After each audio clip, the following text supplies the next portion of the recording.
PPI in focus following yesterday's inline CPI prints. Right now, though, the S&P 500 gapping up again with 30 minutes to go until this key number. We'll take a look at the NASDAQ here as well.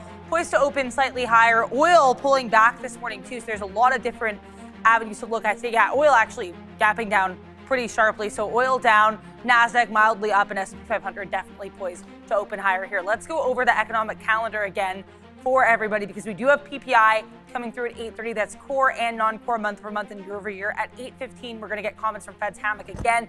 She is one of the three Fed members that actually voted in favor for a hike.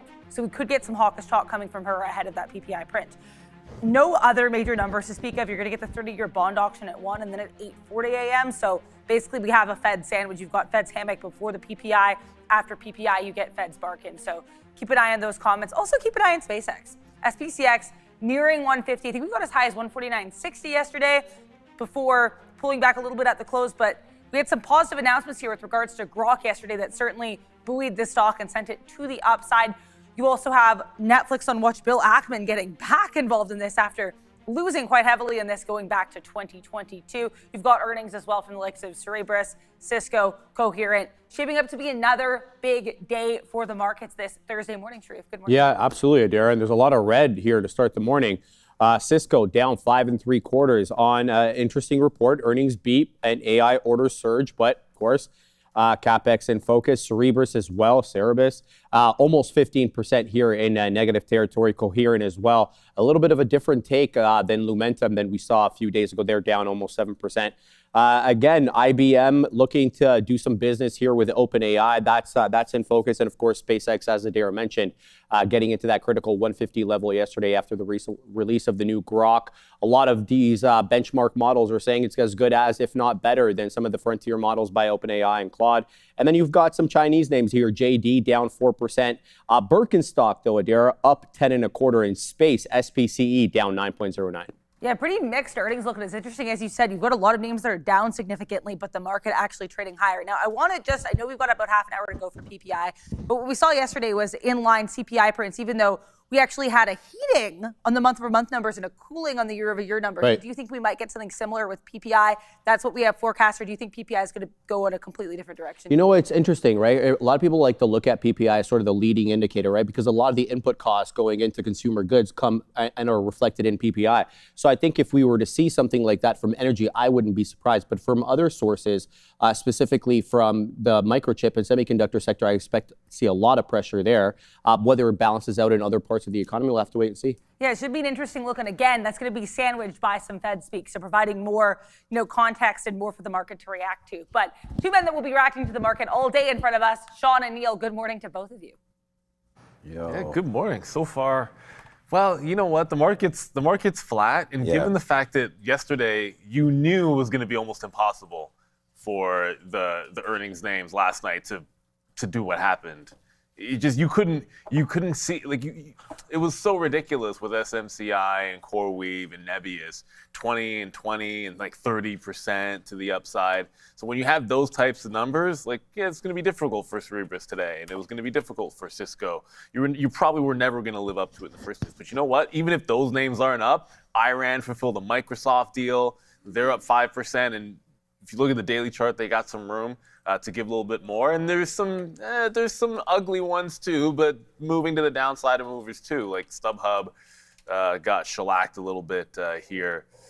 Yeah, Intuitive, they're down 20%. LUNR would be another one. Intuitive Machines got pumped. So they were actually gapped up and now down 9%. So this is more than a 9% move. It went $2 to downside, over double digits. So there's a lot of movers in here today, of course, just like CPI yesterday.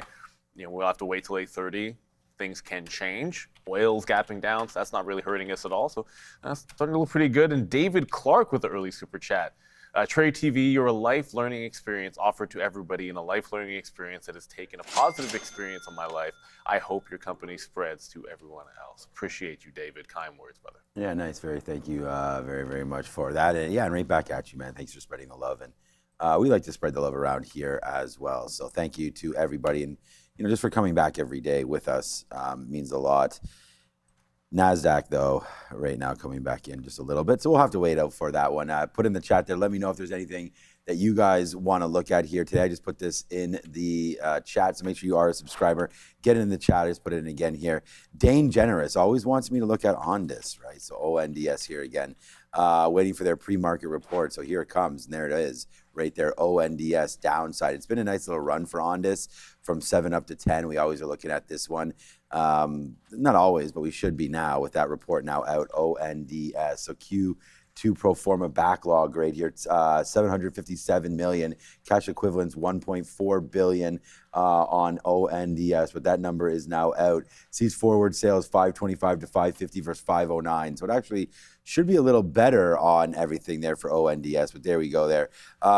Sultan says, good morning, G. Have a great day. Right back at you. IREN is over here as well. I said, yeah, IREN, let's go. We're in that one. I like the gold buyout, gold push as well through that breakout. So what's up to Siavash there, and Ronian saying box L from yesterday as well. So a couple good names there, but yeah, ONDS is now out, and this is flying downside, now flat again. So we were up, now you're back to flat. This could be a good name to look at. I just saw the numbers flash through, so we'll have to go through those to see what exactly they are, but Adair is working on that and maybe has them as well. But ONDS, a reporter here today. They missed on EPS. They had a larger than expected loss. That's really the only negative number here.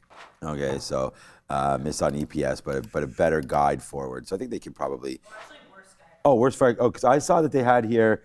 Fiscal year was better. Quarter was worse. Okay, yeah. So that's what I saw. I saw fiscal year sales 525 to 550 versus 509, but the quarter apparently not as good. So we'll break through all of that as well. But there goes ONDS today, and then we have, of course, contractually obligated to talk about SpaceX. 150 is going to be something. So there was the push off of that level yesterday afternoon. We're right at the close, really. We got up to 150, we got up to 140. We actually had that poll out there. And once again, the poll was wrong. So, and there it goes all the way to the downside, 144.67. It really looked like it was going to break 150. How to go at it. And then now today I was like, if we don't break 150, maybe that is going to be a temporary top. And you can see right now selling off a little bit today. It's flat, but getting hit now is SpaceX. So that should be a lot of fun coming through there today. I don't have anything written yet on the board, but yesterday we had 3 or 4 names, and we only traded 3 or 4 names. So being very specific and trying to figure out what the trade looks like. Bitcoin 63.5. Still weak. I still think that's oil short. Down. Oil. That's good. The good news is the market's not really doing anything overall, like the NASDAQ. Or the ES, but USO gapping down can be seen as a little bit of a positive. Couple of points to the downside. It had been, I guess, consolidating would be the right word after our recent gap up, and whether or not there's any progress, it's always good if we can make a temporary top, and I like that we didn't break out that 130. So there's actually some potential downside here. One positive headline, there's a bit of a gap that could happen in USO. I just saw in the chat, there's a lot saying that FGI Industries is one of the more exciting ones. 20 mil volume already. So what do we have here? There was a story yesterday. Oh, it was after market they reported. So FGI is actually just earnings on this bad boy. So you got a gap and go on a smaller name. That's because of earnings and not just because it's some crazy Chinese company. 500,000 float. So you get earnings on a low floater and a not terrible daily chart. Just remember, when you look at some of these bag holder levels, sometimes you find resistance up there. But it's got great volume on it and room to at least 11. So it's already holding VWAP and showing you the hold of VWAP. So I think that makes it a little bit easier to play because it's bounced once, it's bounced twice. Once it loses the volume weighted average price, that can just kind of be the no-go zone there on FGI. It's just FGI Industries, nothing fancy about that. But yeah, good old-fashioned earnings on a microcap instead of it just being complete random, we're up for no reason other than maybe we have a Chinese flag next to our ticker. Well, I mean, Sharif, you laugh, but like last week I felt like that was true, was it not? Because of the Luis Barbato checklist, right? Remember I was telling you about this? Like one of the checklists there was, is this a Chinese company, right? Like it's got such a bad reputation, Neil. It's true. I'm not gonna deny it. But this one is not, so that's fine. What's not fine? Actually, some of the Chinese companies not doing so well this morning. JD, here's looking at you. down 4 Oh, points. really? Okay. Yeah, and this has been tumbling the last few days. No, group has been tumbling the last few days as well. But yeah, JD.com would be the one in play. I don't know. I like Baba more than them. And Arthur with the super chat. There it is. Are we talking about SpaceX yet? I'll have to find out what that symbol is. What is that? SpaceX? Oh, you know what? I mean, I know SPCE. Absolutely. How can we forget Virgin Galactic? I mean, Virgin Galactic, they're talking about cash flow positive next year. What? No way. You can't make this stuff up. Virgin Galactic says they're aiming to be cash flow positive next year, saying they have booming demand for their space tourism. You're not really even going into orbit, but it's a cool concept. I just think it's a little pricey for what you get, but to each their own. It seems cool. But they are down 10%, and obviously they are not SpaceX. I guess it's possible that they could squeeze. The volume's actually pretty bad on this one. No, they're not SpaceX at all. But SpaceX is really going to be about that 150. You know, the IPO price, not the IPO open, we should say, not the issue price. But that'll be in play. It's going to do tons of volume. But yesterday, it wasn't as big as the day was. There were other names doing better relative volume, right? Like you had NBIS, which was going ham, and all three earnings names were just moving in a more impressive way. And they're all really impressive. So this one's got to be on radar, as apparently Michael Burry's, I don't know if double down's the right word, but either he's short again or short more of NBIS. Wasn't quite sure. He definitely shorted some. Yeah. We were yesterday. We had that big trade on CoreWeave off the open. We had a huge trade on SMCI. So those were two big names. I was just checking my position in my own account here on IREN to try to figure out what's going on and how much we're up or down on that pretty small position on IREN. But yeah, yesterday we had CoreWeave near those, not near the lows. We did have the low of 106 yesterday.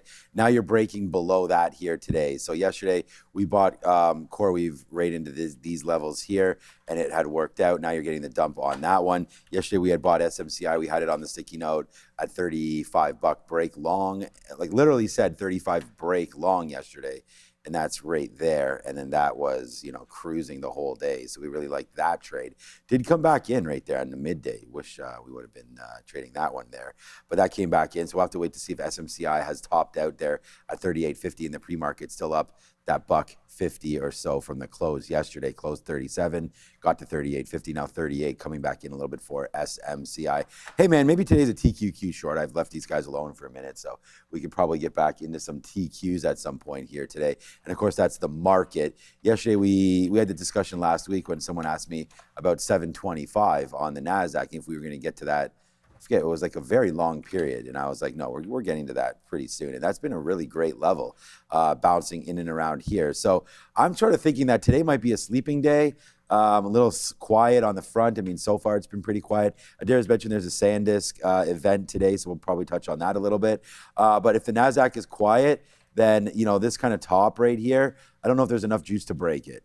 So we'll wait. And again, some company, SpaceX, could be one that's traded pretty actively there today, breaking through that 150 level. So we'll definitely have a quick look at that when it does happen. But what about the NASDAQ potentially giving something up here today?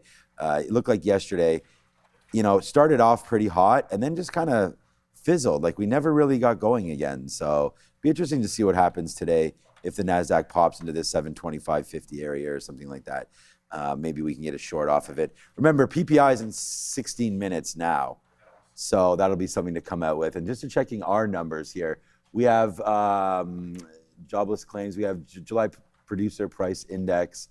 Actually, we don't have the number at what's expected. PPI consensus near 0.3 month over month, I guess. 0.3 is what we have. We have a little bit of a different watch list going out there. So the numbers are a little different there. But is it on there? Yeah, what you have? I'm just going to... 8:30. There it is. Jobless claims. We're expecting. What do we got? CPI. Blah blah blah blah blah. Wasn't it today? Philly Fed. What am I looking at the 20th? This thing. Why would this default to last week? I hate this. 20th would be not last week. Like if I put today's the 13th. That's what I'm saying. But if I open up a website, why the heck would it take me to not today? That's just be better trading economics. That makes no sense. That must not be a Trader TV live. Okay, I refresh on the stupid thing, and it's showing me Thursday of next week.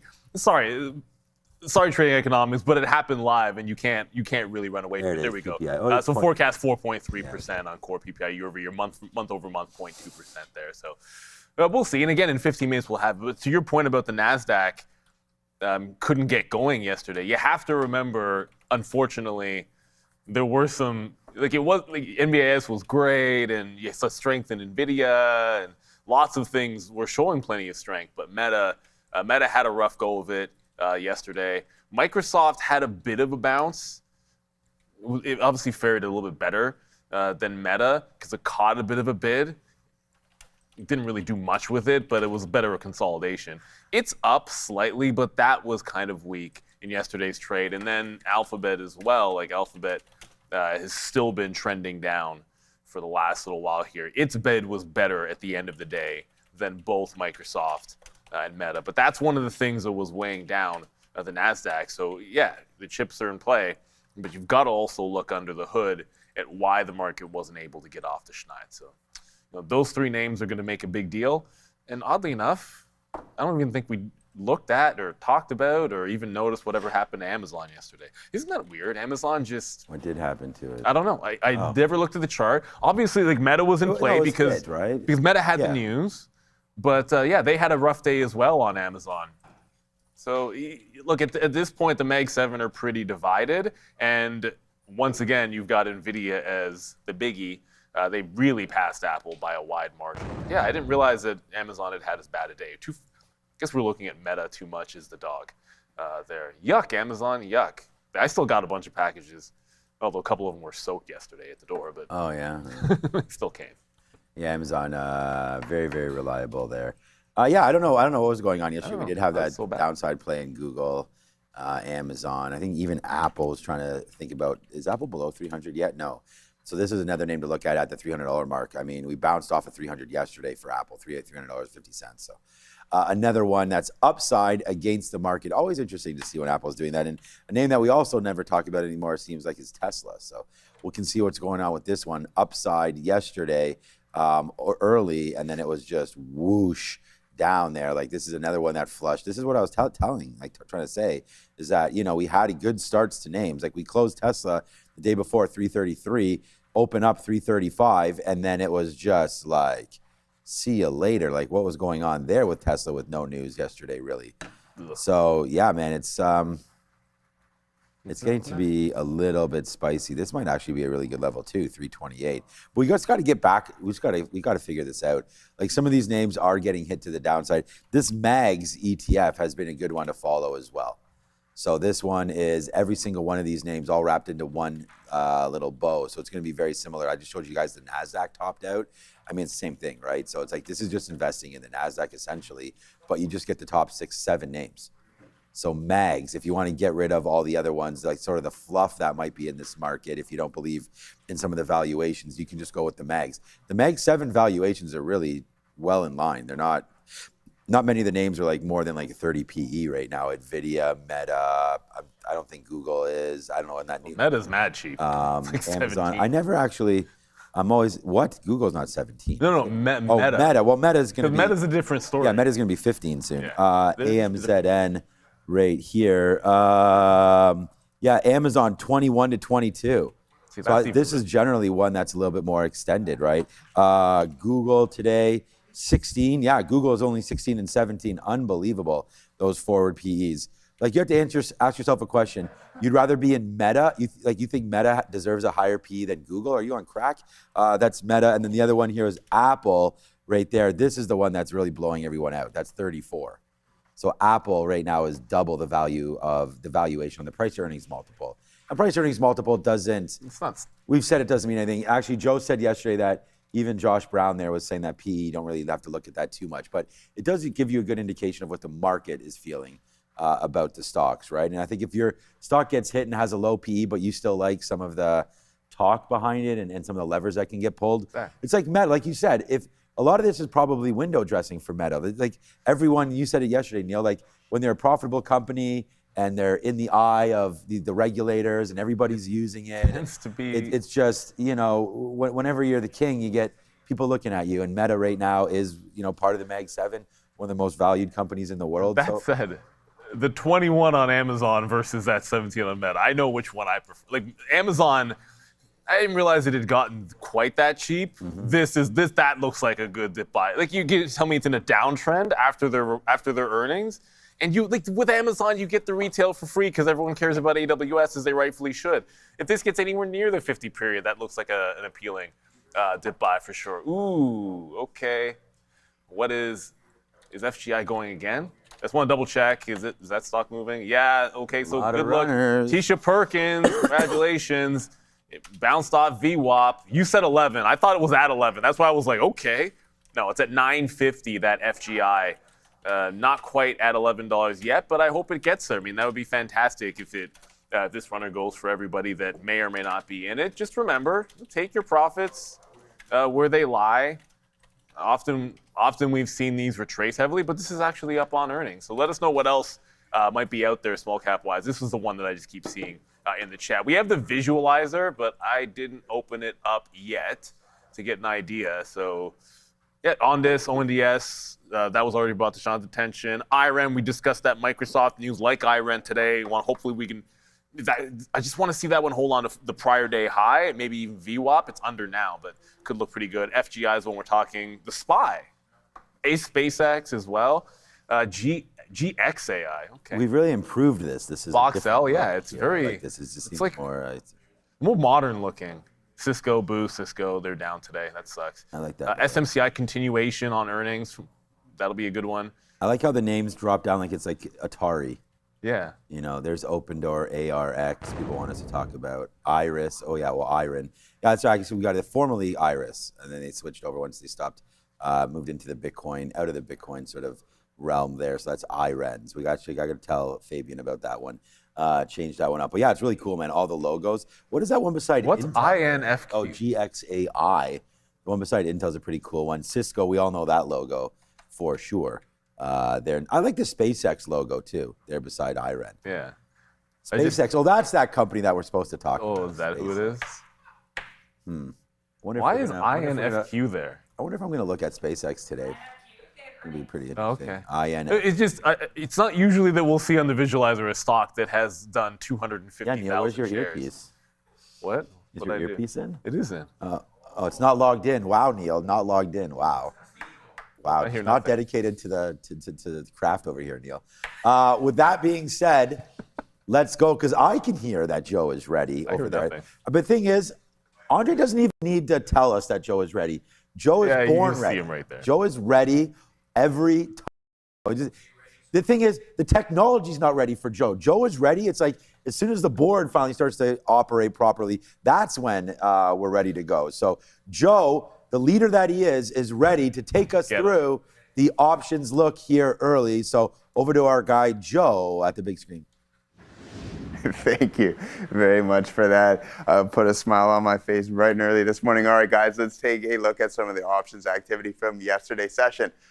I don't know, we don't talk about this name too much, but here it is, Shreve. SpaceX at the top of our list. And Sean, I heard you mention the $150 strike price. Well, congratulations. I do believe we have the opportunity to run into this level, guys. So we're going to be looking at it expiring. All these contracts expire after the bell tomorrow. So don't forget this, guys. Open interest sitting around 23,000 contracts. That is going to be your largest amount of gamma exposure. Now, there's 70,000 contracts open and closed on yesterday's session, so let's keep an eye out on some of these levels. NVDA, $225 marker, and if you look throughout the week, we've had issues breaking and holding this level, but Ozin, need you not worry, 32,000 contracts here. I do believe that we have the opportunity and the ability to absorb this supply and continue to move a little bit higher. It may not happen this week, so let's keep an eye on this concentration to see if it gets rolled over to the next expiration cycle. But this is a staggering amount of contracts open and closed on yesterday's session. I was surprised to see this number, 672,000 contracts open and closed, guys. So think about it. These are outstanding shares already on the market. So times that by 100, that's a substantial amount of volume. Once again, it's going to be expiring tomorrow. Let's keep an eye out on this 225 hold. If you zoom out, you can see that we've had multiple tests throughout the week at that specific level. Now, DRAM also on our list here, guys. This should be $50 or so. Interest, open interest around 8,100 contracts and volume around 9,900 contracts. So let's keep an eye on that $55 marker on DRAM. Moving forward, let's take a look at some of the names that the gentlemen were talking about as well this morning. Meta, trading at a lower PE, but we're going to be looking for a potential floor on this name. We do know that it's a little bit more expensive, and with that being said, you're not going to have the same amount of options or derivatives activity within this specific underlying. All right, guys, so volume at 4,700 contracts and open interest at 6,500. Let's see if this floor at 580 can hold here for META. We get a couple of pops, and then it's immediately faded. You guys know where I stand in regards to META. Now, Amazon selling off yesterday as well too, but up substantially off of those lows after the earnings report, guys. Expiring on Friday, we're going to be keeping an eye on this $260 marker for potential turnarounds here. Open interest sitting at 7,700 contracts, but volume open and closed at 7,000. Let's keep an eye out on that 580 marker and that 260 level here on Amazon and Meta. Let's send it back to Neil and Sean. Thanks, Joe. And yeah, you mentioned that DRAM, and someone in the chat was just like, it's actually shampoo in the chat. We'll keep your shout out, shampoo. Why not? What is your? I heard you're not really supposed to shampoo your hair every day. That's. I don't really. That's one of the lies that I feel like when we were younger, it's like shampoo and conditioner all the time, and like no, it's actually you shouldn't use it too much. I don't believe you're supposed to. The lies that Procter & Gamble sold us. The oils. That's why we have shoulders. hair. It's because we believed in all of that. I listened to that way too much. But I don't even have shampoo. Like I just use body wash.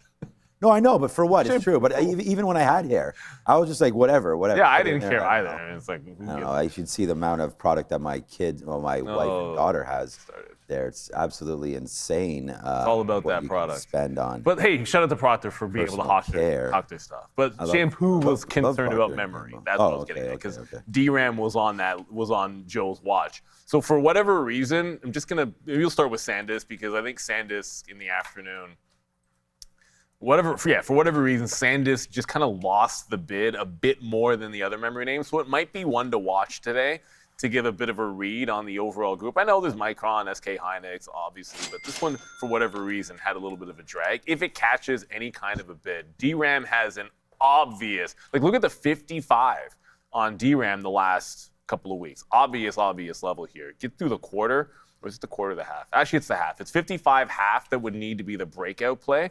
But if you start getting up there and SanDisk just randomly starts selling again, it's got a huge wall in front of it. So DRAMs, I didn't even pay for locates today, so I was kind of hoping it would be a breakout. But with the market heading lower, this is now heading lower. I might pay for locates to be able to play that level in both directions. I just had a super chat. No, I found it. I just put this up because I thought it was funny. Okay. Right there, that we're the new hair consultants. So yes, that is right. Not only you don't want to listen to me. We're trying to. I told you yesterday that we're trying to expand the reach and the look here on the show. So hell yeah, man. If you guys have any hair questions, feel free to ask me, and I will send it over to Sharif. But okay, so I just want to show you something with Elf here, Elf Cosmetics, because someone in the chat said never ever short women's products, especially hair products. And I think you're right.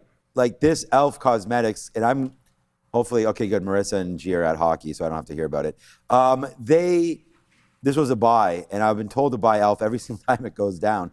That's just gone from $51 to $91. So this one is almost a double up in about a month and a half, 2 months. It's called 2 months. June, yeah, that's the low of June. So June 8th or 9th there, up to 100. But the thing about Elf Cosmetics is, because I was actually looking at this the other day, is it made this bottom there as well back in April and then came in again in June. But right now it's also hitting the tops. So we have numbers in 1 minute, but I just want to say that this is another name that, look at this, 100, 100, 100, there's 100 there, there's 100 here, and here's 100 again. So Elf Beauty or Elf Cosmetics might be on the way back in. 45 seconds until PPI, and no one better than the two at the desk. So let's go throw it back and figure out what this goes from here. Let's go over the forecast here. So forecast for PPI year over year, 4.9% versus 5.5% prior. So we are expecting that to be cooler. But then PPI month over month, we're expecting to be hotter, 0.2% versus negative 0.3% previously. Core PPI year over year, once again, cooler, 4.1% versus 4.7% prior. But then core PPI month over month expecting a little bit hotter, 0.3% versus 0.2% as the prior print. We're just 10 seconds away now here, Sharif, from these PPI numbers. Any final thoughts? Not really, Adara. Let's see if they come in hot. Again, like we spoke about last time, it's just one print. Let's see the aggregate of, 3 to 6 months. Absolutely. And with that in mind, we should be getting these numbers any moment now. Also getting initial jobless claims, 209,000. So 209,000 above estimates of 202,000. And core PPI month over month, 0.2%. That is going to be a little bit cooler than we were expecting here, 0.3%. PPI year over year, 4.7% versus 4.9% forecast, so that's going to be cooler. PPI year over year is 0% versus 0.2% forecast. That's also going to be cooler, but core PPI year over year comes out a little bit hotter than expected. 4.2% versus 4.1% forecast. So this is very different, guys, from what we saw yesterday with CPI with all of those numbers in line. You've got for 3 of these prints, cooler than expected, and for one of them, core PPI year over year actually a little bit hotter than expected. SPY spiking higher and now pushing back lower. I mean, Sharif, we've just gotten these numbers. Do you have any immediate thoughts? I don't like anything above a 4 print, Adara. I would like to see where the actual inflation is coming in. Exactly what sectors are we talking about? Energy, and we know energy and chips have been really lifting everything up, but I'd like to see if it was anywhere else. Is there a shelter involved in that? That's kind of what I'm thinking. Yeah, and you mentioned that 4 print. We had 4 prints on both the core and non-core, so that's going to be significant. I'm going to put these numbers up on the screen. How do you guys feel here about this PPI and how it's impacting the market?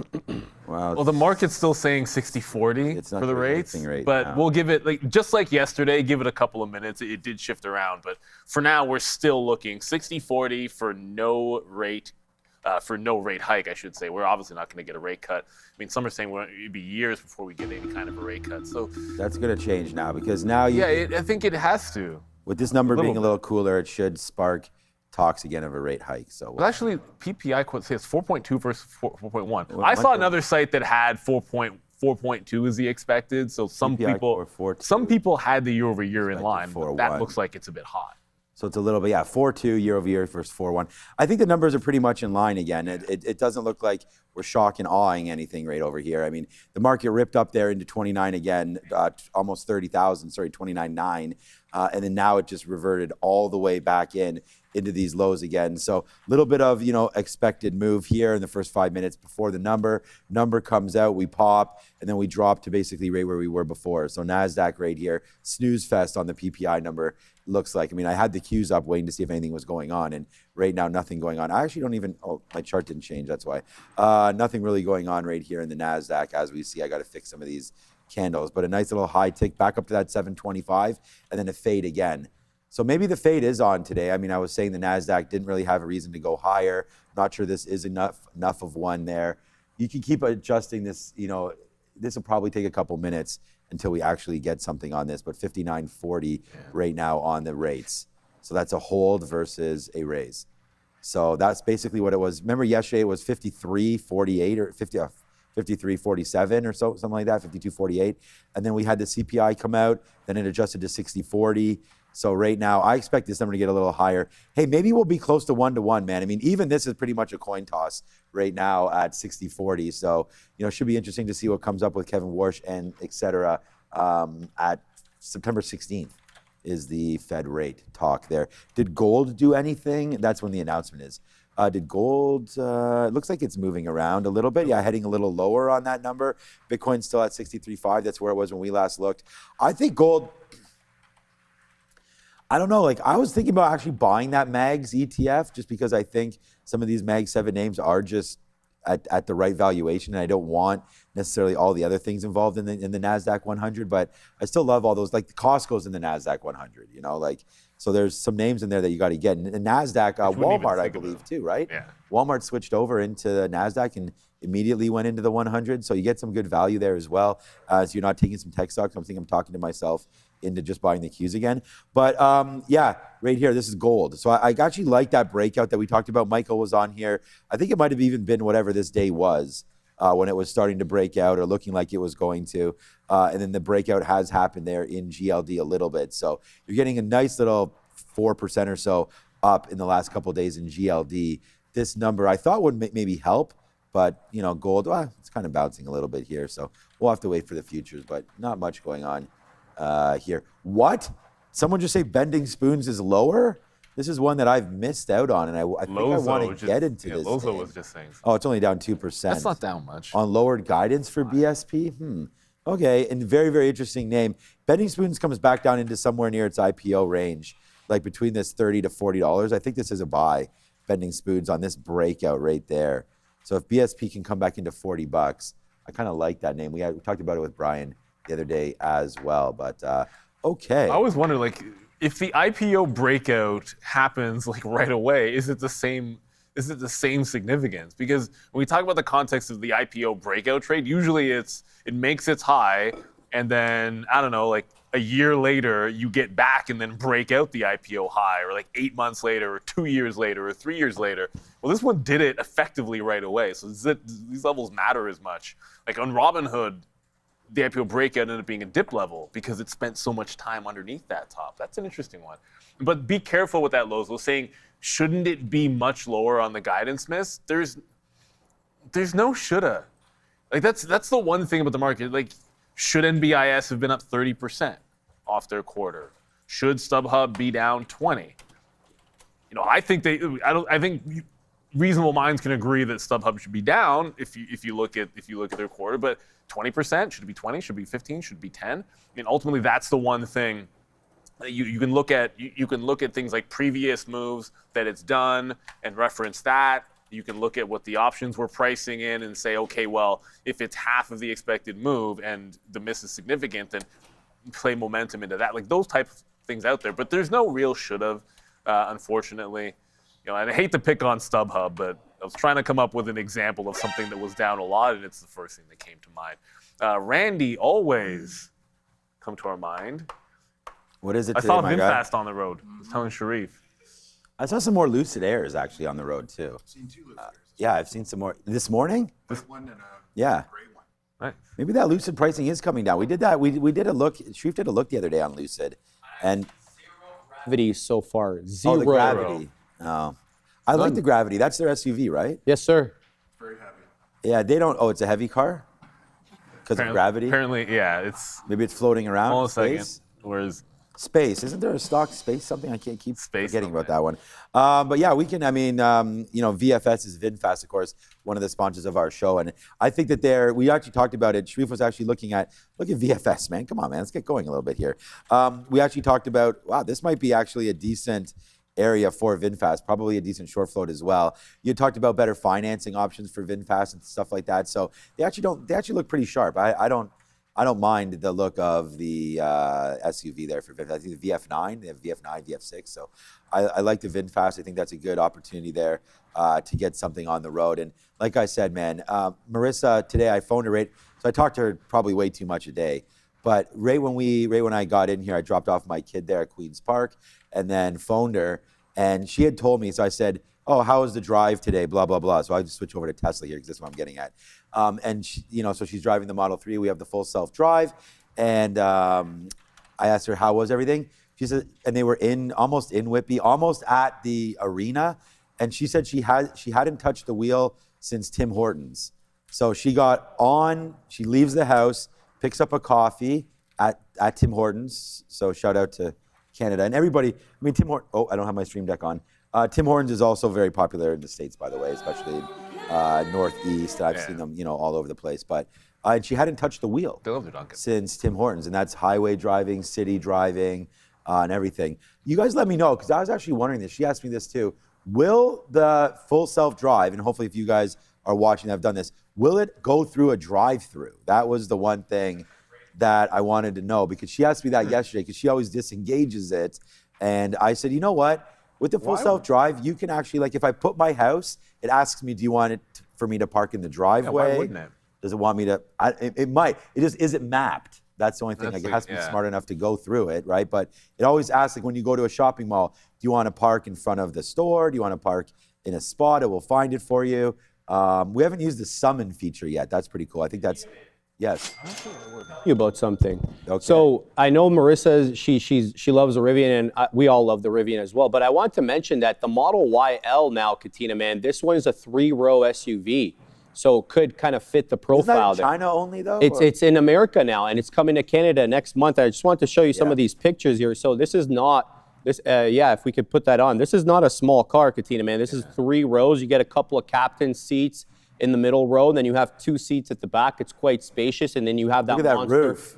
Yeah, exactly. That's what I was gonna get to that next. You know, a big roof, Katina, man, and obviously it comes with FSD and stuff like that. So it would come with all the Tesla software. Everybody knows I like a big roof, and I cannot lie.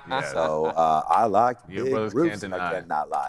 I wonder what that's going to come out at, Sharif. Did they say? Because the Model Y is really affordable. It's $64,900 right now in Canada, like loaded. That's for the Premier edition, not the performance one, but that'd be interesting to see that one. Yeah, look, we could. That was the one thing that we go back and forth with because we still have the 3 kids, although one's 24. So we don't because you'd be at the point around too much. You'd be at the point where you can not necessarily have to rely on the Model Y has 5 seats. It's but big, you it's saw big enough. Baxter's bigger than me. My 24-year-old 6'2". Well, that's the other problem. And my 14-year-old is the same size as me. And has like, and also just all of the stuff that you got to carry around because you got the trunk space is actually really the Tesla trunk space. You got hockey bags, baseball bags. Impressive. Sometimes stuff just lingers in there, and you're like, why did I leave that in there? Oh yeah, I have.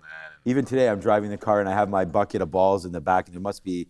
I have one of those Home Depot orange paint buckets just full of balls. There must be like 100 hard balls in there. Yep. And it's just like, oh my God, I just hear it banging. All of ours got waterlogged last night. Anyways, did anyone say anything about the drive-through there? But before we get to that, we got to acknowledge KC. KC, you're too generous. As always, thank you for the 5 Trader TV Live memberships. I want to see who got them. Who got the memberships? How far do I have to scroll? There we go. So we got Johnny was able to get it. Johnny just be trading. Boris MT, Alpha Logistics, and then Frederick and Money Mate got those free memberships. Remember, you got to be involved. You got to be in the chat. If you're in the chat, then you've hit the subscribe and you enable gifts. And then when KC or anybody else enables those, you're able to get the membership. And you're like wondering, what the heck is this membership and what is it all about? Well, one of the things that you get with that membership is Shari's Morning Note.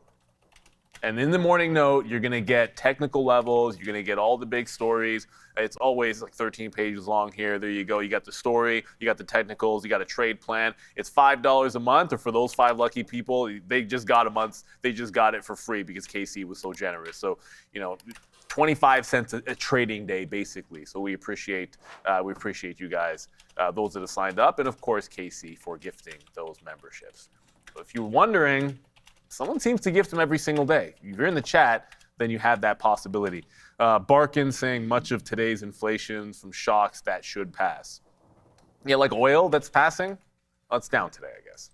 Some of those numbers, we had the job numbers. They had talked about like the effect of the World Cup and everything like that. So just trying to wrap my head around if there could be some inflationary pressures from the World Cup. I don't know, but maybe I don't. Yeah, interesting. There's always things that talk about that. Yeah, it says here, Fed's hammock reiterates need to raise rates now. Fed's hammock says they need to raise rates now. Policy is not restrictive. Businesses are excited to grow and borrow. Labor market is stable. Inflation amid recent shocks has risen. Too much growth could put additional pressure on prices from Fed's hammock just out now. So maybe agreeing with one of our guests there. Wow, we have so many super chats, but we got to pass it back over to Neil. Well, we're definitely into those super chats because I bet you some people, whether you're super chatting or just in our chat, we've seen it all the time. You got the right read, right setup, wrong size. The truth is, you got the skills, but the account's too small. Trade Funder's changing that. For $100K for stocks and $25K for options today, you can keep 80%. You get paid every Friday and you never risk your own money. It's $9.99 to start and you're refunded on your first qualifying payout. You start in an hour. There's no evaluation or background checks, just you and the size trading that you've been missing. So you can scan the QR code you see on screen right now. That's tradefunder.com. Choose stocks or options as an opportunity. I see Joey Options also getting ready. We do have a couple of super chats. Joey Options is working again? This guy never stops. He's right there. See, the downgrades have the red. Saying. It's like, do the upgrades get the green though? That's the minute, yeah. He's always ready. It's just is the screen ready? The screen. I think the screen's ready. And I have to ask everybody out there, like, are you guys ready for more Joe? Like, because he's coming about now. All right, guys, let's take a look at some of the analyst actions here this morning. We're going to kick things off with some downgrades. On the top of our list here, we have StubHub down over 18% here, guys. B of A going from a neutral way to an underperform here, and we're reducing our price target to $7.50. That's down from 11. But the firm also cites that with the World Cup catalyst in the past, StubHub's growth will start to slow, but also noting the firm says StubHub faces pressure on volume in the second half of 2026, regardless if the NFL season and NHL season are starting up. Moving forward, we're going to take a look at an additional downgrade here, guys. Cerebras outperform rating, but we're going to get our price target cut from $310 to $300 by Mizuho. We're down 15% here this morning, but the firm also notes it's a buyer of the stock on the post-earnings sell-off, and the rent-back capacity headwinds will rebound in the December quarter, still holding that outperform rating. Now let's take a look at some more positive things. Even though we're negative 6% here, guys, Rosenblatt holding that buy rating, but increasing its price target here on Cisco to $165. That's up from $150, but the firm views the company's fiscal Q4 report as a strong result across nearly all of its products. Cisco also offered robust revenue guidance for Q1 fiscal 2027. Moving forward, we have Five Below, guys, getting the upgrade here by Jefferies, going from a hold to a buy. We're up 3.25% here, but we're getting a pretty good price target increase, $350. That's up from $210. But the firm cites Five is transforming from a trend-driven retailer into a durable growth story with rising productivity. The company is seeing high single-digit unit growth, structurally higher than higher comps, and accelerating earnings growth as well too. Last but not least, we have Salesforce here up 1.5%, overweight rating, and a $250 price target by JP Morgan. The firm sees the company's core business accelerating in the second half of fiscal 2027. But I think one of the bigger issues here are concerns regarding disruption to CRM's position with enterprise adoption of frontier AI models. I think that's been the narrative here for Salesforce. Let's send it back to Sean. So good call out there about Salesforce, but I actually like this Five Below upgrade because it's not below anything right now. This is another one of those names, and I mean, you know, shout out to all of our friends, obviously south of the border there in the United States. This is another one. It's Target, it's Five Below, like those are, and then Trader Joe's, which I'm trying to tell Joe about. So you know, he tells me about all these great restaurants and stores. I got to tell him Trader Joe's. Those are the three names that we have to go to every time we're in the United States. So it's Five Below, it's Target, and it's Trader Joe's. And those are all ones that we don't have here in Canada. And yeah, look at this chart, man. Five Below is on what a streak, right? I mean, cannot believe this. Like just to have bought this stock down there, you would have had to hold it against yourself if you're buying it off the 200-period moving average. But that's like this is from July 8th. There's what, like maybe 3 days down, 2 days down right there, maybe a day there. And yeah, here we go. So Five Below really working out, man. And yeah, I like that stock as far as retail. Looks like it's trying to break out right now and just take out some more highs. So Five Below looks like it wants to continue to work. You know, it's always in those outdoor malls, which I think get great foot traffic. But yeah, it looks like that wants to continue to work itself out as well. So I like that name better than the dollar stores. I don't know. That's just the way that I look at it. We can look at Dollar General, that chart as well, and see what that's doing. But Salesforce, yeah, I mean, it's had great run. You know, and I always think that when people are so negative about something, sometimes it's well overdone. And this didn't really have the Aschenbrenner bottom type of thing. Made its way back into 150 there in the situational awareness. That wasn't really coming after CRM so much as some of those data centers. It was more selling off the software names and buying some of the data centers. So now you can see this name coming back up, and wow, like who would have thought CRM would have made it all the way back to the 200-period moving average? I mean, this stock has been really cooked since February, and it's just bouncing off these key levels. So a nice little upgrade there. It was an upgrade for CRM, wasn't it, Joe? Yeah, so that upgrade there for Salesforce today looks to be holding. If it can break through this $200 marker right there, then yeah, why not, man? I mean, that's your 200 period.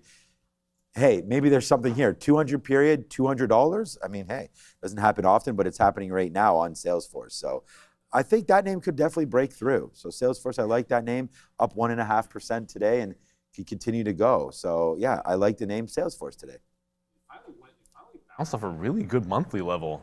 It took a while to get there, and you had to wade through a lot, unfortunately, for Salesforce. But it took a while, but we got there. Arthur is asking again, give us some. I just read the rest of that. Give us a winning SpaceX play, and I tattoo your name. I mean, tattoos be permanent. Look, obviously, we're going to be looking at the 150 level. Is it going to finally break that today? The thing about a breakout trade is there is no trade if it doesn't break. And everybody knows that. If it doesn't break out 150, you can't take a 150 breakout trade. But that's the first place and first level to look at. We know the 140 is going to be, I mean, psychologically, +2 was a prior high. That should be a little something if it dips back in. But Ronnie Boy has got a super chat as well. The best show with the best audience. I agree. We've got a fantastic audience, and you guys are such a great community, supportive, knowledgeable, the whole nine. XHG, you hopped in at 246. I just saw a lot of people mentioning this one in the chat exchange. You got out at 3, 4, and 5 for a 3K profit in 3 minutes. This one went fast. So it was such a big move up. I'm not trusting that wick because I wasn't watching when that happened. So I'm gonna make the assumption. Usually I see this and I assume it's fugazi, that it didn't really go to 18. But Sharif's saying it's real, and people are saying that it really did go that far. But it's done a lot of volume here. XHE, it's 20 million in vol. All right, let's find what's the story with Exchange? So yeah, okay, so here we go. The non-binding letter of intent to acquire Hong Kong-based AI technology company first. So they're making an acquisition and going ham. That's non-binding. Okay, well, as usual, stop me if you've heard this one before. It is a Chinese ADR with a decent float, actually 46 million float. The float's bigger than I would have expected. I was expecting to see a much smaller float, but the ones that seem to go the most ballistic in terms of obscene returns percentage-wise, they tend to be Chinese ADRs. It is what it is. It's not for any particular reason that we're pointing out, except for if you're in one of them and it's going, when they do go, they tend to move a little bit more. Though this does have a bigger float than most. There is a story here, although usually an acquisition wouldn't mean that you go up 18x, and you are seeing it start to come back. It wouldn't surprise me. I mean, I don't think it'd surprise anybody. You've probably, a lot of times if you see this, you've seen the high for the day most times. That $18 is completely insane. But congrats that you got that one. You always want to make sure you bank profit on these, for sure. So Sharif, I mean, I'm certain if this one can hold on to it, it'll be on your radar. How high on the list is it going to make it, though? Because it is another Chinese ADR. Look, Neil, it's already failing here. So this is the 5-minute chart on XHG, topping tail candle into 750. Then you had a doji candle, the 845 candle, and now this current candle, the 850 candle, is breaking that area low. Now we're still above the volume weighted average price. The price action developed very quickly here. So that volume weighted average price sitting basically right at 3 4/5, maybe 3 1/4. Hard to tell from here. It'll have to hold this level. I don't like something like this because clearly somebody got squeezed short, but the algorithm was obviously fast enough that it pushed the sell right back down because this is a real print. I don't get dark pools on this platform. So I know for a fact that it did actually make it up there. Now, if you guys want to see a little bit more of the details about how the price action developed, drop into a shorter time frame. Go 5-second, 10-second time frame if your platform allows, just to see how the dynamics were. But, with this one, Adara, unless, it can regain trend, I'm going to stay away. Let's talk about a name that's moving parabolically here, but certainly not a small cap, though it definitely was at one point. You've got IREN here, an update with their Horizon 1 deal with Microsoft. This is a $9.7 billion contract, first to 4 50-megawatt deployments. Exactly. Horizon 1, that makes this the first of 4 50-megawatt deployments. I'm echoing what you said, but this is what I've got over here. It's going to be at the Childress, Texas campus. It's going to be a 5-year deal, $9.7 billion, as Adara mentioned. But the company achieved something notable here. NVIDIA exemplar cloud status. I didn't know that was a thing, but apparently it is. Specifically on the GB300 and the NVLink as well, which is as important as we know now, networking. And that's after successful testing at their Horizon 1 facility. It validates their ability to deal with the GB300 at scale, and that makes them possibly a candidate for other hyperscale opportunities. Look, Adara, they remain on track to expand their AI gross capacity from 480 megawatts. They're looking for 1.2 gigawatts by the end of next year, and they plan to build on this momentum by delivering Horizon 2 as well.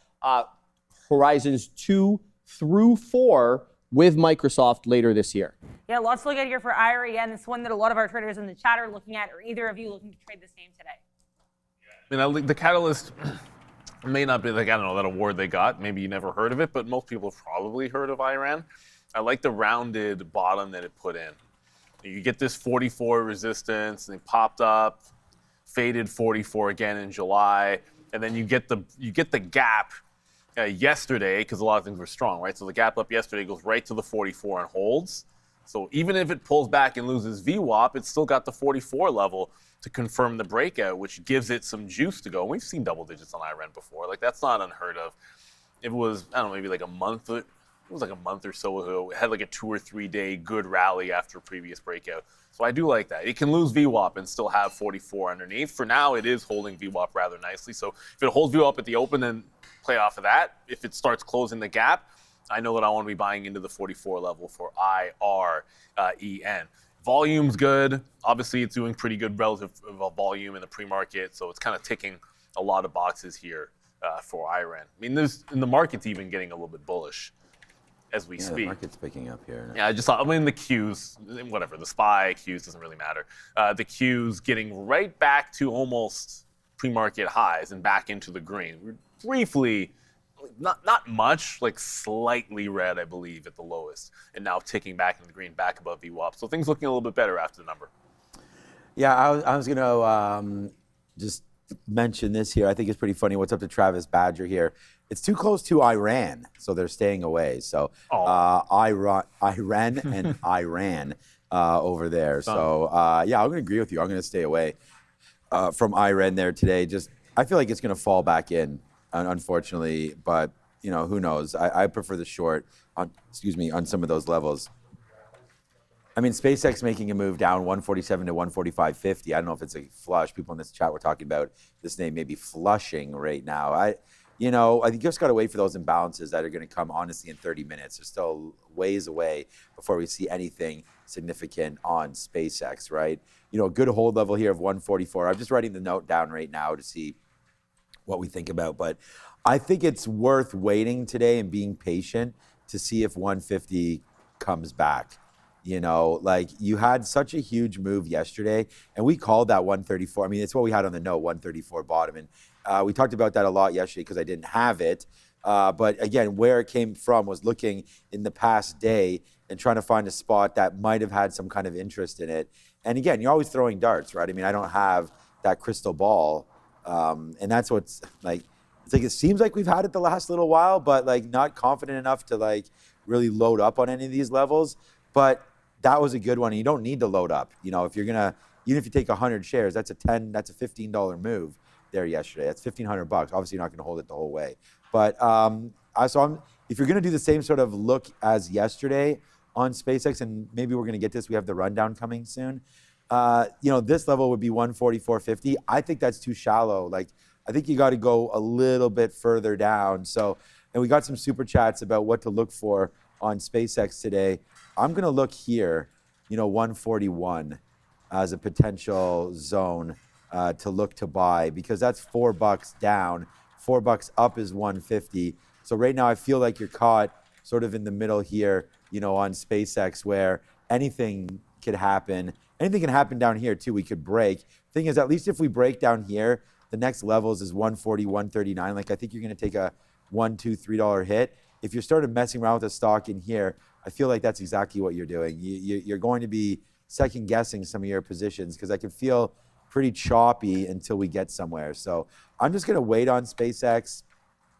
That's the idea that I have there.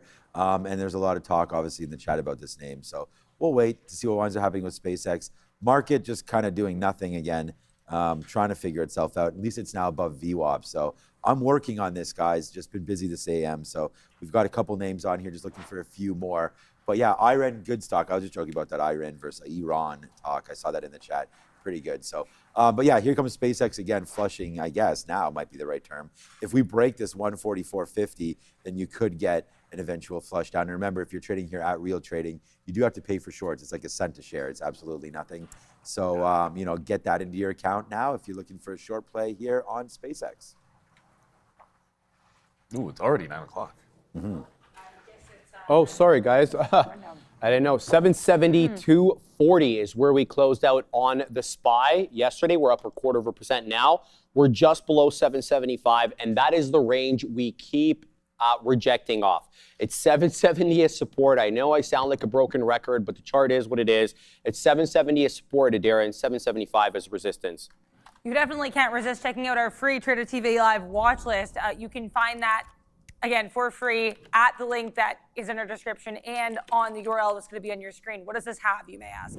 This has a list of all of the different stories that we're going to be watching today, the biggest movers, things that could be on watch, events that are going to be on the docket that have already happened. We've got economic data, for example, PPI today. So if you want to be prepared for the market, you definitely have to check out this free watch list.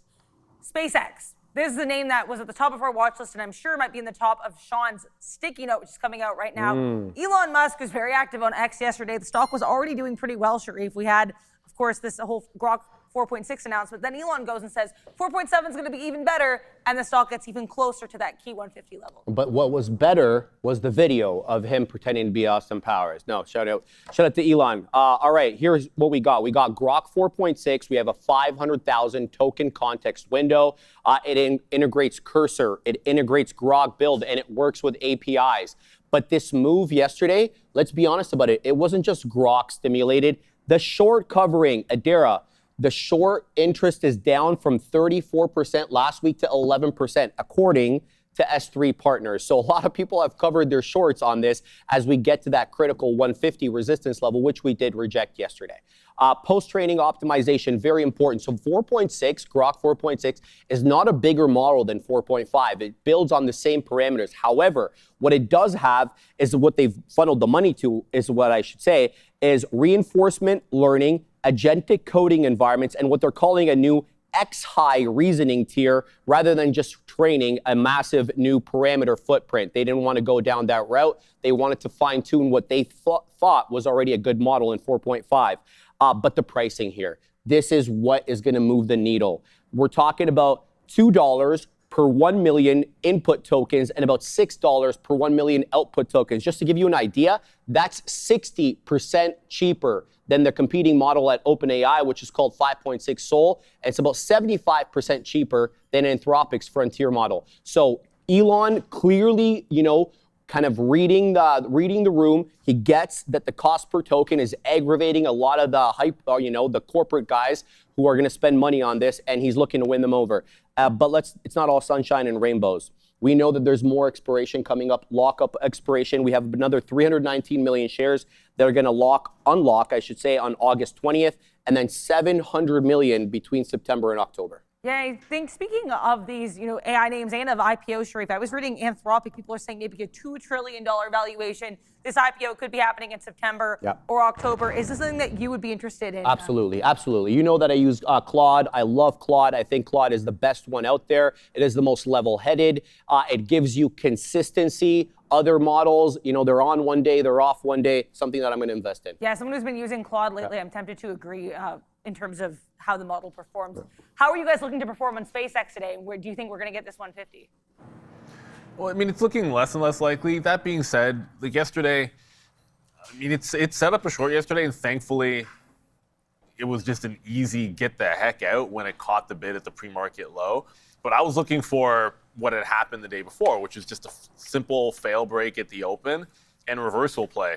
And that's exactly what it did, but it bounced off the pre-market low, and when it got back through VWAP, that's actually what we were talking about in the afternoon, that a lot of those earnings plays yesterday, like NBIS and CoreWeave did, where it was the VWAP regain on a gap up. Well, if you're looking for short on a false break, it does the same thing, you just get out, and then from there, it was off to the races. I don't know if it's going to be 150, but if it does another immediate fail breakout, Yeah, I like that short setup. It's a little bit weaker today, given the fact that it got to the 150 level. But I think you got to be willing to play it in both directions. Like, I was willing to just take what we could get early and then jump out of the short, and then was looking at the other names like the CoreWeave's long. But I think today, if it does break 150, you got to be willing to reverse. But we haven't yet, so I'm going to be looking for that pop and fade as the first idea. But it has to be that distinct. There's the rejection. There's the hold under. And then go for the low. In this case, it's already hit the low, so patience is going to be required because it's not really setting that up. We're $3 away from the pre-market high here, and we're only trending down. So I suspect this won't be a first 5-minute trade, but you never know.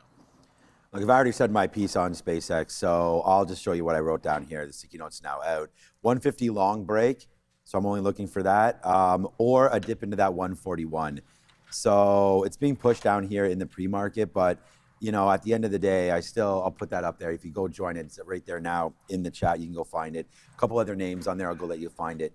But yeah, I looked at that 141. If you saw me or heard me talk about this literally 5 minutes ago, didn't realize it would be number one on the list there today, but right into there. So 141. And yesterday we picked out 1/3. Whoopsies, we're still on the ellipse. Get out of there. Yesterday we picked up, 34s as a potential low, and that worked out. So right now we're going to pick out 41s or so to see if SpaceX wants to come flying into that level or not. So we'll wait, but yeah, maybe it needs to be grounded, I guess, into 141. So we'll see. 140, 141 for SpaceX. I mean, up or down $5 from here is a sneeze. So we'll wait to see what happens with SpaceX moving forward right now. Apparently, Gia just got a sick goal, but Marissa doesn't have footage, so she's looking around for that. So maybe we'll get that in a little bit. There we can see some hockey highlights in August. All right, SpaceX right now. She has volleyball tonight, so it never stops. Oh, and Joe, Marissa said, what do we want for dinner tonight? I said I'll stop at Farm Boy on the way home. Look for some of those burgers and maybe get some Wagyu burgers there, maybe potentially, Joe. Let's see how the trading goes today. Will it be Wagyu? Will it be ground chuck? You never know what we'll be trading today and what our numbers will look like at the end of the day. But yeah, SpaceX for me is only a long, no shorts, unless something obviously sets up. But I'm looking for the 150 break long as the first idea. Yeah, let's take a look here at CBRS, Cerebras, whatever you want to call it. It's down. I was seeing as much as 18% this morning. And with Cerebras, you've got a really, really mixed earnings report. This is their second report ever. Revenue miss, gross margin, big miss.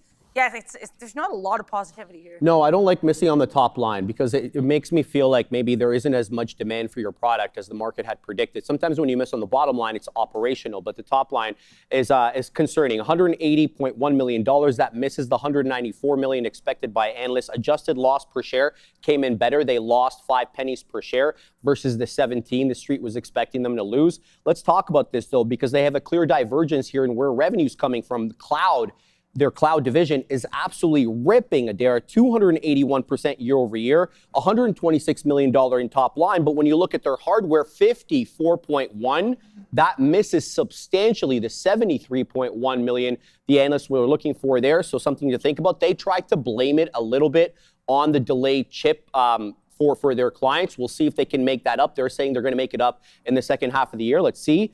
They also have a lot of post-IPO charges, about $387 million that they're blaming on stock-based compensation. The good news about this is it's a one-line item and won't reoccur next quarter, so could help profitability there.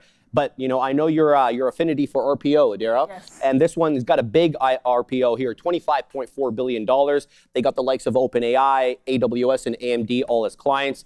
And they did raise the guide. Let's see if they can actually meet it. They're saying, look, for full year 2026, we're going to make about $880 to $890 million on the top line. Previous estimates were $855 to $865. Yeah, and it's also interesting to me that they reported literally just 2 months ago, and I'm wondering if this really truncated reporting schedule was just because they had their IPO, they wanted to get those results out fast. But yeah, something to be aware of. I wonder if that'll settle out. Either way here, CBRS, this one you two are looking at to trade.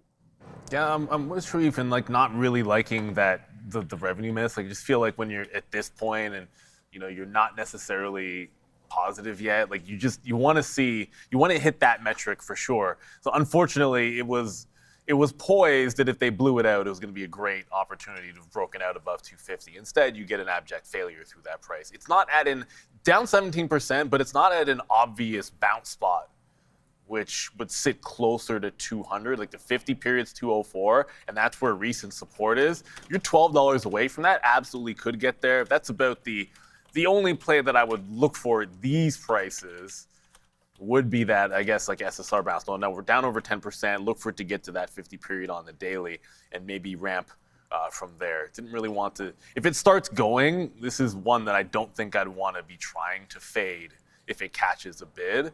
More just wait for it to look to make a bottom. Whether it hits that 50 period today, tomorrow, that can be a spot to look to pick it up. Yeah, the mixed report is not going to do it any justice. And then you have to also factor in, it's unfortunate. It'll look worse than it is because it did rally $20 yesterday. So that just makes this move look even worse. If you consider it from yesterday's open, then it's not quite as bad, but unfortunately, 17% is what it is. I'd be waiting for a little bit lower, closer to 200. Look, yesterday we had SMCI long at 35 break, right? And the reason why I liked it was had better margins, and that was really all that mattered to me about SMCI. Like, we know that these guys are going to sell a lot. We didn't know the same thing about Cerebras. Obviously, a little bit of a newer name there. Obviously, and as Neil said, we don't like entry if we don't like that miss on revenue. But I think that will come back. But I was worried about the shrinking margins, 14%. So I would almost say the opposite here today and go short, opposite of what SMCI did, go short on this 214 break. Like, that's the low of the pre-market rate here. And that's 7 a.m. Like, I think if it breaks that, you could be in for quite a nice move lower here today. I'm just a little nervous because I haven't really ever, I don't think, traded this name ever. So I don't know about what the spread looks like, but I do think that this break of 214, and let's timestamp this. It's 9/11 right now. We'll look back at this probably at like 9:45, and we'll see what winds up happening there. But I think you can get pretty aggressive on this here level. So you see this here level, 214. I think that's a break short. Might not even be there by the time the market opens up. But yeah, I'd be going short, man. Underneath everything, underneath view up, underneath.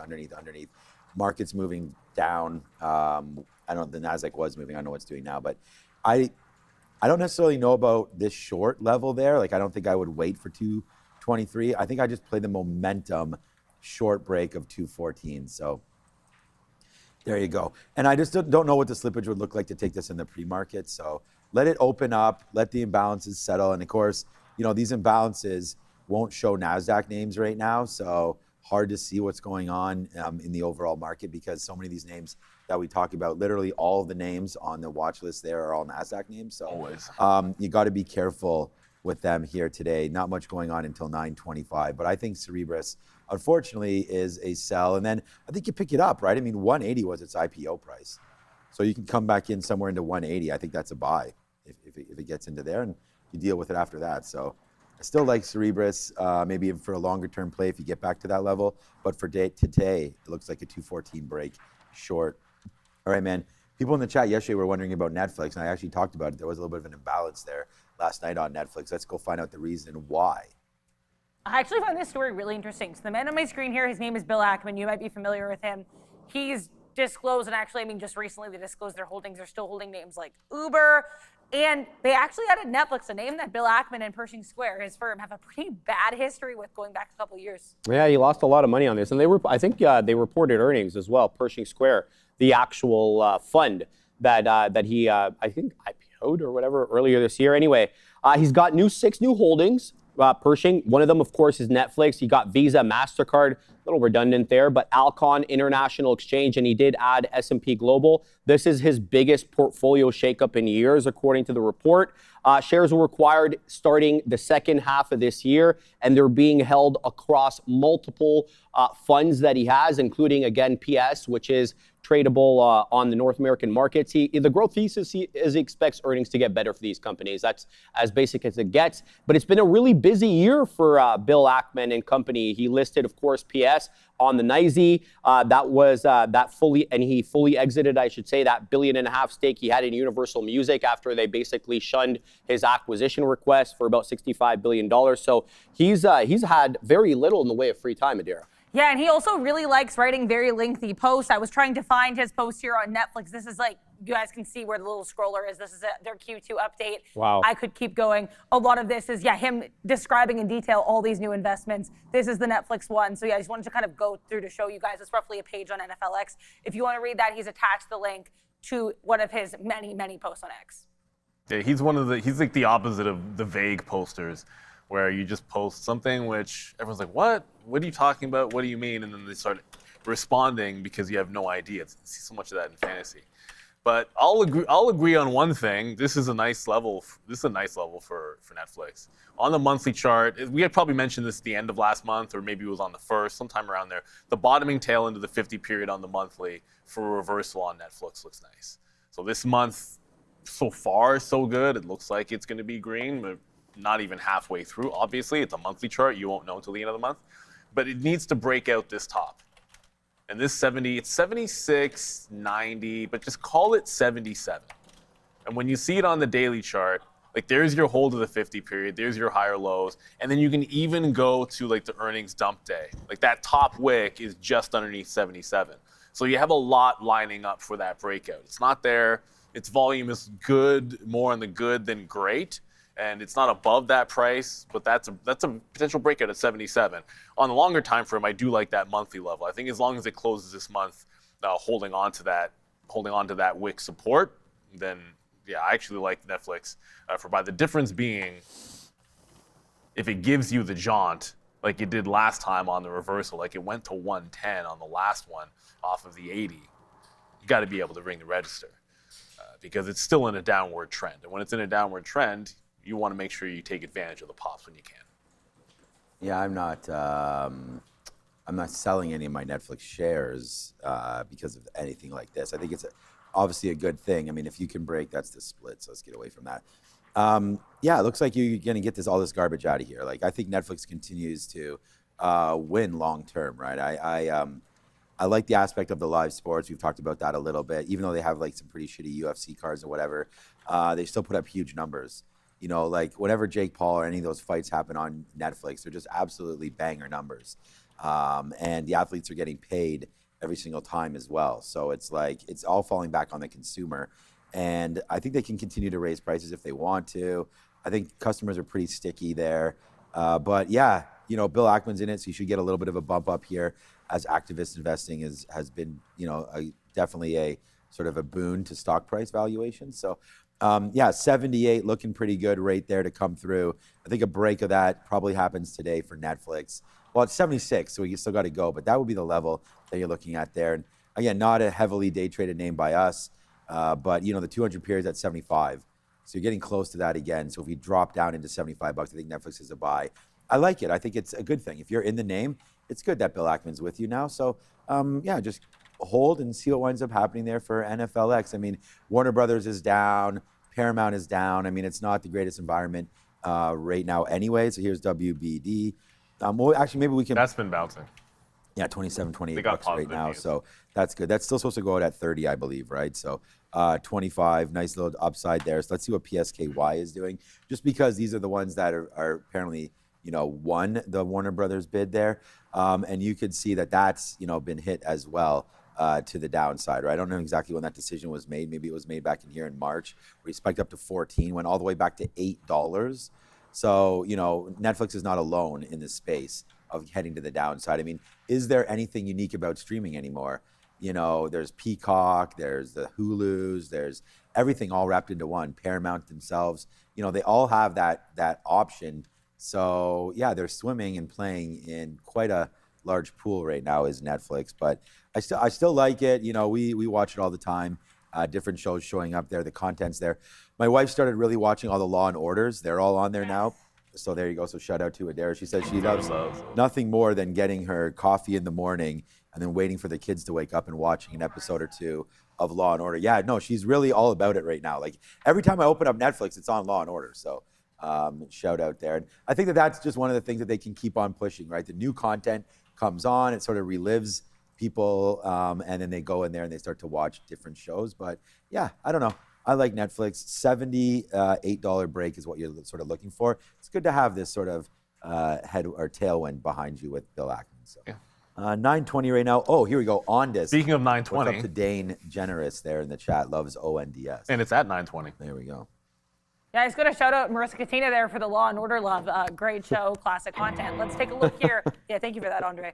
Let's take a look at ONDS, though, because Ondas, or Joe, whoever pressed the Law and Order button there. ONDS, though, trading to the downside. You had an EPS miss here, larger than expected loss per share. Sales beat and guidance mixed. It was better than expected for fiscal year, but kind of tepid for Q3. It is. But what I see positive here is just the growth of the industry. Yeah. I'm just going to give you some comps of what they were looking at last year. They're not profitable. They don't expect to be profitable for a little bit. But listen to this, guys.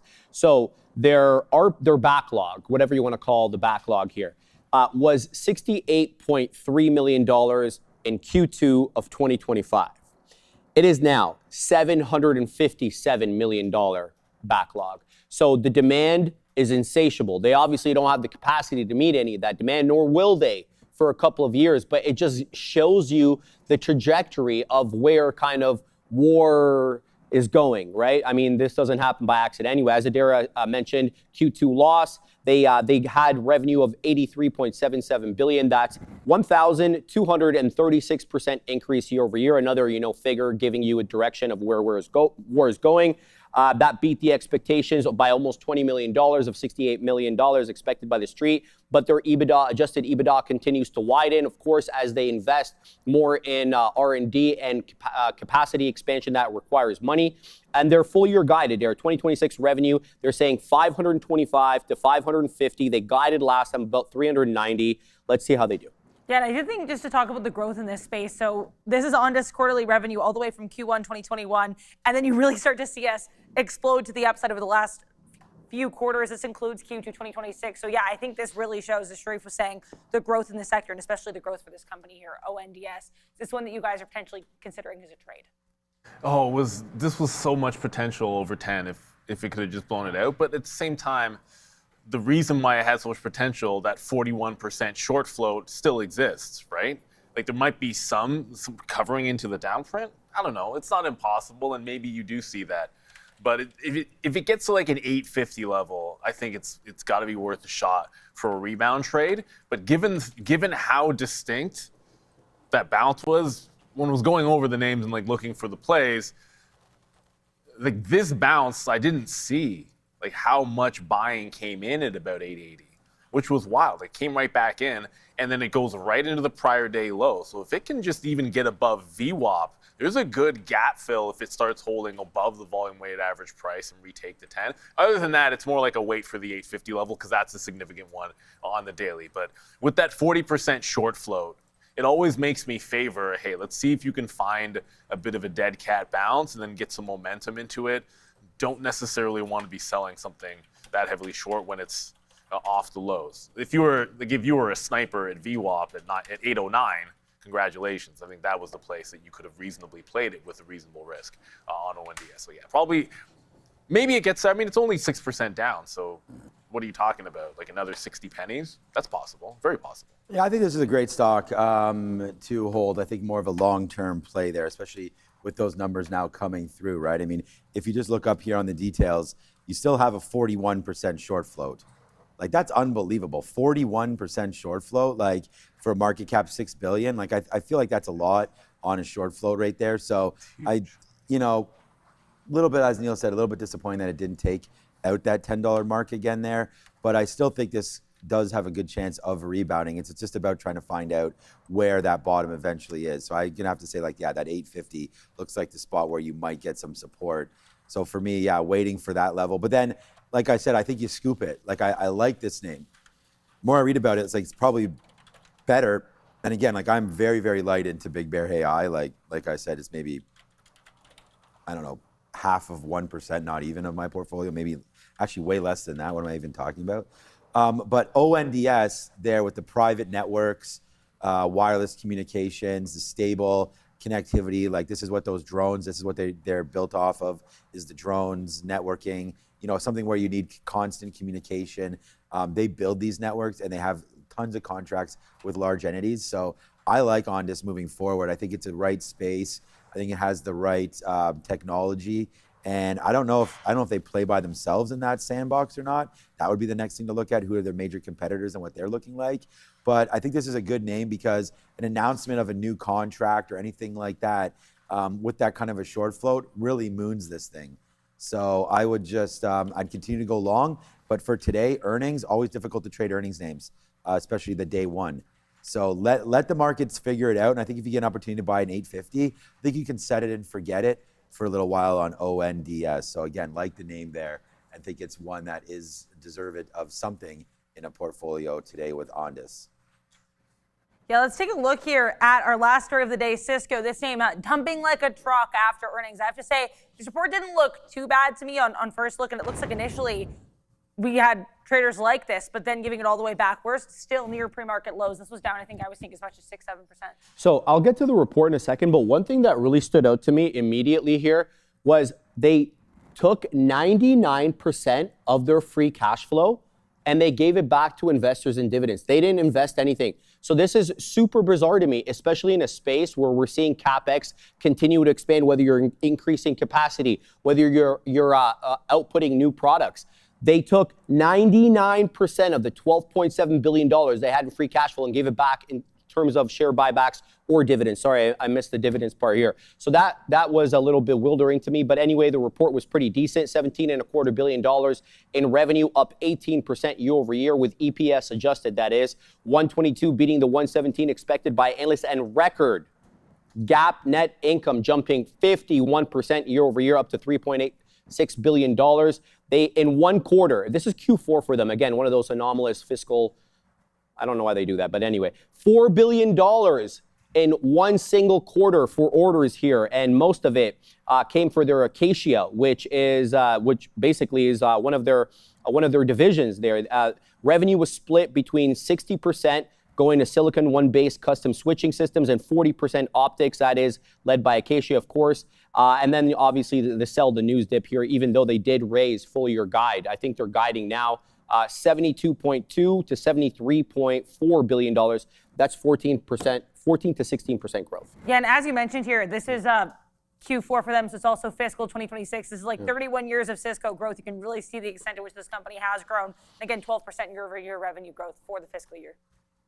Yeah, and like you can see, like that, the revenue continues to glide higher, and the stock is kind of tapered off and going into a bull flag. I think while that happens, logic would suggest that you want to buy the dip, because you can only have that upward sloping revenue growth for so long, and stagnant stock price doesn't happen forever. That said, I disagreed with someone in the chat that was like, oh, they've got a bid at 114. The support seems like it's between 110 and 112 on the daily chart. Like that's where the consolidation was last time. So I think that's the spot.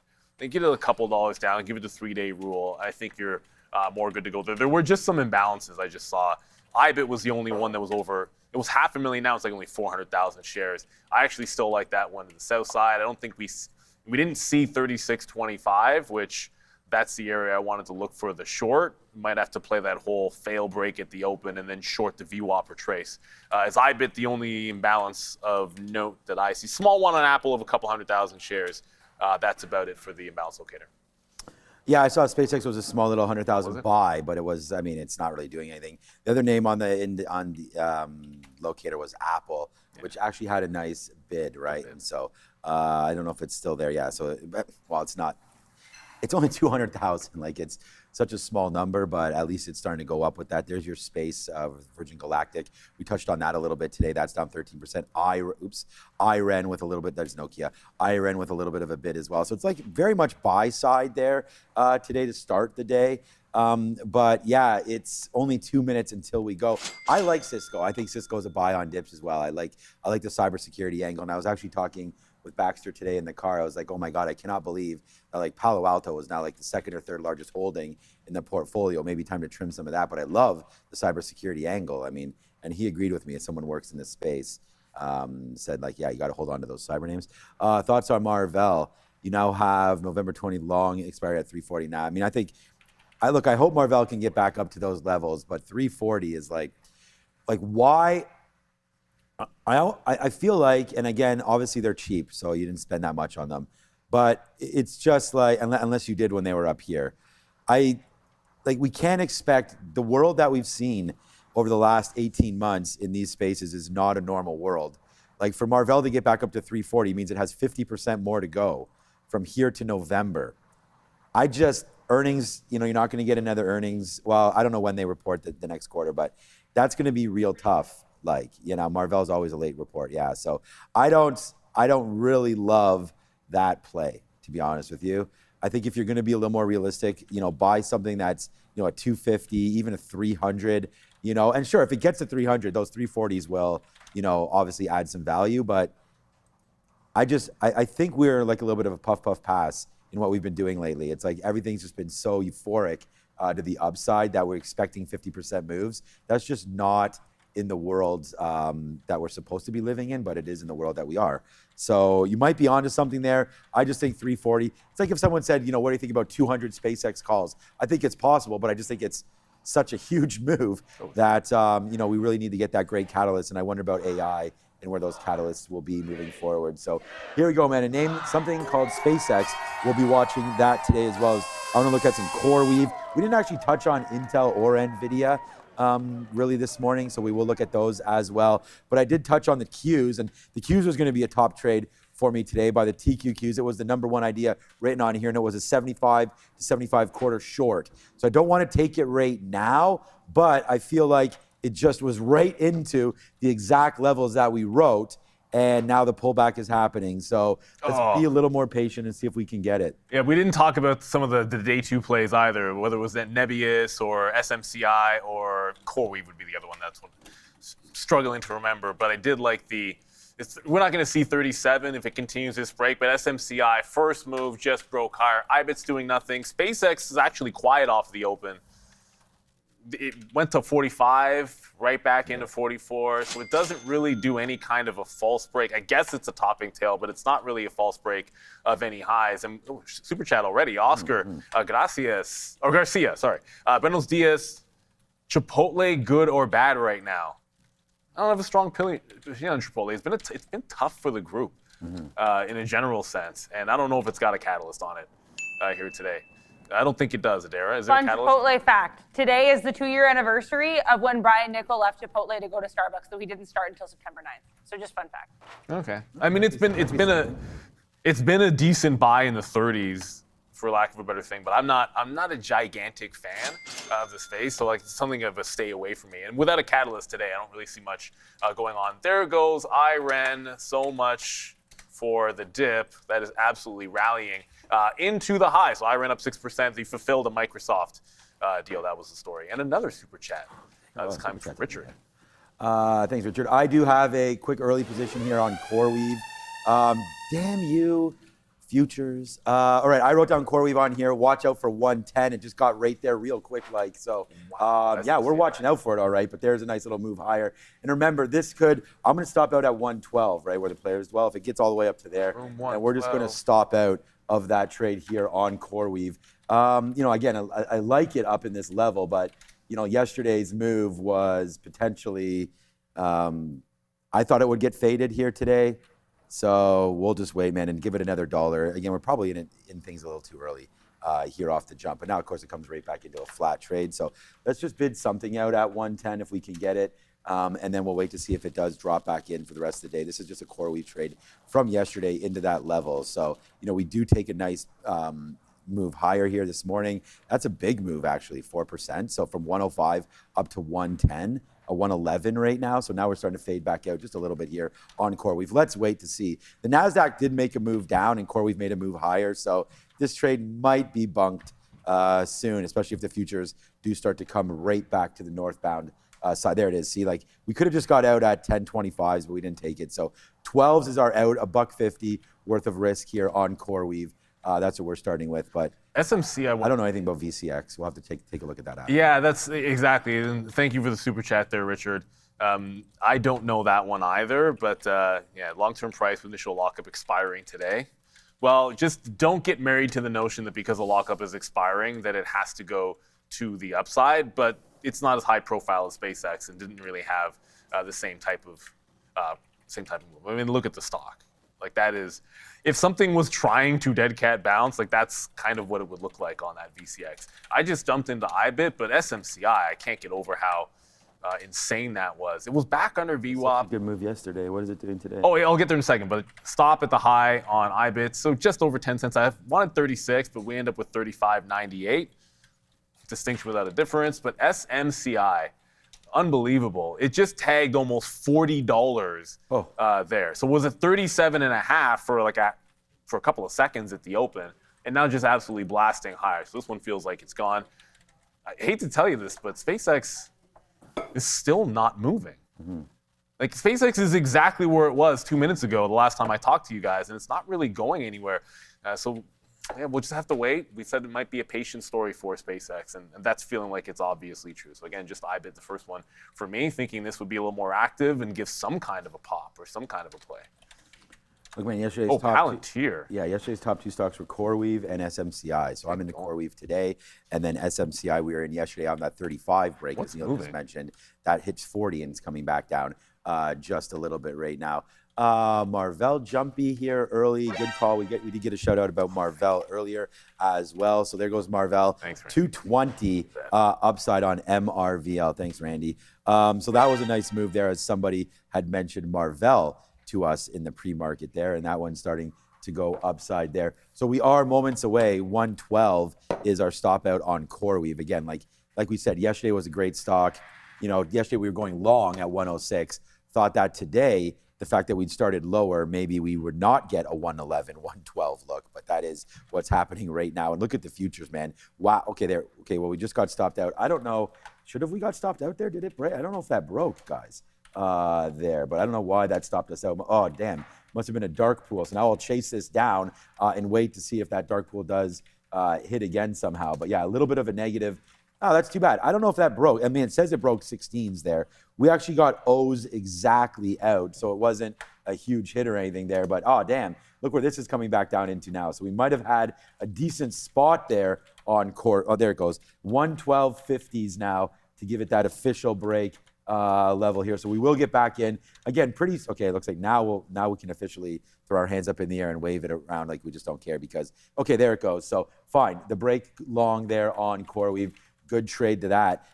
If you're long, wow, 113. Like this didn't happen yesterday, but that's okay. Nice break long there on CoreWeave. That's going to be an early L on that name, but again, like we've changed, right? We're not going too hard, too fast right now. Nasdaq huge right now. What a move off VWAP. Wow, this is 29 to 30,000 we're spiking like crazy right now. I don't know if there's news on anything right here, but this is really starting to move higher. Yeah, it's probably not a dare. This is just like look at that NVIDIA PPI number. What was it? Whatever. We had that over/under on NVIDIA all-time highs. That's making another percent to the upside here. That's what I see that's looking strong. I mean, SpaceX, I'm sorry to tell you, that's doing absolutely nothing. IBIT's pressing, so that's starting to press through the high.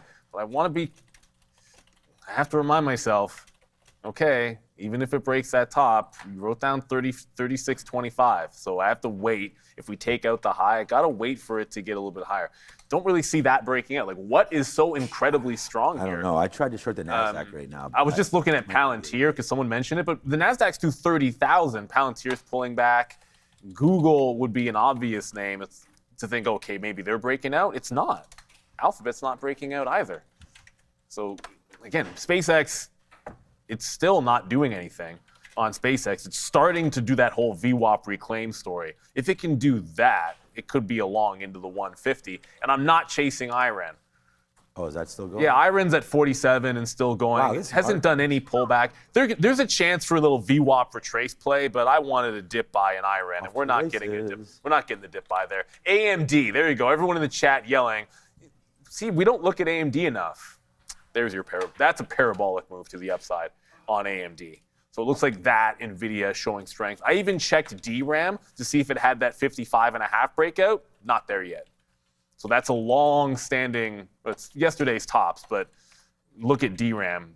This has a really good shot for a big breakout here today, but it's not even close. Market blasts to a key level, and this is actually lagging a little bit. You'd think it would already be there. Yeah, no, many names starting to go back up to the upside right now. I mean, yeah, like Go figure SpaceX wouldn't move. AMD, SpaceX, yeah, SpaceX went to 143 and change right there. Okay, so a new position started right now just to see if there is a little bit of a possibility for a pullback here on, I thought I must not be saving this because I want to have a 5-minute chart or even longer down here. Oh, now I got to fix, something happened. Okay, I'll get Someone was asking about time frames. I'll fix it that later. You use one, I use three. This is a one. This one, I don't know what the hell happened here. Oh, there it is. Fixed.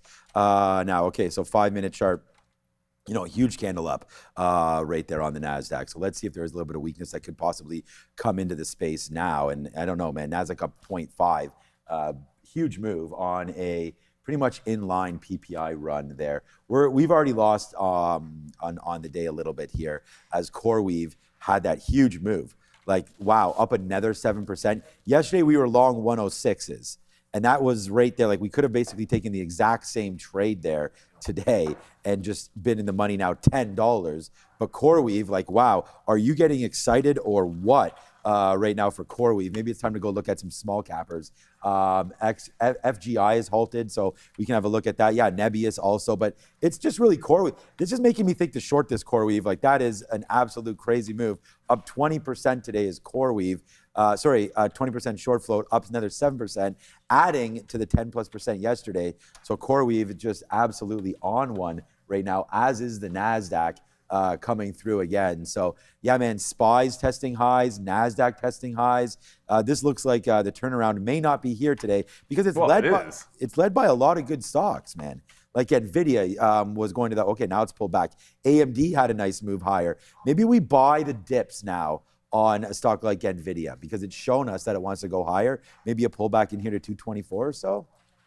Yeah, well, NVIDIA is so strong. I don't know. That's not the one I want to fade. I'm still gonna take another shot at Bitcoin, but it just broke out that high. You got to be able to jump out. It feels like when SpaceX made that move in the morning, where even if you liked it, I'll talk about yesterday. Today's doing nothing. Even if you liked it, you just had to get out of Dodge and look for another chance. And now you're trying to hold view up on SpaceX. Jeez, Iran, man. It's still going good. Oh yeah, you own this one. Yeah, I don't own the Iran. It's not even trying to pull back. Like, it's almost like squeeze levels up in here. I might go to Plan D.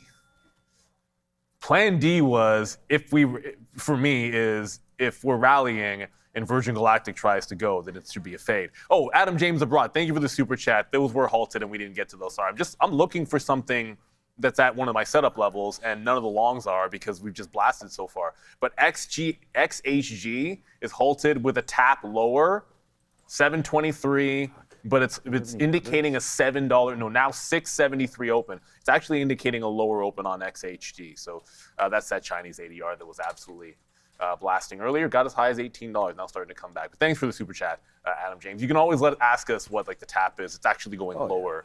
Now 650, uh-oh. Okay, we're trying to, okay, here we go, making some money back right now as there goes the futures to the downside. So we've got this one, guys.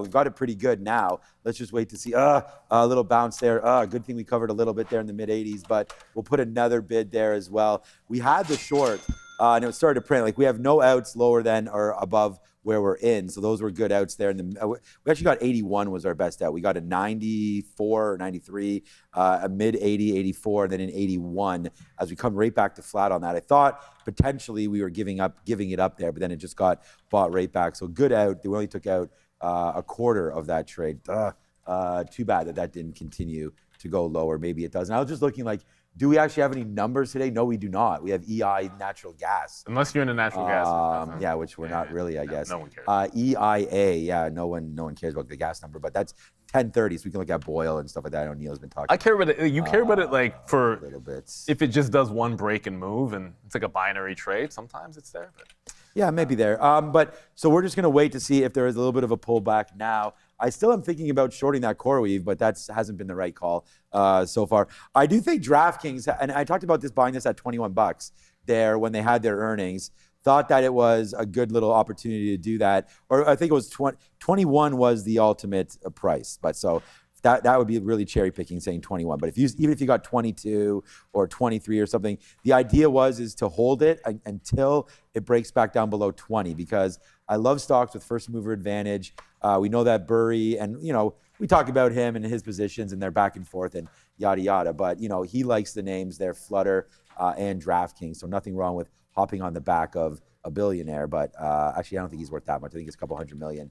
But yeah, we just had a dip down again on the TQ, so we're going to continue to watch that one. I'm bidding 75, 79s right there, and so there it is. We get that fill, and the next one's going to be in the 60s, and then we'll see from there how low can we go exactly here on the TQs. After a nice little run so far this morning, we're going to go short right now and see where this takes us on the market. CoreWeave 117, absolutely unbelievable stock. Those runners, we haven't looked at NBIS yet, but those runners have been. No, NBIS is not. Well, I did call it up. It's not the same as CoreWeave, so I don't know. Oh, okay. Well, Yeah. you know what? I It's guess like 3%. NBIS did too much work yesterday maybe. to be able to go today. Well, the over/under VWAP ends up under on SpaceX, so I end up short. It's going to be an easy out at 145 because the VWAP wicks are all at $145, which kind of gives you the even dollar as the average. I wanted to get a price at the $0.50, but had to sneak in there at the quarter. So I'm offering again in the 70s so I can get a 50 price if we can. You mentioned NBIS isn't going. Sorry, oh, now it is. Never mind. Is it now? I was Still only 4%. curious because if it was relatively weak, then maybe that could have been a short up here. But anyway, it doesn't matter. It's up 4%, and that's absolutely blasting. So if SpaceX breaks through 143, the target would be between 40, like it's just 41 area in here that I think there's a little bit of room to. So SpaceX, we'll look to see if that can get lower. IREN, still going higher. Come on, IREN. IREN, I hate you. I mean, if you're long this, congratulations, but I just feel like if it comes back into VWAP, it's probably going to do some crazy hammer candle down and just like run us over, but we'll see. IREN still, it's now doing a pullback for the first time. It's really just can VWAP hold, and that's about it. Adam James abroad. Yeah, he's abroad again. Sean, you should consider talking about SpaceX today. Yeah, I mean, I've seen it. I mean, it's been 15 minutes. I don't have an execution on SpaceX. I wish I did, and then I wouldn't be so distracted.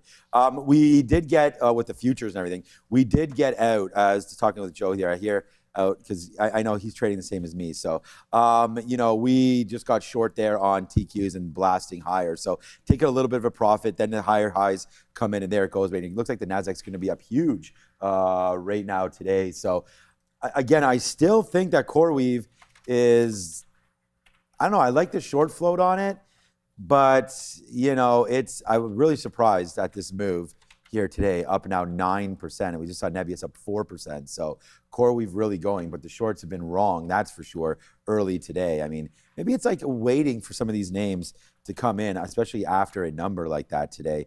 This is why, Adam James. I mean, like I told you, man, SpaceX has been an extremely profitable name for the show. But for today, I think you just got to wait for a 145 break now if you're going to do anything on this. I just don't, it doesn't look exciting enough to me to do anything right now, but doesn't mean that it's not gonna go. I think we got to wait for that 141 or 150 break on SpaceX. So, but yeah, that's what's going on there.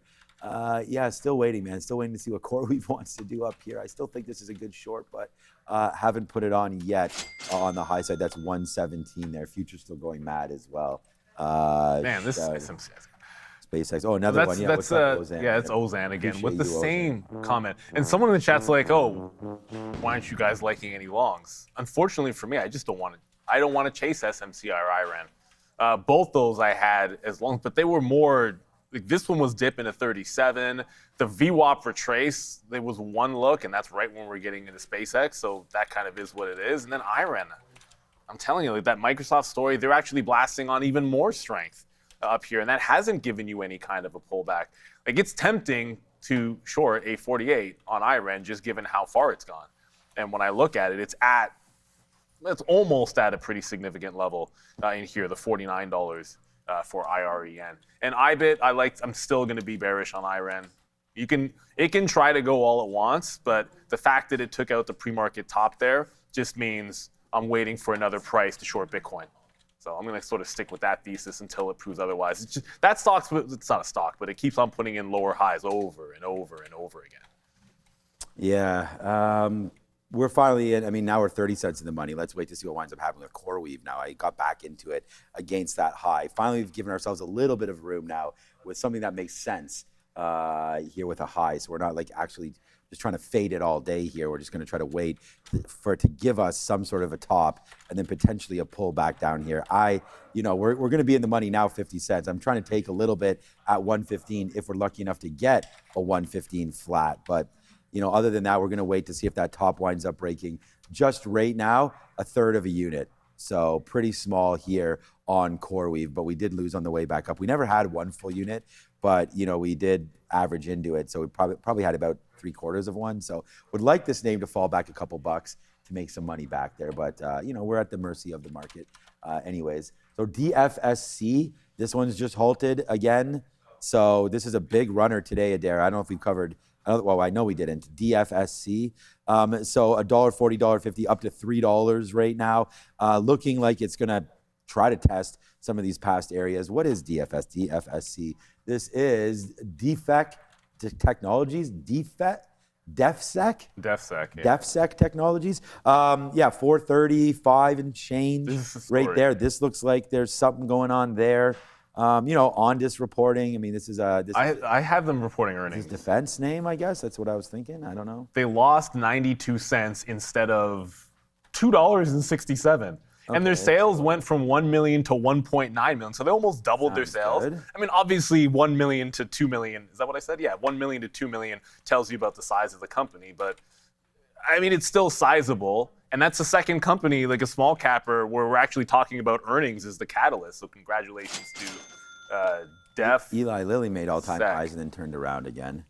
WStream, yeah, get those freaking likes up, everybody. Like, I'm going to show it to you guys. We have probably 8,000 or 9,000 watching. I mean, I know the market's a little slow today, but we've been actively trading over here. There it is, 727. I like that. 9,000 of you watching. So let's get that going. We'll refresh that and see if we've hit the like button. Remember, I told you it's roughly a 50% chance of your next trade being a winner if you do hit the like button. So do that right now, odds. And we will. Yeah, I mean, it's better odds than most. So we will check that out coming very, very soon to a trade near you. This is Trader TV Live. Please hit the like and the subscribe, and thank you for that super chat. And we really appreciate all of that coming through. Cerebras, wow.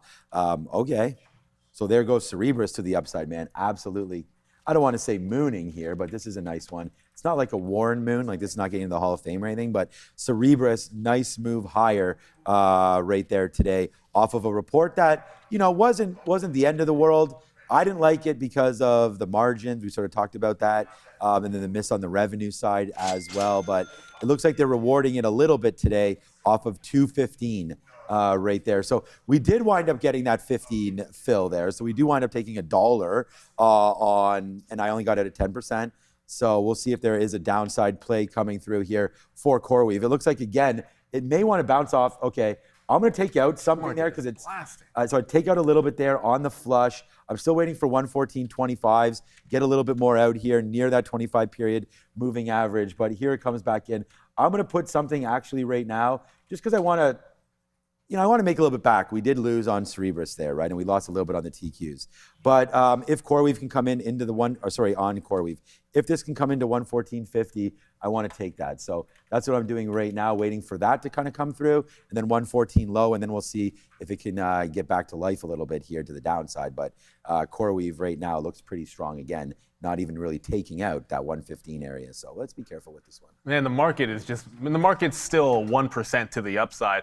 For those watching Intel, it just hit 106 and had a huge pullback. It just pulled back $2 in 2 seconds. I just looked up and saw it. SpaceX is holding underneath VWAP pretty clearly, but you know what? This cat plays both ways. See this 145? That's turning into a wall at 145. This one, if it breaks 45 without breaking the low, is a long. So if we don't break the LOD and it breaks 145, it's a reversal into the long on SpaceX. And I'm just reminded of what happened yesterday. Where like early the short hit the low, didn't break the low, and then when it broke out, SpaceX then went $1 billion, 17. I think it was a reversal. bajillion. I mean, a bajillion sounds better than market 17. Cap went bajillion. But what the heck just happened to Intel? This was cruising a second ago. Let's go, Intel. And yeah, 106, now back into 104. So there is a bit of a reversal happening for sure. I'm going to double check this SMCI because that's at $40. If this topping tails 40 on SMCI, this could be a trend break, but I just heard that we're going to Adara. Looks like we have an update.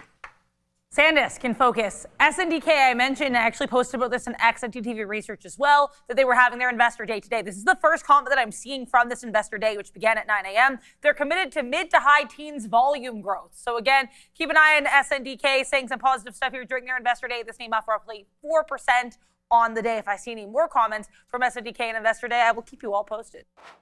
Gracias. Yeah, so IREN, by the way, is 49. just running.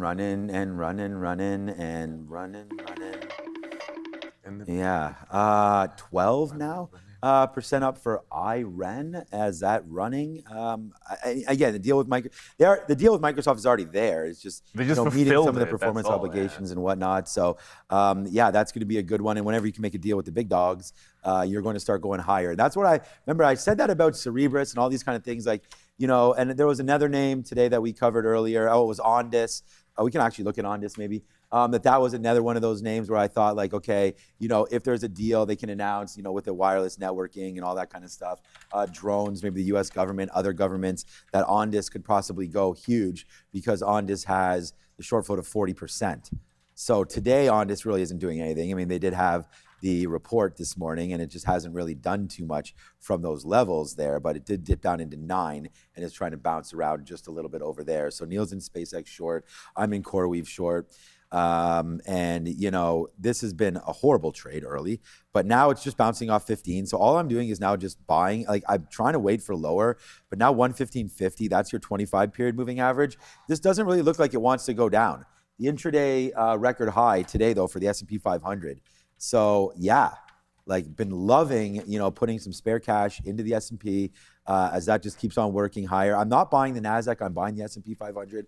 I think we talked about that. This is my single largest holding. And I just like the diversification of all 500 stocks. Low management fee, gets you in the game. You can sleep better at night. The worst case scenario is you're going to wake up and maybe be down 2%, like, in the S&P 500 would be kind of dramatic. So, it just gives you that little bit of a cushion into the portfolio, because the portfolio is still surrounded by all Mag 7 names, but the S&P gives you it's still going to be heavily tech, but you just get way better. Yeah, I mean, it's way heavily tech, obviously. I just realized when you were talking about CrowdStrike and PayW, it reminded me of something. I'm 50-50 on both of them, and I always look at individual names as part of my portfolio, but when I add them up, that actually ends up a bigger. I own more those two names than I own in Apple, which gotten a little out of hand in my opinion. But I don't know which one I like better, and I just can't make a decision on which one I like better between the two. Tam Panda, thank you for the super chat. MU SanDisk, that many green candles in 5 minutes. 42 is going to hold.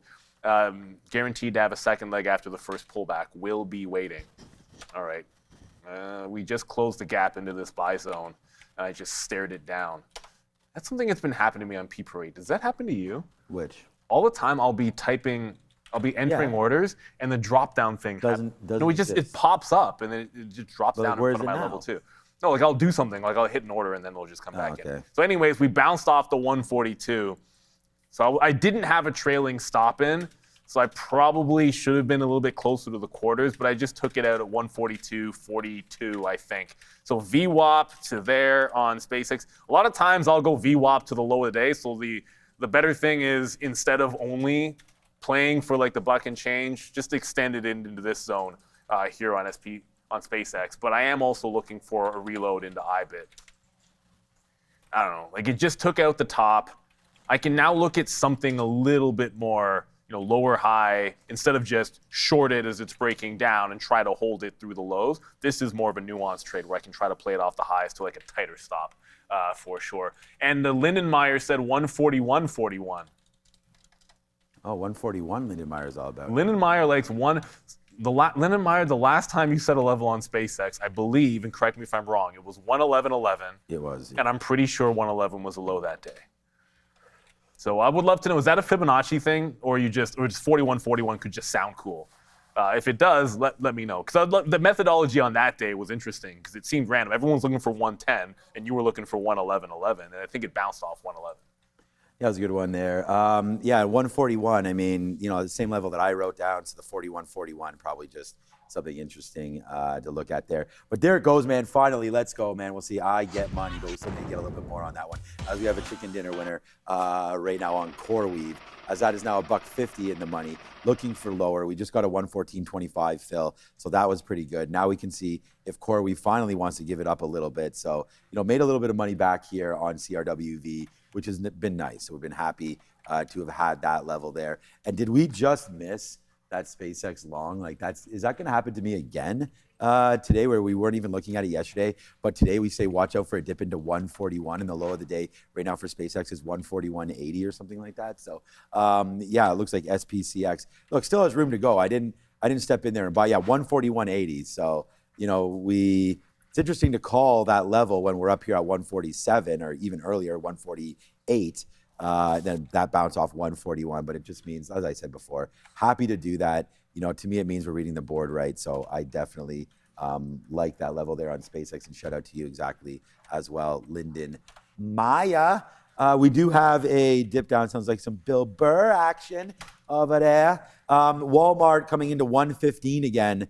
That's a good level. I mean, we bounced off there a couple times now today, so watch out for Walmart being down 0.5%. As we've seen this trade before, right? I mean, when the Nasdaq gets cooking and some of these names are up huge, I feel like people are sell off some Walmart to maybe buy some of the other tech names. This is in the Nasdaq 100, but to buy the more pure plays, and they sell off Walmart. So really like that stock. Obviously, we think that's a good long-term hold. I'm not in it. But I'm in Target, which I think is better, and I have Costco from forever. But yeah, Walmart giving some looks here at 115 today, just coming right back into those levels from yesterday. So I think 115 is a possible decent hold. All right, IREC, that's not doing anything. DIT is not doing anything. Oh, here, this is Pershing Square, PSQH, I believe. So I don't know if that's halted. That might not be the right. No, that's not Pershing Square. No, it's not. DFSC. I think this was another one that had halted up, halted down. So we wait to see if that one's going to open back up. That's 10 minutes. So this is defense security or whatever that had a way better earnings per share, only down 91 versus down 250 or something like that. So DFSC trying to do its best right now. Okay, $2 right now. Holla at $2 for CoreWeave. So again, my dumb self got involved too early again, and we just had to let it settle.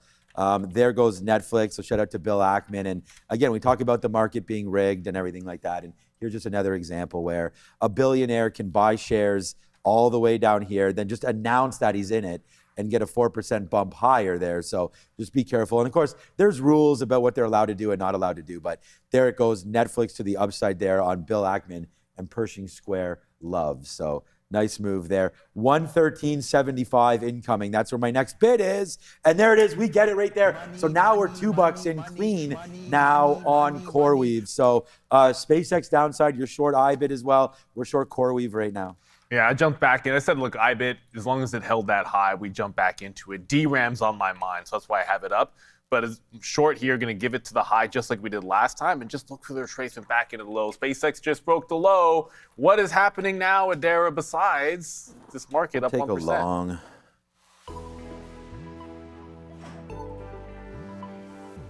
Well, I think we have to start by talking about that market upside, Neil, because here's the S&P 500. This is going on its third pretty strong 15-minute candle here to start off the session. Here is the NASDAQ. NASDAQ looking nearly identical here to the SPY. We'll keep an eye on USO, though we haven't heard too much on oil today. Oil actually pushing lower. So this is how things used to be at the start of the conflict going back to March 2026. You had weakness in oil, strength in the market. That's certainly what we're seeing right now. But things might not be all so rosy. Even after this PPI print, we get some comments. And PPI, by the way, mostly came in cooler than expected. One print a little bit hotter than expected. So 3 or 4 cooler. Fed's Hammock saying that the Fed needs to raise rates right now. She actually was one of 3 Fed members to vote for a rate hike at the last meeting. So this is significant. She's staying pretty hawkish. She also said that inflation amidst recent shocks continue to rise and that too much growth could put further pressure on prices. So she's saying this needs to happen now.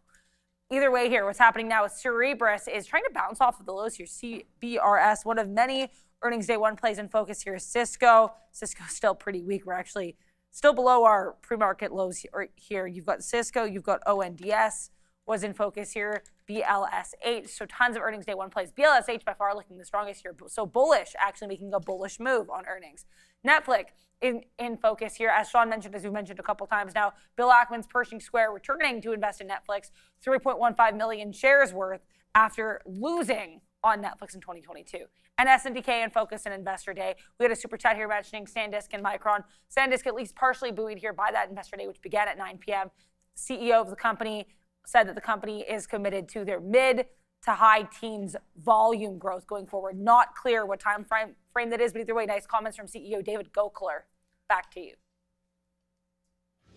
Just before we do that quickly, we're into SpaceX, and there it is, man, 141.50. We did buy that dip there just because it was at a 50 level. I'm still waiting. I was actually waiting at 141.25 for more shares, but when that came in, I said, let's just take a small piece there. We'll take it. Now it's running to the upside, so it's 80, 90 cents in the money right now. It did touch 50, but then fell back off of that, so let's wait to see if that does come through for us at some point there on SpaceX.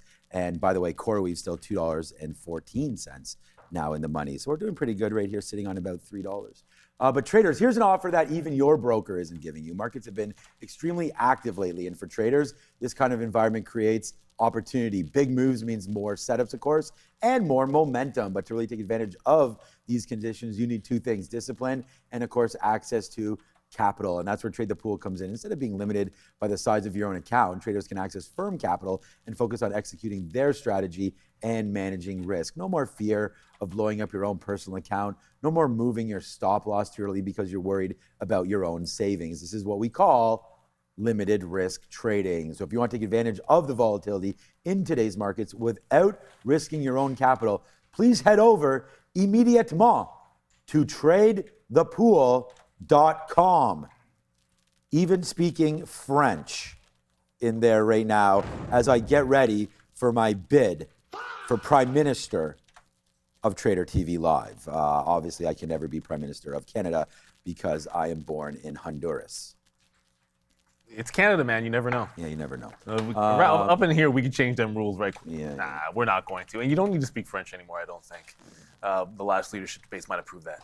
We're breaking back into the highs here, everybody. NASDAQ is looking really good. You've got NVIDIA blasting. I said DRAM was going to be on the mind. It's got to hold on the dip. The dip needs to hold 55.5. Why? Because that is this prior high in here. So if this dip holds 55.5, this looks like a good continuation play. Now, under the hood, obviously, you're going to be looking at Micron, SanDisk, the entire group. Micron's also in the midst of that same pullback. SNDK was weaker yesterday. SpaceX. Today, it's actually stronger. Oh, boy. So this one's looking pretty good as well. So as long as we hold the bull flag, want to see this close above 55.50 before you get in. As I said, I'm back into IBIT, and I don't think it's going to be a reload on SpaceX. Because that thing about that 45 zone, like, see that wall? If it breaks 45, that just seems like a nice V-shape potential recovery to be able to retest the 145. It's 150 level, I should say. Roland, shout out to you. Good morning. QMCL. So immediately, anytime you throw up one, Quantum, what is this? Quantum, what is it? Let's get the actual company. Quantum Corporation. If you've never looked at it, I'm going to tell you right off the bat, this is not one that I've tracked or looked at today, but the chart speaks for itself, I believe. I don't know if there's a story here, but I will look it up for you. It looks like a clean breakout on the daily. Did you say there's no... I haven't found a story yet, but I looked this up because I was pretty sure they didn't do quantum. They don't do quantum. They do data storage. The name is incredibly misleading. And they don't have a story either. Sorry. That story, I guess this is earnings day 2 for them because they posted on Monday night, so Tuesday. This is earnings day 3 for them here. Quantum Corp, which again, not a quantum company, guys, not a quantum company. The one quantum company that is earnings day 1 is Inflection. I also just looked at the volume on this move.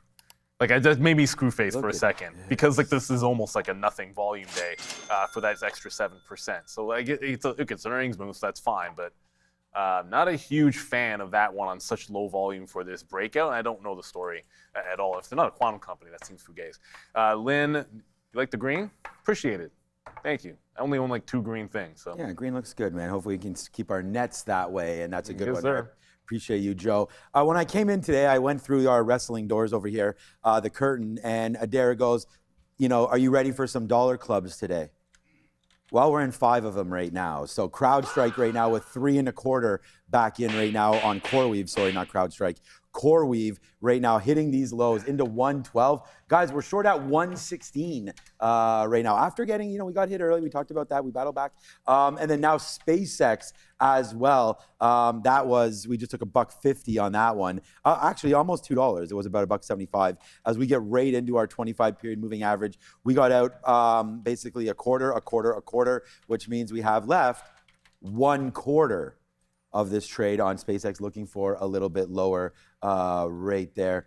Here, we can, I'm going to pop this and see what winds up happening here. Off. Yeah, we can watch, let's, hold on a second. Let's just watch this together here. So, why is it always 4? Let's see what happens here. I have no idea. She's I can tell normally which one she is here. Oh yeah, okay, I found her. There it is. So there's the break. Let's see what winds up happening. Oh, that was not a good shot. But there it is, early goal there for G unit right there. So nice little steal there. It looks like, oh wow. Joe, check this read, boom, right there. Oh, you're short-handed? Watch this pick. Bang, there it is right there. Nice move. Catch her if you can. Right there. I got talked about this, but there it is. Little bit. I guess she tried to go 5-hole there. Did someone try to throw their stick at her? What's going on with that one? What the heck was that? Right or there, she lost it lunging. Yeah, who knows, man. I don't know. But there it is. That looks kind of sus. The non-celebratory. She's like Barry Sanders over there, man. Gets the touchdown and just says, "Here you go, Mr. Referee." I love that about her. Right there. So yeah, shout out to that one. In case you don't know, I am a big basically, what do they call it when it's daddy's girl? Girl dad? Yeah, something like that. Big time. But also, I am planning on going to the range with my son tonight. So that should be really exciting. She has volleyball. So I was like, oh man, this girl's doing everything. I got to take this guy somewhere. So we're going out to the range tonight as well. So you got to be super busy, right? Every single night something's going on. Like we won't eat again until 8 something tonight. But okay, so now CoreWeave is now $4. So not going to any clubs, as you just heard me say, but we got a nice little winner there on CoreWeave. We've got a good one. So right now, my whole net is basically this, losing on this early TQQ short. If we don't have this trade, we're flat on the day, but we are going to be red because of that TQQs. And then again, a little, ooh, that's a good one. We didn't get out, so now we only have 20% left. We only got at a 5% rate there of what we had left, but we'll wait to see here if we get a little bit more of an upside play there on SpaceX. So far, so good here today. Let's go over to Neil and tell you why you need to become a member. Well, one of the reasons, because you'll probably find support, resistance on maybe SpaceX, all the names that are in play. You're seeing earnings names, day 1, day 2 that are out there, and you can all find it in the research note coming from Sharif. And if you hit that membership button, just subscribe, just get in there, make sure. If you're in the chat, you're also gonna be able to get this as a gift. So I wanna remind people to do that, but it's everything you need to start your day, okay? We're talking about $5 a month, 25 cents a day effectively for every trading day there is out there, technical analysis, news analysis, everything you need to start your day off correctly. So you don't have to trade blind, the work is done for you. So I wanna shout out to KC for gifting some memberships today and doing it multiple times, but I want everyone to jump in there and get it if you can. And yeah, it's a great, fantastic benefit. Yesterday, 100%, you would have found this name out there. Yeah, that'd be SMCI, blasting through $40 now. 40. Yes. The stock is on an absolute freakish tear up here, and there's really nothing standing in the way of SMCI. I liked it for a dip buy that never came in. Like really the only things that set up remotely at levels were IBIT and SpaceX. And to me, the SpaceX short was done when it made that turn. DRAM's coming into VWAP, so that's at least potentially setting up here. And as I said before, we're back into a little bit of IBIT. But let us know what else you guys are trading in here. Jaws says SMCI is going to do that 2023, 2024 run again. No. Nah. What it did... And then we're not split adjusted, so I actually have to look at this on a different time frame. And this is not to be like a hater or anything, but like that, what this did before when it went from $4 to 120, you don't tend to repeat that kind of a thing if we're being real about it. So yeah, it's coming from what, $20? So the equivalent of that is almost insanity. Like you're trying to go 30x from $20. I think that's incredibly unlikely for this, but enjoy the ride while you can. It's been beaten up enough. Yeah, man. Like we just said, man, there it is, $5 right now on that one. That's such a getting their winner. Their CoreWeave, we just took some 111s out right there. So being real disciplined with the hold. You know, a bunch of outs in front of VWAP and one exactly at VWAP, one at the 200 PPI. Like the fact that we got something out at 112.50 and then it went into 111, it's like, that was a really good hold. Normally I'm trying to scalp these things back and forth and we don't have to even worry about anything like that at all. Let's double check what's going on with the Fed today because, you know, we did have that PPI and now, market get money, you know, there we go. So no rate hike right now coming in September, 2/3, 1/3, when that just yesterday was 50-50 or CPI day. Yeah, it's 50-50. And now it's changing very dramatically for the Fed rate rate hike action. There will be no Fed rate hike according to this. So even if we go into December right now, it's still only showing, so it's showing 1 by the time December hits. So no, yes, maybe December 9th for currently expected. Now anything can change, of course, as we get through to, wow, what is, oh, by the way, Neil talks about super micro. Yesterday, it was on the sticky note for 35 long, and I said I liked this stock as a long candidate. We like the improved margins, and boom, shakalaka, it's on fire right now, SMCI. Neil, this was $3, then it was $4, then it was $5.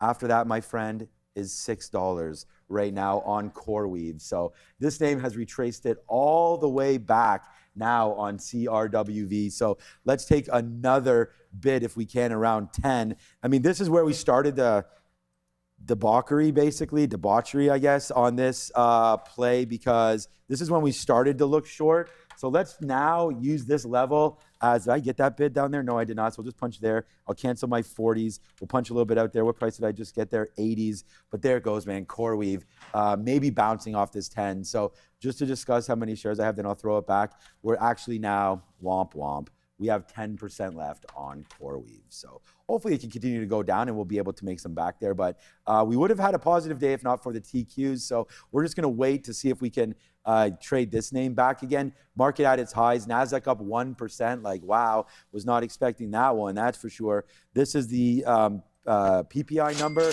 up and down. And then this is the market just got going. Every time it wants to pull back, it says no thank you right there. So hey man, we'll trade it. We're $1 in on SpaceX, we're 5 in on CoreWeave, and Neil's got IBIT short. Yeah, and the thing is, even if IBIT breaks out, which it might again, we'll take out what will still be about like 1/3 of what we made on the SpaceX trade. But I got bad news for you. D34DN. The Robinhood Ventures, I can't tell you if there's a tap on it because we don't have it. So like RVI, which is, shoot, why can't I call it up? There it is. I'm assuming like RVI doesn't really trade much volume. If there's a second like listing for the RVII, like I don't see it. I can just show you RVI, which is not halted, which is trading right here, and I can tell you what price it's at if you're absolutely curious. If you're talking about something different, I'm assuming you mean Robinhood Ventures, which is not halted. But you can clarify if you'd like. I just don't know what else that could be whatsoever. We only have RVI, that's all. Yeah, old friend of ours here, Daryl. Yo, what's up, Daryl? What's up, Daryl? Yeah, man, What good up, one brother? there. Sean, I joined you on the CoreWeave short. But a little late. Yeah, I was a little early. You're a little late. So if we can just combine that mentality, then you and I will be, on one there. What's up to Easy Peasy as well. But after, VWAP breakdown. So yeah, we can have a look at that quickly. I just want to keep this up because I didn't even finish reading this. At 1:30. Okay, you joined me a little bit late at 113.50. Good win with that. You covered. Okay, so you took $3. So there you go, man. Join the club, man. You can come in. It's pretty admission's free. I mean, you just gotta somehow earn it with the trades, right? So you did. So there you go, man. Three day passes for you on that one. But yeah, there's the break right there, 13.50. So I think that was good. I think that was pretty patient because waiting, bang to the downside. Now I don't know You probably picked it because of the same reasons why I was thinking about going short right there. Probably a good area to sort of get out of that. And that's what we did. So I think, again, great minds might think alike here, Daryl, and you got it. So that was a good trade. I'm still going to hold a little bit. I just got another piece out. So we have about 7.5% now left on CoreWeave. So would really appreciate it if it did come back into the downside again and take out this 110. And then we can fall back into 107. I think that's the low, 108. Like the 200 period between 108 and 109. I think we'd be really lucky to get that, okay?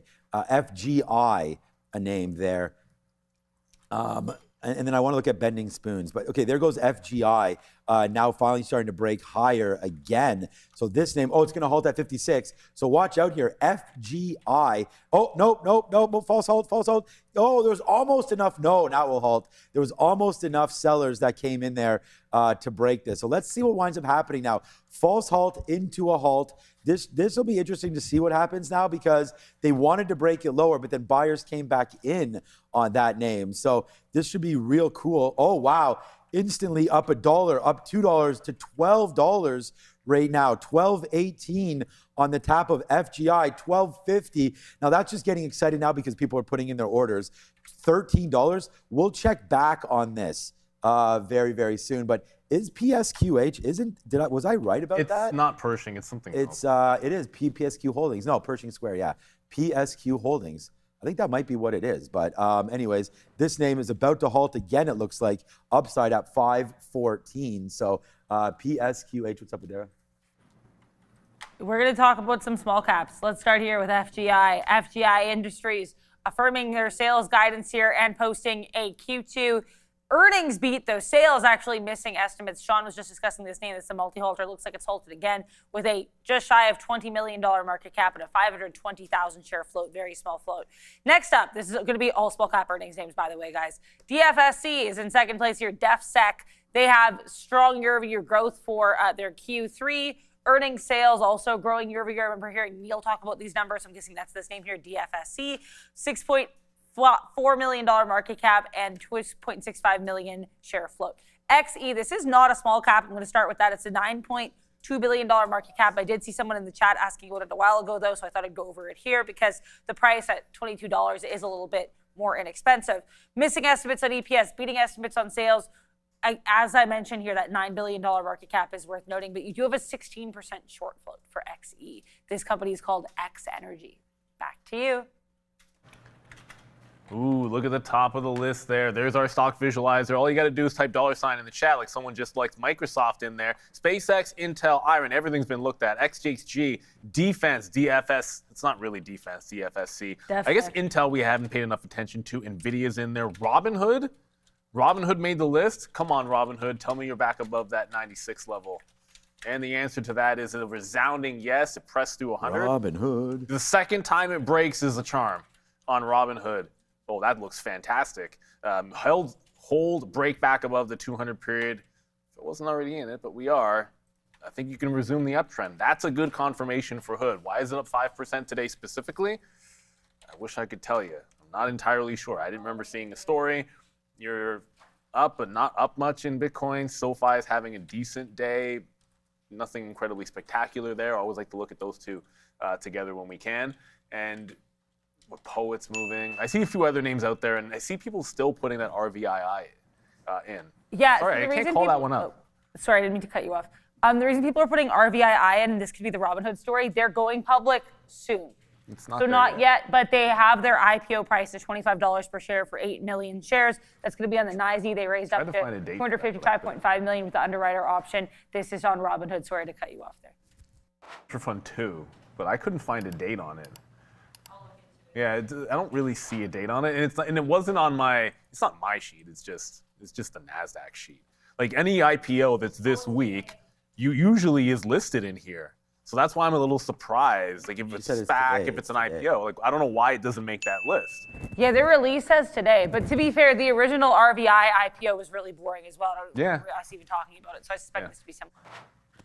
No, it was. And again, that's talking, and the RVI doesn't even do that much volume, so to speak. We have a super chat in here, and I think it's a pretty good one, if that's the one that's up. We can throw it up there, Andre. I like this. Everyone has to. Paul B, there is no right answer to taking profits, trailing stop loss versus selling in increments. It just comes down to what your style is. I find like a lot of swing traders we talked to seem to have like the trailing stop notion. I like trailing stops when you're holding something through a big level. Like if you're holding it through like a double or a triple bottom on the daily and it breaks it, instead of getting out in front of that level, I think oftentimes you can try to let it break. And if it ends up breaking down, great, you can hold it for more. But if it ends up bouncing, then you trail it. If it continues through, then maybe you find another spot, which would have been that 141. There is no right or wrong answer. It's simply what works for you. You know, the first step is, why do I want to be into a stock, and where do I want to do it, in what direction, and then where's your out, and then the take profit part. If you get the other things right, you're just sort of perfecting it more than anything else. The other things have to be right in the first place, like when to get in and where to place the stop. Ends up being, I think, a heck of a lot more important. But trailing stops can be good. Some people like to use Fibonacci's. I don't know if that's where Lindenmeyer picked up the 140, 141. I joked about that. I don't know if it was actually true. But just make sure that you find something consistently works for you. Yeah, SMCI is just on one. Yep. There's no VWAP pullback in that. So I feel like the next trade, SpaceX doesn't want that 45 to come back up, because I still think as long as the low holds on SpaceX, 145 sets up as a break. That wall that was there for the short, if it ever goes, you got to think about the long trade. But we held 55.5 on DRAM pretty big, kind of a heavy candle to the upside. So I'll look to maybe see if we can get the next dip that holds it a little bit more clean, as the memory names are looking strong along with the overall market. Yeah, they are looking pretty good. Nothing too crazy happening with IREN. It's kind of, I don't want to say falling asleep, but it's diddling in the middle. There's no VWAP pullback. It's not really breaking out those highs. So it's just taking a little bit of a nap there on IREN, as we wanted the dip into the Gulf, and it just ramp jobs. There was really no place to get into this on a pullback early, unfortunately. Okay, FGI, yeah. I mean, I don't know, really like, I like holding that IREN right into here. Yeah, FGI halted again at 985, 986. Lonzo keeps tagging you in this, so I don't like. I guess you guys were talking about it in the pre-market. I don't really know. Well, he asked me why Bending Spoons wasn't more red on the report, and my response was, there's no like should it be, like you can have. I go, you might have, if you have opinions strongly on it, then you can think it's a continuation. But like a stock, because it reports X, doesn't mean it has to move a certain percentage. That's not really how it works. But you can just look at things like, what's the expected move? Do you think it was a really bad quarter and was expected 10% move and it's only down 5? Then maybe you've got 5% worth of a trade in there. It just comes down to, if that was your conviction, absolutely go for it. Lots of times we'll think a stock is. Yeah, you have no idea. I tend to more likely be on the side of trying to buy something if I think it's too far down, as opposed to, oh, I think that report was so bad, I think it should go even further lower, and chasing it. I find it's usually easier to wrap my head around, oh, I liked that report, they're beating it up too much, this is a good company, because I feel there's more people that might be thinking that way. It's a little tougher, and rightfully so, to try and grab that short. Bending Spoons is down 17% now. So a good one there. Lozo, thank you for the super chat. Yeah, exactly. Okay, so that's a good one there. Yeah, down huge. I actually, as I looked at it, I didn't realize what it was doing. I actually like the level that Bending Spoons is at, right in and around there right now. Okay, let's see if we can do it again. We've got another trade idea on here. And just looking at what the NASDAQ has been doing here over the last little while. Again, this is the only hit on the day there for me. I've only traded 3 names again, which is pretty much right in the wheelhouse for what I'm trying to do. CoreWeave right now is, as I said to Neil before, $6. Trying to break through 10. We could put a bid. Let's just put another bid down here. What am I bidding? Okay, I'm not even bidding anything, so we'll put a bid down, 10 15s or so, just to see. Got to sort my blotter here by. So the only thing I have left was, I was still trying to short 116.50, but obviously we didn't get as many shares as we wanted. Well, we did, but we were waiting for a little higher there. So let's put another bid down that near that low side now, and then just try to watch out to see if we get that fill, and then maybe a break lower over there on CoreWeave. So that's been a big trade, obviously, as we go. There it is. Yes, sir. Yes. Now CoreWeave, big time movements now to the downside for your friend CoreWeave right now. That's a good move. Wow. This was up 8 or 9%, man. We just put 7% back in our pockets there on CoreWeave. So that was a good one Just never enough shares at the top and always too much there, but all good. SpaceX falling back in. Like I said, I still have 20% of this trade. I want to get longer, but more near that 141. I think we pretty much nailed that price, and let's just continue to support that. And if it does come into 141, as we wrote down on the note today, the other name that we had on here is we have CoreWeave, SpaceX 150 or 141, and then the futures. So that was an L there. Let's go back and see if we can turn that frown upside down and get some money back here on the TQs. I may go. Joe's been making these iced coffees, and now I'm kind of like, because I only drank half of what Randy bought right now. Should make like a gigantic one. I may go make myself an iced coffee pretty soon, coming back in there. But yeah, okay, so right now we are short the TQs. I thought maybe we were seeing a top right there. Easy to get out of. This is not going to be a big hit, but did we just get stopped out of it? Yes, we did. So right into there, like I said, just real quick stop out. We do have Nat Gas coming through, so we just got stopped out at 45 there on the TQs. So the only negative name we have just got a little redder there. I still think the Nasdaq's going to be a short at some point, but it looked like it was there. It just didn't happen. So TQs blasting to the high side, and the RSI on the TQs is quite high right now, 88. Like we haven't had this kind of an RSI play in quite a while. Right, this goes all the way back to the 7th. Back about a week here on the 15-minute chart. So we are overextended on the buy side, but that doesn't really matter if it wants to keep going higher. So that's why I tried to short it, but just did not come through with that trade. So yeah, man.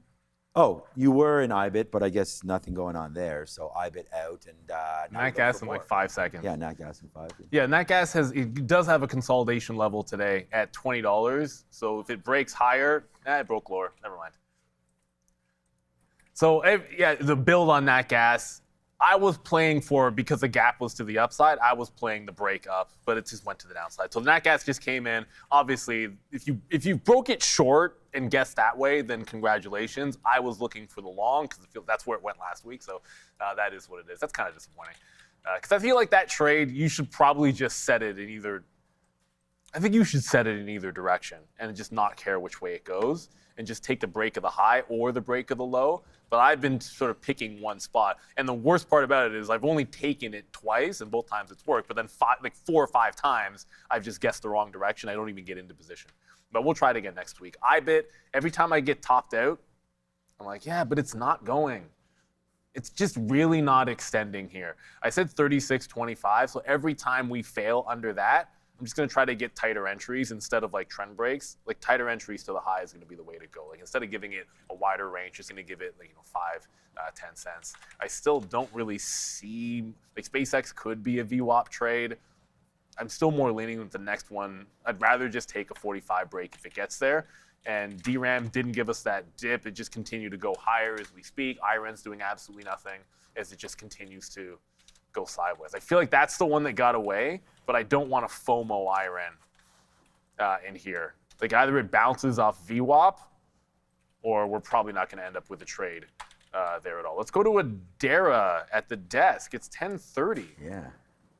It's no segment, just an update here on SanDisk. So SNDK, I've been seeing some more comments from its investor day circulate over the last couple of minutes. One thing that I'm really seeing that I think is worth noting is, according to the company's market intelligence head, they believe the flash memory market will grow to over $300 million in 2026 and then nearly $500 billion in 2027. So they're just expecting exponential flash memory growth coming from SNDK as this event continues. Nice hold to 400 here, or 1400. 400, yeah, I was going to say. Yeah, it's okay. Nice look there. If that goes to 1400. 1400. Good out. Looks like we do have a good out there on, again, on CoreWeave. So 110, another out there for us. So $6 we take on that one. And we're getting lighter and lighter, as we keep on saying there. But we are. So lighter and lighter now on this name. So far, so good there, as it wants to get back. And we could stop out. I was thinking about maybe 113 as the eventual end. So let's just put that in right now on CoreWeave. We've already showed, what can happen if you hold onto a little bit longer. You can get that sort of breadth of a bleed down to the downside. So I think that makes a lot of sense. And when you're wrong, you want to get out, and when you're right, you want to try to hold a little bit. So 113.26 is, we're going to get out and stop out of that one right now. So we'll lock in that $2.50, right? So we had that question about trailing stops. So I'm only going to trail stop now on the last 10%. So other than that, we basically traded out all the way to the downside there. And now we'll wait to see if VWAP does wind up being the hold that we hope it is today, or if this does wind up fading back out for us on CoreWeave. So just an interesting name there today as we keep on going back and forth. SpaceX doing nothing. What else you guys want to talk about? Oh, this FGI has halted a bunch of times, but what a good level $9 maybe is on FGI. So if you're looking for something there, that's been coming through itself as well. That PSQH just opens and halts immediately again, gets up to 560. PSQH holdings there. Public Square, another one of a fintech play, and I don't really love fintech right now. We sort of talked about that yesterday. So this name nicely pushing higher on 31% volume, 31% move higher on 3.1 million shares. Interesting coming through for that one there. And then, yeah, there was that OBX. Now, that looks like it's a nothing burger. Yeah, again, we can't sub for volume. This one might be one of those, it's dying. It's just absolutely dying here. Now, what do we have early? We had this DFSC early. That was the other one. Yeah, and this hasn't really done a whole But you know what? It's holding the low. We had this conversation last week on the small cappers. And sorry, that OBX is really a nothing burger. It is down a tremendous amount, but it's under VWAP, but then it's holding out the pre-market, the original pre-market high, this $2.10. As long as it holds 210, there's a chance of like that re-break of the volume weighted average price, and then bye-bye, it gets going. So this is worth a watch. I should have paid for locates already on this, because if it loses 210, I think that's a big time gap fill. And before you pay for locates at real trading, you should always see if you can just short it in the first place. We can't. But it's under VWAP for now, but the volume's good, 60 million shares on this sucker. I think it needs to lose 210 to try to fill in the rest of that gap, and we've seen that story before. So I'll be a fan of it if it can do that. But it just has to be a reasonable price. We saw, I don't remember which one it was yesterday, but it was a penny stock. I don't remember the name. It was at 80 cents, and the locates cost 16 or 17 cents per share. So you needed a 20% move to break even if you went short the stock. Suffice to say, only like a maniac would actually pay for those locates, because that just doesn't even make any sense. Did you catch that second leg on MU? SMDK, I called it out earlier, just made your week. Congratulations. I've only traded IBIT in SpaceX. Missed IREN, wanted to dip buy, that never happened. SMCI wanted to dip buy, that was actually further than IREN, so didn't get that one either. And it was that, and then SpaceX was on the list, and IBIT was on the list, and nothing else really set up. That's why I'm looking at a small capper like this right now on DFSC. So congratulations on Micron. It's super strong. Like the structural breakout on DRAM is legit, but it's the same breakout effectively on Micron, where you had multi-day highs, and boom, there's your consolidation. You could argue like the next stop, on the chart you'd say 1,000, and then you could also say the 50 period on the daily, which is the SMA, and that's at 966. So all of these are on a jaunt. And what's interesting about that jaunt is, for whatever reason, SNDK was the only thing selling off in the afternoon in the memory space. And where it held at the close, it's exactly where it ended up bouncing from. So once the buyers came in, they were good to go. This hasn't broken out yet.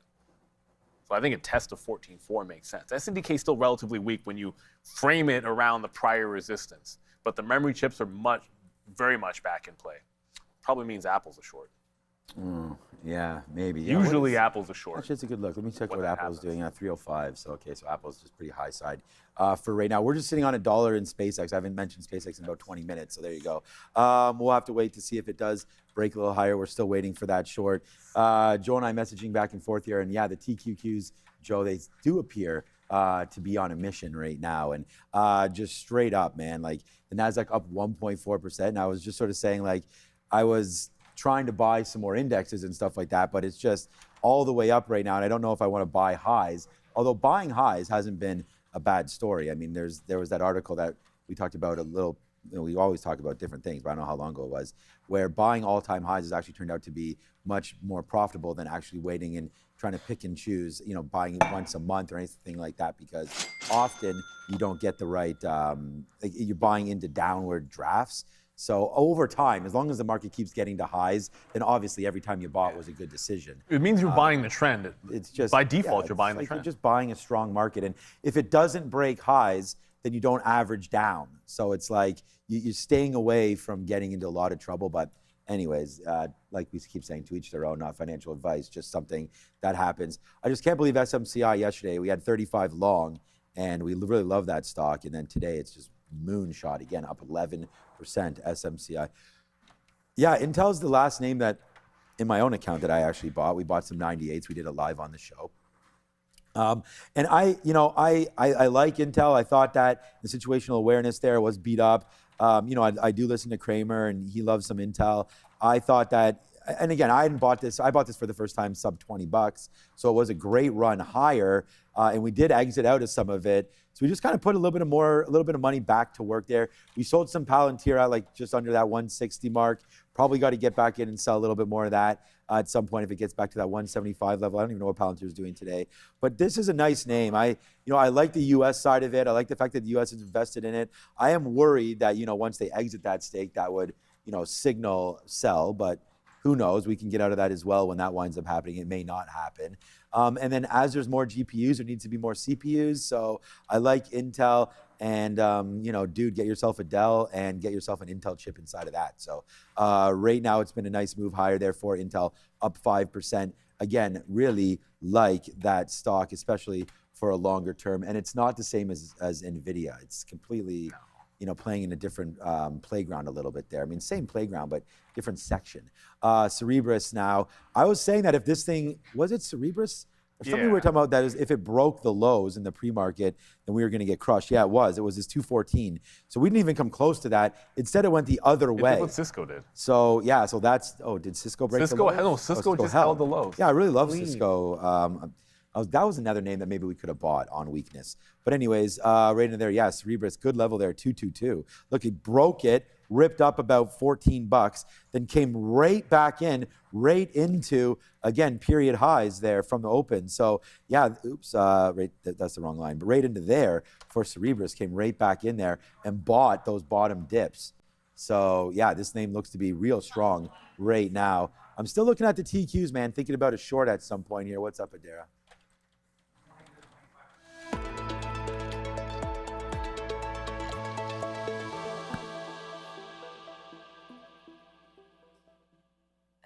This market strength is certainly, I would say, market-wide. It's definitely not sector-specific. That being said, some sectors do stand out as particularly strong. Tech services looking really good here. Finance looking great. Producer manufacturing kind of mixed, but you do have leadership in the two largest names in the sector to the upside. That would be LRCX and AMAT, the latter of which is reporting after the bell today. Consumer non-durables looking good. Utilities strong. Transportation strong with the exception of Uber. Consumer durables looking good here. Consumer services strong. Commercial services strong. Health tech strong. Retail trade relatively flat. I already mentioned tech services, but I want to get back to this for a second because you've got AAPL sharply to the upside after struggling following their earnings report and then a downgrade from BAC earlier this week. You've got Oracle up about 3%, Netflix up 4%. This is a new Bill Ackman play, so that announcement sending NFLX streaming to the upside. Electronic tech is generally strong, but there are some areas of weakness. So for strength, you've got Intel up about 5%. Apparently, the company is viewed as being viewed as trying to pivot towards memory. You've got SanDisk to the upside. Speaking of memory, WDC, Seagate, Micron, all these memory names quite strong. AMD also strong up 2.5%. That being said, some of these defense names are a bit weaker in this sector. You've got RTX to the downside. GE, not directly a defense name, but in the aerospace sector, they're also going to be red. And Cisco down 7.5% on earnings day one. Back to you.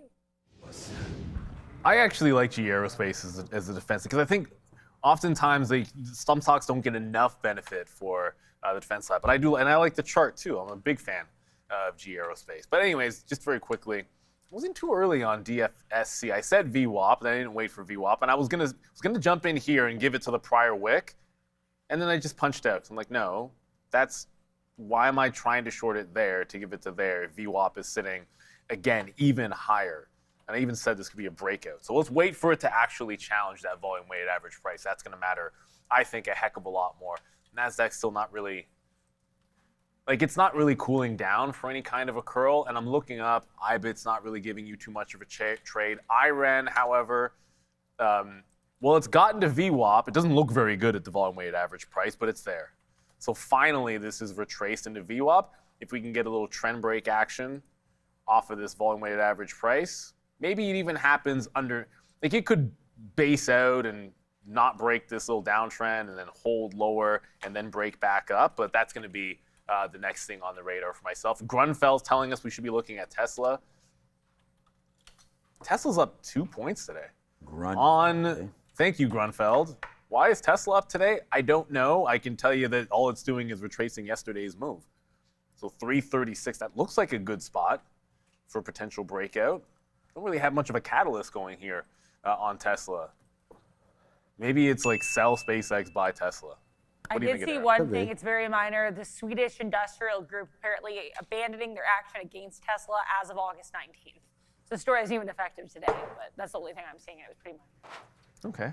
I mean, it's not a bad technical break either, but we prefer things with catalysts. It always makes me, when you get to a resistance level and there's not really a specific reason as to why it's going up, I tend to want to think fade. But then if you think too much counter trend, you can talk yourself into stuff. So just going to go back to IREN at this volume weighted average price, because at least if it can break that trend, which it's not doing, then it would be buying something in a bit of an uptrend, up 8%.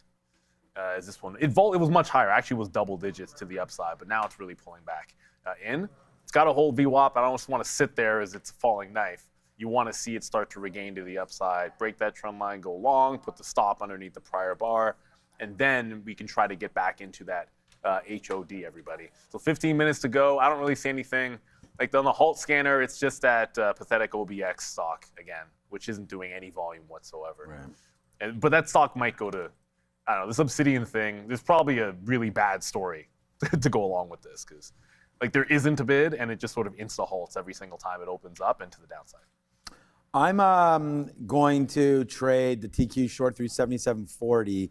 Well, actually, we could probably get it right now. It's broken the 25 period moving average for the first time. So I think it's going to be a decent look right there for the futures as a potential short play right now. So we're going to look at that.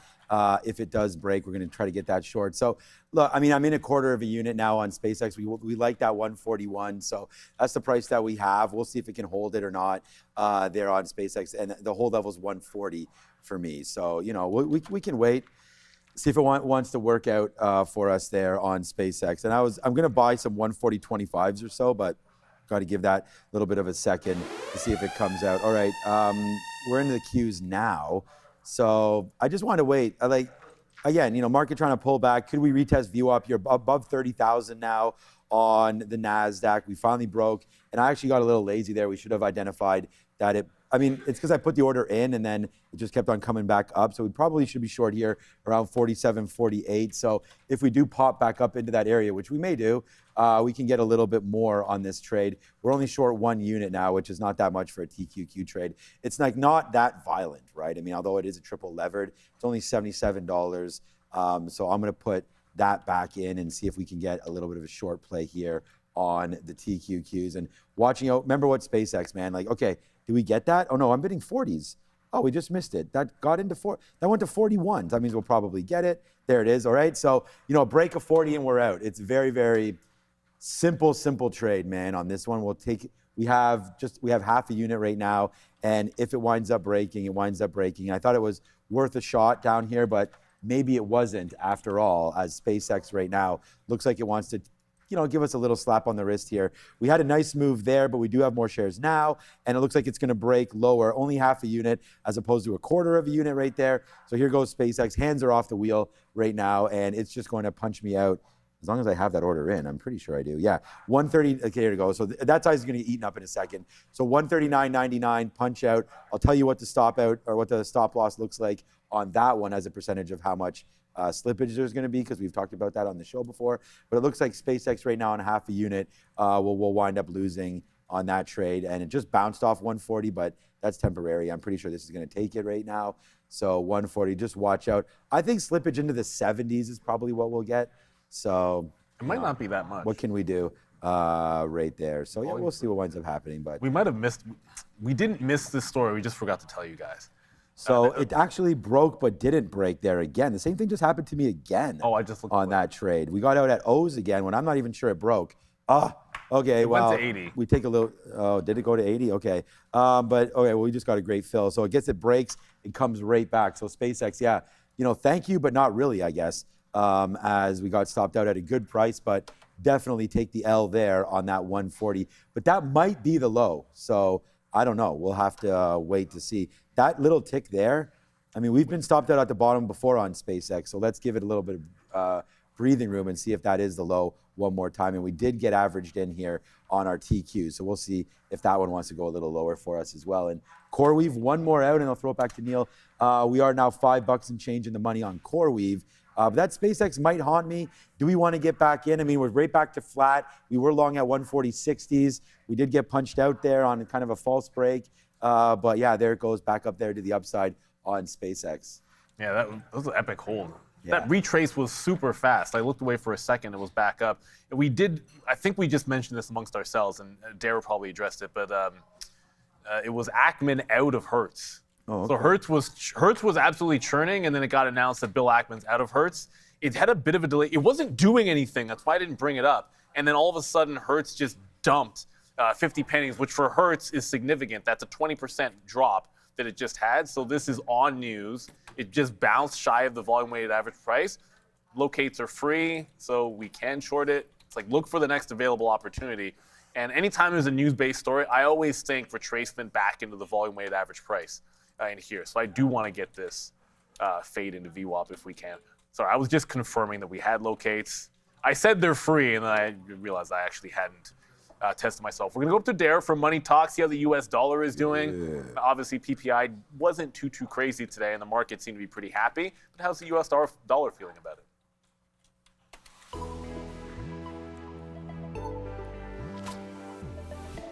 US dollar slightly red here after testing and briefly breaching that 100 level. We get as high as 100.08, and then we fall back down here to 99.85. We are still well above yesterday's low, though, so there is potential for further price discovery upside for the DXY.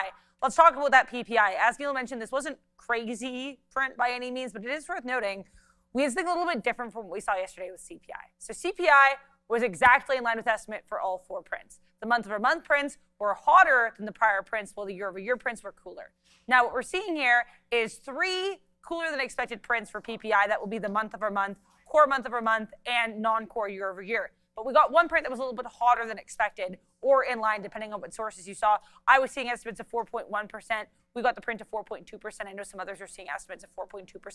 Either way here, either hotter than or in line with estimates compared to everything else, which was a bit cooler. So that's an interesting look here for PPI core year over year. Let's talk about the rate expectations. Even as we get comments from Feds like Fed's Hammock this morning and Fed's Barkin, Fed's Hammock was overtly hawkish. Fed's Barkin was kind of neutral, but certainly said that they're not taking rate hikes off the table. Either way, though, these comments come, and we still have a 67% chance of the Fed holding rate steady, only 32% chance of hikes. Now, again, I think that's significant because we're seeing more and more in these Fed speeches that these Feds are at least open to the possibility of hikes going forward. And I do not believe that Barkin is a voting member right now, so his say-so or his comments will have a little bit less weight than the comments from the hawkish Hammock. Let's take a look at probabilities, though. We're still seeing the chance here of a hike in December. October, September hikes are not currently priced in. Now, we're going to have to wait and see if that changes because we've seen, maybe it's September, maybe October, maybe December. I think what we've consistently seen, the one thing we've consistently seen is that the CME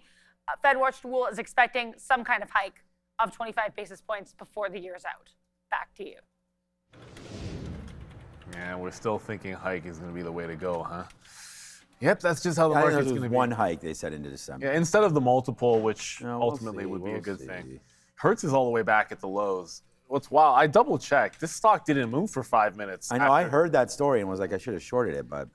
I think the part of the issue was, I heard the story and then pulled up the stock, and it did literally nothing. There wasn't a volume spike, there wasn't a move, and then you held it there, and it was no volume spike, no move, and you're like, okay, well, I guess maybe it's just speculation. It's a weird one because you would have expected it to react right away, and then all of a sudden, 5 minutes later, it just absolutely dumps. here, and it's not going back into VWAP. Again, you're at the low of the day, so have to wait for maybe a lower high, because it's still more room to go, I think, on Hertz. Like if it does want to do a bounce, it's still 240 to yesterday's bottom, and there's a flat bottom break into 210 that I don't want to chase. IREN, I wish it had held VWAP, but ifs and buts are not candy and nuts, or they can be. But if you just sit in front of the volume weighted average price, you've now been run over on IREN as it continues to give up the move. So that little VWAP bounce never materialized. It couldn't break the trend and continues to go to the downside. So I still like it for a trend break because it's made a top, it's trended down. It's just going to need to hold the prior breakout level. And it'll be a scalp. Probably at this point it ends up being a scalp trade if we can even get something along those lines. Yeah, finally giving up the ghost there is IREN. Yeah. I mean, similar, like we had that big run in CoreWeave, big run in IREN, big run in some of the names today that have pulled back, including SpaceX, which right now is just dancing with 140. Like, I think it's very risky to think about a position here. We got it there, we lost it here. So, you know, overall red on SpaceX, but pretty small. And it's funny because it went right back to the upside. We wouldn't have really won on that anyways. Like I might have cleared some out and just not had the ultimate low there, but it looks like we did bounce a couple times. So I guess I wasn't actually watching it, but I guess it did break into 140 that time officially a couple times. So 140 has now been bought back and forth now on SpaceX. So wondering if that is, you know, a good bottom, or you wait for that 139.80 to break clean and then you use 141 as your stop. So I think there are some opportunities here today for SpaceX, regardless of which direction you're going in. I mean, the short had already happened off VWAP, which was smooth. And then now you can either buy the longs off 140 and use this 139.75 as your stop, or wait for that to push lower. And I think you'll be happy with a short there, because the pressure is just on this name today. It was going up basically. We kept on asking the last couple of days, like, what's the news? And we were always just like, well, it's, you know, people didn't sell as much as they thought they would there on the expiration lockup.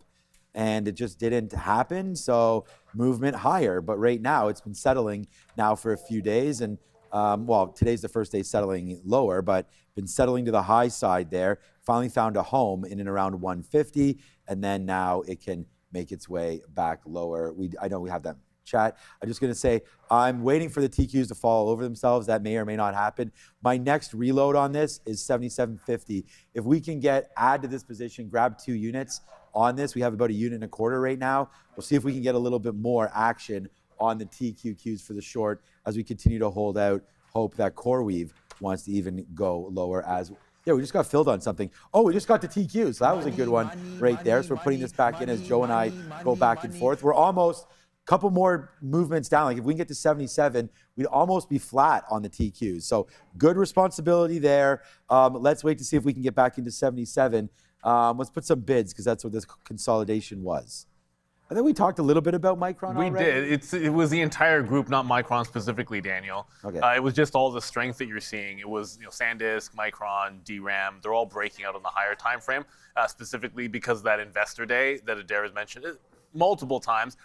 I feel like if you're trading these, when you have an event happening, you do want to be noticing what's going under the hood. They might say something you never really know that could shock the stock. But in a general sense, here's DRAM for this trend breakout on the daily.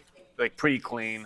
I think Micron is doing more or less the same thing, with a little bit of a difference that it did kind of stall out at the 50 period on the daily. There's room for this break, I think, to get to 1,000. But I'm not sitting there listening right now.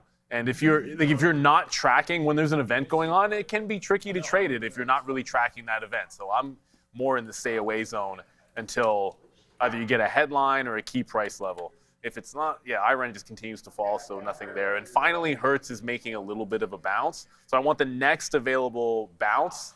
Give me a little topping tail and try to short that one. As Randy's in the house, what are you curious about, Randy? Is lunch here? George, he's a curious little lunch here yet? I'm a big fan of the show. Oh, you are a big fan of the show. Nice to meet you. Hi, my name's Sean. Oh, see ya. Okay. As he was holding a fan. That's yeah, finally. Yeah, this guy's too much, man. Over there. But the supervision that he's been doing is great. I mean, the place looks great. Back. Oh, it's there. cool. It's so unbelievable over there. The lounge looks. I did show everybody that we would. Well, we do have that lounge. That's ours. We just go use it. No, I mean we have a crazy open space where we could have a couch. Yeah, but then people are talking. It's too I know loud, that's right? the issue is people would be talking while you're on the show. Yes, exactly. So, all right, FGI, Sharif.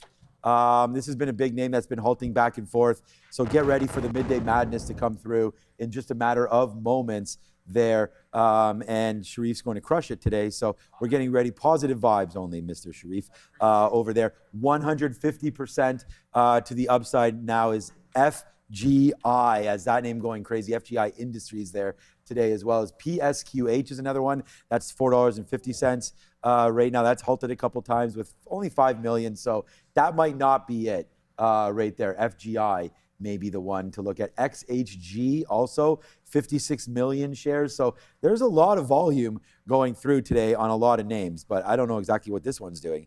$4, $5, a couple halts in between there. Interesting name for sure.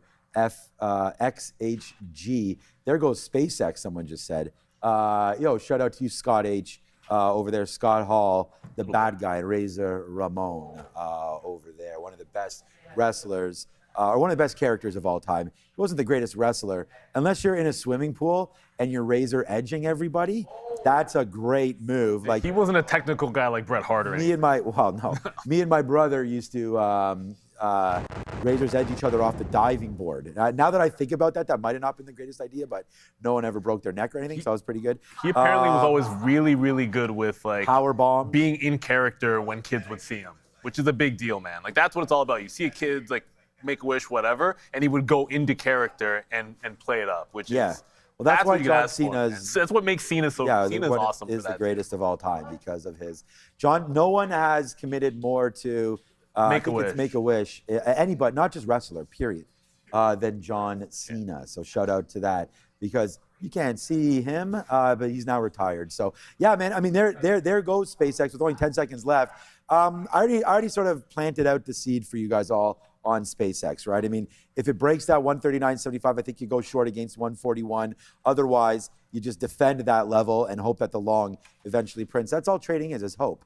You put your trade on and you hope it works out. I don't know. You just have some reasons. Get in, put the stop. Doing that, yeah. So like right now, we don't have to hope that much because right now that was a good idea because the TQ's falling back in. But I hope it goes lower, and in case it doesn't, we take another out there at 20. So another fill there on that one as we continue to go. But I want to do one last check because we're about to pass you over. You're going to hit the like button for our friends over here as well. But if you haven't done it yet and you've been watching all show, go to the stream, hit the like. We still got 7,800 watching, 1.1K. So get that number going a little bit. Neil and I will be back at 2 p.m. So you can bet on that one. Oh, you know what? We didn't say this morning, but I want to remind everybody, Chop for Charity. Remember, Fabian, our just main got put man, up, didn't it? Yeah, it just got put in the chat. So it's in the description as well. But Fabian, by the 28th, is going to be cutting off the coif and donating it to charity. So you can click the GoFundMe right there to support it. We're going to do it live on the show.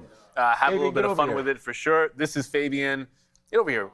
I want to show this guy's hair. Look at the. Yeah. This is. There it is. Randy, we're raising $5,000. Boom. And he's going to chop this off, donate it all over there to charity. We'll all do it. Yeah, I'm raising a little less money for mine. I don't think we'll get anything from $5. We'll raise 50 cents for me. Yeah. No, I think we're going to get a barber. I think we could get our barber to come in. Actually? No. This is August 28th. It's is the end of the day over there. He's back this. Yeah, it's a Friday. He's back this weekend. Yeah. No. I'm just saying if we want to do something, he can bring in like the barber look, and we could. Yeah, it might be better. Can you get a nice haircut too? I don't know if he can bring in a chair or not, but. Okay, man. Yeah. So shout out to Fabian and thanks to Neil for bringing that up. And we got to get maybe Fabian, we could get that going at the beginning of our stream, not just when you come in. Yes. The little link there, so we can promote it a little bit more. Yeah, I didn't remember until I saw it. Yeah, exactly. And for some reason, I don't even see it on my chat. So, man, I'm blocked from this. There's something wrong. Okay, so CoreWeave is still $6 in, man. The TQs is about flat right now, and the midday show.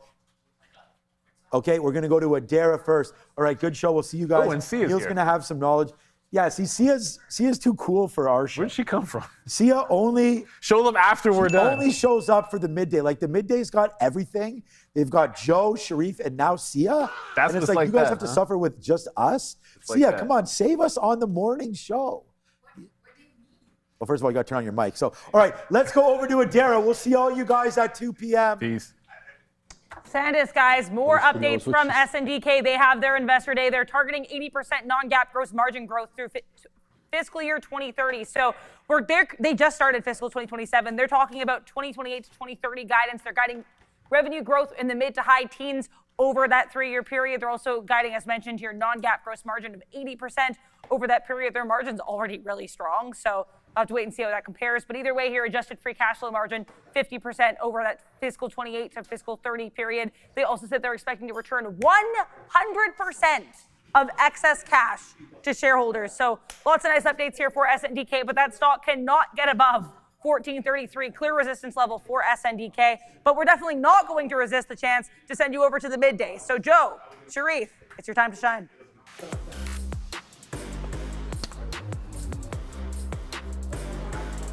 Well, I just got back from the gym, so I was sweaty a little bit, so I was shining. Who's Oh, this? Razor, Ramon. What greetings and salutations, beautiful people. Welcome to the midday show. That's your boy Joey. Razor Scott Hall Options. I gave him all his little monikers there. I'm Sharif, and this is the midday show, baby. Let's say hello to everybody. We got Buvin. Happy Thursday, my man Buv. Brown Lightning. We got Sia in the house. Scott H, Micron Millionaire.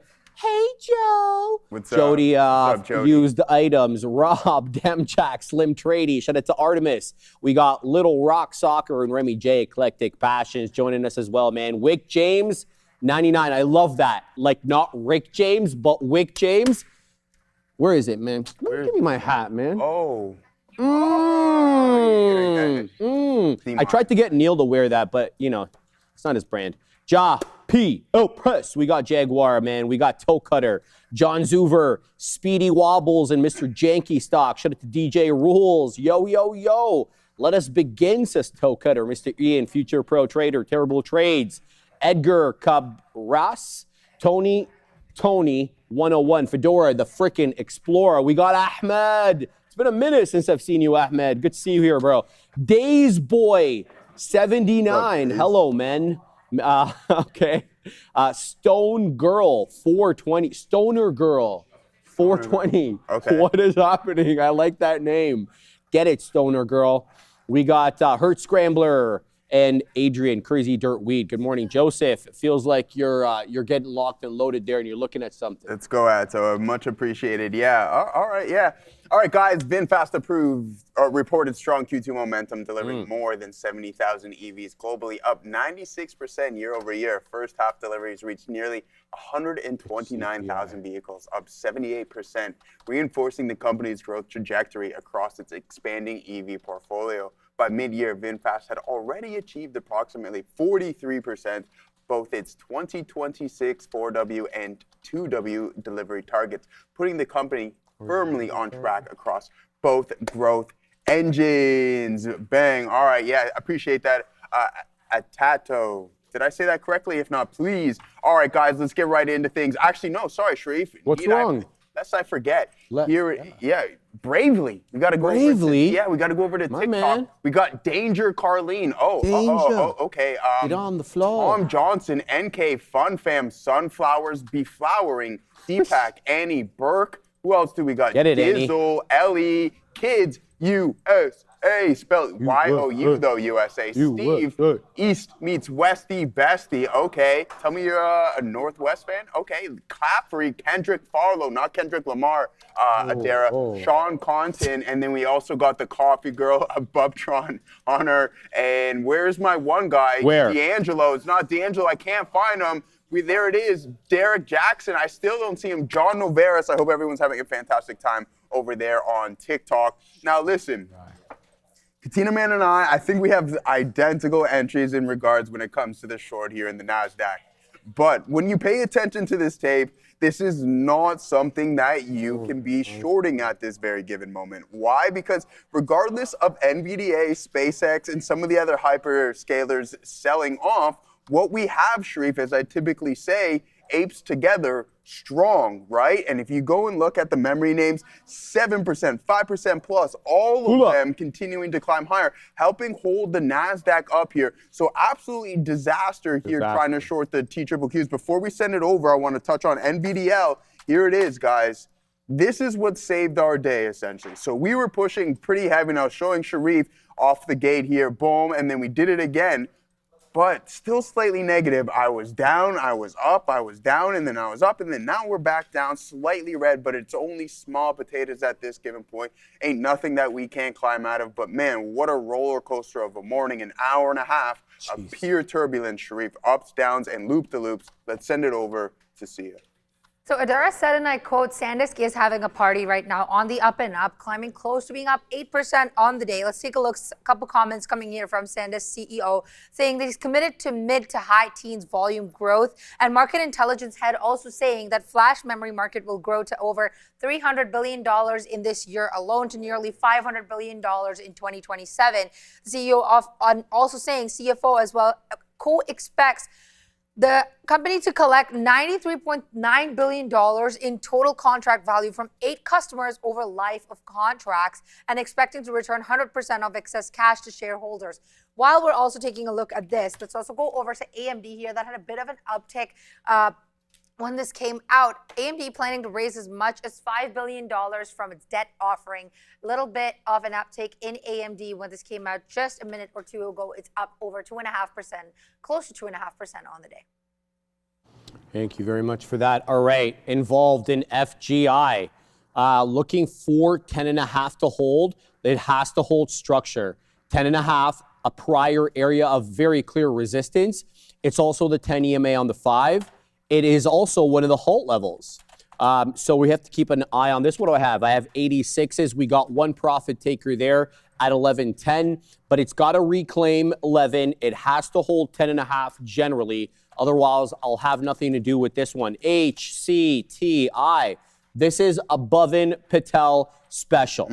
Yeah, he's already here. He's doing it live, and we're about 5 or 6 pennies off the high of the day. It is 176 high. We had a bit of a double top, I would say. What is going on over there? 155 to 160 resistance initially, and now I'm looking for it to act as support. So bottom chart over here, if you guys just indulge me for a minute, 155, you can see is where the topping tail initially rejected. 150 was the closing print. And then we had another topping tail over here right at 11 a.m. That takes us into about 160. So here's 155. Let's see if this one wants to hold up. We're going to give this one the old community college try. What do we get? We got 159. I'll defend. I'll have to give this to 145. So initial position, small, looking to hold into, structure area low. If structure area low fails, then I'm wrong and we get out of the trade. It really is that simple, okay? So let's go ahead. How many shares did we put in there? Okay, cool. So let's go ahead and defend 1.5, going to wait at 52s. And then I want to take something a little bit below 50s, like right at 47. If I'm going to stop out at the volume weighted average price on this monster, which I think is just a little bit below 150, might as well buy something there, right? And there it goes. It's ripping up, Bhavin, into 66s. Let's go ahead. We're going to go.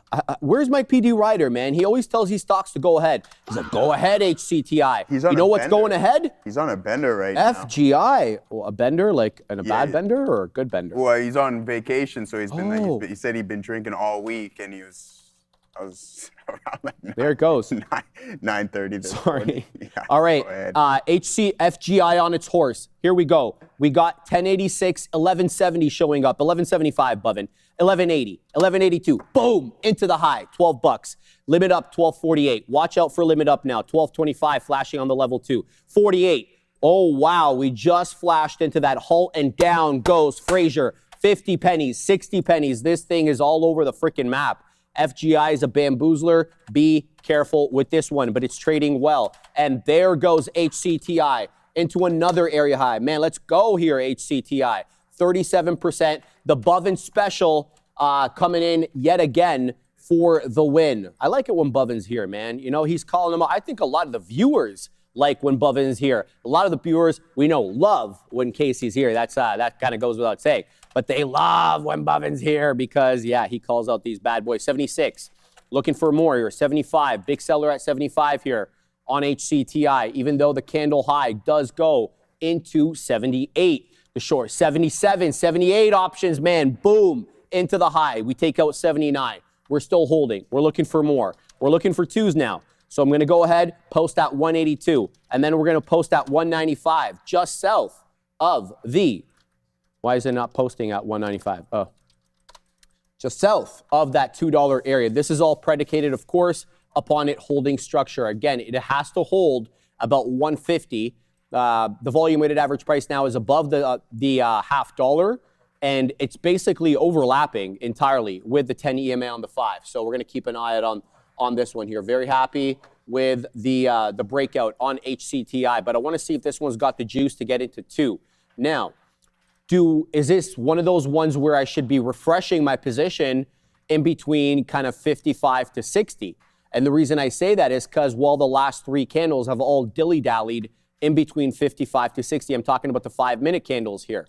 So is this one going to hold up? If it does, I'd like to get involved for a possible 2 move. So I think here I may put some orders right where I got in initially at 59.60. Let's see if we're kind of, let's see if we hold it. Shout out to my man. Where is he at? Eduardo, we're ripping. Yeah, man, you know what was ripping? Those pictures you put yesterday, my guy. This guy was at the beach. He's doing it live. O's? Mr.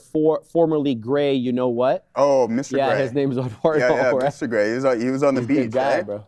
All right, man. Good stuff. Listen, who was it? SideQuest Investor. Who? You and I talking. No, his name is SideQuest. Oh, my bad. Yeah, that's all right. He's on a side quest while he's investing. So that's some good stuff over there. All right, guys. $225. For those who know 225, man. I asked Sharif if he knows 225. He doesn't know him, but for those in the chat who do, he's got a lot of open interest there, man.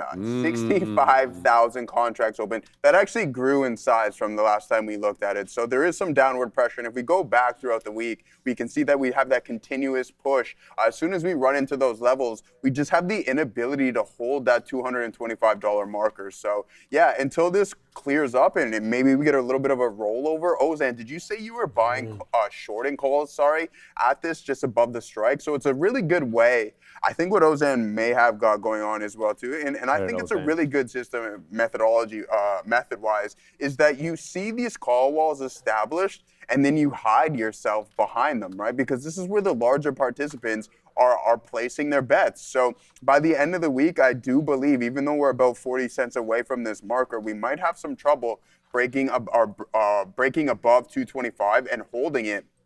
With that being said, we can always go over to our next expiration cycle to see where the size is laying. What we do have is $240, but I want to see the rollover first. It's either it's going to dwindle, slowly start to evaporate, or we see that concentration at this strike price again, once again expiring on the 21st of August. I feel you got a lot going on there, or you're go ahead, brother. Of course. Yeah. So here it is. So SanDisk, as Sia was mentioning not too long ago, these guys are on a roll. Apes together strong, and that's what these God, it looks like a small 11%. So this is what I would classify as a pretty good trend line break, right? So shout out to the Kospi. Now, we were talking about this a couple of days ago. It may take a little bit longer for things to get engaged, but now at this point, I would personally wait for a pullback, post up at the lower end of this range, maybe at like $1,400, $1,350, and then I do believe you're going to go on a nice little run. Now, the question following is, do we put in a new high?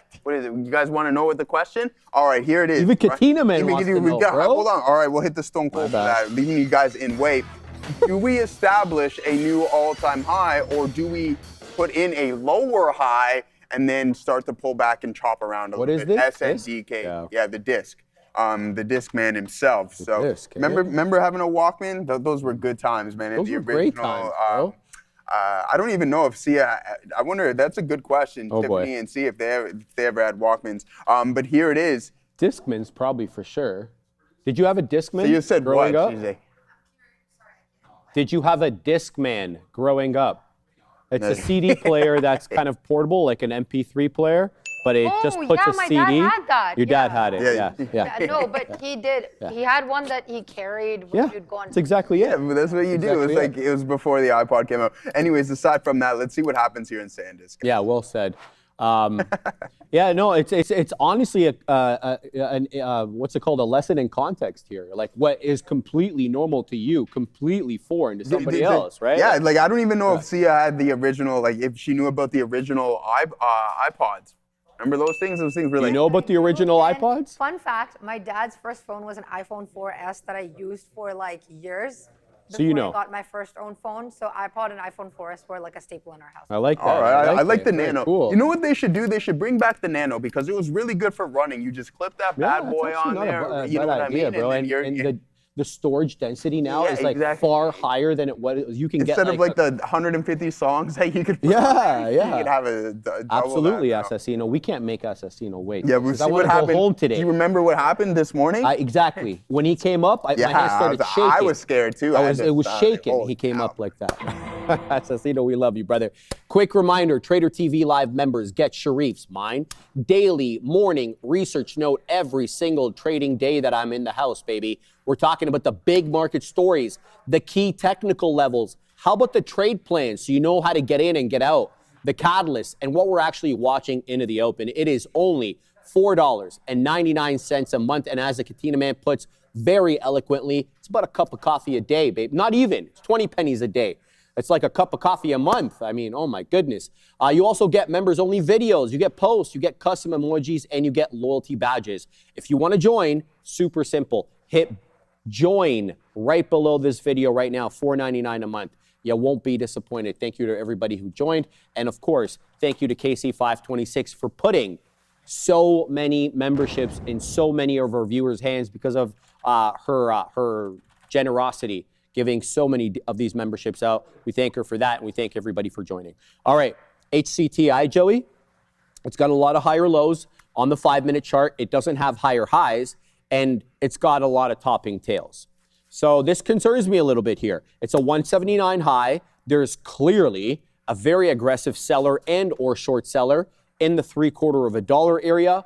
And that does pose a bit of a problem here, at least on a micro time frame, because we're looking for $2. Bovin thinks this can get to about 230. I happen to agree, especially if we're going to take out area highs here, 76. We're looking to see what kind of sellers come in specifically at this level.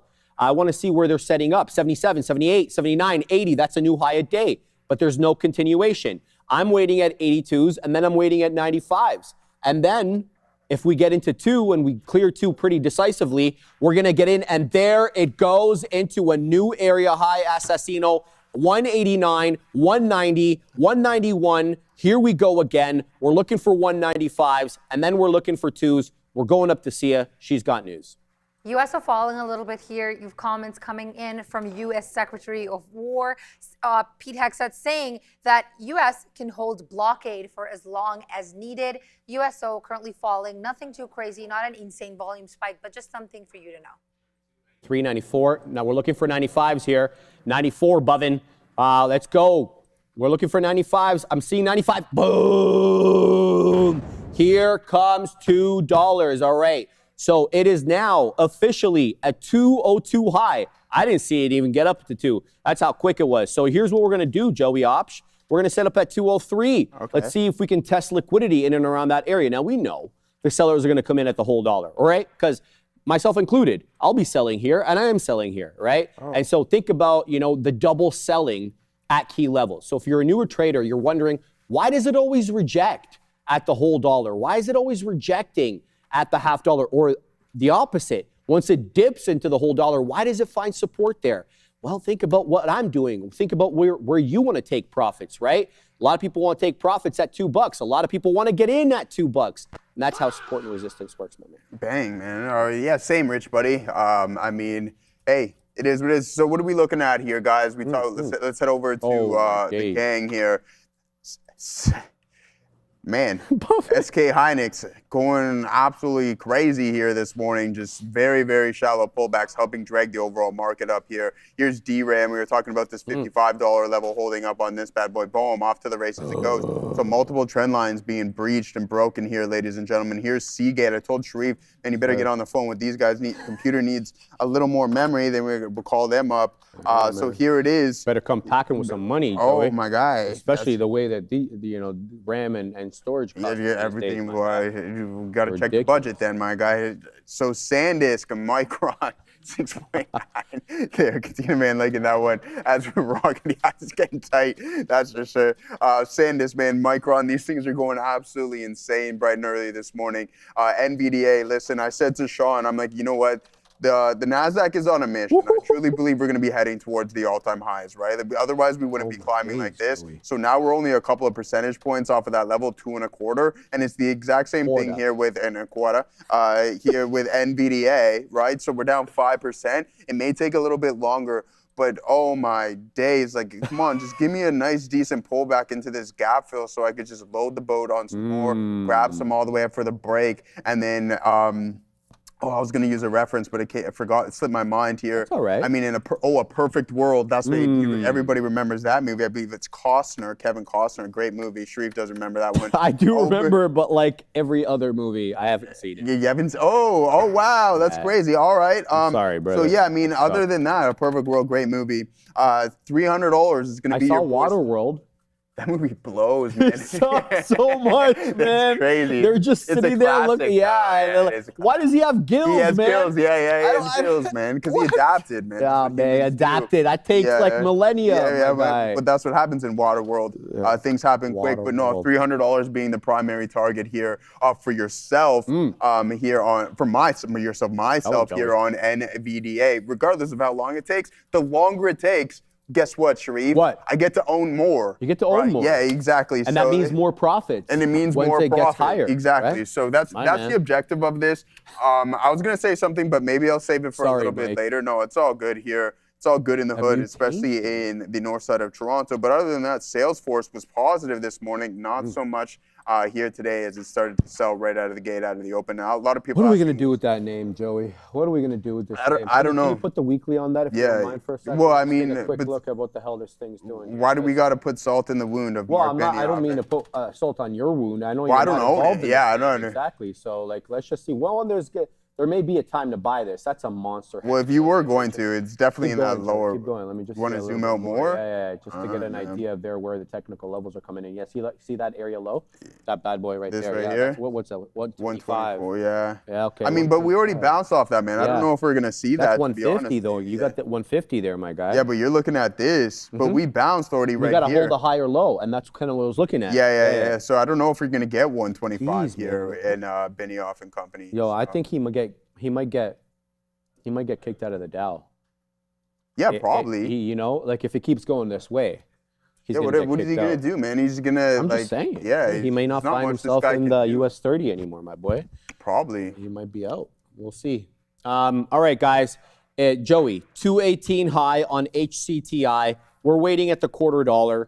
We got 59s on. It's clearly having trouble with 2. This is a topping tail candle that's that just closed. Now the current candle is a doji candle doing nothing. So I don't know how this cookie crumbles, but what I do know is there's a clear area of resistance at 170. Thankfully for me, I'm in at 159. Meaning what? Meaning if this bad boy comes into 170, I'm going to be waiting to add a little bit more.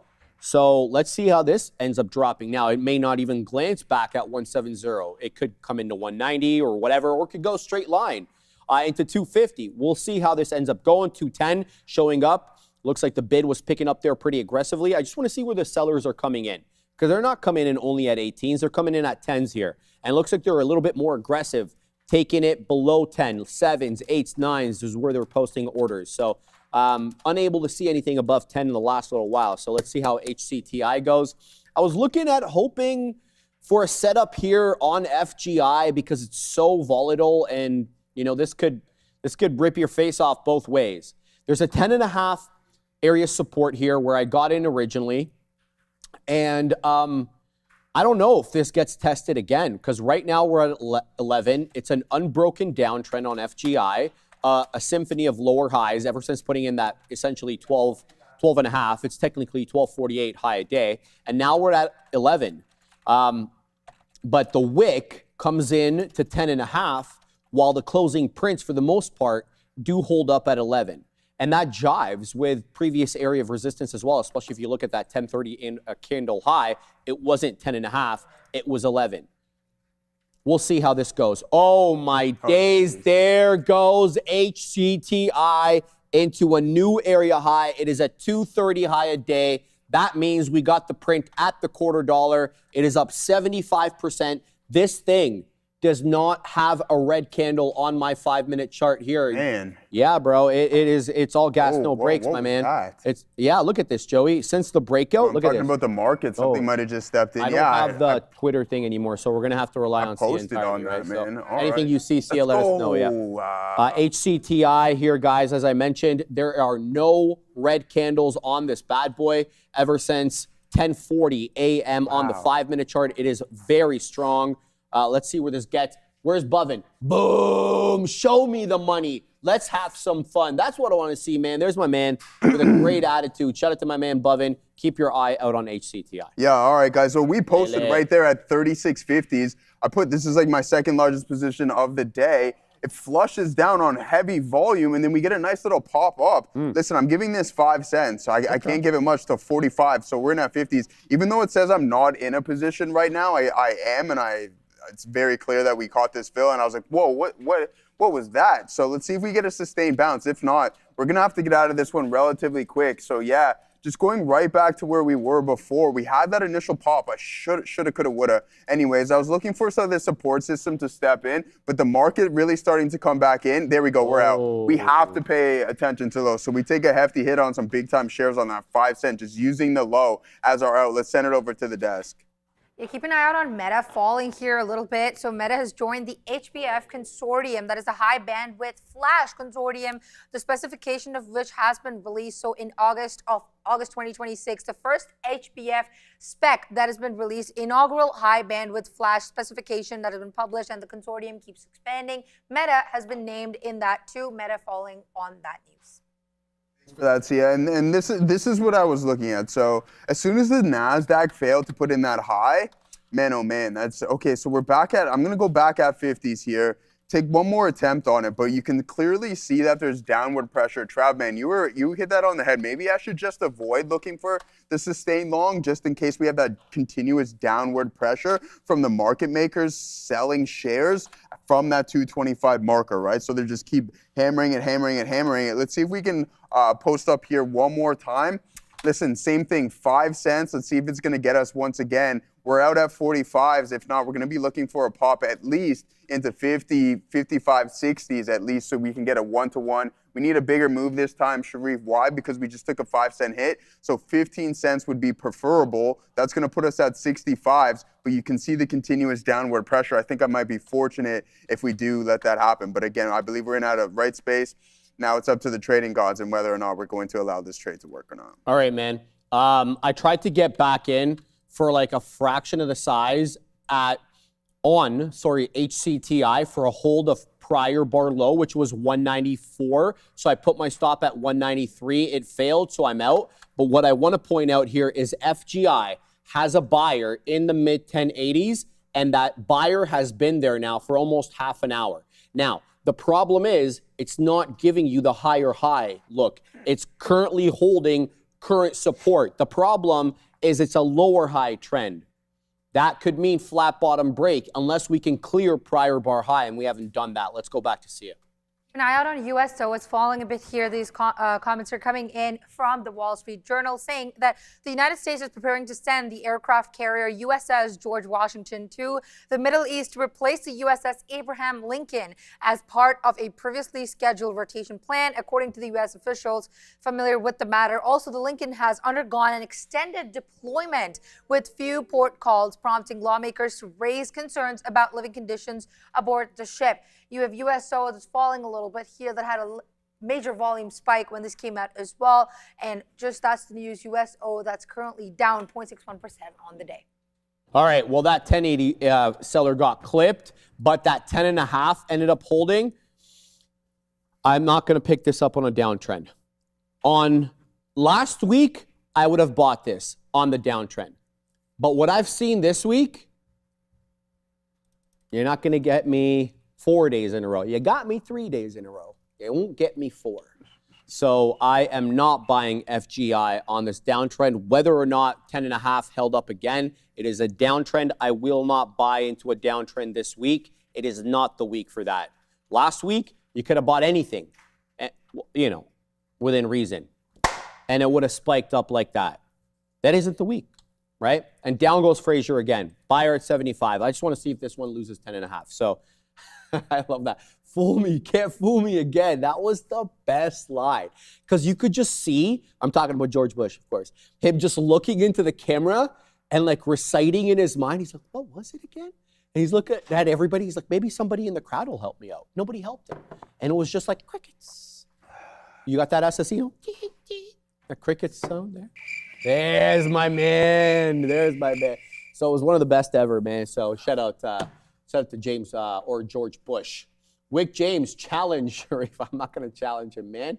He's got Secret Service there. Boy, he gets Secret Service for life. Actually, he has what's it called? He gets security clearance for life, brother. Doesn't he get to hear or get to sit down and get like intelligence updates whenever he wants, unless the current president removes it from him? That's my understanding anyway. Ozan, buy it, full push, no stop. I hate you, Ozan. You always try to get me in trouble, bro. Shout out to, yeah, I gotcha. All right, that's all I've got at the moment. HCTI breaking down, FGI, not to my liking. I just won't buy into a downtrend. So let's bring in the side charts and see exactly what is holding up. So, nothing is. FFAI failed. ANGX, 2 sideways for me. Rumble, bleeding its own blood. MXCT, very slow mover, but finding support at around 145. Not going to buy this. Bullish, not a small cap gapper. Reported earnings, surprisingly good, but not a true small cap gapper play. Blicky, it became even more legendary when J. Cole used the soundbite in a song, man. Well, yeah, obviously he's great. Ozan, for a change, I got a small cap XHG and it got cooked. Who do I complain to for compensation of my one XHG share? I don't know, man. I don't know. Maybe the CEO, the trading gods. You're going to have to find somebody to complain to, Ozan. But are you still in Destin, buddy? Or did you head home back to Dallas? Or are you still enjoying your time in Florida? Let us know, Ozan, because we're a little jealous here. But Joseph Options. Yeah. What happened? We got shut down. You got shut down? Yeah, we're done. That's all right, we were pushing right, heavy bro. sides there. happens. Told you guys up, down, and around, left, right, and center. So there it is, looking for the long. Nice, Scott H. Congratulations to you. I should have took this short right here, but that's the end of the day for the kids. So it's bright and early here. What time is it? How much time do we have left? Man, Just flip the sim, hours, brother. Never punch Flip keys the on. sim, man.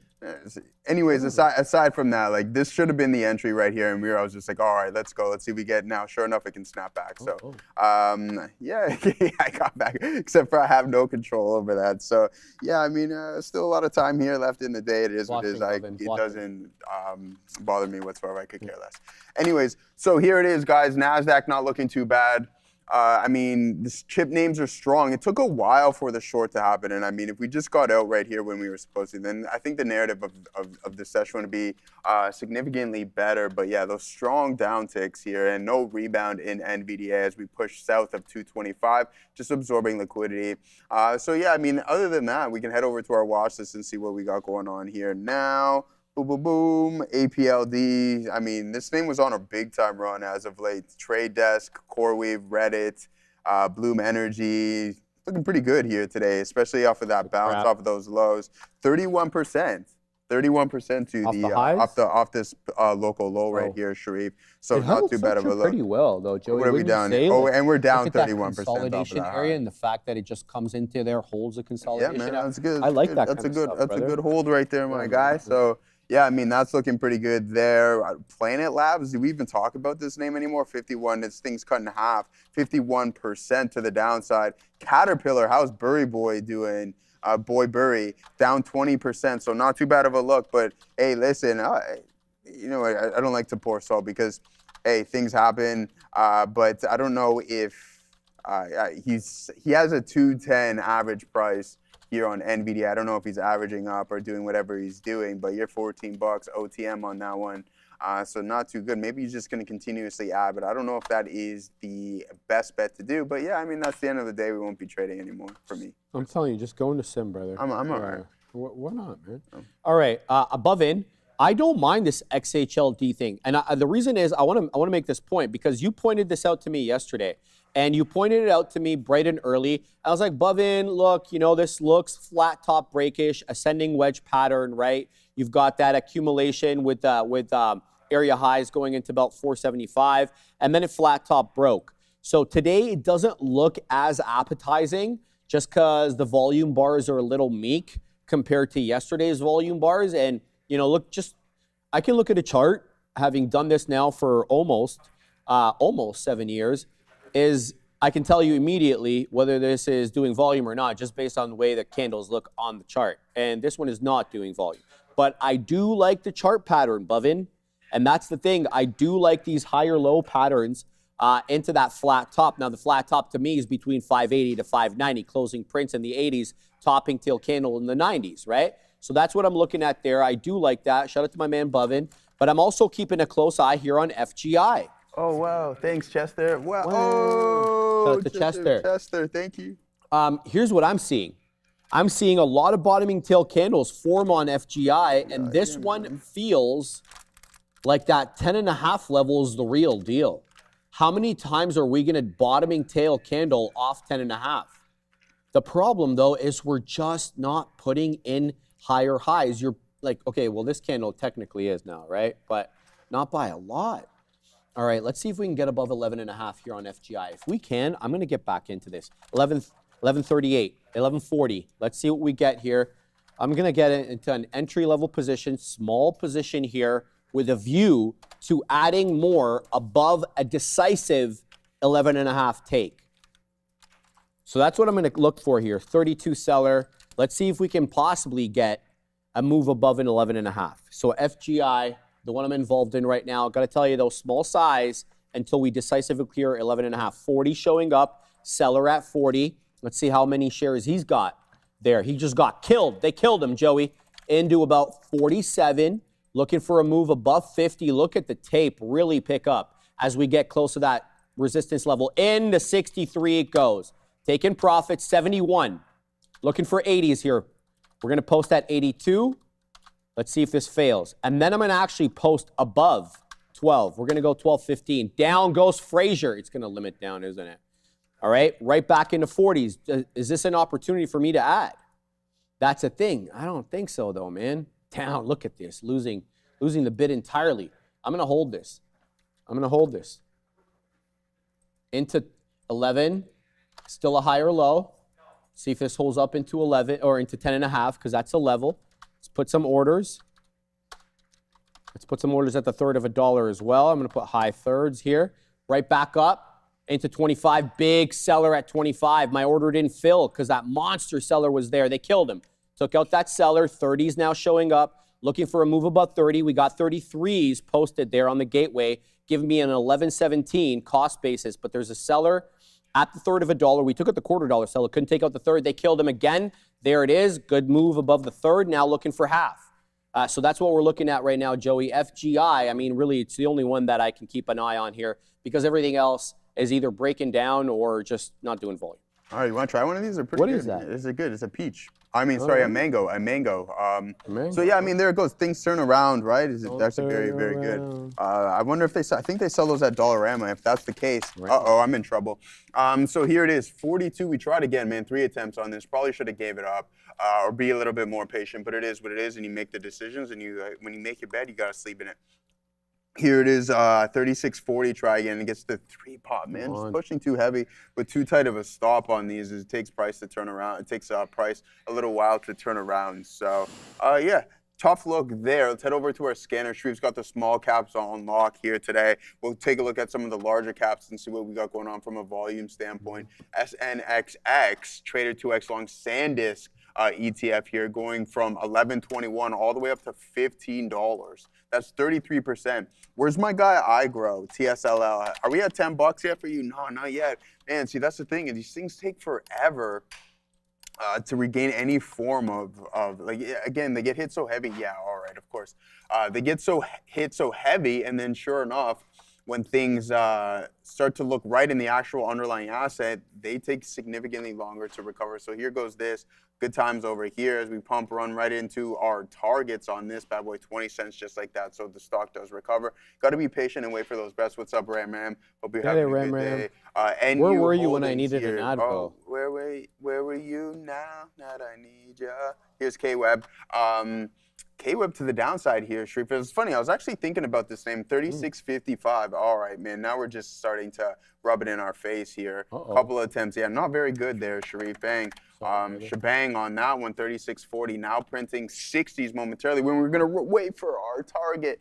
Mamma mia. There's a great question here for you, brother. What's it? I want to throw this question your way. It's from Storial14. Very astute question. What is it? Listen to this, Joey. This may be a silly question. It's actually not at all. But when you are trading the leveraged ETFs specifically, are you using VWAP as a marker for the ETF name or the underlying or both? That's a great question. Pretty astute question, man. I think, think about it. It's a 1 to 1. It should be like whatever the ratio is. Yeah. Should be relatively close, right? Like in regards to How about we do a quick test? Yeah, we could do that, We could do that. What do we got? We got a bunch of SMCI leverage names today, Joey. We'll go what we got shut down with, my guy, NVDA and NVDL, and see what we got. You can see the correlation between price, right?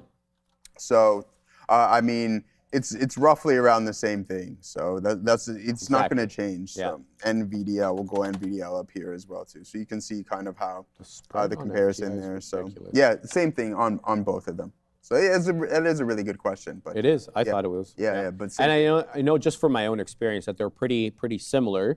And usually they have similar peaks and troughs too. So you'll see like the chart on one will look almost identical to the other. Now the liquidity is a little different, right? Very much so. Yeah. Man, all right. 60s. Continuing to watch here. FGI looking for some dip trades to happen. We've got some higher lows. So I'm thinking, I'm just going to play this range with that 10.5 buyer. I'm not looking for a prior bar low loss. That would be some trouble. I'm talking always on the 5. But we have a very small position here, so we're building into it. Let's see how this goes. And then, we'll report back to you, good or bad. Now, a lot of you guys have been calling out GXAI, Bovin included. I don't like it. I don't like it simply for the reason that it is trading below the volume weighted average price and has a downtrend. Right? This one popped off in the aftermarket yesterday, so it's not a new trade in the sense that it showed up this morning or in the afternoon. Big move right there at 410. Absolutely Rip City. Rip City. This was 87 pennies close with all said and done. At the high, the aftermarket, we got to about 158, 160. That's a big move, about 80%. But I just want to show you this. This is the problem. Look at all these area lows here, right? Lower high, lower high, lower high. In fact, you're not getting much in the way of higher lows either. So it is a bit of a downward channel. I don't want to trade this. You can trade it if you'd like. I would suggest trading it as a range in the downward channel until you get a breakout. I personally would be looking for a breakout above the 10-15 bar high, which is the official high of the day at 1044. That changes trend, right? Because you're getting all these lower highs. You're not getting any higher highs. How does that change? Well, you got to take out the prior area high. So a 144, break and take probably gets me into the trade. There goes FGI into the quarter dollar. We got 1101 on this one, showing 25s. We're looking for more, man. We're looking for a bigger move up. The problem is we keep putting in higher lows with no higher highs. So maybe the good times are not going to last on this one. Joey, maybe I should get out while I can. Here comes 33, man.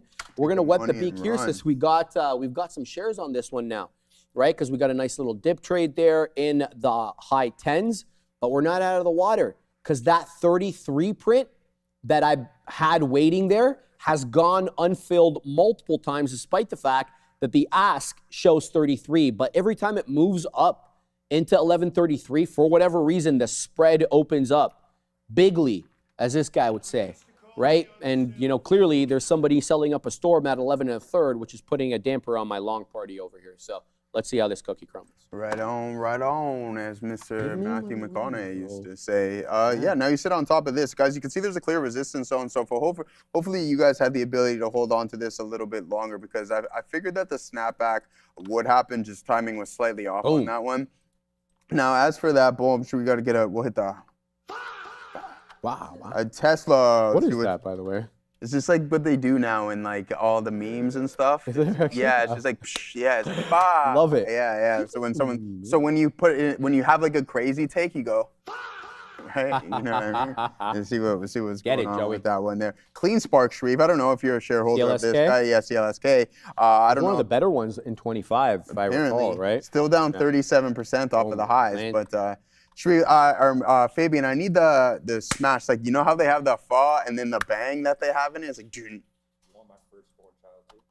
He doesn't ask for much around here. Fabian just said to him, "You want my firstborn child?" The disrespect around here is crazy, man. Wow, man, it's not even that disrespectful, Joey. Like, oh yeah, get that out of here. Oh no, he's giving him the heart. Yeah. He drops a hot line at him, then he gives him the heart. See, the thing is, I was gonna donate to Fabian's cause. I'm no longer doing that.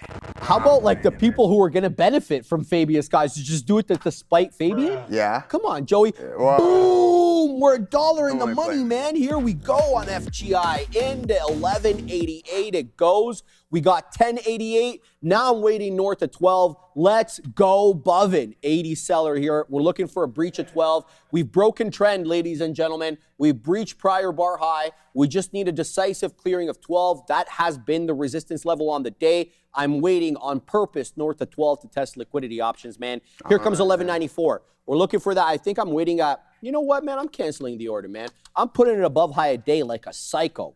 We're going to put it at 1269, Ozan. Come hell or high water. We'll either take 1269 or we get stopped out. Simple as that. Let's see. It's a good movie. What? Hell or High Water. Yeah? Are you getting me? No, Was there a movie called that? Yeah. That's my sister's expression all the time. She always says that. She's like, hell or high water. go ahead. Yeah, I do sports and stonks. I wish I say that to my buddy all the time because he has 3 kids. And I'm like, yeah, always. And he's like, no, man, I can't have kids. I'm like, never mind those kids. All right, guys, let's move over and see how we got.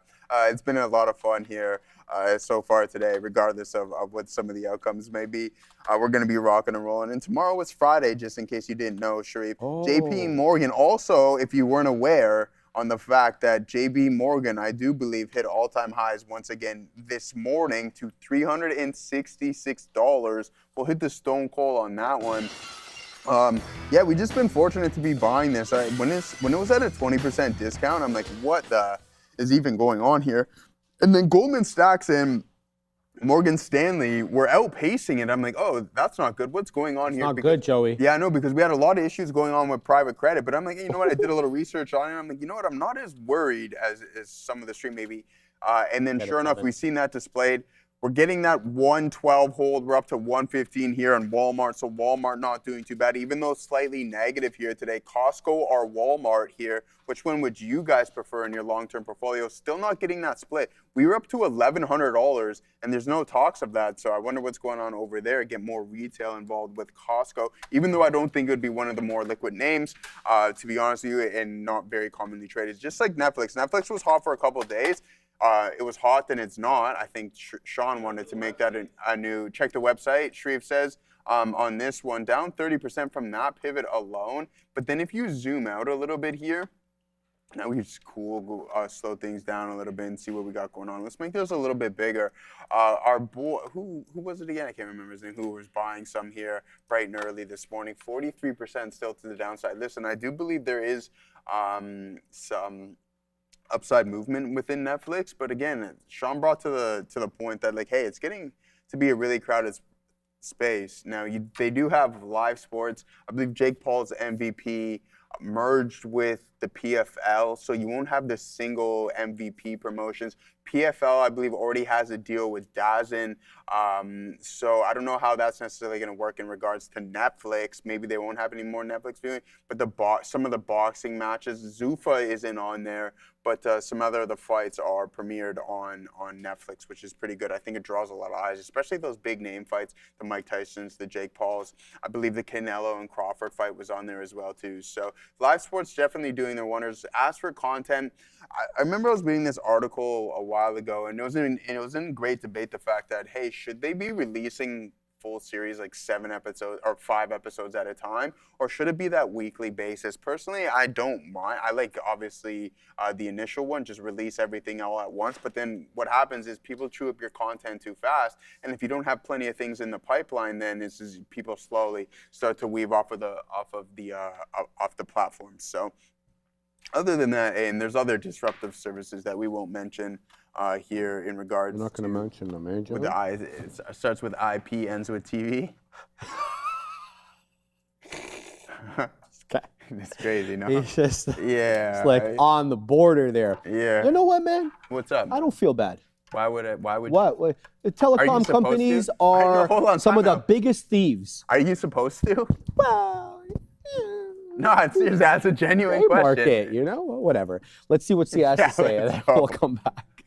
Not a crazy move in Cerebras here. CBRS just had a minute downtick. CEO of Cerebras saying for the business to grow at exceptional rates. Thank you very much, Sia. I hope they are exceptional rates. LMNI being called out here. Why do you keep telling me LMNI, brother? I keep typing it in, nothing comes out. LMNI. Did I type it right? Yes, I did. Just tag me again, Gamecraft Nico, because that's I think it's LIMN, right? You're talking about LIMN, Gamecraft Nico, because it's this one. I'm assuming it's up 63%, probably what you're looking at there. I do like this to an extent. I'm not very pleased with the fact that it spent the majority of the morning below the volume weighted average price, but I am buoyed by this upward channel. And now we're kind of hanging out at the volume weighted average price. So my inclination is to say, trade this as a range until it shows you otherwise. Super simple, right? No problems there. You buy at 16 pennies, you sell around 18. You hold a piece for the dream, lest this one take out 20 or 20 and a third, which is the high of the day. I'm sorry I didn't put in the ticker for everyone to follow, LIMN. So that's how I view this one. I view this as a range until it shows you that, you know, the range is breaking down. Now, it can happen both ways. FGI is about to take out 12.5. I've got 12.69 as my next profit taker. It is a 12.48 high day. I know I don't have it on the screen, but I can see it on the side. So you can break down both ways here. You can break out or you can break down. You break, oh my days, it actually filled me. 1302 high, 1302 limit up on FGI. This is really going now. 65 million shares, showing 97s. Bro, I just threw out that 69 as just like, you know what, in giggles, and it got filled into the freaking high of the day. 1302 high. Watch out, FGI now. We could see 15, right? Who hit that one? I love it though, bro. We got to get that on my stream deck, though. Get that one. No, seriously though, guys, look at the tape. The tape's moving crazy now because everybody and their mother's getting involved. Watch out for a loss here. I can't quite see what limit down is, but limit up is 1342. Limit down just flashed, but I couldn't see it. In any event, look for a hold at 12, right? We had so much trouble with $12 as resistance. It stands to reason we act as support at some point. Just to bring back LIMN over here so I can finish my analysis on this one, you can break out of the range by making a new area high, or you can break down from the lower low. So that's what I would say. Watch out for a breakout or breakdown, but if you're insistent on trading it, trade it as a range initially. All right. Yeah, good. Nice move there, man. Post that up there and see if you can catch those orders to get filled. Yeah, hey, come on, Neo, man. What do you say? That's all good.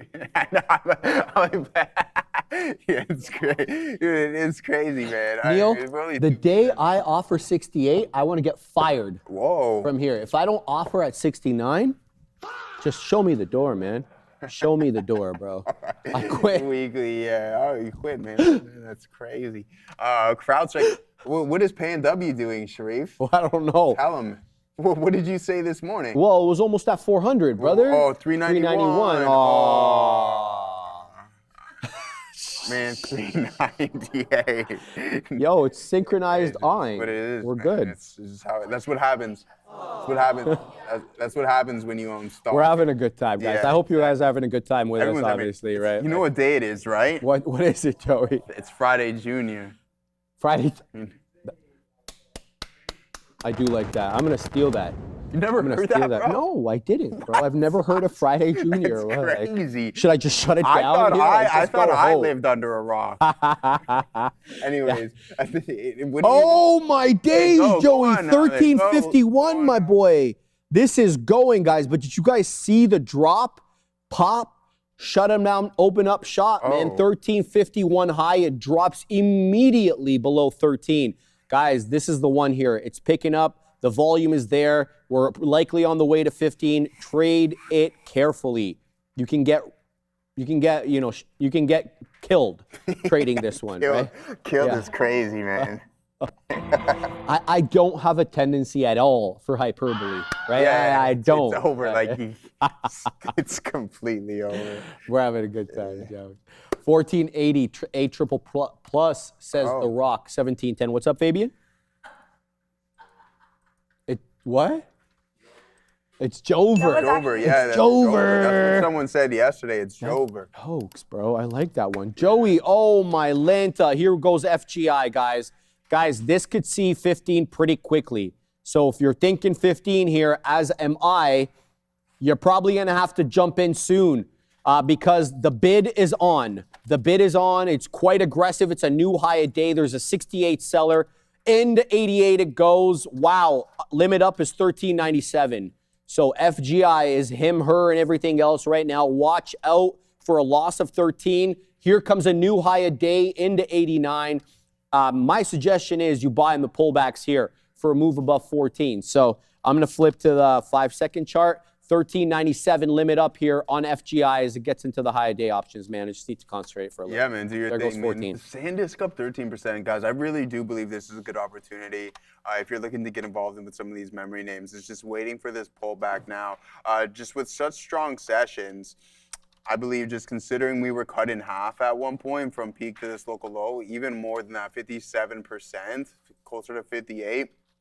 Now you've broken trend. Now I believe you're going to get a nice little pullback here, but you want to be patient and wait for an additional move. You don't want to chase anything right now, which I believe SpaceX is doing. I'll actually pull my chart right back down and see what we have going on SpaceX because I was like, you know what? Do I buy some more? Brendo sent Sharif and I a nice article. So Anthropic we're anticipating for late September, early October. But what I found absolutely insane is the fact that this company is 5 years old and it could potentially open up at over a $2 trillion valuation. That's insane. That's never been heard of. Think about how long it took the names in the top market cap names to get to $1 trillion.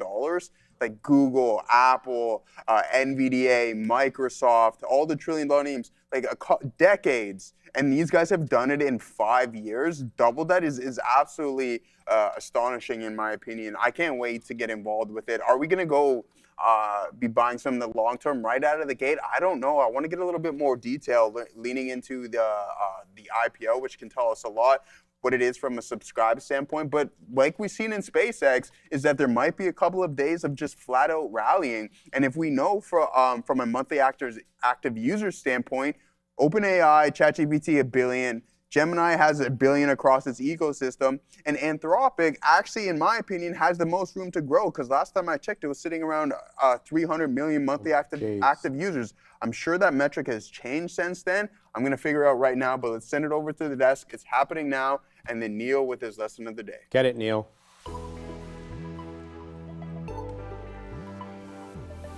Let's take a look at the markets before we dive into what is happening now. You've the SPY that is up 0.42% on the day. The triple Qs are up very close to 1%, and the Dow that is down 0.15%. Let's take a look at the first thing that I want to talk to you about is Netflix, that is up 3.3% right now. So shares of Netflix have climbed after Pershing Square Capital Management has said that it has taken a new position in the stock, which is what is causing this uptick over here. Also, another thing that I do want to mention is that coffee, U.S. coffee futures are up 13% over the past 3 months and have modestly beat the Van Eck Semiconductor ETF. This is just something that I found interesting. That is SMH also, that is just up 2.2% after yesterday's close. Another thing to take a look at is the DRAM, that is a Round Hill Memory ETF, is little changed over the same time as well. So now coffee has even outpaced the broader market by a factor of 3 within the S&P 500 that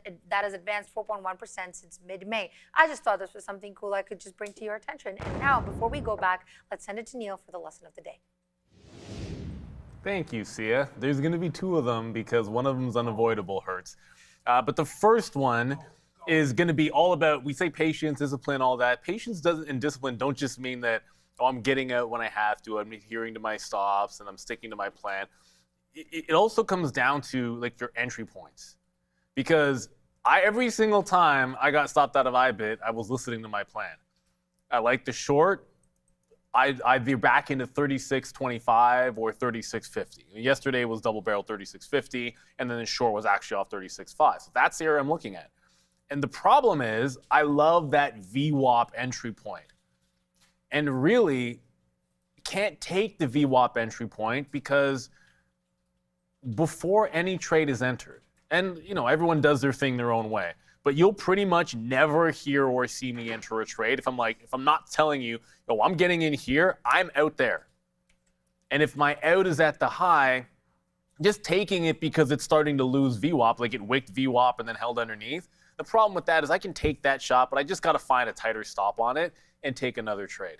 And then when it breaks this bottom down, I'm shorting it into what looks like a topping tail here, but it's pretty tight to VWAP. And again, the other issue is the stop is here, VWAP is there. It's not a good risk to reward off the volume weighted average price. Actually, the only entry that was any good on the way to the upside was this wick and then trying to just drop it in underneath that wick because that's a nice tight stop.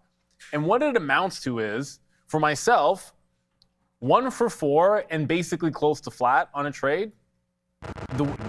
Given the fact that this fully retraced on the trend break, I should actually be up on it.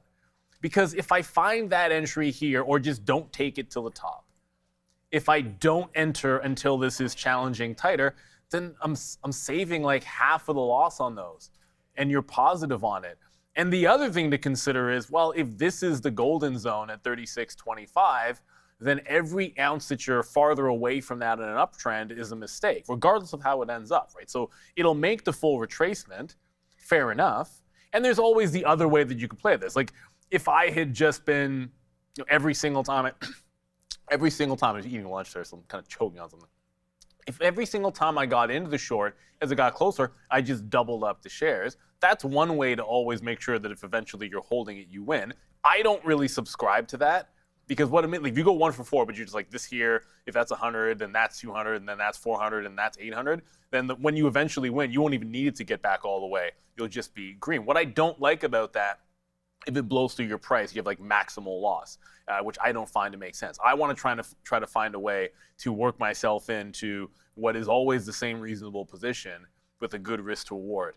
And sometimes just having the right out, which I want to adhere to, isn't enough. You need to also come up with an entry strategy that makes the risk to reward better. It can't just be VWAP to the high if VWAP to the high doesn't really fit your plan. So that's one that when I look back on it, I was like, well, I like entering at VWAP and giving it to the top, but it just doesn't quite work there. So I shouldn't have taken that initial trade, and I should have been a little bit more patient with the second one as well. These are the little things that can sort of keep you in the pocket.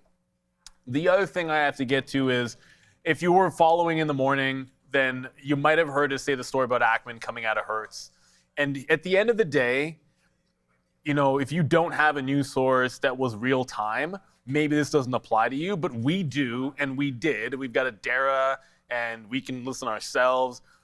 But it was mentioned on the conference call. Here's the drop. It was mentioned on the conference call somewhere in here at about 10:27 that Ackman was out. 10.27. The drop comes on the 33 candle on the 3 minute. It sat there for about 3, 4, 5 minutes before falling. It's absolutely ridiculous not to have just been short. Like, I'm kicking we didn't have to pay for locates. I can't even say, oh, well, I heard the story and then I had to go and log in to Metro, and which is what the internal thing here, to be able to go pay for. No, you could have just sat there getting filled short 291. And the reason I'm not happy with myself is, okay, well, what if it's not confirmed a story? What if it's something that got misinterpreted on the call, and the reason why it's not reacting is because no one believes it until they get better reporting? That's all well and good, but your risk was 3 cents. Like, the risk to reward in that situation is the stock's been squeezing for 2 days, and Ackman's out, and you can be short 91 with a 94 stop. Who the heck cares if it's real or not? If it goes all the way back to where it started from, that's 30 cents worth of upside for 3 cents worth of risk. I could care less whether it's confirmed or not. Like, the story came out and you actually have an edge which no longer usually doesn't even exist in the market, which is that the algos would somehow have grabbed that one. And maybe it's because it was set on some kind of a call. I don't know why there was a delay for 3 or 4 minutes. I'm just kicking myself because there was one. And when it's not free money, there was risk. If it wasn't confirmed or if it was something misinterpreted, then it might break that out. But you can just be sitting in the trade with 3 cents worth of risk and look at how quickly it shoots down. Heck, if you sat on the bid at the low of the day, it ran through you. Like, that 10-to-1 trade runs through you and goes another 20 cents to be 15, almost 20-to-1.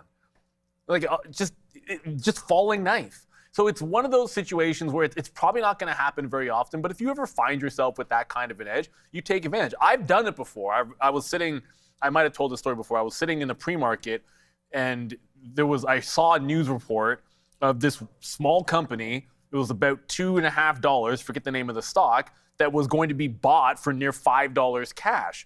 And I call it up, and I'm like, why isn't this moving? And then I read it again, and then I find another source, and I read the terms of the deal. I'm like, this is ridiculous. I should just punch long. And I remember getting long under $3 in the pre-market. And all of a sudden, I just start seeing, and then all people start listening to the story. It's like, why didn't this go originally? For whatever reason, people weren't buying it up. It was a cash offer. The board had accepted. Everything about it was perfectly normal. And then I remember getting like a free $1.50 on the trade, free money. That's happened once in 20 years on a deal. But here, everybody had the chance to take advantage of this on Hertz. And so I'm kicking myself. Adair brought us a story. We even mentioned it a second time and kind of wrote it off because it wasn't moving. The fact it wasn't moving was a huge opportunity for a good risk to reward trade. Algos will make sure that doesn't happen often, but when you get that type of an edge, that kind of a trade is better than your regular I have to go hunt for levels nonsense. Like, that's just a free 10-for-1 shot right there. And if the news is good, you're gonna sit in the wind because the market was delayed. So there's a couple of lessons for you. I've already eaten the chicken. Well, you can see a little bit of the chicken left for the lunch.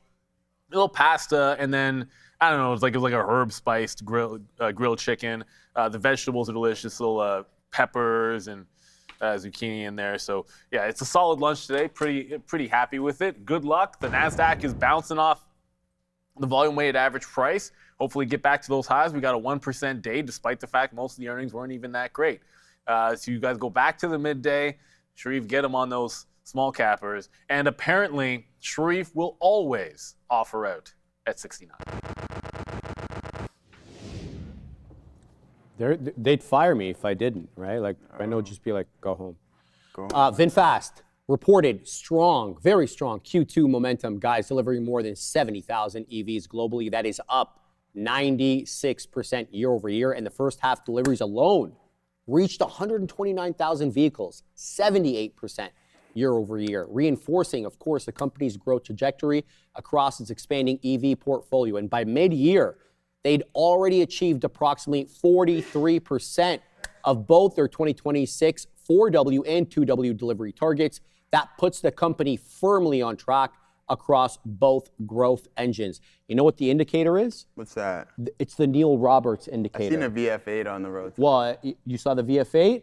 You know, I have an affinity for the VF9. I've made that point very clear.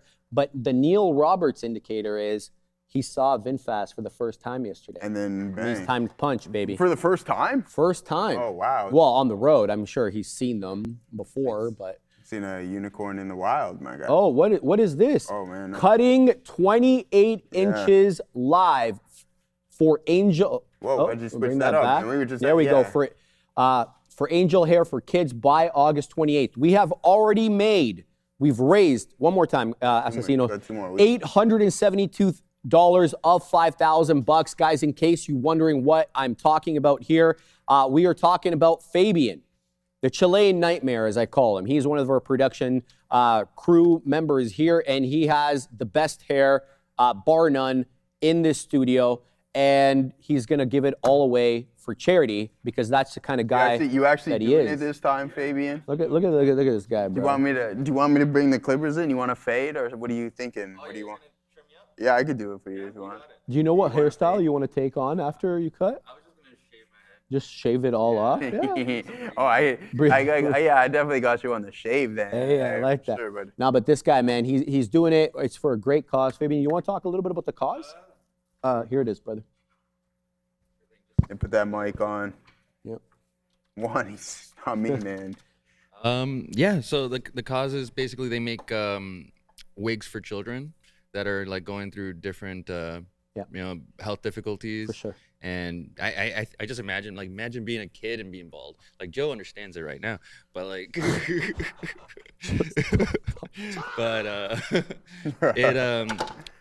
I don't want a kid going through that, and that's super difficult. That's and then very kind of you, bro. And then I think we have an audience that can definitely make a change, and I think we could do something good for some people. That's amazing, man. And I see a lot of there's this commercial. It's called St. Jude's. I don't know if anybody's ever seen the commercial by St. Jude's. It's a free hospital for kids.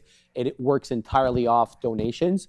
And, you know, a lot of the kids there have the condition that you were just talking about. They're going through chemo. Yeah. They don't have hair, obviously. And that, you know, just imagine that for an adult. Imagine that, superimpose that on a child. Just like the self-esteem is just so brutal. So it's very kind of you, brother, to be doing that. And very, very excited. It literally it costs nothing for me. It's literally just how do they do this? How do they get fund? They have to scan that QR code. Huh? Yeah, they can go to the QR code. It'll go to the website where they can. It's also in the chat. It's in the chat. It's also in the description. So it's at the bottom of the chat, guys. It's called Chop for Charity. It's literally at the bottom with that yellow moniker. It says Trader TV Live, right? And it's even the traders can get like a nice donation receipt. You know, great for your taxes. There you go.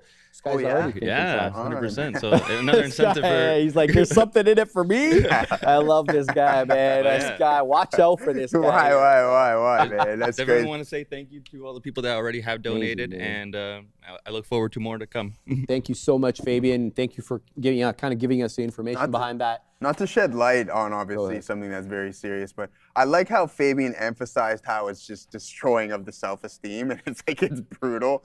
I'm like, I think it's entirely different for children. We can both agree on that, that's right? what I'm getting at, right? It was like, that's what as he was going on a little bit there, but no, in all seriousness, guys, it is serious. You want me to look at the flights? I can check flights to Istanbul right now. Well, how many?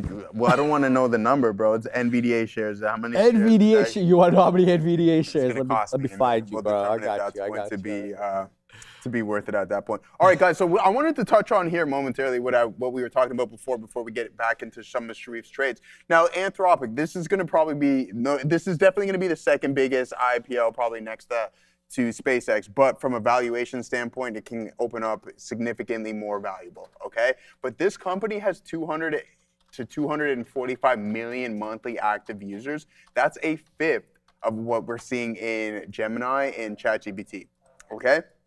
Gemini officially surpassed ChatGPT from a mouse standpoint, which I find extraordinary. And I think, Sharif, I've seen it. Don't you laughing at me. Let me finish. Let me finish here. We're trying to be serious for like at least 30 seconds. Sorry, brother.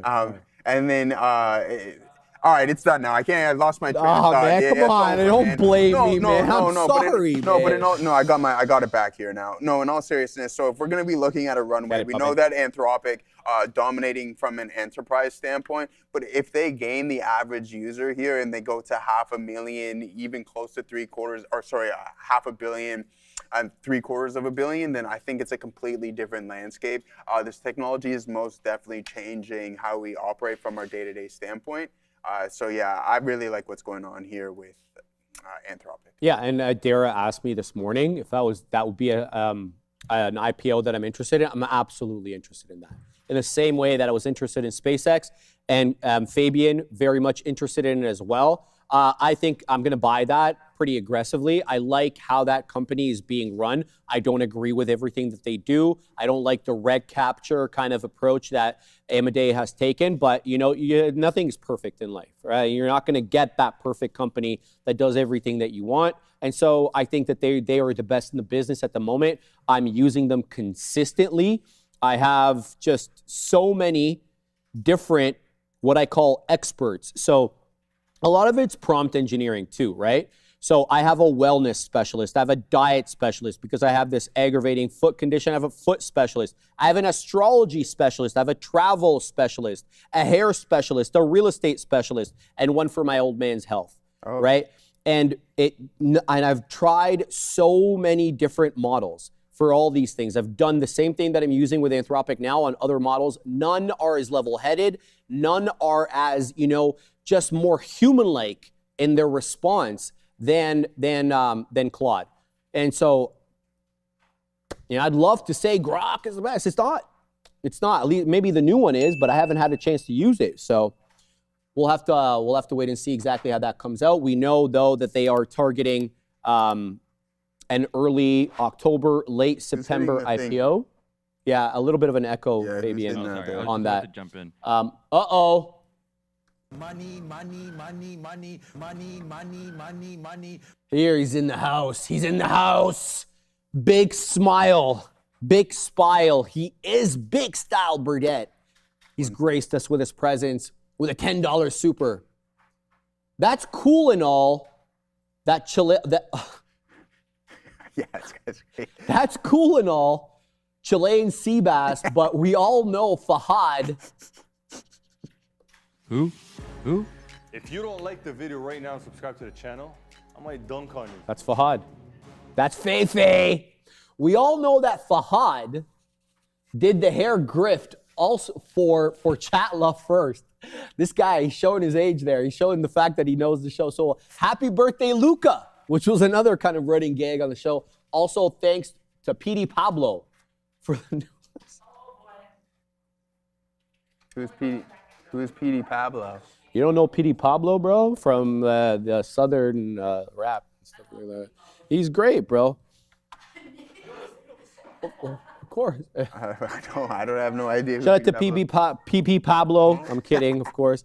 Shout out the Yang Yang twins, man. Remember the old Dirty South rap, man? Come on, man. It was like mid-2000s. Yeah, I'm all about the Yang Yang. There you go, bro. All right, Cheese in a Chair, $5 super chat. Joe, you should draw a picture of Fabian as revenge for what he just said. No. You don't want me to do that, man. It doesn't deserve that. It doesn't deserve me doing a little sketch here of Fabian. He didn't absolutely have to invoke you as an example. It was kind of an option that he chose. So if you want to execute revenge, I think you'd be well within your rights. You know what I often say, right, Sharif? What? I am kind. I'm kind. I like it. We'll save it. Shout out to my man. All right, guys. FGI is on the way to 15, 1460, 1480. 2 new high a day. Here comes 15 on FGI. It is the number one gapper in said market at the moment, up over 200%. But I'd say to you, what I said at 13 and what I said at 14, watch for an aggressive rejection. This one has a tendency to make it to the next dollar level and then right back down to the previous dollar. So you could do many things here. You could be quick with the keys, get out near that whole dollar, or you could bottom pick and you could be looking for that drop from 15 into 14, pick it up there. You're gonna have to give it room because it's not gonna hold exactly at 14 and then it rockets back up. We're gonna keep an eye out on that one. But I got BYSI and I'm about to get stopped out of this one. I do have the high of the day. I've got one out left, so I don't mind this going against me. but limit down is 12. We're at 13s, and that will lose 5 pennies per share on the last remaining amount, but it still remains profitable, 55%. We're looking for more. Shout out to my man Ozan. Fahad and Neil had some hot eating things once. Yes, we need to do that again. No, they will not do that again. What was it called? Pack chip or something like that? Yeah.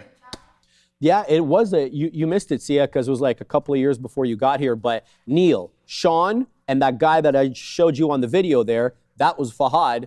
They did, I think, what is it called? The Packy Chip Challenge? Whatever it was called. It was brutal. And both of them swore up and down that they never do it again. They were all suffering, but they did it for charity. So chapeau to them. Are we going up to the big desk? Yeah, we're going over there. Limit down, BYSF. The IWM up 0.11% on the day. Let's take a look at 2 individual tickers picked for you for today's small cap segment. YETI, Yeti, as you famously know, trading around $44.4 at the moment. Reported earnings before the bell today. And net sales are up 9% year over year to $483.9 million. Adjusted gross margin is up 59.5%. Coolers and equipment have been the leading category growth in this company. And international sales mix has also reached 21%. So first year 26 guidance is calling for a 7 to 8% sales growth and a 19 to 21% EPS growth. So the ticker Yeti, however, is down over 12.5% on the day. ZBIO is something else I want to take a look at. Zenas Biopharma has also reported before the bell as of today, showing revenue of $1 million and a net loss of $111.46 million, trading around $28.8 right now. That is down also over 7.5% on the day. Thank you very much for that. I mean, Shreef's been crushing these small caps here bright and early this morning. We'll go over to our scan and see what else is potentially moving here on the day. Now, as he was mentioning before, there's a lot of these leverage plays, starting to pop up here, right? $12 to $14 here, even more. Sorry, zoom out a little bit and condense some of this price action and get some more detail. Remove some of this noise here and see what we have. $10 all the way up there. That's almost 50% on SNXX. That's insane, right? That's a big time return, especially if you've been getting involved with some of these SanDisk plays. IVDA, I don't believe you've been trading that one. Was he? And he's not in anything right now. FGI halted to the top side. So a really nice move here. High of the day break. This is something that you guys know I would be specifically looking for at this $9.32 marker. 16.26. This is some big time stuff over here, ladies and gentlemen. More than a double on today's session, up 100+%. So that's pretty good look. GXAI not doing anything. And Shreef and I, when I first started really getting more involved with some of these small cap plays, and I believe you can confirm this, is that what happens is once they're south of VWAP, we tend to say above VWAP buyers are in control, below sellers are in control. And I think that's more the narrative here with some of these small cap names. Once they're below the volume weighted average price and been hanging around there for quite some time, then I just don't believe they're in play unless you're Luis Barbado, who's looking to short some of these names. Yeah, your name's halted up there, brother. Bro, I was just going over. No. Halted down. But FGI, Joey. Oh, yeah, that's see what that did? Yeah, FGI. Oh, it just opened up at 16.22. Oh, my God. Yeah, it went crazy. Is it limit up? No, it didn't. I don't think it did. It was just paused. The momentum really cooled down. But here's BYSE, halted to the downside, guys. So be cautious of that one. Is this a NASDAQ name? If that's the case, what I can do is I can pull up the top for you guys. Man, see, this is what happens, man. This is why you got to be a little bit more patient, especially when you're pushing size and you're just like giving yourself extremely tight stops. You have to be highly, highly accurate. Now, listen, I'm not upset or anything along those lines. We took the swing, but hey, just on the back side of this here, we would have been absolutely prime time. I should have posted out. If I posted out instead of punched out, I would still have the ability to take another shot here, but that just wasn't the case. But going up to 36.77, NVDA is starting to find its road to recovery. But I do want to pull up, before I send it back to you, we'll let you do your thing over there as well, too, so I don't mind rambling on for a little while, aka Led Zeppelin. But yeah, halted to the downside. TAP is $1. Okay, so we're almost 10% lower from where we currently were here on BYSI. So be patient, be cautious with this one, especially when you have the momentum start to really cook up to the southeast. Now, moving forward, the NASDAQ and the SPY finding some form of recovery as well, too. So a nice move here earlier in the day. This was so fast. And what I was thinking is like, okay, even though we took multiple attempts on it, we should have got out significantly earlier on this one attempt. We did have 2 nice scalps to the downside. But when you're just not, like I took half off right here and then boom, I thought I was out a little bit more, to be honest with you, 76.20. And then sure enough, I was like, oh no, what's going on here? And then we got it all out here, but just a little bit too far against me on that one. But attempt number 2, get out when we're supposed to on attempt number 3. And attempt number 4 worked for us, but we just ended up taking profit too soon and didn't reload on the pullback there. It's ripping here. FGI, we just got in at 16, out 16.88. There it goes, 16, 17, 17.29 limit up. Here comes $20. FGI is feeling like the small caps that we saw last week. Honestly, not the hot garbage that got me into a lot of trouble this week. But hey, we'll deal with this one as we'll deal with them as they come. Is what I'm trying to say. Okay, so I was thinking maybe a drop back down into 15. That didn't even happen. It didn't even come close. So the prior candle here on the 5 is just very strong. So is the current one. The current area low is right around 16. Exact level though is 15.82. So that's a current candle low. Prior bar low is almost unusable. It's $14. That's about $2.50 removed from the current price action.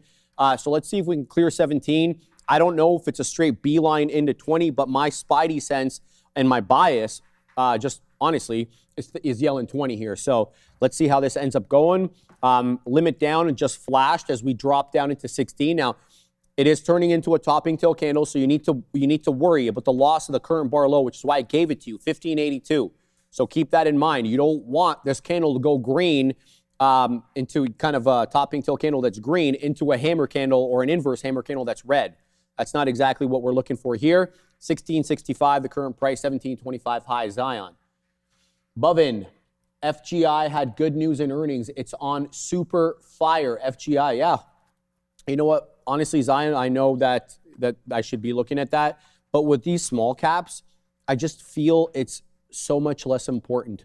And it's just more, momentum, price action based, which is why I don't really waste a lot of my time looking at the news headlines. I know some other small cap traders do care about that because they look at the headline as potentially giving it longevity for the move, right? So if it's a real headline, we could get a much bigger squeeze than if it's just sort of fugazi, where, the momentum can only take it so far. So I do see the relevance of that, and I know some small cap traders are very specific on that, and I get that. I respect that. It's just when you're doing the show and you're trying to catch these moving quick, it's just harder to go through the headlines, make an assessment as to, whether or not it's fugazi. It's something that can, keep the momentum going, but I completely get that. Thank you for pointing it out. I see you, Tish. I hadn't seen you earlier in the chat. Love to see you here, Tish. FGI is him right now. It's up 255%. Tish, it's got like a couple of red candles in the last hour here on the 5-minute chart. So needless to say, it's awfully strong, but there isn't much else. That's the problem. It could be the problem. It could be why maybe this is moving so much is that, the small cap traders, the degens, myself included, they're all looking at this one and they're all piling in. But we know when the longs pile in, the shorts are waiting on the sideline to take it back down. So you've got to be ready for that. You don't know when it's going to turn. Most of the time, I'd say a great majority of the time, if we believe the data that Luis Barbato gave us, and I happen to believe it, most of these will close red. That's the thing. Now, I'm not saying this is going to go green to red, but at least it will give back some. So you got to be ready for that, John. All right, headline here, Saskatoon Premier Scott Moe announced. Sorry, Saskatoon. Yeah, it's Saskatoon's a city. It's fine. Yeah, we got you. Sorry, Dara. I didn't mean to do that. Saskatchewan. Well, she's from the prairies, brother. You better get it right. I better get that right, man. I got to know the own cities and provinces in my own country, first and foremost. Premier Scott Moe announces the discussion between Canada and the U.S. have heated up recently as the August 19th tariff deadline. I love how he's actually talking because your friend Dominic LeBlanc, who's leading the discussions, has been as tight-lipped as they get. Yeah. He's not giving them nothing. Now, the reason the premiers are chiming in on this because one of the deals, one of the parts of the deal is the booze ban. And the booze ban entirely back on the table, though. Well, it is, and that's what I'm trying to say. Yeah. Right? The booze ban is entirely controlled by the premiers. the Fed can only kind of try to persuade the premiers, which are Canadian governors, for our American viewers, to put the American booze back on the shelf. But it's their call at the end of the day. That's why he's leaking this. That's why he's leaking it. Shout out to Scott. Well, I happen to like him, brother. Yeah, he did strike a deal with China. So, you know, he's a little bit here and there. See, the Chinese were kind of smart. They played the provinces against each other. They slapped Saskatchewan with that fertilizer ban because of the Ontario thing. They were trying to pin Saskatchewan and Ontario against each other because they hit one province, the exports of one province, and then, you know, to the detriment of the other. So Saskatchewan got hit for the fertilizer ban, and the reason Ontario liked the EV ban that we had here, essentially with 100% tariffs, because they want to protect the auto manufacturing in Ontario. Well, the protectionism hurts another province. You see what I'm saying? So the Chinese know that. Yeah. And then they were trying to play them against each other. And the Americans, to an extent, are trying to do that as well. Didn't they sign a big canola? Was it canola or was it potash? I forget what it was, bro. It was something along those lines. But yeah, I mean, hey, see if these negotiations can get done. Shreve, you made a valid point before on the American alcohol ban. They should have just sold it all first before storing it and just not bought any more back. Huh? I have no problem spending X amount of money to actually store it. So I'm not a crazy conspiracy theory at all, man. This is just like negotiation tactics 101. If you don't have leverage in negotiations, you know you're just going to get slapped by the other party, brother. You got to be able to pin people against each other so that you get what you want. I'm not talking conspiracy here. This is just basics, brother. So yeah, I don't see any conspiracy in that. Yeah. All LGCL moving. Let's have a look at that one, Joey. Pull it up. Let's have a look. Let's flip to the 5 on this one. LGCL. Oops. My bad. LGCL? Yeah, there it is. Oh, okay. Light fall, though, man. 1.3 million shares on a $1.67 name. It's not bad. It had a big move yesterday in the aftermarket. It looks like it might be an earnings play. Big breakout there, 405 on volume, but flat top break, I see that. Certainly there was a 165, 166 seller, but it's only at 168. So I think that might be a little bit of a tough one there. It's just relaxed, Gubutez, or whatever your name is. I'm not going to ban you, but yeah, I just want to point out, I don't think that that's conspiracy theory worthy there, man. Conspiracy theory worthy, we'd be talking some more stuff.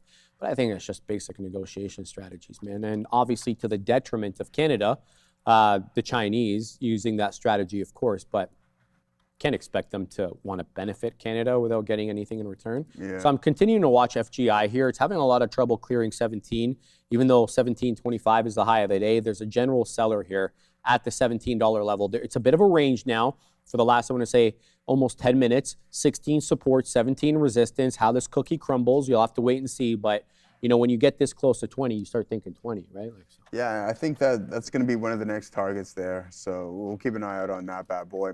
Yeah, listen, we're below volume weighted average price here on BYSI. Now we'll head over to our actual other scan here and see what we got going on. I know Shreve's always looking at these names, LGCI, million, but big time liquidity issues here, RRGB. Same thing, but starting to form somewhat of a bull flag, I should say. Now, LNSR not doing too much. See, liquidity is so important. So some of these names need much more than a million shares traded. Here's SNDU. These leverage plays are absolutely going parabolic here today. So really good stuff. We'll head over to our large cap scan and see who's been leading the way. We went over those. SMCI putting in another session here. Where's Is Noodles? I know he is a big fan of this one. Been holding on to some of this here. So in a continuation on earnings day 2, I believe it is here on this name specifically, up to $42. So SMCI putting in some work over the past couple of sessions. SoFi can't seem to get out of its own way at this point. I'm not in love with this name.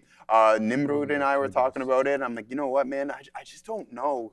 Because it's kind of correlated with the Robinhood stuff, like even though it's a bank, but they have Bitcoin on their balance sheet. So it's a little bit of a messier play here in regards to SoFi. Netflix, it is what it is. And then the NASDAQ and Apple selling off a little bit here. Well, I do want to talk a little bit about Apple. Get it, Joey. Because I do believe we're going to crack $300.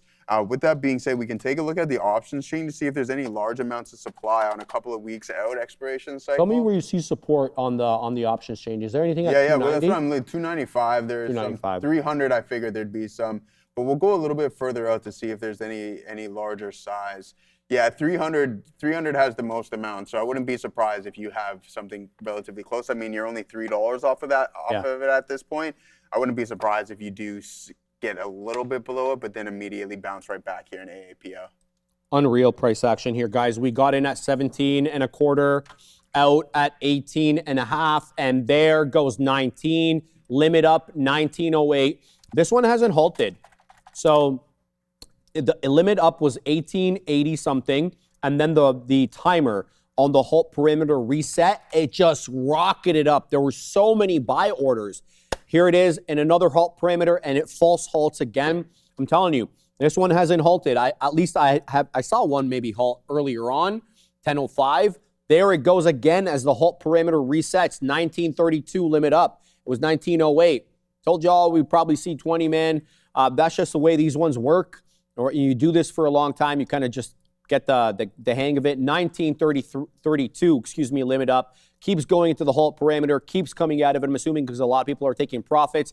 I can't imagine for the life of me shorts aggressively entering at this level. 1967 limit up now. Here comes 20. It feels like we're going to see 20 sooner rather than later. Enters the halt parameter, out of the halt parameter again. Bovin, are you in this or what, man? What is going on here? Tisha, are you holding? This is just a rocket ship. We've been involved in this one from the get-go. From essentially 10.75 onwards, we've been adding and removing, again entering the halt parameter and again coming out. Bovin's not in it. Get it, Tisha. Bovin, this is right down your alley, bro. 1993 limit up now. Look at it. This is trading in the exact way Plague didn't trade on Monday, where Plague was luring you into the down halt, limit down, and then would pop up into an up halt. And now, finally, we are halted on FGI, 1993, halt time, 12:38 on the dot. The tap, oh baby, I just saw 2031 dropping back down now to 20. Tisha, I don't hold halts since last week. Yeah, man. Well, I held halts this week, Tisha, and it did not serve me well at all. Last week, I think it would have served me well to hold into the halts, but kind of hard to know from week to week.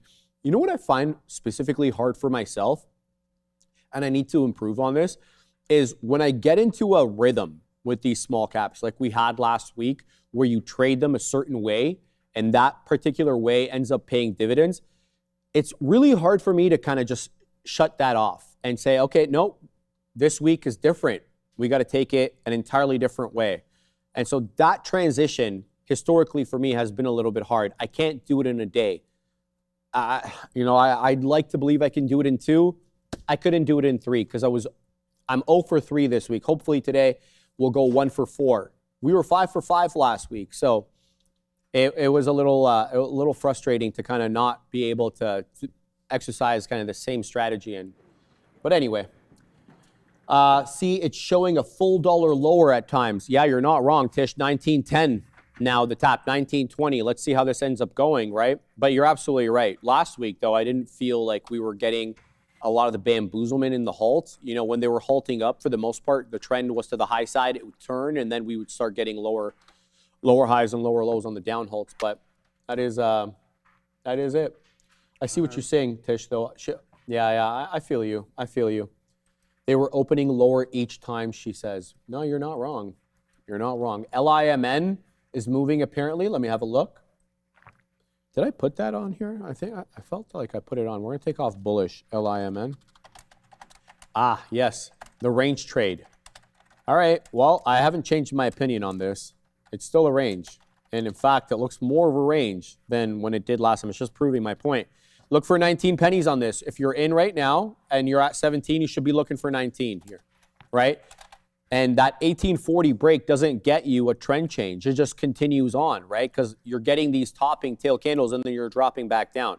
So even if you're a short seller, you can trade this. Even if it's going higher, you're getting in at the top end of the range. You know, give it a couple of shekels in terms of room. But I see how you guys are looking at that LIMN. Not one that I'm interested in, quite frankly, but we're gonna keep it on there. FGI limit up, Joey. Nice, yeah, it's look at that, Joey. That's a top that says $18. Oh, 18 Tisha and it frickin' Perkins called it. Damn. She called it, man. She's like, look, the top, anyway, last week would come down substantially below the halt price. So it's $19.93 halt price. We're showing $18.38. Halt time, 38. So the earliest open will be 43. It is 41 at 20. So we still have like another minute and a half. All right, good stuff. Yeah, Micron Millionaire, listen, I like the point that you made here not too long ago, just the fact that $300 is probably going to hold up pretty well here on AAPL, just due to the $100 billion share buyback program in Apple. That's the next step for Jensen. Sharif, that's what I'm going to be looking for in the near-term reports in the next couple of quarters. Like, is Jensen going to be spending any form of cash? I know he's going to debt market now, it sounds like, at this point, but are these guys going to be buying back shares? We really need to tighten this float up so you can stop having so much push and pull within the name. I think that's going to be really important for the future trajectory of this company. And now, listen, you get 25-cent dividend with the name. He did increase it substantially from a penny to 25 cents. But I think I would rather shares be bought back. A lot of people saying Bitcoin is tanking. It better be. That's what everyone's saying right now. Yeah, like, okay, yeah. Short. So yeah, it's really selling off here. Bitcoin's just really starting to move to the downside. But in the bigger picture, right, 35.70, you open up at 35.88, going to continue to sell. I wouldn't be surprised, man. Like, we talked about this before. The buying strength just is not there. It's crazy how the crypto craze has came to an abrupt halt. You were hot for so long. There's got to be last something year. here. No, I don't. But Sharif, in the bigger picture, it's really not that much, right? Like, there could be something. You're not wrong whatsoever. But in the grand scheme of things, like, look what we're sitting at from a daily. What are we down from a percentage standpoint at this point, Sharif? Adara, are you seeing anything on Bitcoin? Give me a second. Yeah, you figure it out. Resumption here on FTX. We're not even down 1%. We're down 0.8%. It just dropped pretty aggressively, Joe. No, I'm not saying you're right, but I'm saying, like, it just could be someone dumping some what do they call those wallets? Someone wallets. Yeah, exactly, or somebody just offloading something here. The volume did uptick, so there could be. There could be something, but it was. My top source that I look at for news on crypto, she would be posting if there was anything. Eleanor Terrett, she has not posted. What's her name? Eleanor Terrett. She has not posted anything, and she's on. I follow her anyway, so it would have showed up. Yeah, so maybe it could be a technical thing. I mean, the other day when it was Sean and I before, it was you and I rocking and rolling. Meta was rolling, and we're like, hey, what's going on? Feels like a buy program. Couldn't find anything. So no specific story, just a technical breakup. Then eventually sold off. So let's see what happens here in Bitcoin. I don't know what's going to happen here with our boy Saylor. I mean, if this puts in a new low and cracks $30, this guy's going to be extremely out of the money. He's already started to sell Bitcoin to pay for dividends, I believe, which is definitely not a good sign. No, it's definitely not. He's fallen out of favor a little bit lately, eh? Like, you got a lot of guys. It's really quiet. On him It's really quiet. It's really quiet on the crypto His front. detractors take obviously the opportunity. Peter Schiff just been dunking on him on X, and he's got the right to. Well, he's right. He's been right, man. He kind of set himself in a peculiar position because all of his, like, the way he was financing his Bitcoin purchases and stuff by selling debt initially with the preferreds and stuff, and then if it doesn't, I know you were never a fan of that. And then if it doesn't work out, then you're. I know you were never a fan of that. No, I didn't really like it. Yeah, but that's his whole modus operandi. That's his move, man. That's his move. Listen, right? it's like right now he may seem like one of the dumbest people in the room, but that narrative can change 6 to 8 months any time from now. Bro, he was getting an audience with some of the biggest names in Wall Street who were just throwing money at him hand over fist on that whole leverage preferred share thing. Right, it's just so funny how cyclical this stuff is, right? Yeah, man. You're persona non grata one day, and then you're just like nobody can get enough of you, right? Well, think about what happened here with some of the ETFs, like the GB, TCs, and the IBITs. Like those were the most successful ETF launches of all time. iBit Still is. the Yeah. iShares, It still is. of all time. And like, if you're telling me that's what happens of all time to the greatest ETF launch, you're down 60% off your highs. Let's see how much I'm out of the money on this piece of crap now, man. iBit, yeah, a couple of bucks out of the money. It's not too bad, but I can handle that. Would you buy more down here? It has to give me a reason. Yeah. I always say that to you, right? Like, I have to see a trend change. I don't want to add into weakness. It's just a recipe to get rinsed. Right? We're just kind of in a gray zone with the whole space right now, in my opinion. Yeah. Well said. I just can't wait to buy more BMNR, though. Yeah. Well, that's the thing. Would you buy? It gives me a reason. Yeah. Would you buy more? Okay, you would buy more BMNR. If the trend changes. Would you buy more iBit or more MSTR? Or would you go MSTR instead? I've never bought MSTR. I don't want that kind of exposure. Oh, okay. Remember what it did, dude. Like, MSTR doesn't run in correlation with crypto. When we hit on 26,000, MSTR was not at all-time highs. MSTR made all-time highs before we hit 126,000. It did. Right? So it's like, if you want a pure play, that's not a pure play. That's just a leverage play. A leverage play. And it doesn't even correlate. With no specific leverage ratio. It's not for me.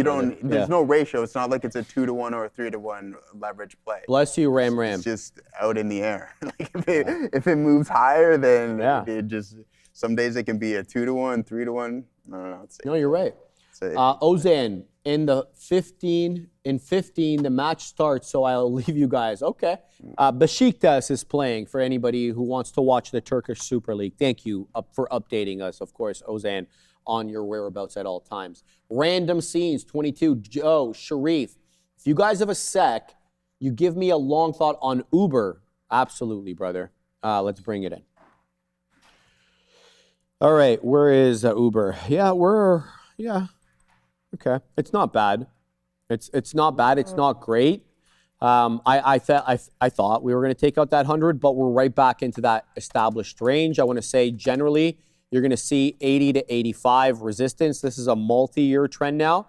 And then for the most part, it's 65. So I have this at 65. I've neither added nor removed from, and I have 65 from like last year. So I dealt with that whole 100 and the drawdown right back in. I just think it's caught right back into that sideways range, whether or not it made that 100 move. Now, keep in mind that 100 move, I'll submit to you, a lot of that was predicated upon automation, right?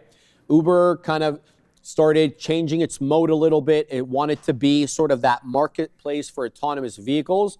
And then when we saw some of the actual autonomous providers, your Waymos and others, step back from their partnership, we've seen that with Google, with Waymo and Uber, where they're stepping back from their relationship. I think going into next year, Atlanta, and I think another market as well. Then we started getting the sell-off because the thesis, in my opinion, changed from, they're going to be housing the marketplace for autonomous vehicles into, well, the autonomous vehicles are just going to do it themselves and cut out Uber. Well, why was this so important to Uber? Well, let's just ask yourself, what's one of their highest fixed costs, right? Drivers. I hate to put it that way because, a lot of people rely on that money. But from a company's perspective, the drivers are costing them an arm and a leg. If they could get rid of the drivers, go autonomous, just think about, what kind of margin increase you could have there. So I do like Uber. I want to see more on how they're going to deal with sort of the market post-autonomy marketplace narrative and whether or not they can kind of champion it themselves, but very, very consultative. Do you think the Teslas and the Waymos need Uber? They don't, brother. Think about the Tesla app. That's what I'm getting at. If I want a robotaxi, why don't I just download the Tesla app, right?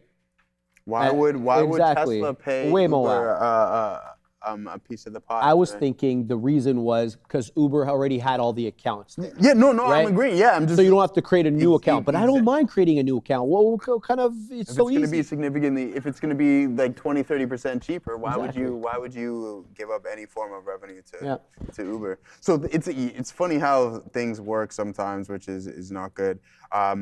Uber steps into the city and just eliminates the taxi business pretty much, and then you have autonomy. Yeah, and most of those guys that were driving taxis now are driving Ubers.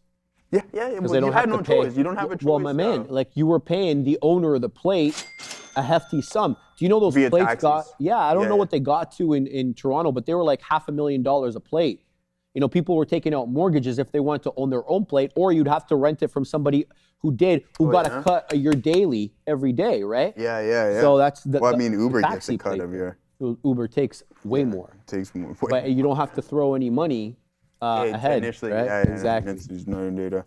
Uh-oh. Uber She's is back in the house. Uber is She's back in the house. Uber is ISIS. Uber what? No, remember that? No, remember that video? Of ISIS?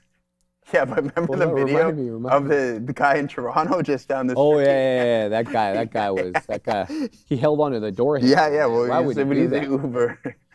KC 526 is in the house. She's back. She's already making calls here on FGI. Look at this case. We were doing this live when you were gone, girl. We're taking this bad boy. We took it almost into the high of the day. We got out some 18.5s there. It did make its way up to 1993, but it looks like it's bleeding its own blood case. Its limit down right now, 1664. Tap showing 16. We're right at the 10 EMA on the 5, which is about 1640. I don't see another support level until about 15. Below 15, I'm seeing about 12. So take your pick there. I'm not touching this one for now. We're going to see what other options we have for a trade. And while we think about that, C is going to tell you about the different sectors.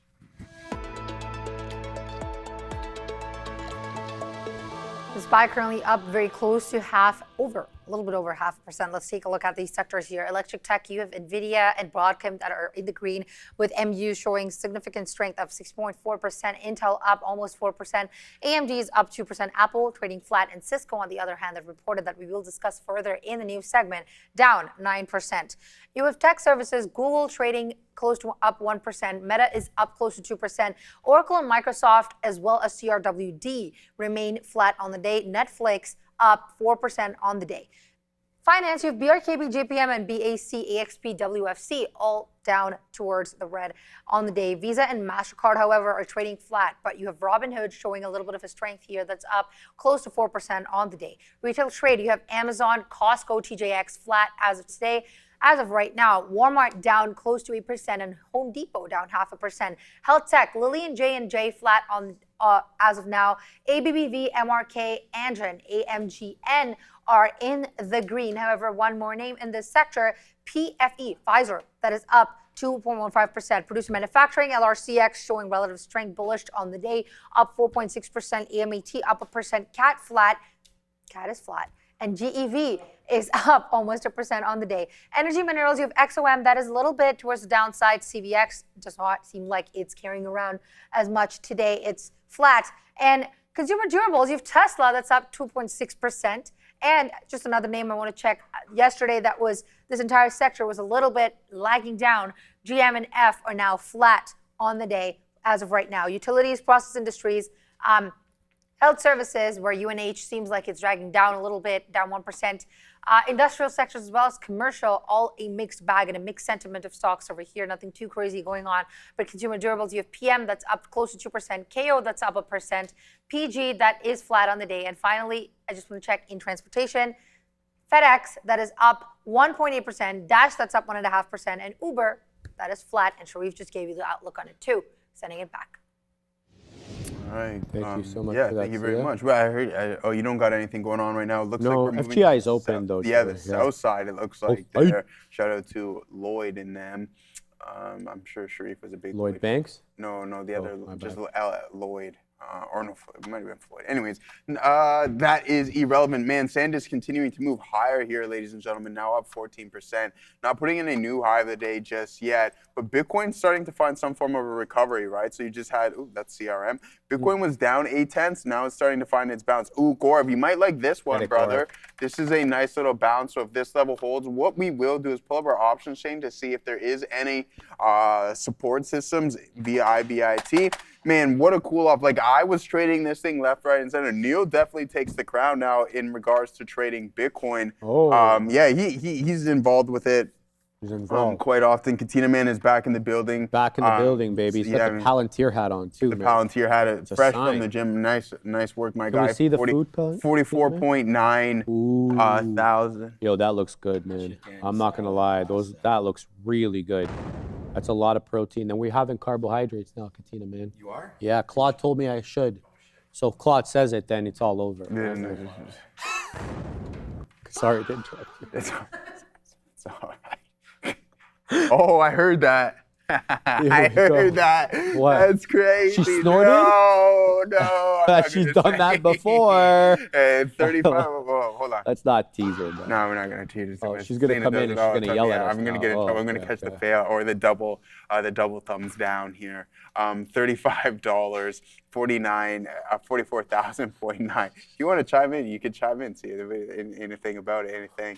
44,900 contracts at that support level. We're going to look for this to hold up. So you can see that we did run right into this supply zone and bounced right off of it here on IBIT. Where was it? 35.54. So not quite just yet. What's going on there, Katina man? Easy. The Katina man is on what? On core weave? 1, 2, 3, 4, 5, 6, 7, 8. We're on core weave. You caught that high, 17 all the way to there you go. Katina man gonna be $9 relatively soon. And that's his T triple Qs right there. There's the TQs move on that bad boy. So aggressively shorting that into the highs there, Katina. We'll hit the stone cold for our boy too, and we'll hit the on that one. Joey, can I cover something super quick for everybody? Do one with double tap that again there, Katina man. Get it, Katina man. Oh. Yeah, that's what I'm talking about. It's such a good one. DFSC. Shout out to Brian. Shout out to TT Mass. They called this one out. I didn't have eyes on DFSC, but now I do, and it is above VWAP. It's trying to stay above VWAP. You know, this one, I probably didn't even give it another glance because it halted down, stayed below VWAP, but the buyers are coming back. It's a 357 high. It really hasn't spent much time at all. Above 3, look at that. You know, it did limit up into about 357, then bled its own blood all the way down into 257. So it's hard for me to read this chart. So I'm just going to have to stick with that 3 area of resistance and support. Let me flip to the 15, see if I can get a better gander here. 270 could be interesting, as well as 310. Look at the closing and the opening print on this candle at 310, but this is a hard chart to read. So I don't really know how this is going to trade. You might have to just punch and pray here or give it to prior bar low, something tight. Keep it tight on this one. DFSC, the ticker, it's up 114%. It's done ample volume, 81.5 million shares on the day. So it looks pretty good, but how you trade this one might be a little bit tricky. Let's put it up on a trading screen here. Take out BYSI, put on DFSC. On the NQ, I'm assuming. Yeah, there we go. 1 penny spread. Continuing to watch. Current bar high on the 5, of course, is 272. We're showing 261. So let's see if 250 holds up here. 2.5. We need that 2.5 to hold. Psychological area of support and resistance also overlapping with the volume weighted average price. That to me makes it more important as a level of support. If it fails there, I'm not interested unless it can get back above, right? So we'll continue to watch here. DFSC, shout out to the chat, man. Calling it out. Looking good here, buddy. Man, shut him out. Yeah, good stuff over there, my guys. Just watching our boy Connor Ben. I think the path to victory for Connor is not to hit him with power. I got to tell you. Is Ryan, you've seen Ryan, he's been training? I'm not liking what Ryan's doing. Yeah, he's not even training, man. His birthday was on the 11th. I get that. You got to celebrate your birthday and everything like that, right? But a month before your fight? Thank you. Keep it low key. Ryan, man, you went through this already, brother. You screwed up. You had a year of screw up. You came back. You look good. Don't fall into the same stupidity. And Ben is taking this seriously, man. He wants that belt. He wants that belt. I don't like what Ryan's doing, Joey. He might lose, but again, the skill might come into play. I don't think the path to victory for Ben is to try to overwhelm him with power, but to break him down and just touch, boom, here and there. What was I about to pull up here? I don't know why I keep pulling this up. But anyways, aside from that, guys, let's head back over to our options chain and our watch list to see what we got going on. 225 once again here. That level that we were talking about not too long ago on NVDA via the options chain. But Apple, we've got that 300 base established. We've seen that we have that $35 base established on Bitcoin as well too via IBIT. Now for the names that are just going on absolutely monstrous runs right now, which we've be the memory names. We're going to pull up SanDisk, Western Digital, and a couple more of them. So SNDK, let's see what we got going on in the derivatives market. If there's anything outstanding that says, hey, even though it's more expensive, you do see a little bit of size with these 1500s. Those are in the water right now, so those are deep in the money at this point. But again, from a size standpoint, $1,600 could most definitely be in the works here for SNDK. I see you got something on there if you want to. Oh, no, you just got orders posted up? Okay. No, I just came in. Okay. I came in here. Okay. So here's what I see on the 5-second chart for DFSC. If it loses 254, I'm out. Yeah, 1 second. This is an area low. So if this area here where we got buyers a bunch of times at 55, if that loses trend, that means it's a newer low. I'm out. I'm looking for this area to hold. So if it doesn't hold, we're out. But we're looking for about $3 on this one. Let's see how this one ends up doing. And while we wait for that, I'm going to send you up to Adair. Mild pop in CBRS here. Apparently, they are expanding their partnership with OpenAI. Cerebras will be powering ultra-fast, which is, I guess, an OpenAI initiative, delivering up to 750 output tokens per second for GPT 5.6 Sol. Again, as part of that expanded partnership, this is also Cerebras earnings day one. We had CEO Andrew Feldman on CNBC earlier today. Back to you. We're at 70. Big seller here at 70 on DFSC. There was a lot of shares that just changed hands there at 70 pennies. We're moving up again, 69, 70, 72. There's a first fill. 74, new high a day. Oh, not new high a day. New local area high. Pardon me, guys. I'm waiting for 77s next. 74 seller here. No continuation. Sorry, Assassino. Let's go back to Adair. She's got more news. Yeah, sorry, guys, this came out right after the last time, so I have to talk about this as well. Google just spiked higher before giving it back. They're announcing their Gemini 3.7 Flash via a blog post. Apparently, this is, I guess, their top model is still delayed, so I think that's kind of being what the issue is. They got the Gemini Flash, still delayed at that top model. This is Gemini 3.7 Flash, available through the end of the year at an introductory price of 75 cents per 1 million input tokens and $3.75 for 1 million output tokens. So 75 cents for million input, 3.75 for output. If I get any more details here, I will keep you posted. I'm also still hearing more about that OpenAI model as well. Back to you. Thank you very much for that, Adara. New area high here, which is 76. Thank you very much. We're waiting. Get it, Donald. Oh, that's where is he at? Data break. We're waiting now for 77. So I did have my next profit taker 1 penny above the area high. I don't know how this cookie crumbles, guys. It could turn on me here, but if it turns on me, I'm out below 55. So we're not giving it much in the way of room. I'm not liking how this is turning into a doji candle on the 5 and a topping tail candle on the 1. Always multi-time frame confirmation, multi-time frame analysis as it drops back in. So look, let's see how this ends up going. I don't want to defend into 50. I just won't.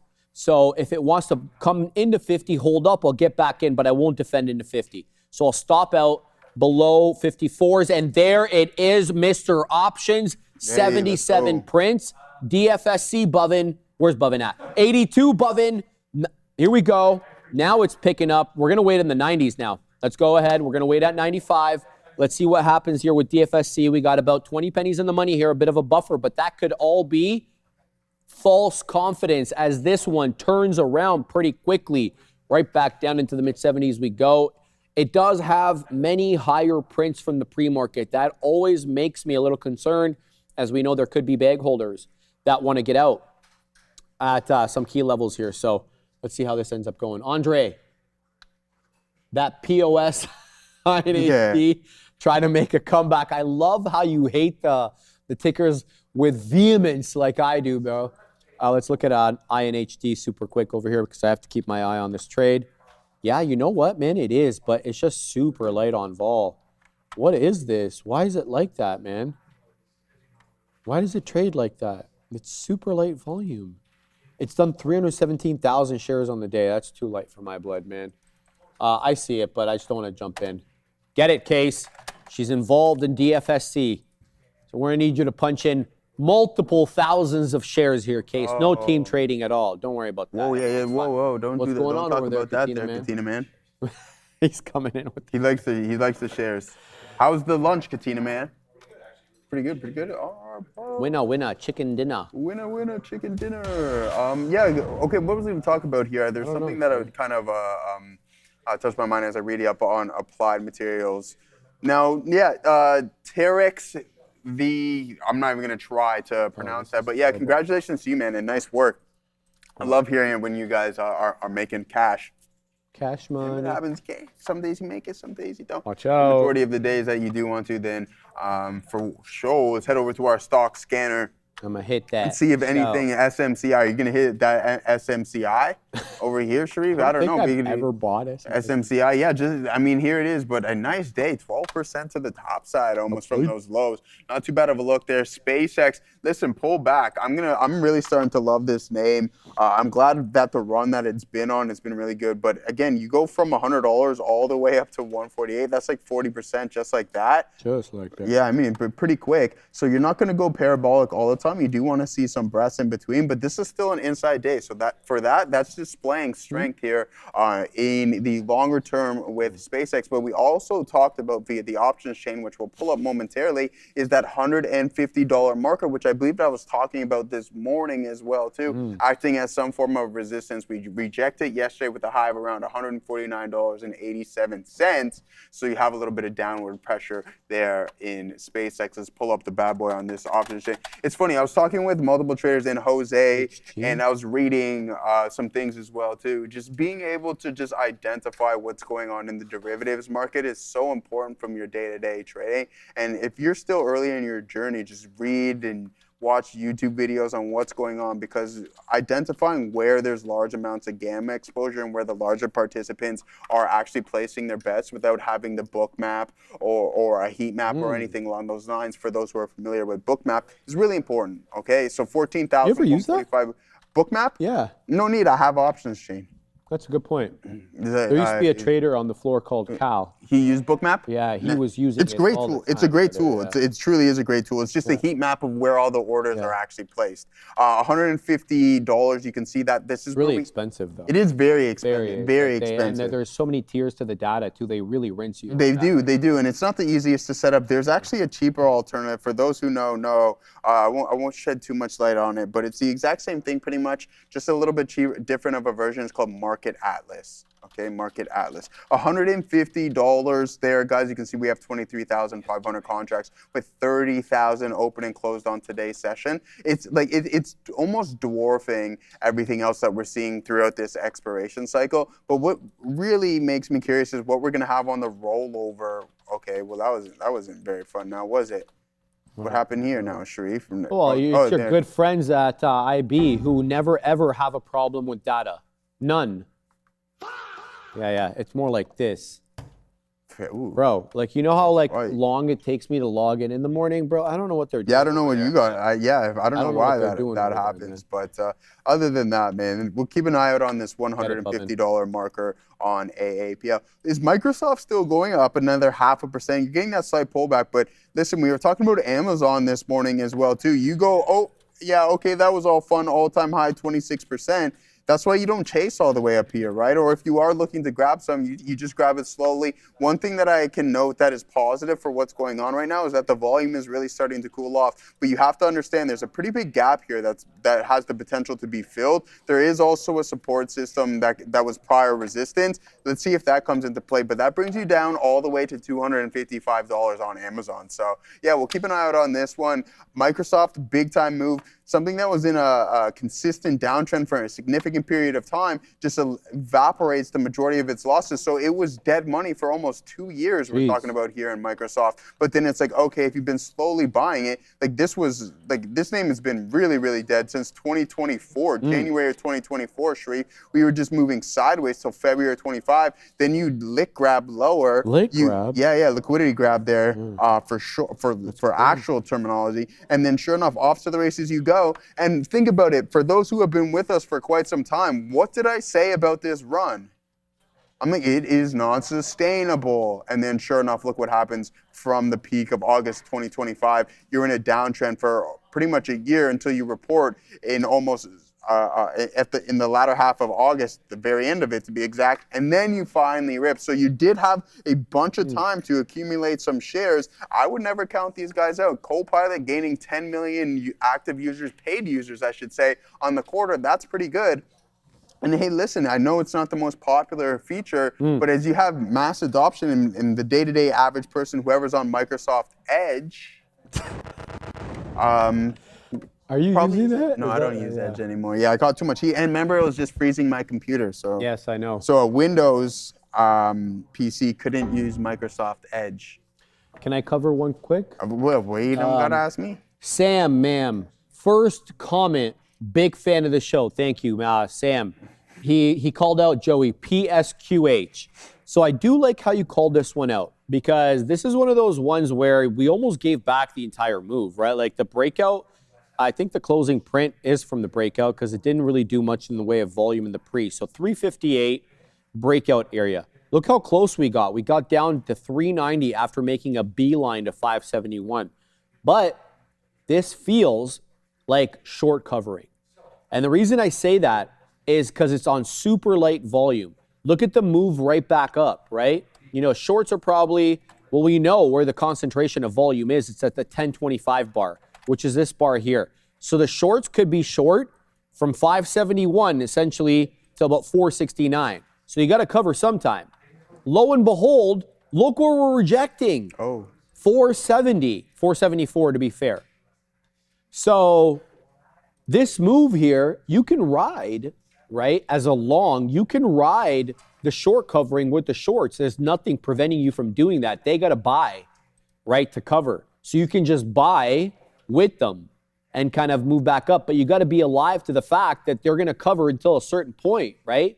And you can make an educated guess as to where they're going to cover to based upon the volume. And this chart here kind of narrows it down for us because there's one volume bar that stands above all the rest. And that's a 1025 volume bar on the 5, right?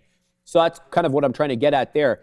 This, for me, is not my cup of tea, right? I see the validity of the trade entirely, but it's just not something that I execute on. So PSQH was great while it lasted. It ended up failing as a long, but the shorts had to cover sometime, and you could have ridden that back with them. So thank you for pointing that one out so I could kind of make the point there with respect to that. And thank you for hanging out with us, man. And I'm happy that you like the show. NFEX, 8980. Joe, Sharif, how do you think Europe moving away from Microsoft and Windows is going to affect the stock long term? Curious on what you think. I absolutely love that question. I've been talking a lot more about this. Data sovereignty, not just data sovereignty, but, you know, software sovereignty. In an age where old alliances are being tested more and more, countries now want to have a lot more self-determination with their data, with everything, right? With the software applications, with their laws, of course. And so you're seeing a lot more of this. And it's not just Microsoft that needs to worry. It's AWS. It's everybody who is an American company but provides services that are pseudo-sensitive, let's go with that, to Europeans, to, you know, Middle East, Asia, wherever. You're going to see a lot of this. I gave a very, I think, good example last week with Canada. Canada has obviously a huge border in the Arctic.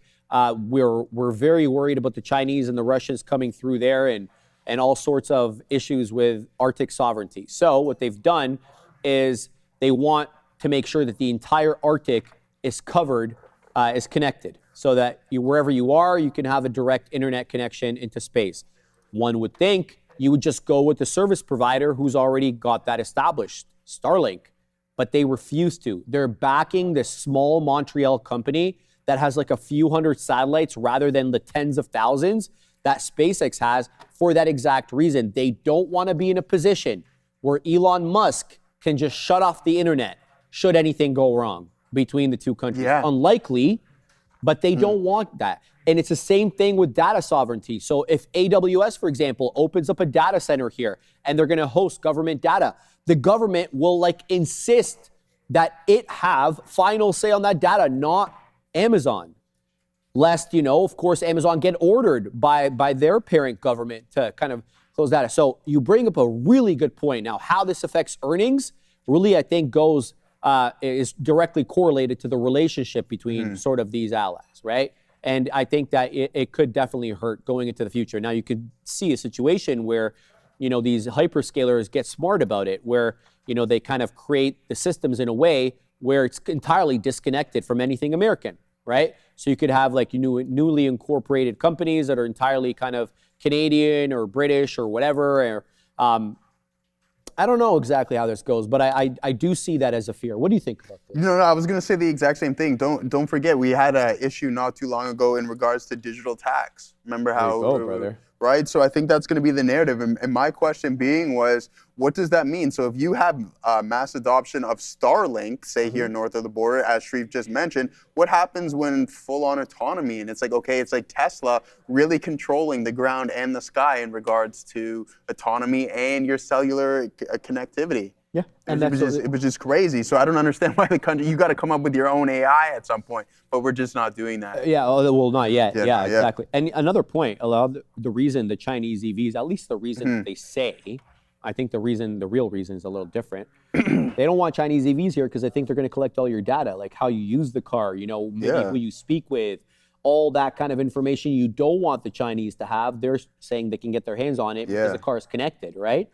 So think about it from that perspective. So many different angles. So many different with things. kind of just your data sovereignty. Yeah, I mean, like think about it. We talk about Waymo in IVDA. regards to AV like mileage, but then we eliminate the fact, we forget about all of Tesla's full FSD mileage, which would completely surpass everything that we've seen before. And then also the data that they've collected from everyone using FSD. Like, thanks, Katina Man, providing Tesla with pure data these days. So, no, in all seriousness, it definitely will become a factor at some point, but you can't. The issue being is you become stagnant, Shreve, if you reject all the technologies and then don't establish your own. Listen, we have a couple of data centers being built here. I know there's one in Kitchener-Waterloo. I think they're thinking about one in Newmarket as well, too. I don't know what's going on with the data centers out west. We have to ask Kevin O'Leary about that. Not going to be in Mississauga, though. Is it not anymore? There, yeah. They put a moratorium they pulled a Kathy Hochul. Yeah, well, I mean, there you go. So if you're going to struggle continuously with building these things, you're not going to advance. You're not going to create any more jobs or anything along those lines. I feel like Adam James Abroad is going to chime in at any second. He can burn the ball down. It doesn't matter. Again, if you're not going to do it, somebody will. And if you don't forget, if you don't try to keep up or get ahead, you'll get left behind. And hey, man, the United States and China has a significant head start on the majority of the countries on the planet right now. Oh, God, yeah. I want to read two very interesting comments. I think you're going to like both of these. All right. I'm going to read the first one by Anfex8980. On the subject of China and data, did you see the stuff about the UK drones calling home to China? Oh, my days. Yeah, that's not a good scene.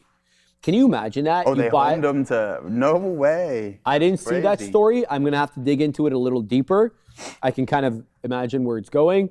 But yeah, that is definitely an issue. Ichiro always comes in with great observations. Well, yeah, because so many Chinese companies keep getting caught, quote, spying webcam, IoT stuff, etc. The reputation needs to get better first. Well said. Well said. Will it ever? I don't know. They're going to have to stop doing that, and I don't think they will. But I think a lot of it has to, like, I think it goes for, I think it can be said for both parties, is the propaganda side of things. Well, for sure, both. The propaganda's on both sides. That's what I'm saying, for both sides. Like, it's just a consistent battle between the two. Guys, I see IVDA running. I'm not really liking it. I want to read this out here by Renshu. Isn't it funny that they are worried about Chinese cars collecting data, yet our phones are listening and parsing, recording everything we say? Yeah. Can I tell you what I saw on the subway yesterday? Yeah, for sure. A guy had all the cameras covered. He put a piece of paper and sticky tape on the camera, and he had sticky tape on the front. I'm like, who is this guy, bro? Man, and they're like, who's going to spy on your stuff? That guy probably also has tinfoil in the inside of his house.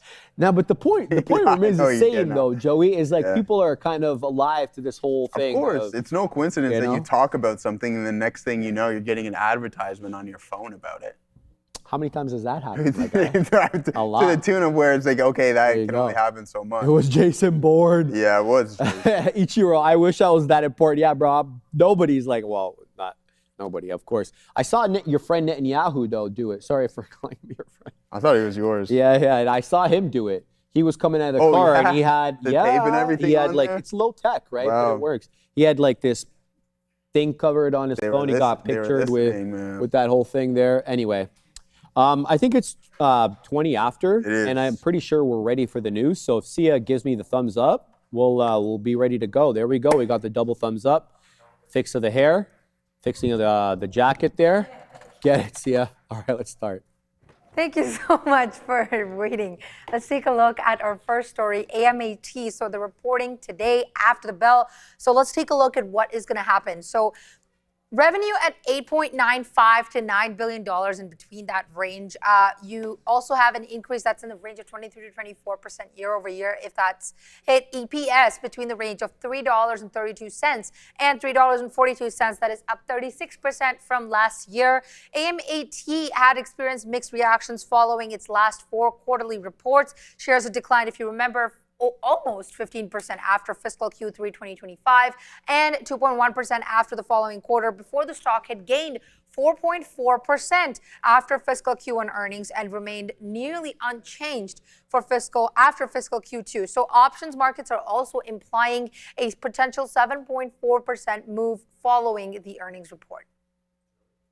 Yeah, absolutely. So listen, guys, we often talk about the AI build out and follow where the money is going. Well, if you're going to be doing that, you have to start with a couple of names, and that is going to be ASML and Applied Materials. Now, these guys are in the beginning stages. So if a lot of these companies are paying NVDA has to pay somebody as well too, and a lot of that money is falling into Applied Materials' lap. Now, this stock is up substantially as of late, 116% year to date, down 30% off of the highs. Considering that the spending is being sustained, I think that Applied Materials is going to be just fine and have a blowout quarter, in my opinion. It's been on a big time run. Things may cool down, but they are going to exceed expectations because they're in the beginning of this whole supply chain and the spending of the hyperscalers and this AI build out. Joey, one thing that stands out to me immediately is the reliance on China by AMAT. Okay. We know ASML, multiple restrictions on EUV and DUV and what they can sell. We know Lam Research, a lot of restrictions. Listen to this though. Okay. 2-to-1 China exposure. So unlike competitors Lam and ASML that have seen their China revenue drop, of course, because of regulations, Applied Materials remains disproportionately reliant on Chinese trailing edge and domestic foundry capacity, making its forward October quarter guidance uniquely vulnerable to expanding BIS export control enforcement. And now we've seen that. We just saw with ASML, I think about 6-8 months ago, one of their DUV machines, which they were previously allowed to sell to China, can't. They're not even American. The American regulator basically tells the Dutch regulator. Yeah. So I don't like that. Also, you have unprecedented 2-year plus demand visibility from top customers, yet the stock's down 27% from the year-to-date peak of about $740.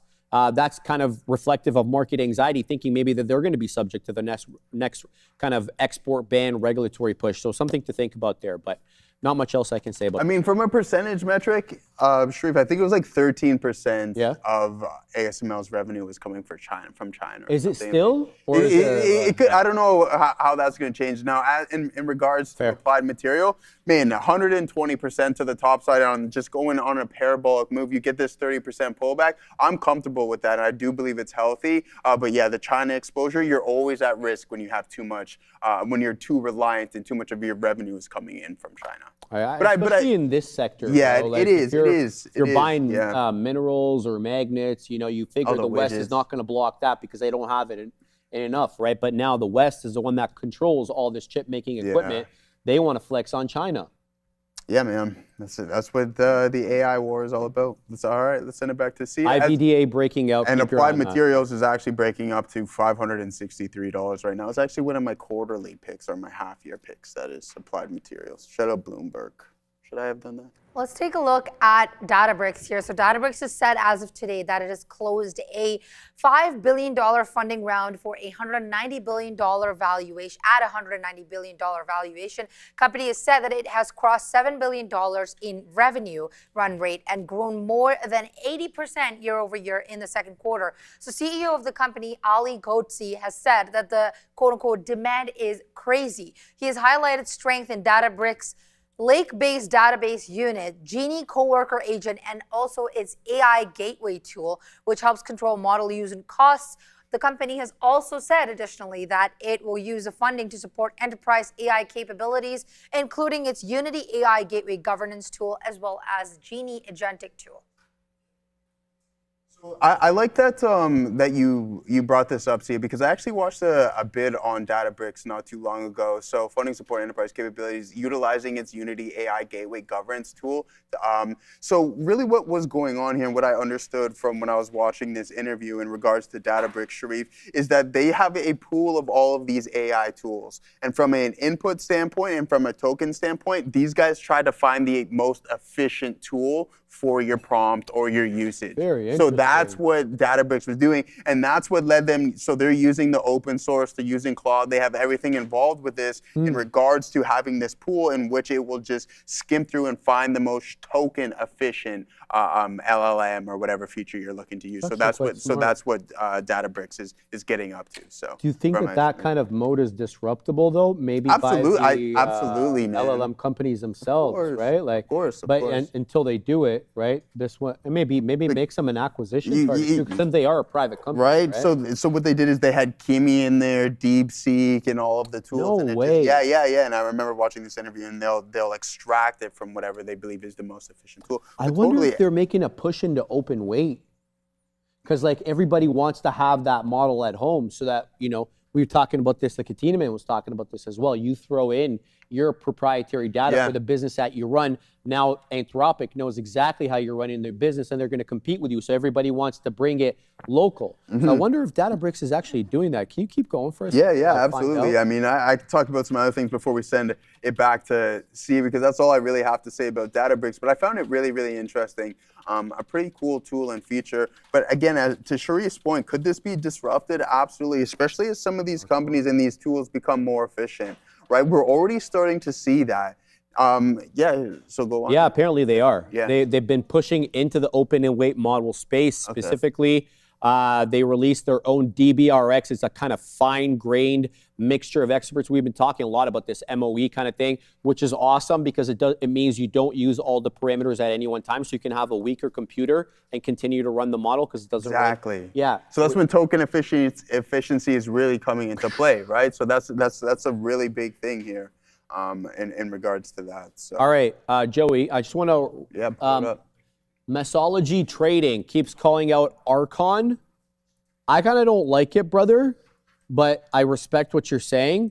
This is a gnarly downtrend here. It's a multi-day downtrend. If we just focus on today's, where, there's this resistance here at about 2 3/4 pennies. So this is literally a penny stock. This isn't for me, brother, especially on the downtrend, but, good luck with it. I hope you print Archon. Multiple storms on your side of the screen. See ya. Let's take a look at Cisco, CSCO, that is down in, well, like Adara said, market reacts how it reacts despite a report. Let's take a look at this. Cisco has beat Q4 expectations with adjusted EPS of $1.22 versus $1.17 that was expected. Revenue at $17.25 billion versus $16.82 billion that was expected. Revenue rising 18%, net income jumping 51% year over year. AI momentum has also accelerated. Hyperscalers have placed $4 billion of infrastructure orders in the quarter, which has lifted first year 26 orders to $9.3 billion. But despite this Q1 revenue guidance between the range of $18 to $18.2 billion, that's crushing the $16.8 billion consensus. Shares have sold off sharply as the stock is already up more than 60% this year. And that has faced elevated expectations of profit taking. But also to know that Cisco is expecting hyperscaler revenue here as well to nearly double $7.5 billion in fiscal 2027. Cisco is currently down over 8.5% on the day and on its way to 9%.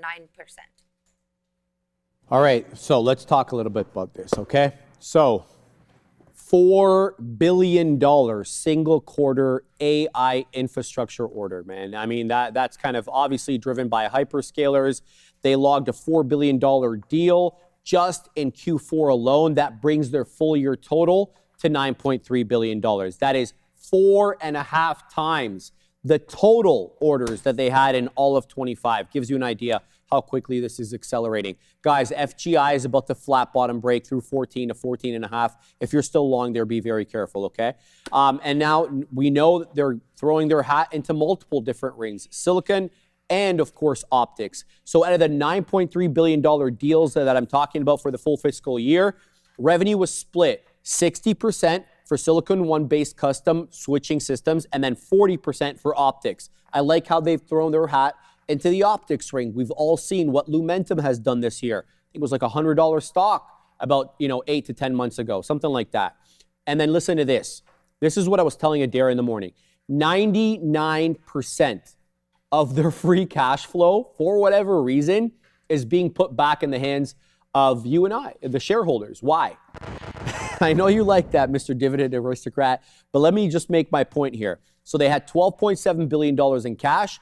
They put that back into the shareholders' hands via dividends and via share buybacks. Now, why I say that maybe not such a good thing, where the hell is all the R&D money, right? We see everybody else spending up a storm, research and development, capacity expansion, this, that, and the other.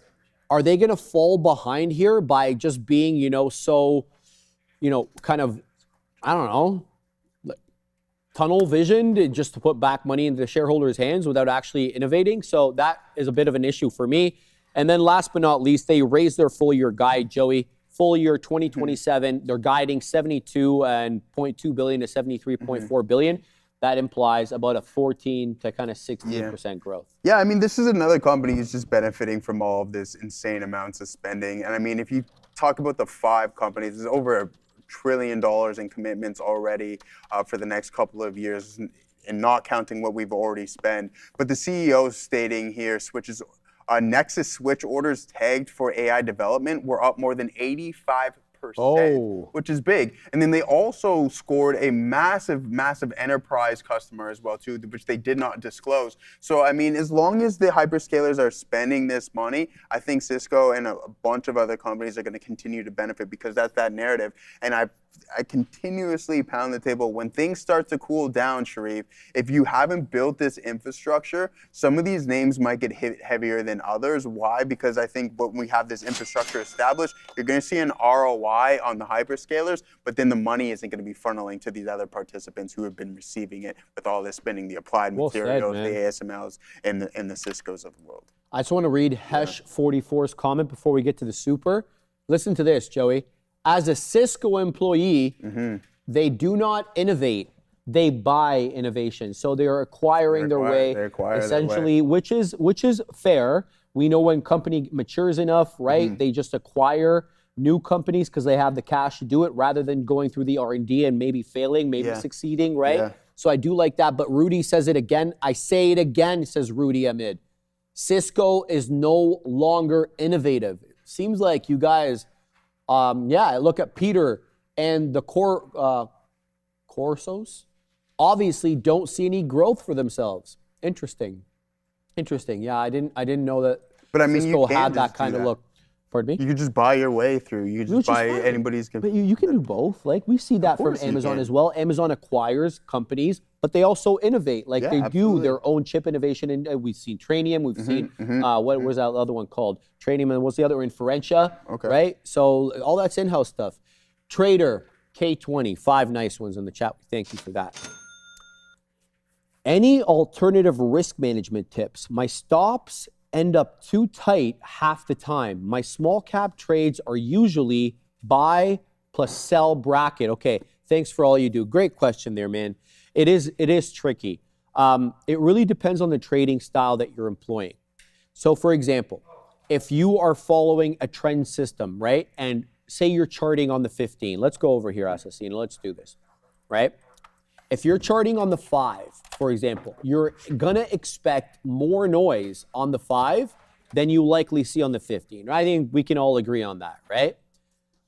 So if you're following a trend following system and you're putting your stop below prior bar low, if that's kind of your methodology, then on a 5, you're likely to get stopped a lot. But let's flip to the 15.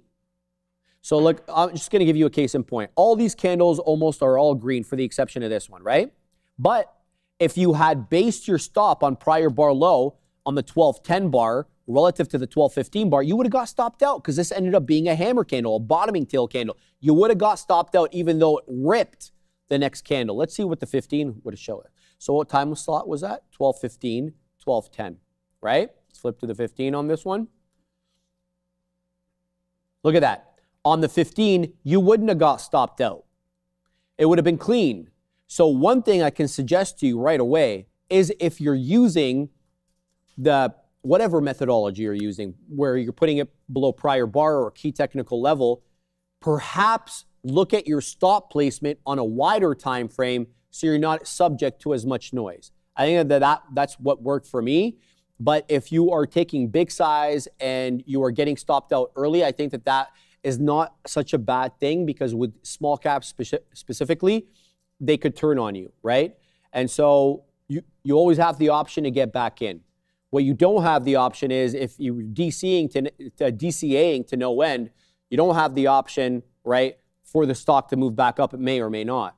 But if you get stopped out, take a loss, and then it resets, you can always get back in. You take a bit of a hit, but if you're astute enough, you could obviously ride it into the high. So I'd say my first suggestion is put your stop placement on a wider time frame. It'll be subject to a little bit less noise. Did you want to cover that, Super, or you're good to go on that? Yeah, I mean, size down, wider stop, right? I think that just give yourself more room until you know where you can tight it. Displaying where structure is, because if you believe it's too tight of a stop, I know we're talking about small caps here, but here's one. So if we're looking for a breakout, you don't want to have your stop in the middle of the range because it will get tagged. Give yourself some room, right? And size down, with that being said. So size down. And if your platform allows you to use a calculated fixed wrist hotkey, those are absolute game changers, because you just double click where you want your stop. It'll calculate the amount of shares from point A to point B and then give you your risk to reward. But as soon as you establish structure, give yourself room. Respect that. See ya. So, Adara, I do want to take you in on this. So, Cerebras reported the second quarter revenue, $180 million versus $194 million that was expected, and adjusted loss per share of 5 cents that came significantly better than the 17-cent loss that was expected. AI demand also remaining exceptionally strong, I can say, with $25.4 billion in remaining performance obligations. Cloud revenue that has also reached a number of $126 million. Management is also expecting revenue to triple next fiscal year. Also, all thanks to fast inference adoption that has been accelerating. Despite raising this core revenue guidance, however, for FY to $880 to $890 million from $855 to $865 million, and at the same time guiding Q3 gross margins between the range of 38 to 40%. Shares have fallen roughly, I would say. They were down 14%, and they still are close to 14%, focused on the headline revenue miss as well as elevated expectations. So this is an interesting look here for Cerebras revenue. It's worth noting for fiscal first half of the year, so if you include Q1 and Q2, cumulatively, they did have year-over-year growth for both hardware and cloud and other services. I want to start with that. However, for just this quarter, we got Q2, hardware revenue dropped 23% year over year. So from 70,000-ish to 54,000-esque.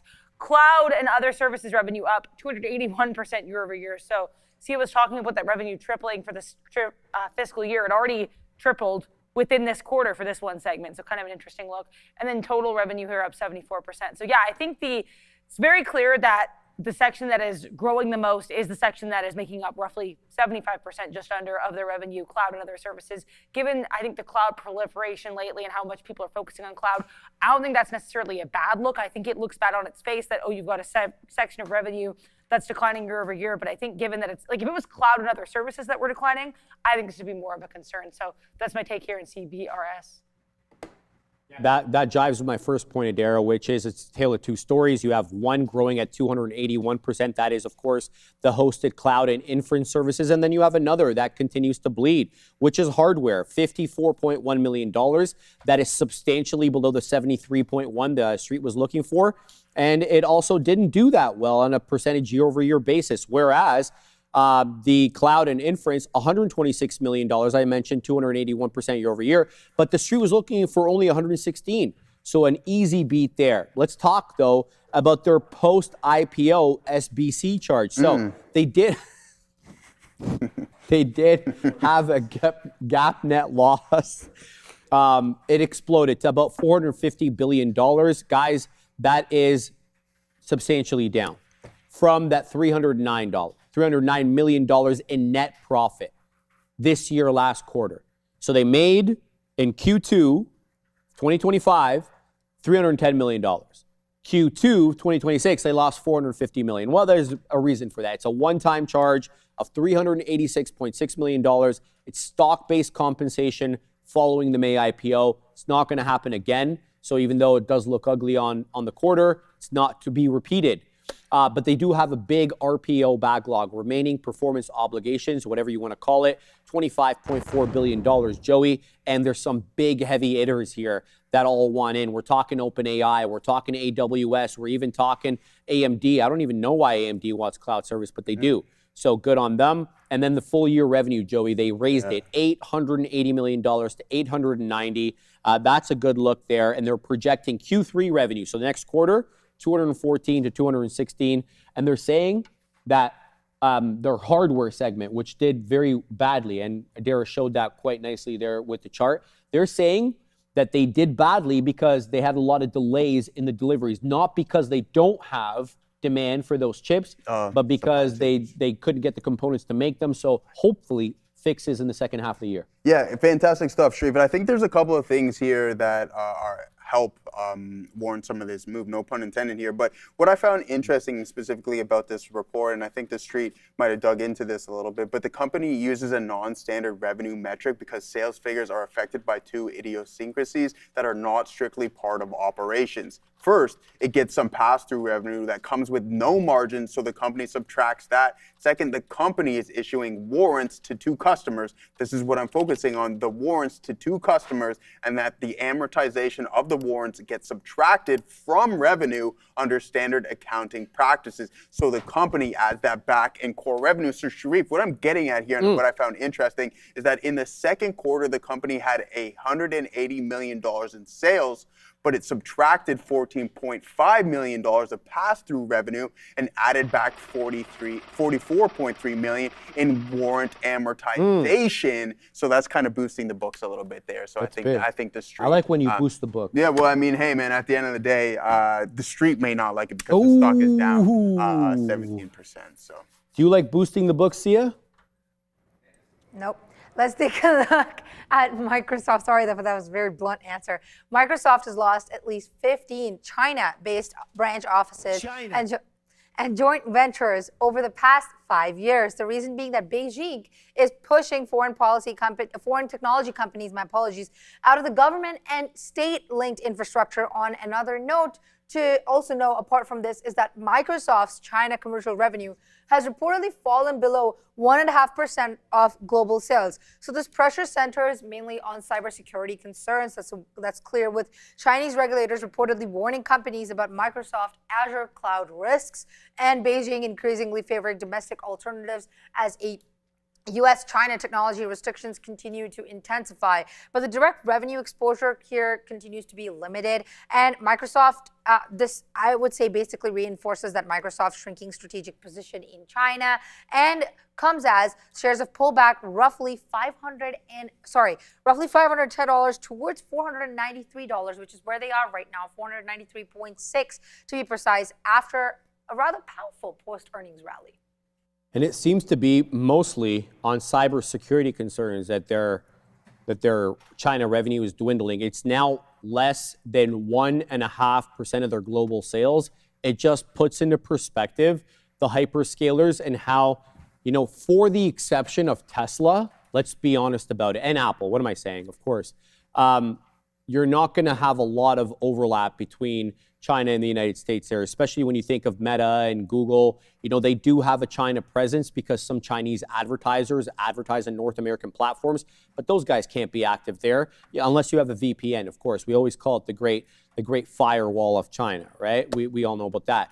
But this is to me a cybersecurity issue, and it is basically from as a result of that. And you're going to see probably a little bit more of this, quite frankly, as everything becomes a bit more interconnected and you try to protect your data a little bit more, right? Yeah. Everything is so data related now. I mean, I don't have much to say on this specific topic, but we could talk about how the continuing build of AI. We already know that NVIDIA is pretty much not allowed there.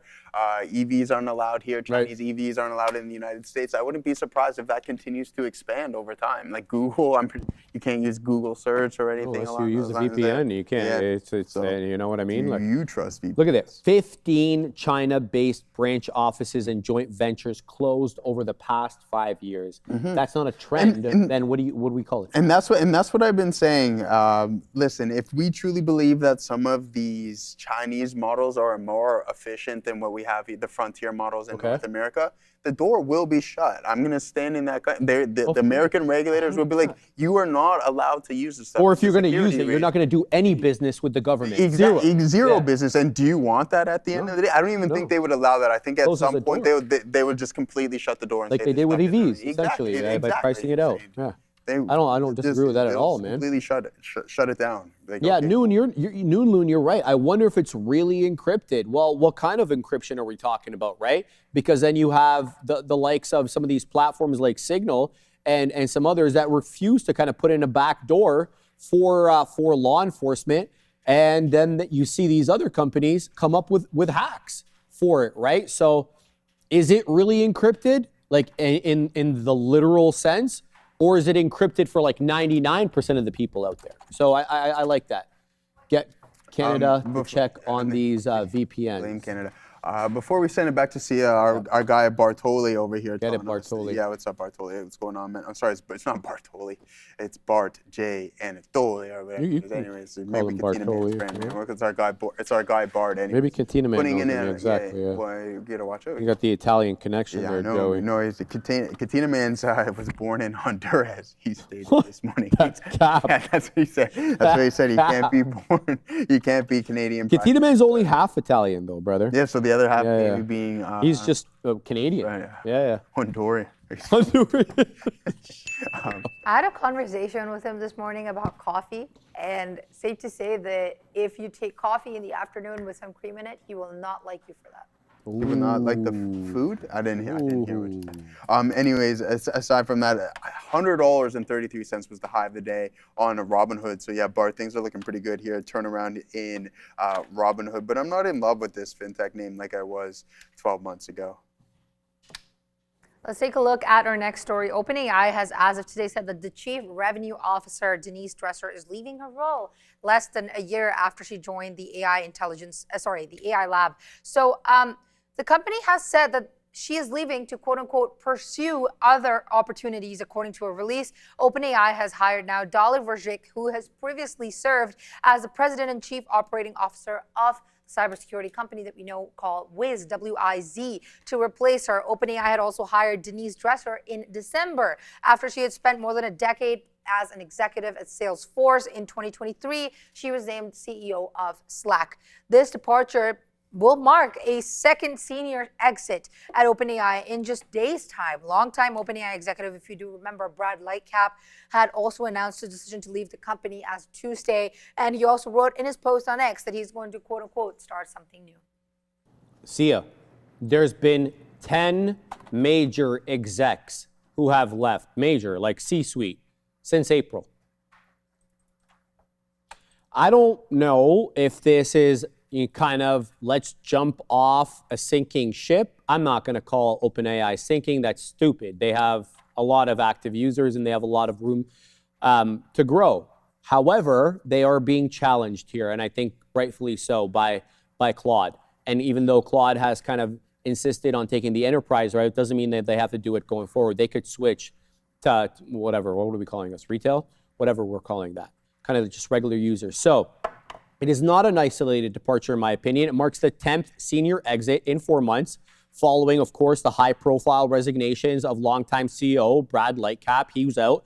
He just left 2 days prior. And, of course, Applications CEO Fidji Simo. And then there was plenty of others. Mira Murati, who left, making, what are they called? Something machines there. There's been a lot of major people who have left, and I think it's because they don't like Altman. Think so? But we've seen, but like again, I'm not trying to play. I'll play I'll play devil's advocate a little bit. But look what we're seeing in Google, right? Like we've seen a lot of shifting within this AI boom. Okay. My question to you is right. So my question to you right now, in regards to everyone, kind of this mass. I'm not going to call it a mass exodus, but we're having people leaving. Do you think that it's attractive what Dario has done, because he left OpenAI as well too, and then created a $2 trillion company in the span of 5 years? Do you think that's something that's attractive to some of these individuals who are leaving the company? Yes, but I have two comments here. Dario took the PhDs who didn't want to deal with Altman, who didn't trust Altman. He took them and he made his own company. So it was Altman related. Now, with respect to the Google thing, astute point there. But you see what that guy who left Google is going to do? He's opening up his own company, but Google's going to use that company. The relationship exists. There's no relationship between these people. Totally fair. They don't like Altman. No, they don't like Altman. Altman was ousted. Listen, I'm not going to go against you. I think that this company at some point might be better off without Sam Altman. I don't know if that's necessarily going to be true, but he's like a cockroach that you can't kill. Well, apparently you know, he's that mouse that just keeps avoiding the trap. You know, he eats the cheese and he doesn't die. The question being, do you think that OpenAI needs Altman? No. No? No. Okay. No, I'm sorry. I don't even think Altman is that great. I really don't. No? No. Okay. No, I think there's a lot more talented than Altman. I think he's a slickster. He's really good. Slick. Yeah, that's what I think he's a good businessman. I don't think he's smart in the Elon or Dario kind of way. No, I'm not a fan of his. Really, but like you got to give him a little bit of credit. Listen, I understand we don't love him. He was the first model out, right? Like he was the first one, first in class, essentially. He was the best one. He was the best one. And I mean, like we know he's. Let's just call a spade a spade. He's a snake. I feel like he's a snake, right? He's a slithering snake. But you don't get to $1 trillion plus valuation and 1 billion monthly active users by being horrible at what you do. Could there be better talent out there? Absolutely. Is there someone who can run the business? Well, think about what Tim Cook did with Apple, right? Taking it from $380 billion valuation to $4 trillion. Yeah. I'm not saying that Altman's going to be that guy, but there could be that individual who steps in OpenAI and just says, hey, we're turning this ship around. We want to have a better image, public image that is, and then take this thing to completely new heights. If I was the board and we all, so Altman survived because of Nadella. Okay? Yeah. If Nadella didn't step in and insist that Altman be put back, Altman would be at the helm at the moment. But Altman's and Nadella's relationship is not the same as it was 2 years ago. And look what he's doing with Apple as well, too, right now, right? He's stealing their stuff, man. So anyway, I'm not a big fan of his. I think you guys already know that. Let's send it back to CL. Talk about the next story. Let's take a look at the next story. We're talking about Meta here. So Meta has deactivated more than 756,000 Australian accounts that had been suspected of belonging to users under the age of 16. Seeing a lot of this around Meta that's going around right now, including 462,000 Instagram and 294,000 Facebook accounts as it complies with Australia's landmark social media ban. Enforcement is relying partly on AI-based age detection, but also there is pressure that is escalating ahead of the parliamentary hearing and potential penalties that Meta could face up to 99 million Australian dollars. So this is all alongside a proposed Australian tax that is equal to 2.25% of revenue for platforms that fail to comply to these regulations. The bigger risk, however, is that regulatory contagion, since you have the UK and the European Union countries that are considering similar age restrictions, while shares have fallen roughly 12.3% year to date. Meta is currently up, however, on the day, close to the 2% mark, trading around $589. So just off the bat, you know, when you look at the headline number, 756,000 accounts relative to how many? 3 billion monthly active, or is daily active, something like that? Oh, yeah. On the platform itself. Yeah. On all of them, like the Instagrams, the Facebooks, the WhatsApp. That's not that many. But when you start looking at the cumulative effect of all these accounts, if every country or most countries were to employ something like this, I think it adds up. I think it affects advertising dollars. Let's be honest, they're advertising to teens in the same way that they're advertising to adults. Let's cut the crap. That's one. Two, I mentioned this with Adair at the big desk yesterday. It's sort of an impossibility what the regulator is asking Meta to do. They're saying, no, you need to collect information from the user who's under 13 to make sure that they can't have a platform or they can't have an account. But then there's also concurrent legislation which prohibits the company from collecting information from individuals under 13 years of age without their parents' permission. So how do you square that circle? The only way you square that is by obviously legislative amendments, because it's contradictory, right? So I don't know exactly how this happens. Now, this is the American problem because it's the American jurisdiction that prevents this, the collecting of information of individuals below the age of 13 without their parents' permission. So you're asking them to do something that is illegal. So I think we definitely need statutory change here, but thankfully, I don't think there's a lack of appetite right now amongst, politicians from social media regulation. They're gung-ho about it. Let's just be honest about that. They're ready to go. They're ready to hurt Meta. They're ready to hurt, these other social media companies. They feel they're deleterious to society. Whether you agree with them or not, it seems where the wave is going. Listen, Sharif, man, this is actually becoming more shaping into the tobacco moment for social media. I mean, just case after case, we're seeing what's happening in Australia, Europe as well too. I wouldn't be surprised if it starts to happen north of the American border, aka Canada. They're in a little bit of trouble in regards to this stuff. I mean, there's so many aspects to why these issues are there, and that I agree with, to be honest with you.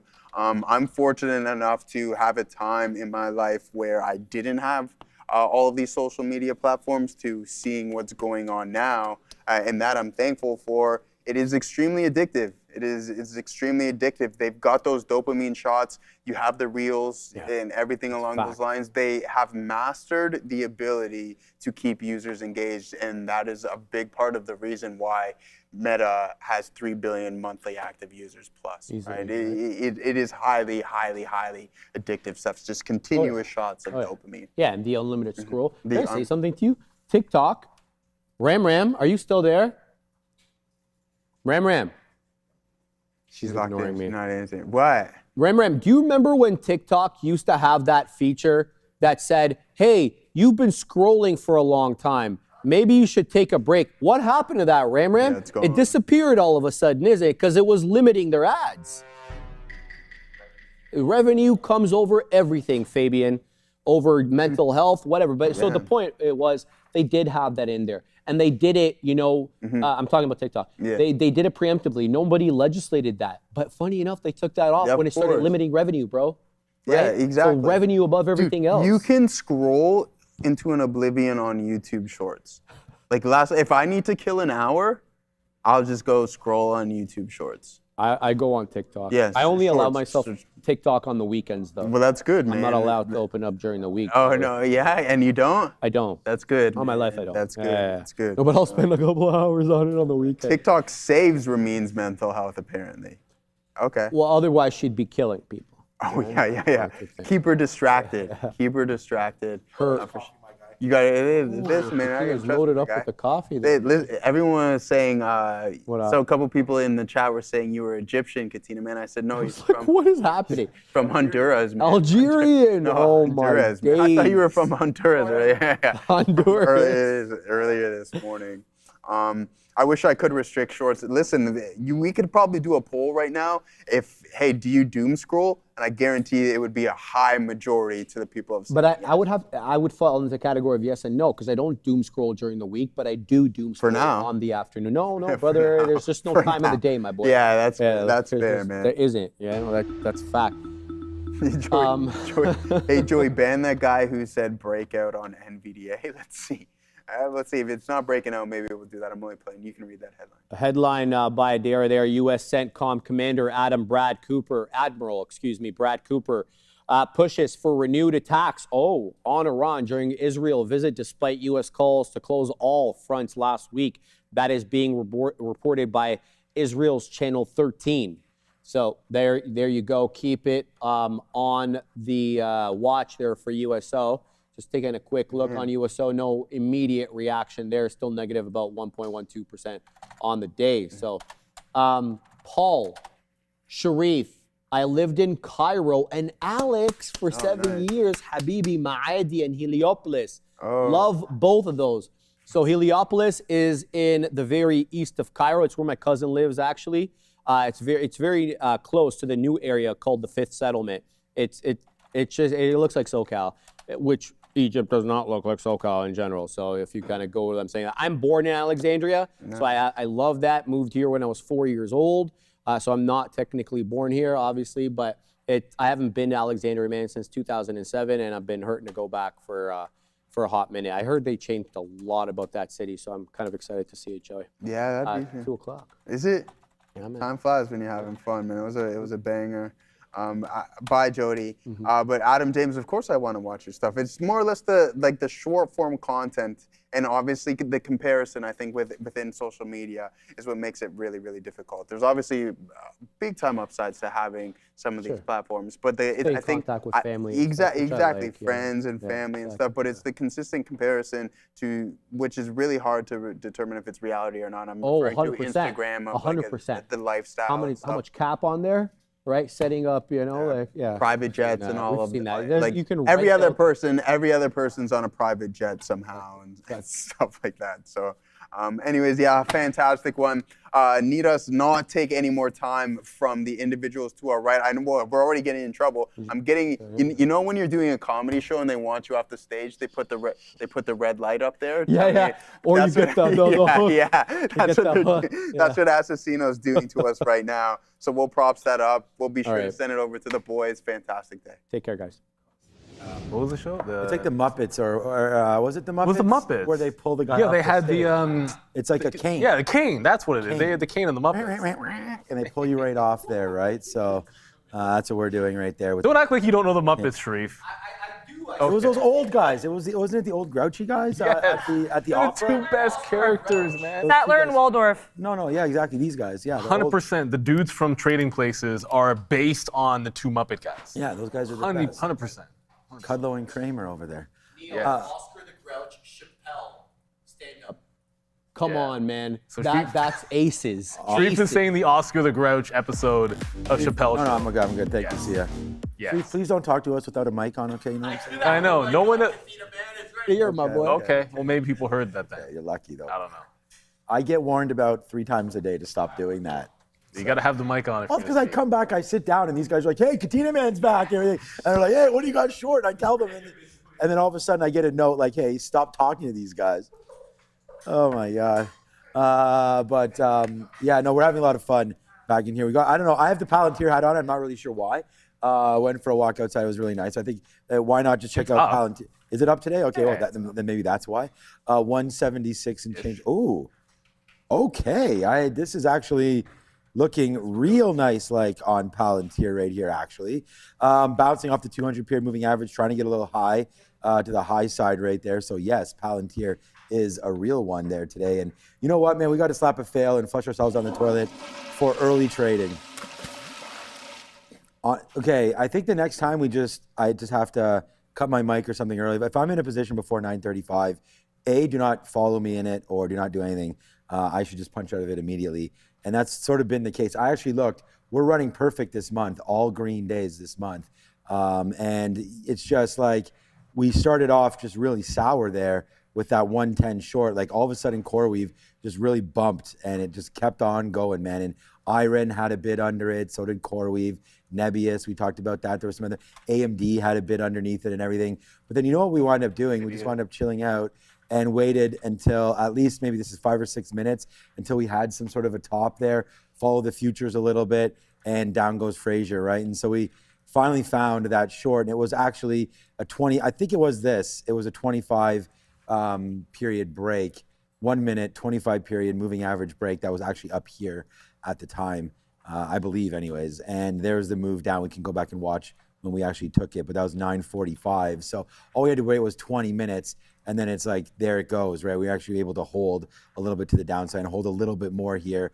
I was bidding 107, but now I figured, I put the stop, just so you guys know, I put the stop at 109.20, so a break of this 200 period moving average. And then, you know, we're right back into this name as well. We actually got green, so thankfully on the TQs, remember we were saying that this was our worst stock of the day, was trading the TQQs. Well, we got green on it, so that was really good. And it's position pending, holding on to this one right now. Another short off the top. So short, again, look where we're involved in, a little bit too early there. That starts at 9:36, 9:37, crushed on the early take, waited for it to settle. This one took about till 10:30. Tried it again small there, then tried the short in the market. Now we bring it back down to the downside. So yeah, a little bit of just back and forth trading there today. Oh yeah, and then we lost on SpaceX, which was kind of like we had the long there, and then we had the long, and then it broke 140, and I got out. Well, the low of the day is 139.80s. So yeah, we missed it by about 20 cents. If we stop out a little bit better, then we probably have this trade. But yeah, that's trading for you, right? You're gonna make some decisions, and it's all good right now. So we'll like reloading Bitcoin down here is a mistake. Oh, okay, yeah, Bitcoin 63 too. I swear to honestly, there's 63. Like 5 times as many flies. Oh, the flies are ridiculous. I'm gonna go on Amazon tonight. Joe is literally boxing them over there as we speak. It's ridiculous over there. You know, anyway. I think Sharif had one because it was some protein. I think he had. I don't think you guys see. You guys probably don't see them like flying around. Good protein. The flies. You just can't open windows. He did, Joseph. Take it easy over there, my guy. Anyways, I bet a bet is like 1 or 2 cents away from stopping at that bottom. Like, to me, I'll echo the too early. Like yesterday, see the thing is yesterday, I said 36.5 and then shorted the lower high on IBIT. So like because that worked, I end up like getting in early instead of waiting for 36.25, which we said today. And then it's like once, twice, thrice, and then the 4th time it goes. The 5th time doesn't look like it's gonna work down here, but this is like the consolidation under the prior low trade. And really that was a breakdown. Obviously. So that one I'm in. We're in Hertz from VWAP. Here, let's say it was a 15. And then Hertz just went into this is the volume weighted average price. Oh, and if you're wondering what happened to Hertz in the middle of the day, Bill Ackman pulled out. Or, I mean, that's the wrong way. That's poor phrasing.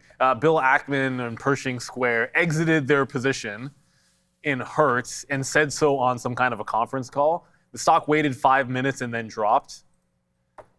If we ever see this again, it was 3 cents from the high of the day. If I ever hear that news again, and I'm like, why isn't the stock moving? You just might as well just go short, put a stop 3 cents higher, and then if it flushes on the news, great. If it goes up, you lose 3 pennies. And so what? You almost never get to trade news that way. So that was obviously a mistake to not take advantage of that when Ackman and Pershing Square left Hertz. I feel like they bought something. What did they buy today? Netflix, right? Was it anybody else? Is it just Netflix that they bought? They added 6 positions. Weirdly, both MasterCard and Visa, some companies I've never heard of. Ooh, MasterCard and Visa. Netflix by far, I think, the most notable. But if you guys are interested in more, they do have, as he always has, incredibly long descriptions of why he got involved in everything. I'm trying to make an infographic about the Netflix buy in particular, but I have to read through this whole thing first, so we'll see how I fare. I like to put that from the window to the wall on the Bill Ackman there at some point on Netflix. I was going to say, I got Petey Pablo in my head. Not that song. Damn it, it's going to happen tomorrow. Yeah, I was just thinking that we could find out because I think most people, a lot of people are shareholders of Netflix. It would be interesting to see what. Yeah, I'd love to hear. Okay. Maybe it makes me like it more. Hold you to your word over there. We got a promise from Madeira. So yeah, look, I'd be interested to hear about what that Netflix story is, what the bull case for that is. And again, remember, like this is just activism. So you never know where it's his own book and what the reasons, purposes are for those. But okay, so we'll get that going here. Sometimes it's just like a quick 20% or something. They want a board seat or whatever, and then forces the board to rethink and whatever. We can talk more about that in a minute because I don't really know the situation with that specific company. But the TQs doesn't. So we did short up there again. Just want to talk about it because we'll just it's futures. It's not. This is the NASDAQ 100, and what it is a triple levered. So the NASDAQ right here down 1.15. This particular instrument is 3 times that. And of course, we actually talk about Beta Pro also here on. Oh, my bad, Andre. I got to get to something in a second. This is Beta Pro's T triple Qs as well over here in Toronto. So if you guys are looking to trade some Toronto names, you could definitely have a look over at the T triple Qs. And if you've also suffered from concussions, I think it's very important that you have a quick look at OGEN, symbol OGEN, on the NYSE American. This company has now activated its phase 2A clinical trial in the lovely country of Australia, with its first site fully operational and patient dosing expected soon. They're developing ONP-002, look that up, an intranasal treatment targeting concussion and mild traumatic brain injuries, an area where there are currently no FDA-approved therapies. Alongside that, Origenics has spent the past year strengthening its balance sheet, raising capitals, and resolving liabilities, and restoring exchange compliance. The focus now shifts to execution, with clinical progress underway and additional CNS assets under evaluation. Go give them a check. It's ticker OGEN on the NYSE American, and we want to thank them for their continued sponsorship. Yeah, shout out to OGEN. But yeah, many different ways to trade the futures, including different ETFs. So this is one by Beta Pro, and this is a TQQ in Toronto. So just, you know, if you're here and you have cash on the Canadian side of things, you can trade that one. There's also SpaceX, like SPCX. Oh, this is where I own the stock as well. There's a good one. There, 2.3 million shares. So you've got the leveraged bullish oil. Yes, there's a couple ones That's that are the HOU with energy going to be in play. HOU is going to be outside moves. Ooh, I guess obviously. See, look at that. I pull it up. We weren't even talking about oil. Pull that one up. You can see it headed to the downside. Obviously, 3.6%. And then so you look at USO, and there's your 1.8-ish, 1.89, based on the last tick. So yeah, we're losing. Shouldn't say we're losing the bid, but we're pulling back here in oil. Wonder if that's going to do anything for said market. 2 New York Cent is saying, oh, you can say the same about SMCI. Yeah, SMCI and Intel. Difference between SMCI and Intel, 2 New York Cent, is, you know, we like VWAP on the show. No, See, we do. What is VWAP? I don't know what VWAP is. It's a line on a chart. Here, I'll show the 15-minute. This is Intel. See this resistance at 103? Do you know why this is probably the biggest fail of the day? I'm not saying that's not the biggest move. There's plenty of things that probably moved more than Intel that you can make an argument. But if you just pull up this chart and zoomed out, which I'm going to admit I feel like if I had, at least I would have been looking at Intel today, but I don't think I did. 103, this breakout was very clean, and it's consolidating over it, whereas SMCI is a bit of a different story.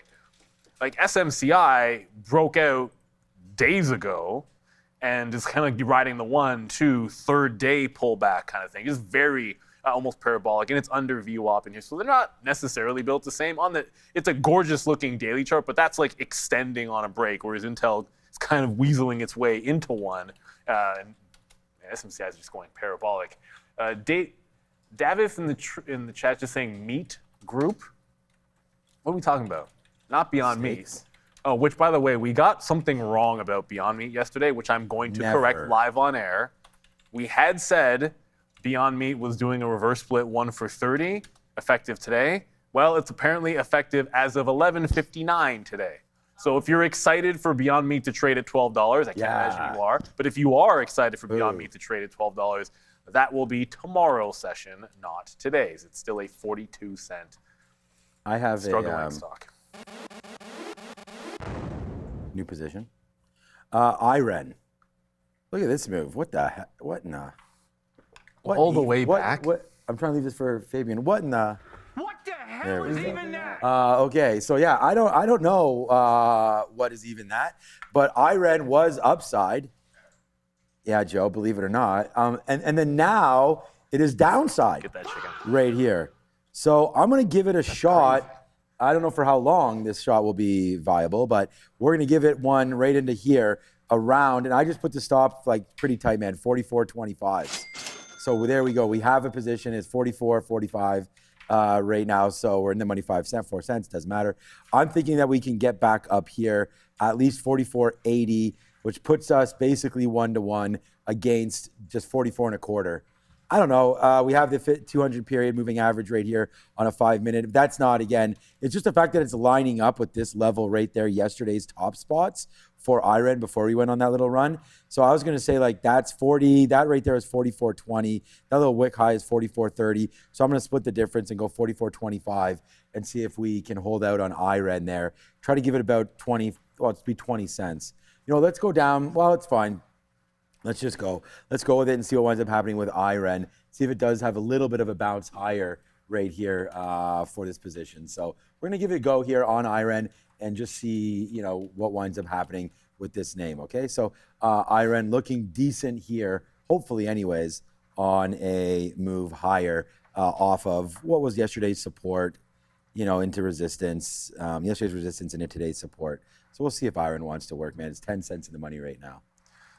Birdman with a super chat here. I'm surprised. I can't believe Iron pulled that far. Back It was like that thing was on such a run this morning. It was like an unbelievable long. It felt like it was going to pull like a core weave and Nebius kind of move from yesterday, but obviously it didn't. Birdman's up 50%. Wicks, holder, bail, and capture profit. So you're playing. I mean, look, you're playing options, I assume, because I don't think it hasn't doubled. I mean, a 50%. So you gotta have a perfect entry off the lows, I'm guessing, in here. You can only ever tell you what I look at here, and really, if you get a move like this into the 200 period moving average, I love that to take profit. I remember when Brian Shannon kind of convinced me when I was in your swing trade, it's in a downward slope, make sure you're taking profit at resistance levels. So resistance was here in 75 to 80 and the 200 period. Why not? But again, it's your trade. I don't know your risk to reward. I don't know your time frame. I just know that it's trying to break trend. It hasn't really overtly done so until it takes that 200 period. Wix didn't report or anything. I don't think this week. They must have already reported because I don't see a reporting date. Because that could be like a time target to get into, I suppose. But thanks for the super chat there. People in the islands, I believe, Neil, say everything I read. Everything I read. Everything I read with Iran right there. Oh boy, Stone Cold is very excited about this one, man. Stone Cold's got those Budweisers to the head right now. But there it goes. I mean, this is 2 minutes ago. And I'm really glad that the machines are watching our show, and creating this to happen. But there it goes right into the upside. And this is exactly what we were thinking. So there we go, man. Long 45s into 75. That's 30 cents. Our stop was 20 cents. So there we go, man. It's just a little bit of fun we're having right here, of course, as we go again. But there goes Iran. Thank you so much, Iran. I'm going to run to the bank on this one because this is a good little level here at 75. It's not printing me. There it is. We get out there a little bit on the NASDAQ there. So a good little move higher for that name. Okay, here we go again. Okay, hey, I'll take an 80. Okay, Iran, I'll do it. I'll take an 80 again. So that's a nice little move there to the high side for Iran. So everything BIE right now on the show, up now 2% on Iran as that just runs higher. Instantly going to one of the top stocks for me today. We haven't had, the greatest amount of luck trading. Oh, it's from the desk to the window to the wall. Adara goes quickly today, but I hope you guys had a little bit of fun. Yeah, exactly. Hope you guys had a little bit of fun with us so far here as we continue to enjoy the show. And you guys, if you guys are enjoying it, you like this Iran trade. Neil's got a couple of trades on Hertz is in there. Yeah, hit the like, hit the subscribe. Don't forget Chop It for Charity. Yeah, Chopped It for Charity happening right now as well. Go get those notes. Link in description on that. Yeah, that's right. You can see it in the chat as well. So longs work better when you have green on. So I've been told. All right, let's go up to the desk. Should find a long. Let's go to the wall with Adara. That's right. Here's today's segment of To the Window, to the Wall, where I pull up an infographic window and we talk about it on the wall. Now, I said I didn't have an Ackman infographic ready, and I didn't. I made this in like 5 minutes so that we could talk about this on the wall. I may update this before I post it and add some cute logos or whatever, but here's the infographic right now. So this is a look at the year-to-date performance and Q2 performance of all of these Ackman holdings. Now, you might be like, Adara, where'd you get this info from? He provides it all in the Pershing Square earnings report, which is how I have this. And if you're thinking, wow, a lot of these names are red, you're correct. This is a really bad look for Ackman and Pershing Square. So let's get into it here. You've got Uber, Brookfield Asset Management, Microsoft, Meta, QSR, that's restaurant brands, shout out to Tim Hortons, Amazon, Howard Hughes, which is the company that Ackman thought would make him the new Berkshire Hathaway, and I am not joking. You've got Fannie Mae, Freddie Mac, yikes, Visa, MasterCard, Netflix, and SPGI, that is S&P Global. He also added Alcon and another company as well, neither of the Intercontinental Group, so ICE, Intercontinental Exchange, neither of those were added during Q2. They were added after Q2, so their performances weren't included here, but he did add 6 names in total. So let's get into this. So year to date, and this is just how they're performing for his his company here. Uber was flat in the quarter, but down about 10% year to year. Brookfield Management and Microsoft down slightly year to year, but decent Q2 performance. Then you got Meta down year over year. Restaurant Brands actually not bad here. I mean, we know Amazon had a great quarter. Year-to-date performance not doing too great here. Howard Hughes actually doing quite well for them on Q2, and then we don't need to talk about Fannie Mae and Freddie Mac. These guys are basically just how they've performed since he's added them. So you've got Visa and MasterCard holding up pretty well. Again, they were added just last quarter. Netflix and SPGI, not so much, although I think his announcement of getting into Netflix probably helped Netflix a little bit. So yeah, this visual is going to be available at Exit TTV Research. I'd like to say tomorrow. I am working on another infographic, as I mentioned, that specifically just tracks and explains the Netflix investment, because he wrote a whole bunch about that. I want to read it and understand it better before I start making the infographic. But basically, he explains not only why he got involved this time, the reasons that made them buy and then sell Netflix back in 2022. So it should be a good read, but certainly not something that I want to rush into an infographic over until I've properly digested it. You can digest this infographic hopefully very soon, like I said, probably tomorrow. But in the meantime, that was today's segment of To the Window, To the Wall. Please check us out on Exit TTV Research if you want more infographic goodness. And in the meantime, I'll send you over to Sean and to Neil. You should probably have bought IREN instead of Fannie Mae and Freddie Mac. What the? I would swear to God, I swear that I read something saying he was doing better this year, but I obviously incorrect. I had no idea. Like he's getting crushed this year. I thought he was doing way better than that. Yeah, maybe I don't want his bull case for Netflix. Well, yeah, no. I mean, I'd be interested to hear it, but you might be right. It might not be. I thought he was doing way better this year. After all, yeah, there goes IREN again, and now 65 cents. So a 3-to-1 trade in 5 minutes, that's right there. Like, I don't. Sometimes it's lucky. We talk about this all the time. Like, I have no idea what sort of sparked this kind of a move there in IREN, right? But okay, it doesn't really matter. We take the trade. It's a winning one right now, and it's IREN. So let's go. I feel pretty good about it. So. That's a nice move to the high side, and thank you so much for that. Did I put this up already? From Yannick. So thank you, Yannick, for that comment there. And I hope you had it. If not, whatever. We'll look to put on some more for everybody very, very soon, of course, as we continue to go. So yeah, fun times all about. There goes IREN up. Nice trade there. Okay. Other than that, the TQs. This is starting just to do its own thing here. It looks like a little bit.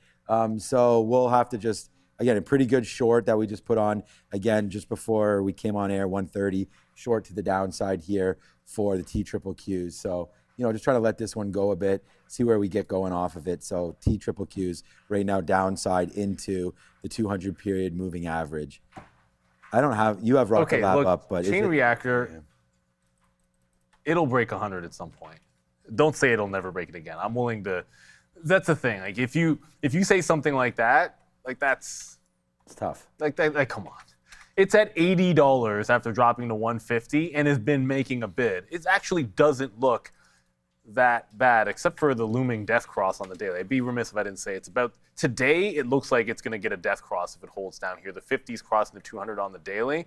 But the other way to look at it is it's trying to regain both moving averages. It got SpaceX. What are you gonna do? Ooh, SpaceX. They got SpaceX. SpaceX made the high on. Well, we'll look at the day that it turned around, June 16th, right? So June 16th is the day that SpaceX started turning around, and lo and behold, it was already pulling back. But if you look at June 16th is when it rolled over, and it's catching a bid with SpaceX. So I would look at those levels.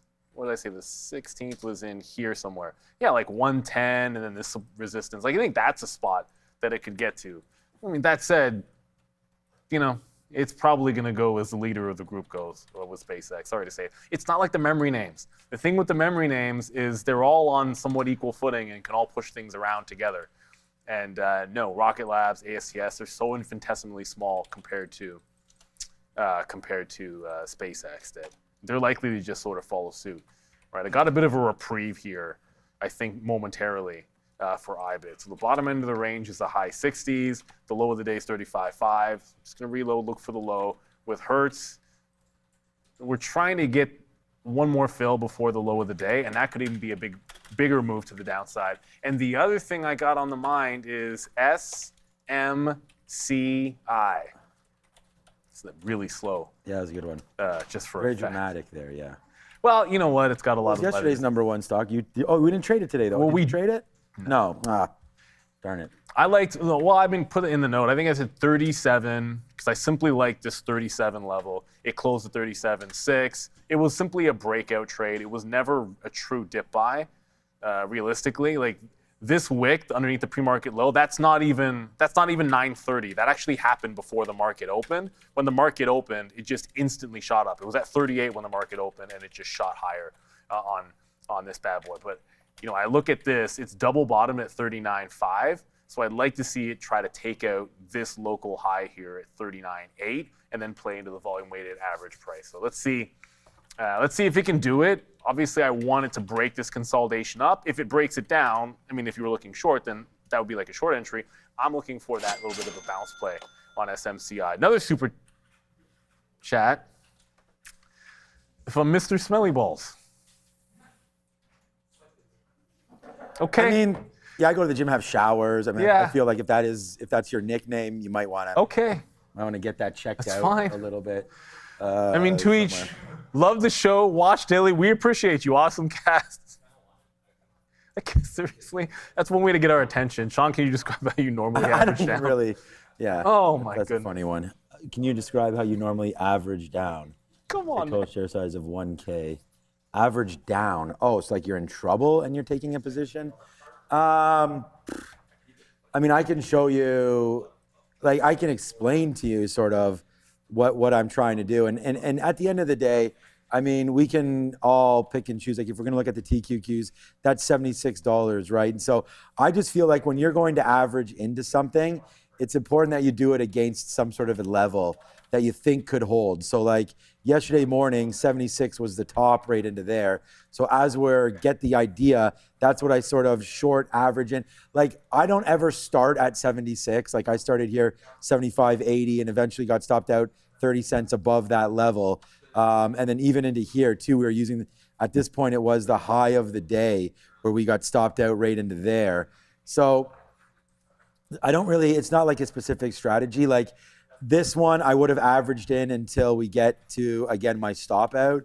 And it's just, if you're going to use 1,000 shares, 10 shares, I honestly think 3 or 4 times, and most textbooks, which I don't read anyways, will tell you that you don't really, averaging in more than once, maybe twice is, the maximum that you should be doing at any given time. I don't necessarily think that that's true. It's just a matter of, if you're going to take 1,000 share default and like right into here, your first position, I think should be 500, so then I would say 250, and then out. So I would say 2 average-ins, 3 average-ins is probably about right, so, and then most of the time when I'm getting back in, it's because I've gotten out here and taken profit and then just kind of putting those shares back in against that same level again. So it's not really, for me, it's not really a science. So I think it's just if you have an area that you're concerned with. I think a good example would be CoreWeave as well. So like right into here, once we finally had, and I didn't take 1,000 shares of CoreWeave here, but once you have, and again, the default is irrelevant when this explanation, is once you have these kind of top ticks right there, you can start to begin to say, okay, I'm going to be getting out once we tick that high. And so how much am I comfortable with early?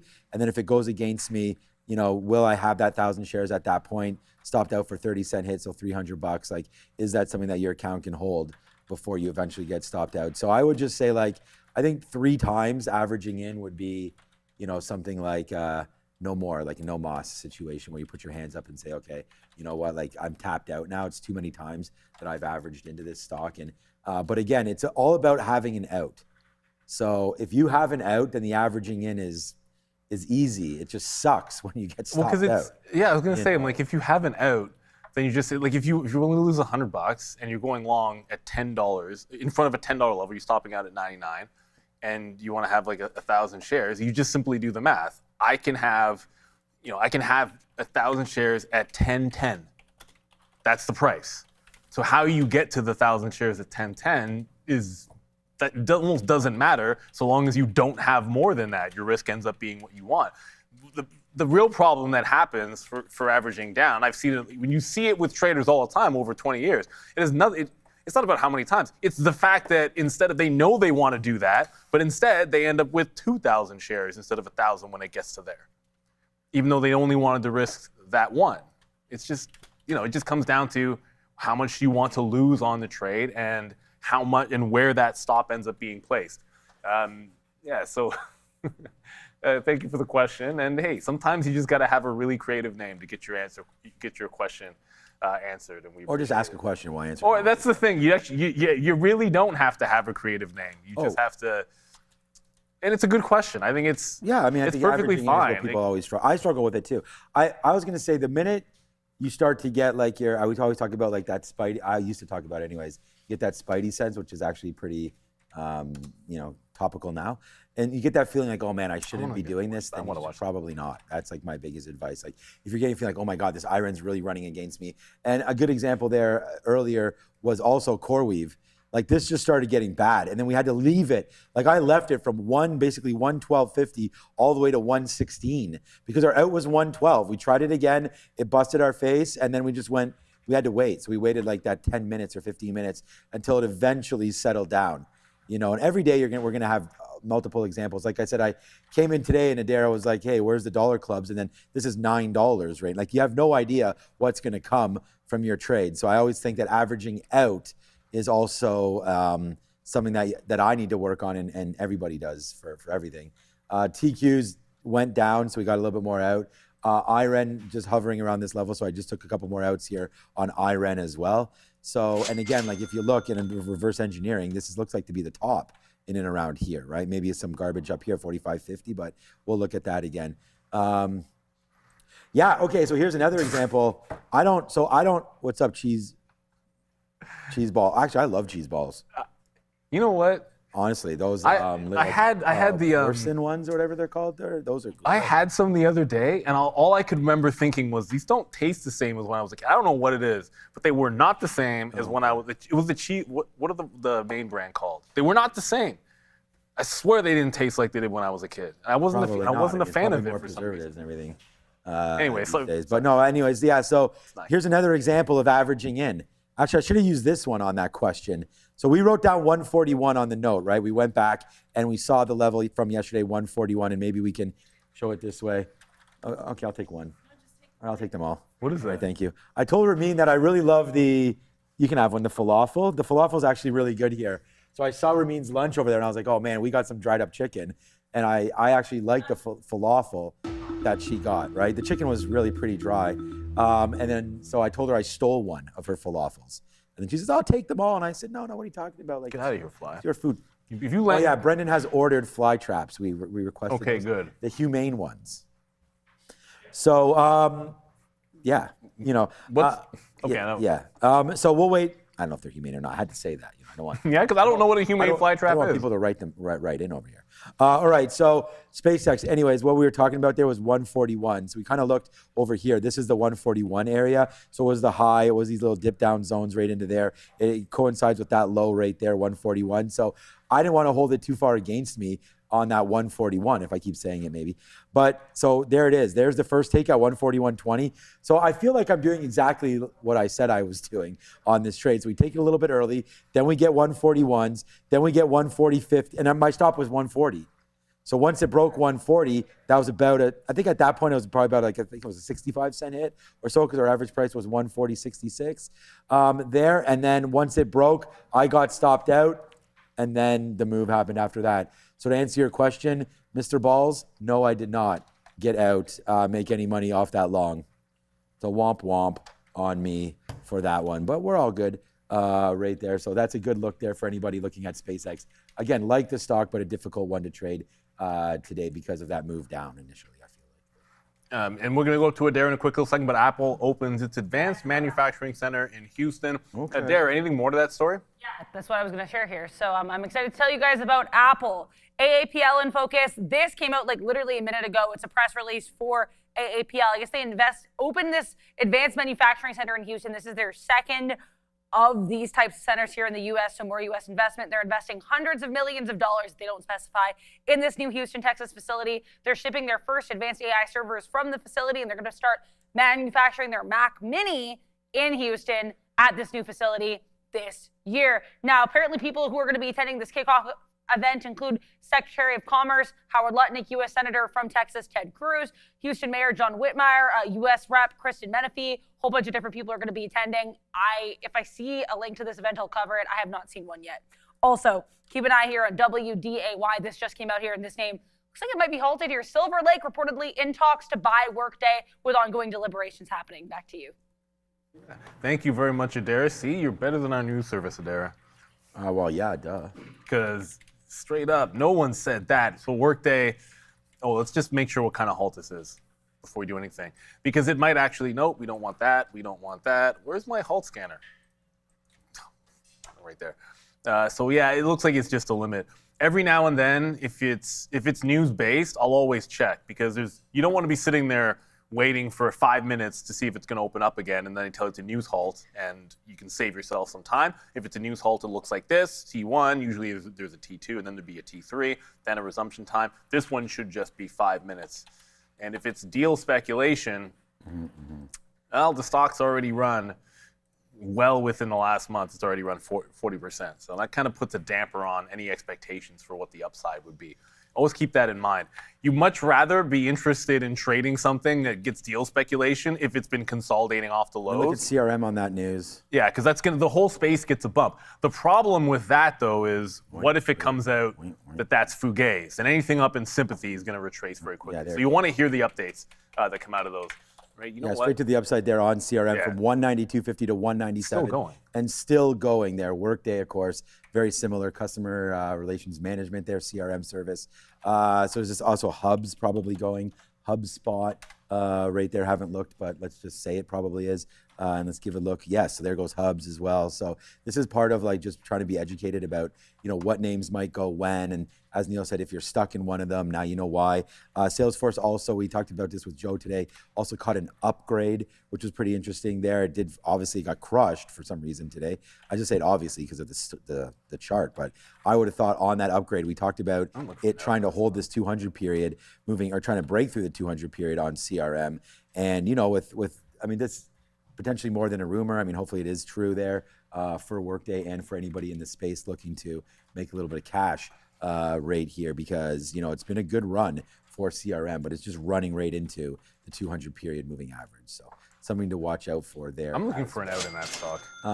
IREN, just quickly, I'm going to get out a little bit more. I have 17% left, so hopefully we can get some more out as I get printed, hopefully through 70 here. There it is. So we get filled now at 70s and there. So most of it out there. We had 17% left on the way back down. So we'll take a little out here on a bump and then watch out for that. And then our futures trade is, we have 35% left of this one, and it's, good. We should take more out at the 200 period moving average.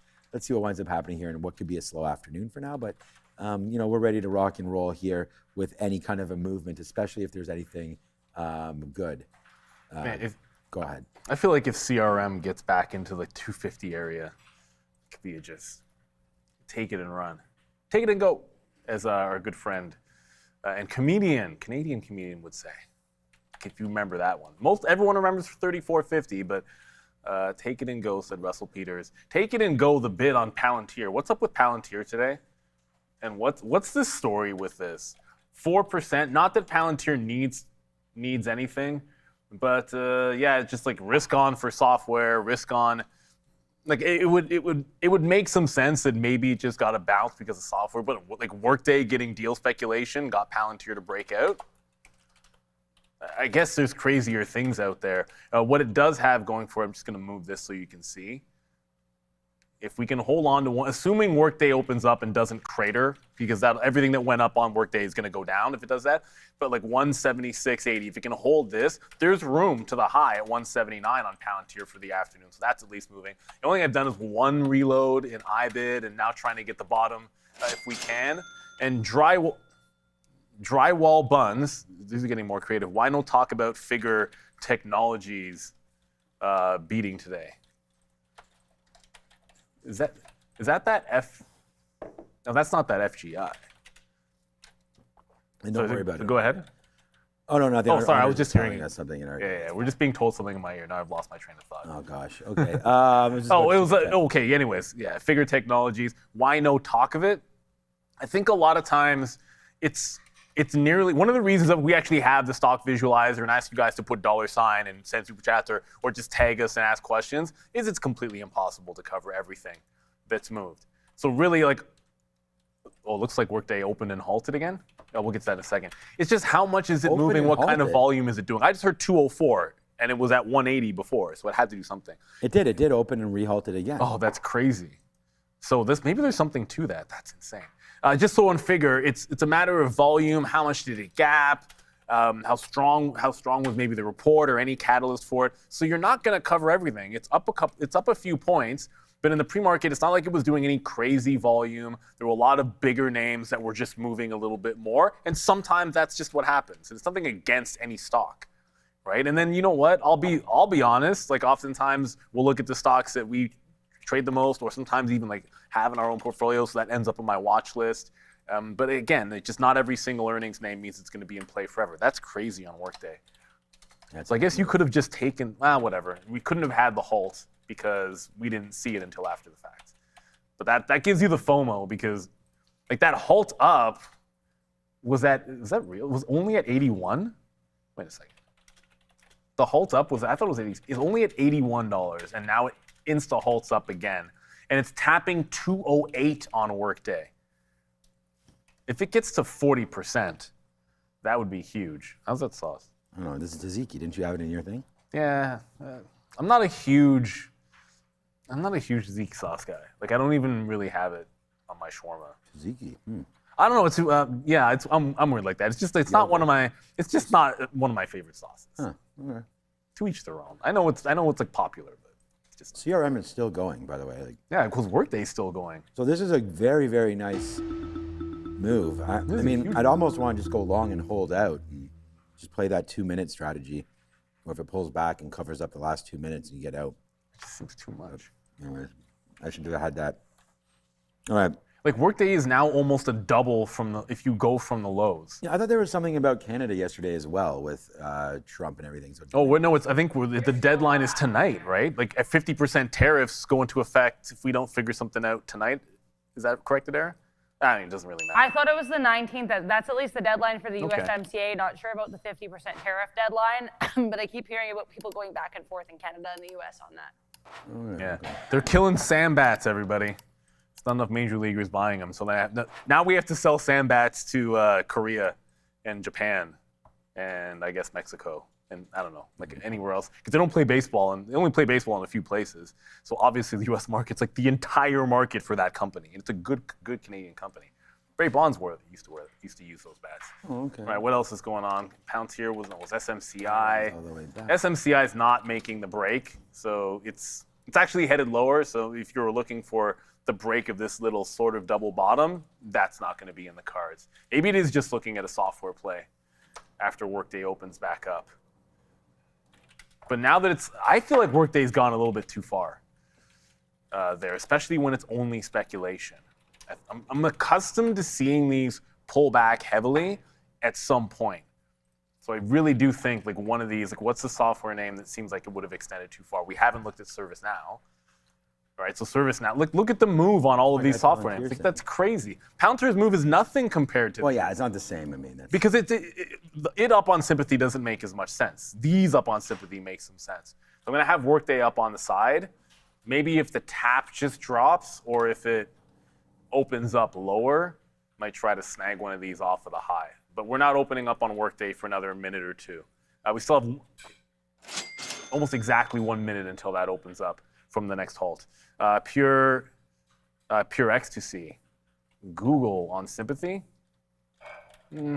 Alphabet could just that Workday story again. Silver Lakes and talk to buy Workday. Yeah, but Google wouldn't be up on Sympathy. Google's not going to do anything on that. It's the other software names going to be played, not Alphabet. And Palantir's moving on that actually a little bit, but I think the whole market. I mean, Palantir's just going with the market, so it was already up 3% when we looked at it before, and I was like, what? I mean, look at Palantir go. This is a nice move really today. Look, base tried to go down, bought. Like great earnings for Palantir. We're wearing the hat. No, but that has nothing to do with it. There it goes up to 180 right now on Palantir. Good little mover today. Opened it. Now it's at 220. Yeah, okay. So it's going to halt up again. Yeah. I mean, no, it's not. Oh, nope. Ooh, false halt. Halt now. Yeah. Now I don't think anybody will halt this again. I mean, maybe I just go long right now on workday. I don't know. Oh, I mean, that's 100 shares, 185, 190, 200, 210, 220, 50. But like, who am I kidding? If I had this trade, I would only probably have a couple of these shares on board right there. But wow, huge move to the high side right there on workday. I know somebody who likes to trade a lot, and he's with us again here today. He's with us here every single week. And maybe it's not a lot. I mean, we can ask him when he comes on right now. So let's bring him on right now. It's Steve Tileman from Trade the Pool. Hey, Steve, how's it going? Hey, going great. Chips are finally cooperating, so I'm having a good day. Okay, we're going to talk a little bit about chips there. On average, we just talked about trading a lot. I mean, forget about the way I trade or the way we trade here. I've probably 100 fills today or more. How many trades or how many trade ideas on average do you work with on a day? Do you try to limit yourself? Does it not matter? I mean, on a day when it's extremely active, obviously you're going to have a few more. Or are you one of those guys that says, you know what, like I'm going to max it out. I'm going to look for 5 great opportunities in a day, focus on those and take those. Looking at the news, like what sort of structure do you have as far as amount of trades or what you look at on a daily basis? Well, guys, I don't know if you'll hear this, but a trade just activated there. So I am a pretty active trader there. I just closed a short there. I saw a big green candle on Soxel. So my general strategy is this. I like to hold core positions of shares that I believe in. I like to not sell them. So I like to hedge actively. It keeps me busy. That's kind of what I do to kind of spin my wheels during the day as I watch charts, providing analysis for everybody else. I'm not a big size trader during the day because I got to really focus on the analysis itself. So I just kind of keep myself busy and hedge those core positions in shares that are slower movers, but they let me sleep safely at night, soundly at night.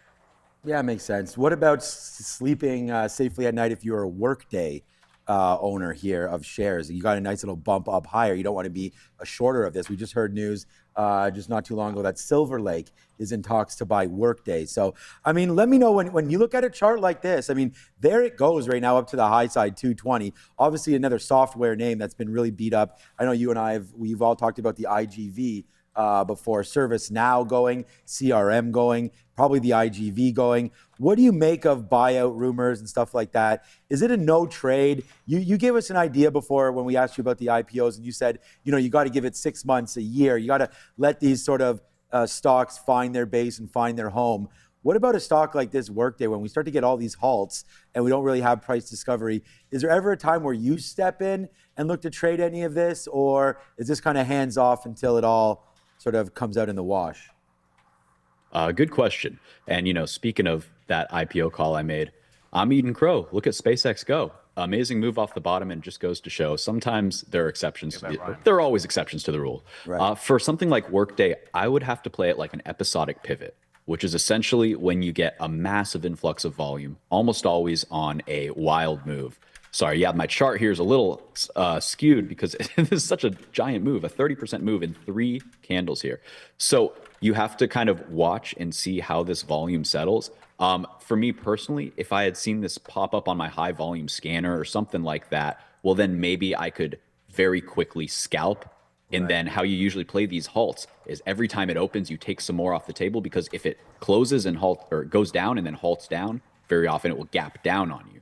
So this is something that my coworkers over at Trade the Pool love trading. They love doing these gap and goes, these halt plays.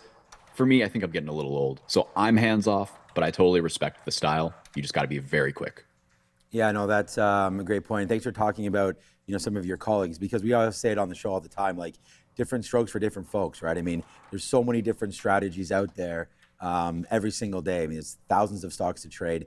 I don't know if you saw CoreWeave yesterday. I want to get your opinion if we could read a couple charts for us here, because yesterday, man, we had the CoreWeave long. And it was great at 106. We bought this early yesterday. It was kind of choppy near the end of the day, but did have a nice run, of course, on CoreWeave earnings, bumping from 88 up to 106, gave us that base. We went long. Then today, I was like, well, you know what? I'm going to go short off of yesterday's high in and around 110. Got shut down early, then found a top finally after being a little patient. Got it at 116, brought it to the downside, and we're still holding a small piece of this trade. But what do you think about CoreWeave? I mean, when I'm doing the math here, Steve, this has gone now from $60 all the way up to $107, which represents a 73% move in an amazing July 30th to the 13th. So in 9 trading days, we just went 73%. Got any strategies for that? Buy the bottom, sell the top. That's all. That's all I can say. When you have a massive move like that, somebody got unlucky. Somebody got very lucky. At the end of the day, great job managing that trade. And you said you're in from 116? Yeah, I'm short 116 right now. Beautiful, beautiful. Yeah. So coming back into yesterday's close, this is where I would take a good amount off and just see if the runner can crack below. But you know what? We do have this nice P-shaped volume profile. So I don't know if you like swing in your trades, but when you got this type of look, right, price acceptance is being found in the lower half of the day, and it probably will maybe a quick look above and then want to crack lower. So I'd leave a little bit on, but just respect the fact that we are coming in to yesterday's low there. I like that. I like that little belly profile there. I got to play some more volume profile looks. Is that like the Homer Simpson play? Unfortunately, yeah, the Homer Simpson play. Yeah, that's a good one. But yeah, no, we unfortunately are on a prop floor here, so we flatten out at roughly 4 to 415 every day. But I think that could be a good carry trade. I see I've got the Palantir hat on, but Neil has the Palantir stock up. So what do you want to go with on Palantir here? Well, the question I was going to ask you is, when you get outsized moves, like one of the first things I think about with Workday, and I know you were just talking about what some of your colleagues will do, and we pull up Workday, give the full thesis, is, well, they like to play like, just join the trade and see when it stops. But I always look for, is something moving because this thing moved and probably no other reason? And then you see like it opens up and finally might have just made a bit of a top. And then my thesis is it's almost like you get a free roll, on something like Palantir. It would have been ServiceNow, but I missed ServiceNow. But Palantir on that reopen made a high. So I just feel like, okay, we'll try to short it to the high. And if Workday comes back, then I might have something a little bit better because it's not in the news. Just curious if that's ever in your repertoire. And on the secondary note, if you are in something, let's say you're in a swing trade. Imagine you're in a swing trade that gets a bump because of something like this. Does it change your thesis? Like if you were long CRM, let's just say, on a swing, and then you get this crazy bump, do you change your targets? Do you change your plan? Because now all of a sudden it's moving for another reason. Well, it's a great question. To tackle your second half of the question first, I think that when you get this influx of volume, right, it changes the dynamics of the play. Whereas before, I might be looking to trim into the average true range kind of targets or my Camarilla pivots. You see this Palantir into my bullish tier 2 target here. So I would have to be taking some off of the trade if I was scalping like you guys do. That being said, it does change the dynamics because I think that you want to have a little more faith in it. You want to let it kind of work for you more because there's enough volume to carry it through that average size of a move. You can't expect better than the average day on a normal day, but if it's not a normal day, why cap your gains? So I go with this trailing stop. I sell some chunks into strength like I see you guys doing all the time. And then if it pulls back and looks constructive, you can add it back. If not, just kind of incrementally sizing out as you get up there, but holding more runners for those ATR extended moves. Perfect. Now I've got a G Vernova related question for you. Oh, nice. So we know, hey, everything in AI is moving back upside, right? So it's a good time to be looking at these types of names. The trend is your friend, obviously, but what happens when you're seeing a double top here, which in theory could be a little bit of a triple top? Now, if you've ever been in a situation where you've rung the register at some highs before, like you've had that target, what is your thought as we approach this triple top again? If you've already rung the register up there, do you like holding through because that was the plan, or do you get that little skittish? Ooh, I should be taking profit. That's another hard top. And I'm assuming here, like imagine you didn't buy back in at those bottoms. it's a nice looking chart, but it's one of those that makes you think, if it fails that top again, is it going to look as good? Totally valid. So I'm a little bit biased. This is one of my longer term holdings. That's why I asked. Absolutely believe in this one.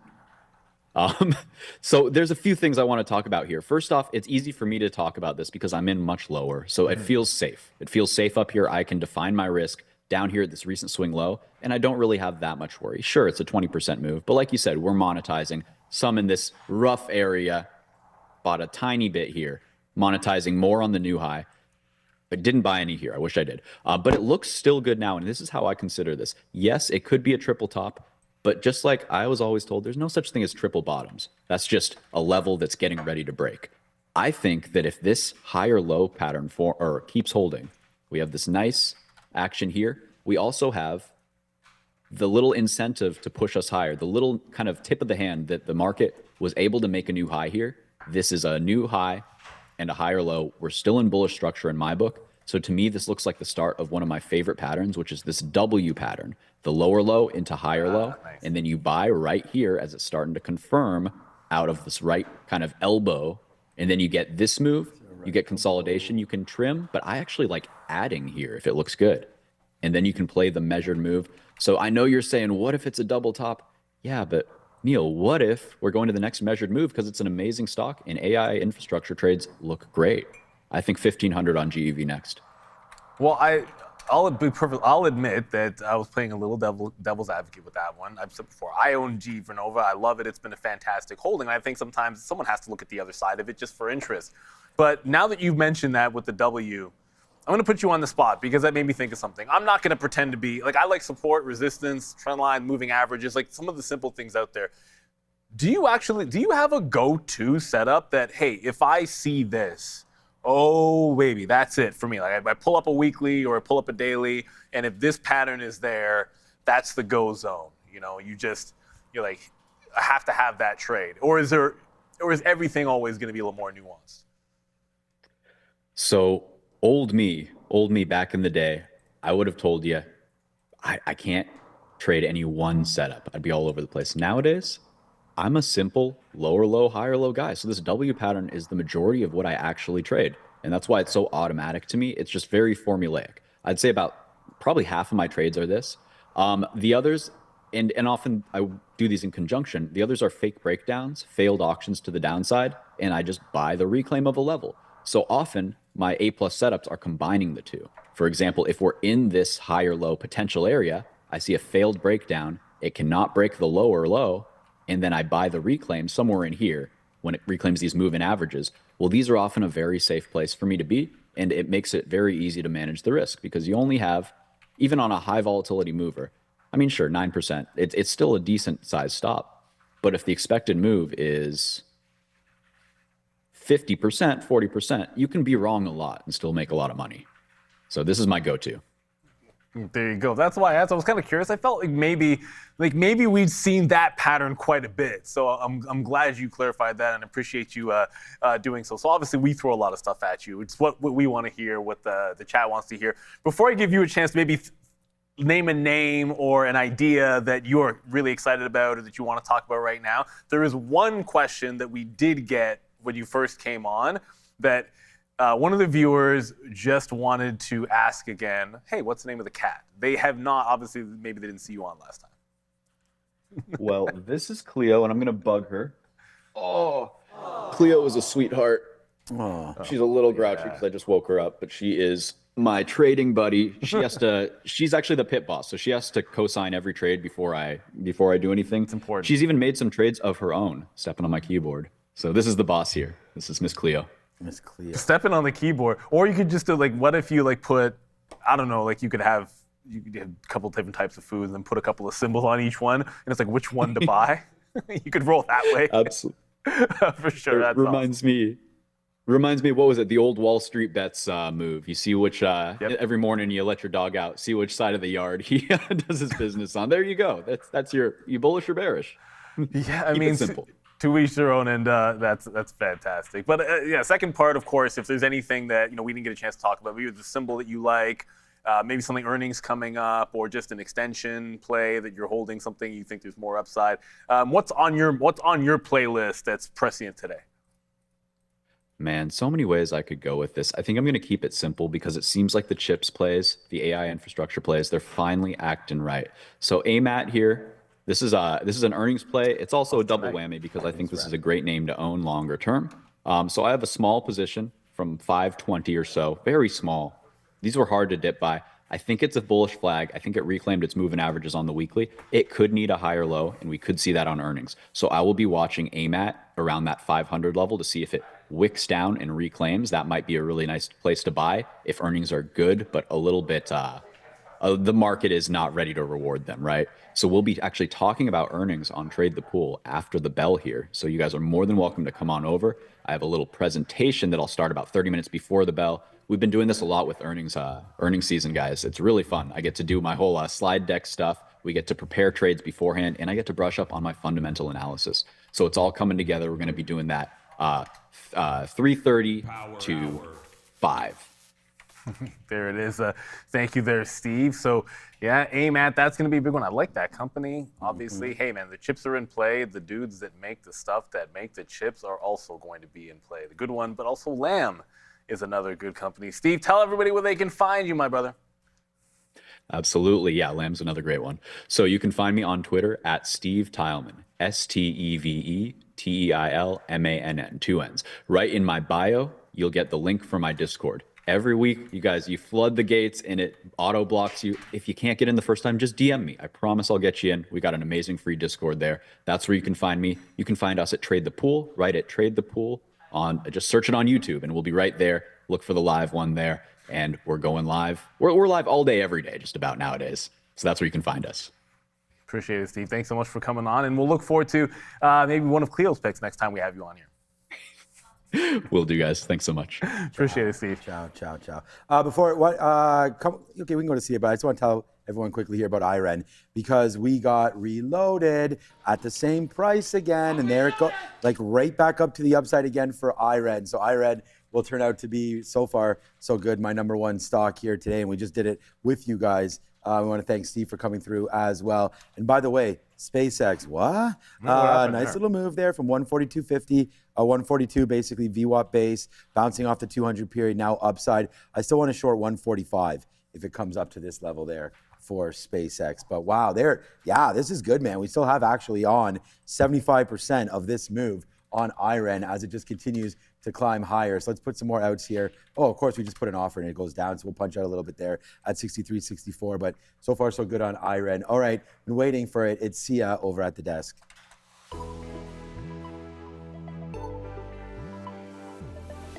Let's take a look at the markets. You have the SPY that's up 0.70%. The triple Qs are up over 8%, and the Dow up significantly less, but still tilting towards the green.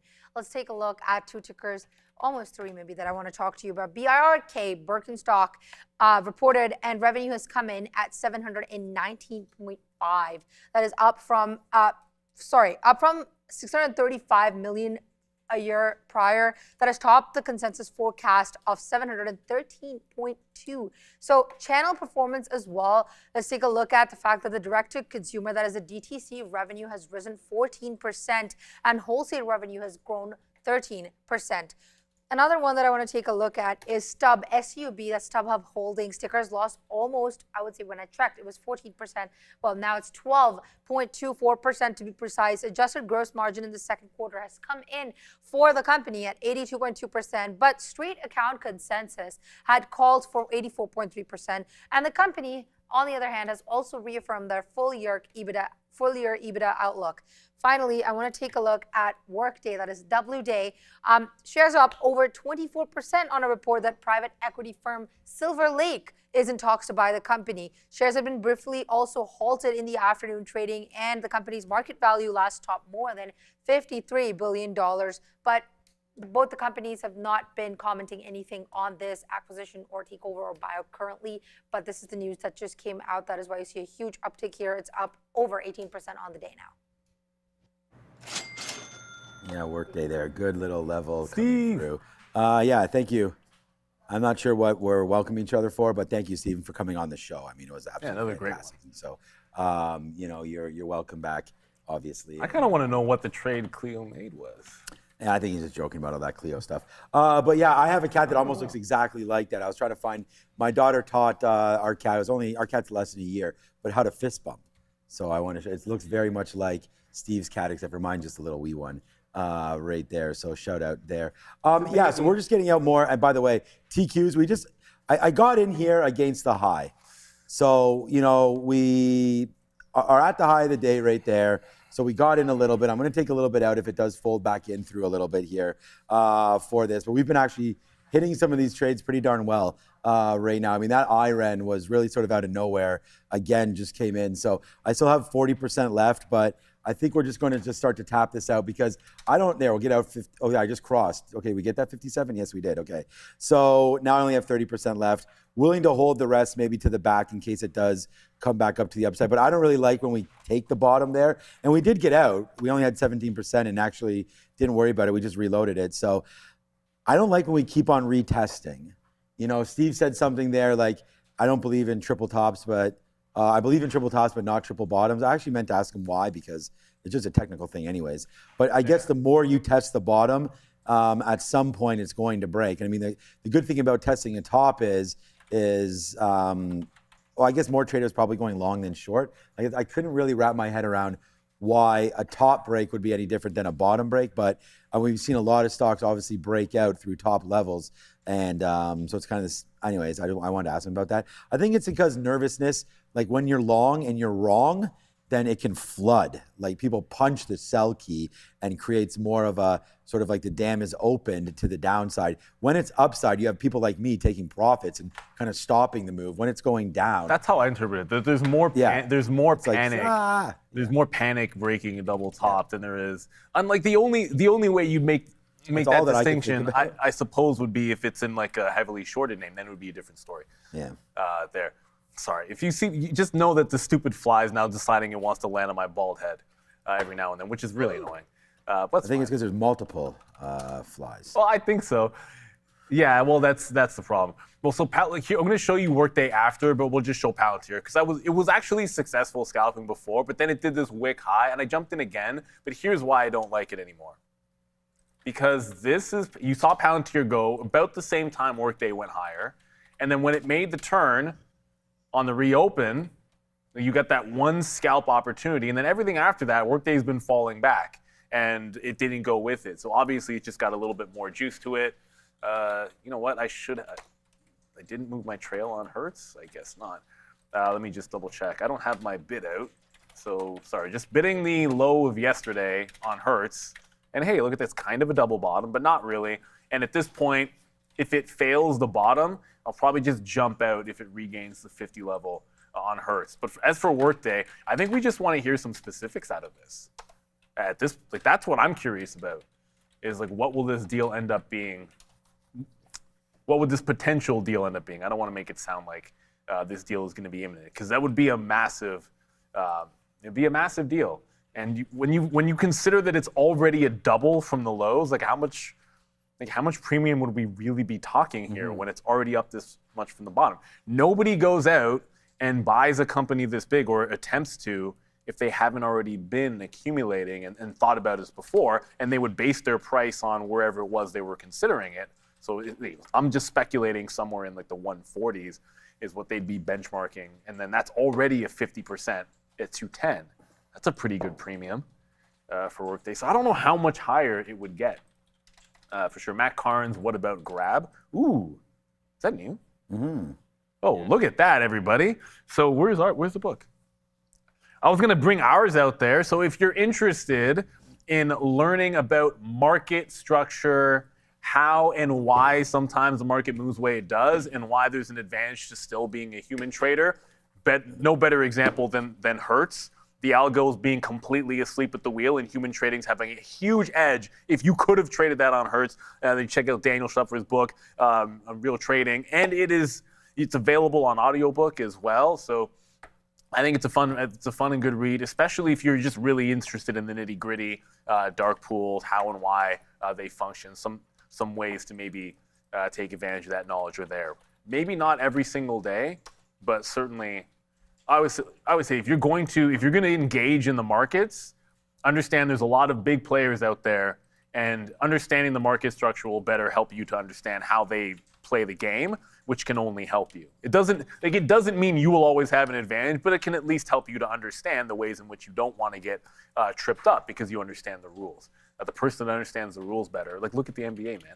Or look at that baseball game with the stupid Blue Jays and the Red Sox. Nobody on the field understood a rule, and it cost the Jays a run. Nobody on the field, it's a rule, it's in the rule book. If they had simply understood it, then the Jays would have saved themselves a run in a one-run game. It's very similar with the market. Know the rules of the game you're engaging in. And the reason I say that the algos were asleep at the wheel, well, instead of it being a press release here that every single algo can pick up from Reuters and all that, this was just something uttered on a call.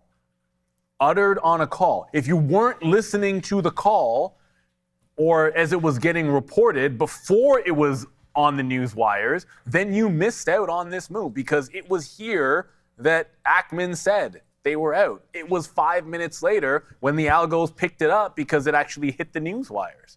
That's real edge. I wish I was, we can sit there and say that all the time. But looking back on it in complete hindsight, I don't recall us knowing that it was on a call and not off a press release, because that does change things. Because I think you want to just jump in there and think that you might have had it early. Yeah, for sure.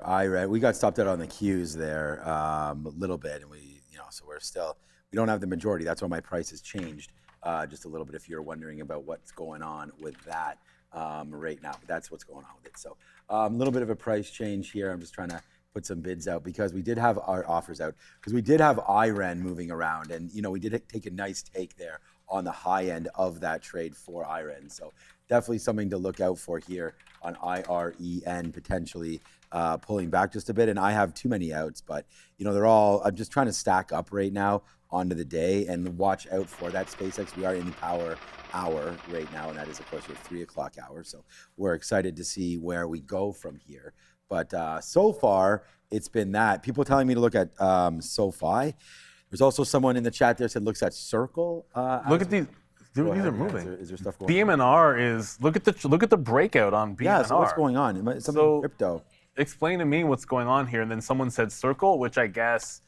Oh my God. Adara's looking into this right now. Yeah, Circle's on a program. Honestly, anything that I saw on crypto was not positive, to be honest. They're apparently the SEC is holding some open meeting tomorrow, and people are thinking that they're going to actually, instead of putting in this tokenization rule people thought they would, they're going to hold back because apparently stakeholders in the crypto space are not sure how they feel about it. So again, it seems like any kind of Clarity Act or SEC action is going to be delayed, if anything. That's the last thing I saw, and that was probably about half an hour ago. And again, not something that I would have interpreted as being good for crypto. And I've not really seen anyone talk about it on social media, but for one crypto reporter.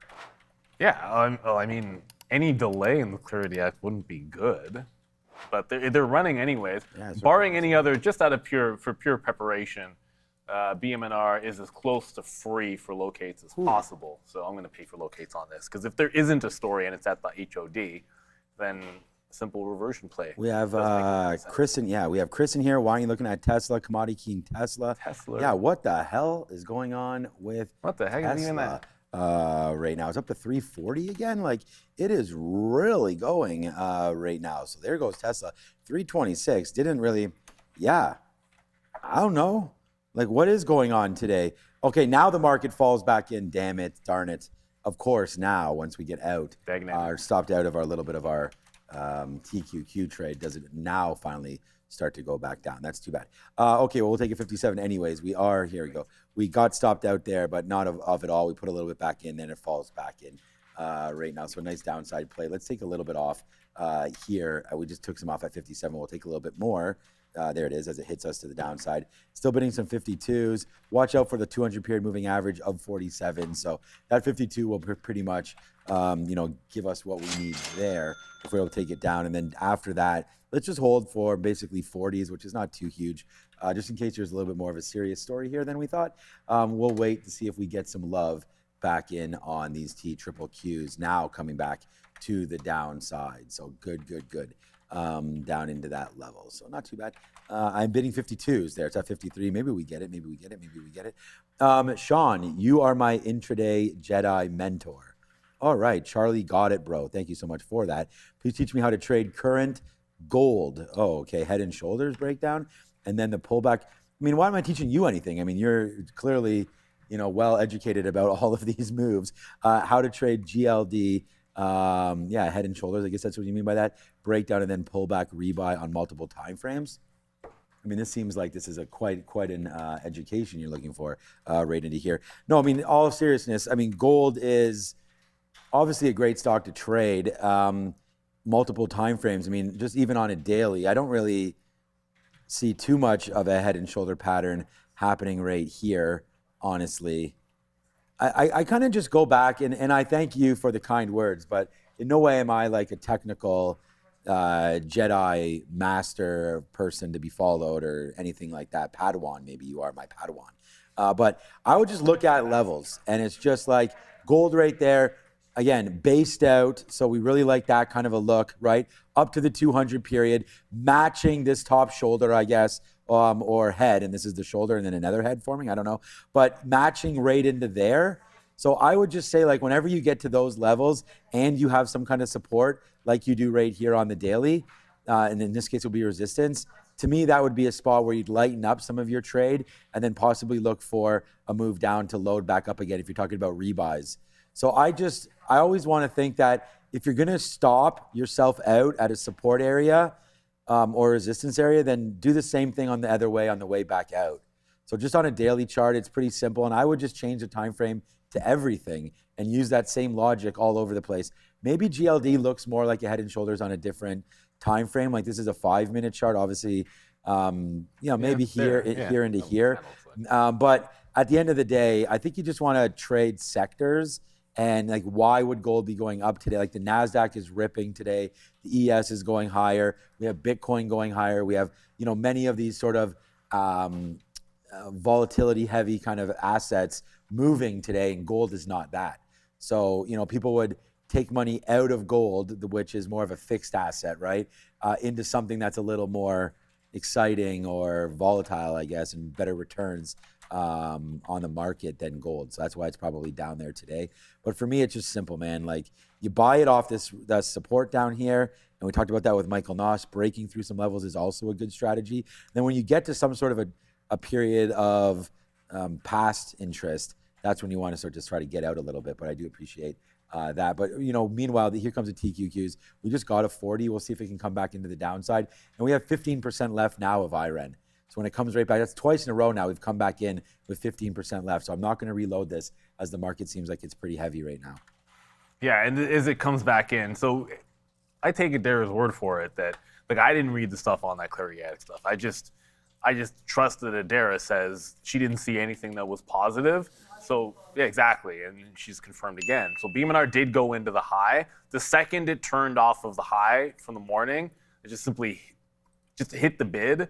But it doesn't seem like it wants to go any further than 40, like 18, 17 on BMNR. I got 30s and I got 27s, mostly at 30. But like, look at it immediately shoot back up. So if it gets back above break even, like forget about it. Like it got the bottom just because I would like this move to get to the volume weighted average price on a pullback because it's a mean reversion. That doesn't mean it gives a rat's you know what about that. So we'll just take what we can get there. Like I look over at Circle. And one of the other reasons I'm like, let's just take what we can get. Circle's pullback didn't even do anything, and now it's right back in through highs. So that does make me think, you get one opportunity, and that's what it gives you. Just take it and run. As a matter of fact, if it does come back into that 17 to 20, I might just grab that. But again, break even stop there. I'll take a cue from looking at what happened in Circle. I look over at, say, ETH, and ETH, smaller move up, but that's also pulling back, but not following through all the way. So yeah, glad that we were able to take a shot there. Workday has really leveled off. That might not be anything anymore. Whoops, I just typed in. Still on my screen. If you go over to Neil's, you have. Was it on the whole time? I don't know if it was on the whole time. So you know what? Sometimes I'm just sort of focused on my own chart, and I didn't even look at the program monitor. So I have no idea. Did you guys? Was it even on BMNR just now when I was explaining all that? Workday is dead. let me just quickly, I'll go over it. I have no idea. Yeah, why not? Yeah, BMNR, there was the move, but it caught that bid, but I'm seeing Circle break out the highs. So because of that, break even stop. And there was only one red candle on the 3-minute chart. ETH also did a little bit of a move as well, but I don't want this getting past that 30 where we entered. And ooh, that's right. People were asking me about the tap on IN. I was filling the viewers in on the tap for INHD most of the time that Steve was on. It did a down halt, just put up an up halt with a 1280 tap. So INHD is now halted, I don't know, like 5 or 6 times in the last hour. And this time it's going higher, just opened back up. And it did open right around 1250 or so. And it looks like 15 is going to be a bit of the resistance at said highs. Yeah, I don't know what's going so crazy with INHD. It just kind of randomly picked up volume in the afternoon. Yeah, I think they might be looking at that on the midday show, INHD. But it did something different here. Yeah, maybe we can get an update. We do have a small cap recap right now, so let's go find out. Maybe INHD is on this board. We'll go find out with Sia.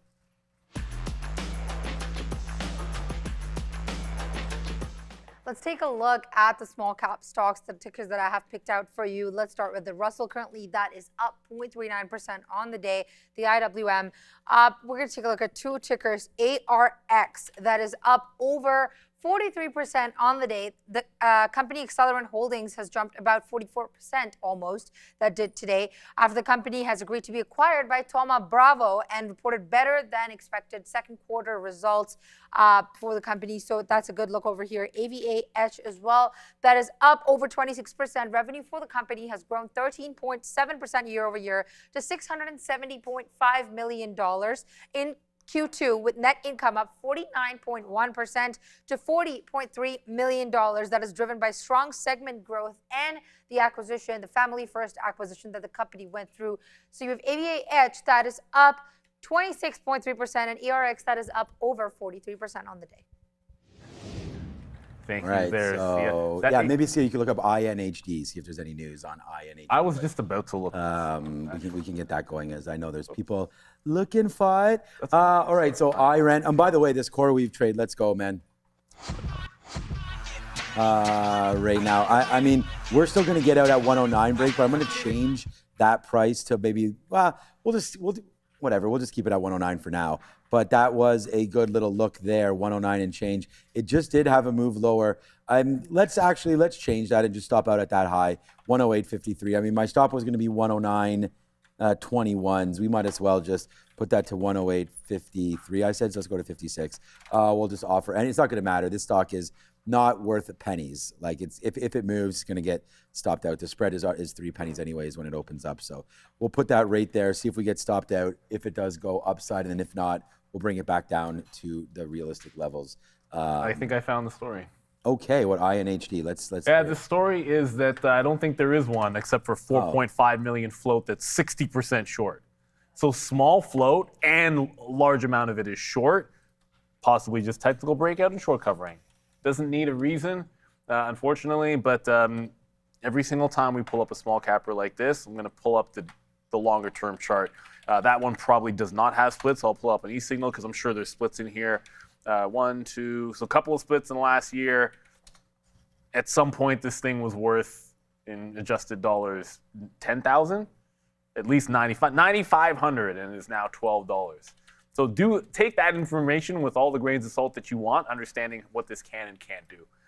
So INHD, I don't see a story, but that is a heck of a short float on this stock. But the hedgies have been winning shorting this probably for a very, very long time, from 9,500 to 12. That's just crazy to me. But it is what it is, to each their own. So I put the break-even stop on BMNR. I just feel like there might be something more to this. Like I look over at Circle, right? Like that's still going higher. Like, okay, I suppose there's something very real happening in these names. So BMNR wants to continue to go. We'll just take what we can get and not be upset. Arthur with another super chat.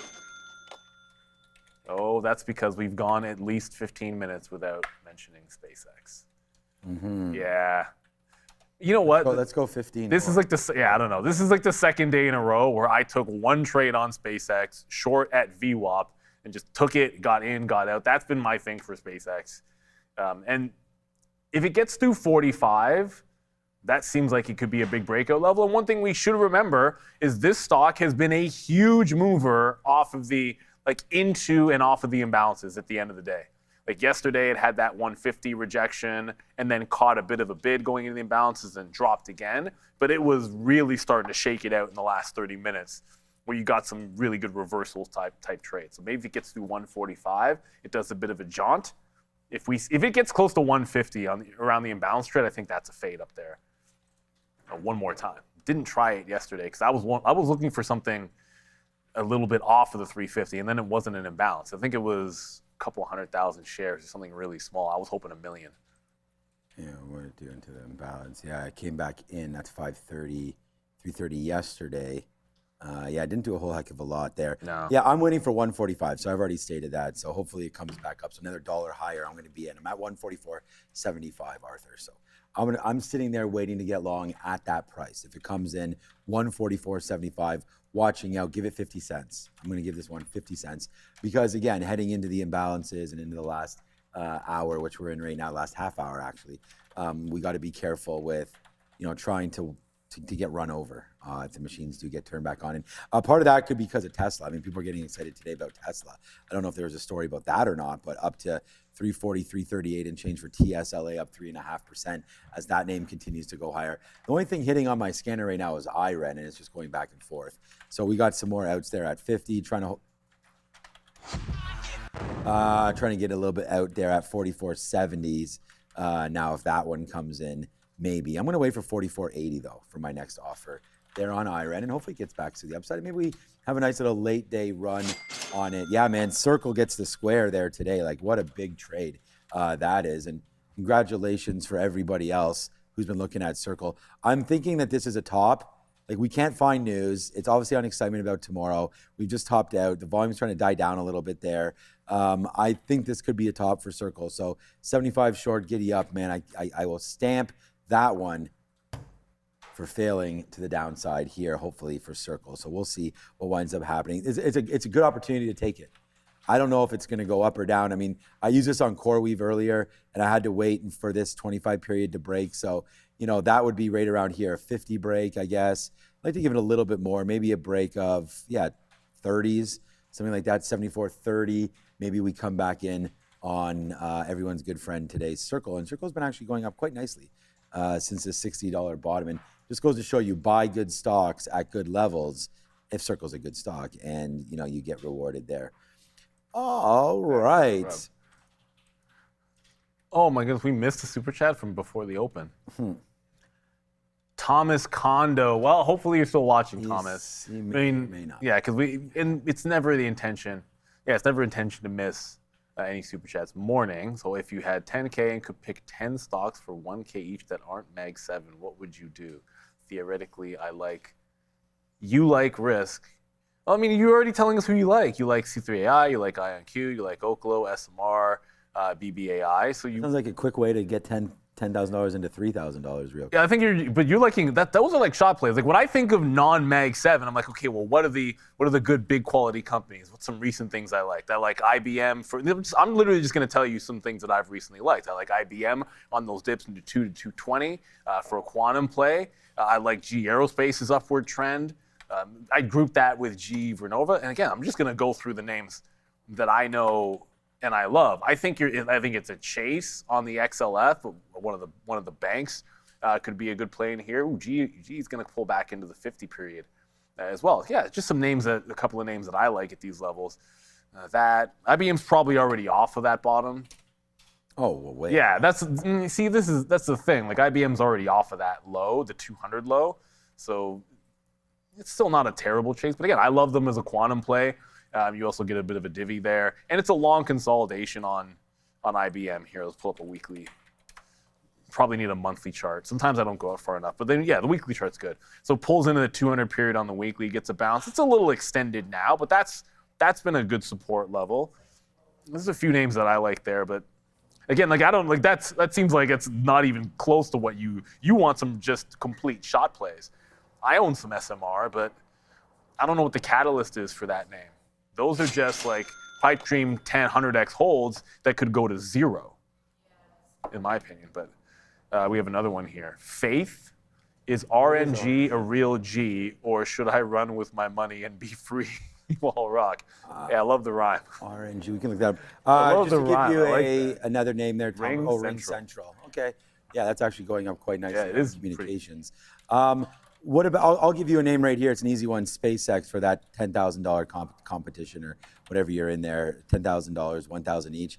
I think if you're going to put $1,000 into something and you're pretty risk tolerant, I would put something into SpaceX. I put something into this hat, Palantir as well, just to add like some higher quality names to some of those lower shot plays that you have there. I just think that SpaceX is going to be higher than this price.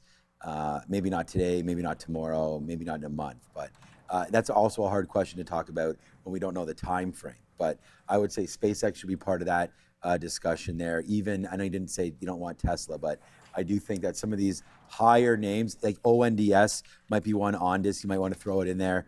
They reported today, so you can go over some of their numbers and have a quick look. Not a bad report at all for Ondas, and I think that these are someone that, again, in the drone space, in the space of wireless networking, which everybody right now is wireless, everything. I was saying that to Marissa last night. We had on our couch after we got home, and it was the kids were all joined together, all three of my kids, and this is how much Roblox could be another one. How much power Roblox has. Like my 24-year-old, someone just punched me out there. What was that? Oh, IREN went to the downside, I guess. Yeah, okay, it's fine. We had 15%. I didn't even change my net there. They were all on, so they were my 24-year-old, my 14, and my 12 were all playing the same Roblox game. And they had their cell phones out. They each have like a laptop or something like that. Yep. My TV was hooked up to the, I think they were playing it on PlayStation as well. PS5 they were playing Roblox on. So it's just like, I think this wireless is a big thing, right? Needless to say. So I do like that for Ondas. So yeah, have a quick look at that Ondas. Connectivity. It's wild. Like there'll be some days where like the kids and I love the fact that the kids in the neighborhood will be playing in each other's backyards, and they do it all the time. But then there's other days where like I'm like, what are you playing, Aaron? She's like, oh, I'm on. It's a perfect nice day outside, and she's Roblox, and it's her, and it's like the 2 houses down and across the street. Yeah. And they're all playing together, but like they're just in their rooms. I know. And they're like, it's like, well, they're right across. Like, I don't know. They could come over and you could be in the same room doing the same thing. Yeah, maybe it's better if they're not near each other. There's like something going on. Yeah. I'm just like, whatever. But anyways, I would. No, but it's so true to your point. Yeah. Yeah. There's just a lot of wireless networking and everything, so Arista networks. 100%. I just like that Ondas there. And Ondas is not for residential. It's not like, for us, but it's just a big part of what I think is happening there. But yeah, RNG, I mean, without knowing enough about it, and thank you for that super chat, Ring Central, what I can do quickly is just look up here RNG and just find out when are they reporting? Shares of software companies are trading. Oh yeah, software company, yeah, right. So we saw that broader market strength, promising economic data, Silver Lake in talks to acquire Workday. So what is exactly the key drivers for Ring Central? Only a 12 forward PE. So we really like that one going on there. Here it is. Ring Central's Unified Communications as a Service, or UCaaS provider. Its software helps users communicate and collaborate via voice, video, messaging across all devices. So I don't want to pretend like I know that much about it, but is it a real one? Yeah. I mean, this one has just definitely gone off, and you've been well treated. So obviously, nor Neil nor myself know that much about this name. So I just pass it over to you and when say, did they report? Wow, CoreWeave is now $10 in the money right now as that continues to go lower. Look at CoreWeave, man, $10 right now. Oh yeah, Joe's not here again. Looking at this 106, could be a key level there for CoreWeave. All right, let's change our stop now because we always get this question about trailing stops. We actually got one today. I'm going to go to 107 now, stop out if it breaks 107 because this 106 could be a spot where normally I would bid and get out. So if it if it goes a little bit higher there, then so be it.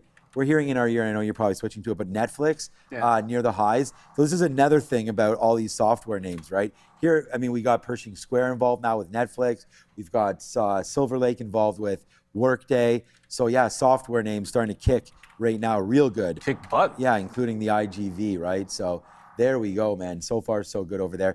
Are we going back to one of the ladies? I thought, yeah. All right, money talks. So that means it's with Sia.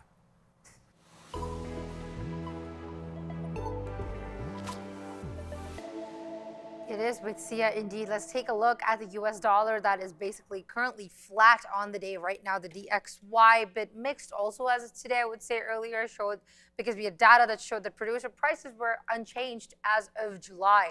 Also, let's take a look at the Indian rupee, that is the USD INR, that ended the day at 95.4. Pretty modestly weaker, I would say, weighed down by all these dollar outflows that are taking place linked to derivative maturities, as well as overseas debt payments that India is seeing. And another thing to consider is that central bank's frequent intervention that has continued to drive volatility and all these expectations regarding volatility a bit lower. Finally, let's take a look at the pound. Sorry, I'm just going to pull that chart up real quick. The pound, USD GBP. Yeah, pound has held steady today. I would say that's basically trading flat on the day at the moment and remain on track for a third weekly gain due to boost of confidence in the UK economy, which had been reinforced by data that was revealed, which showed that growth had unexpectedly picked up in the month of June. So with that, you have GBP that is also trading flat on the day. Thank you there, Sia. We got easy peasy again. I was going to do the early look, but we'll do that after the super chat because easy peasy. Right before we went to Sia, we just got that super chat. So, it's a standard 0.2% off the 2.5K. Thanks. Hertz. After hours yesterday, 1K took long pull, Katina reversal, built a Sean Instincts indicator and strategy. Hair for kids.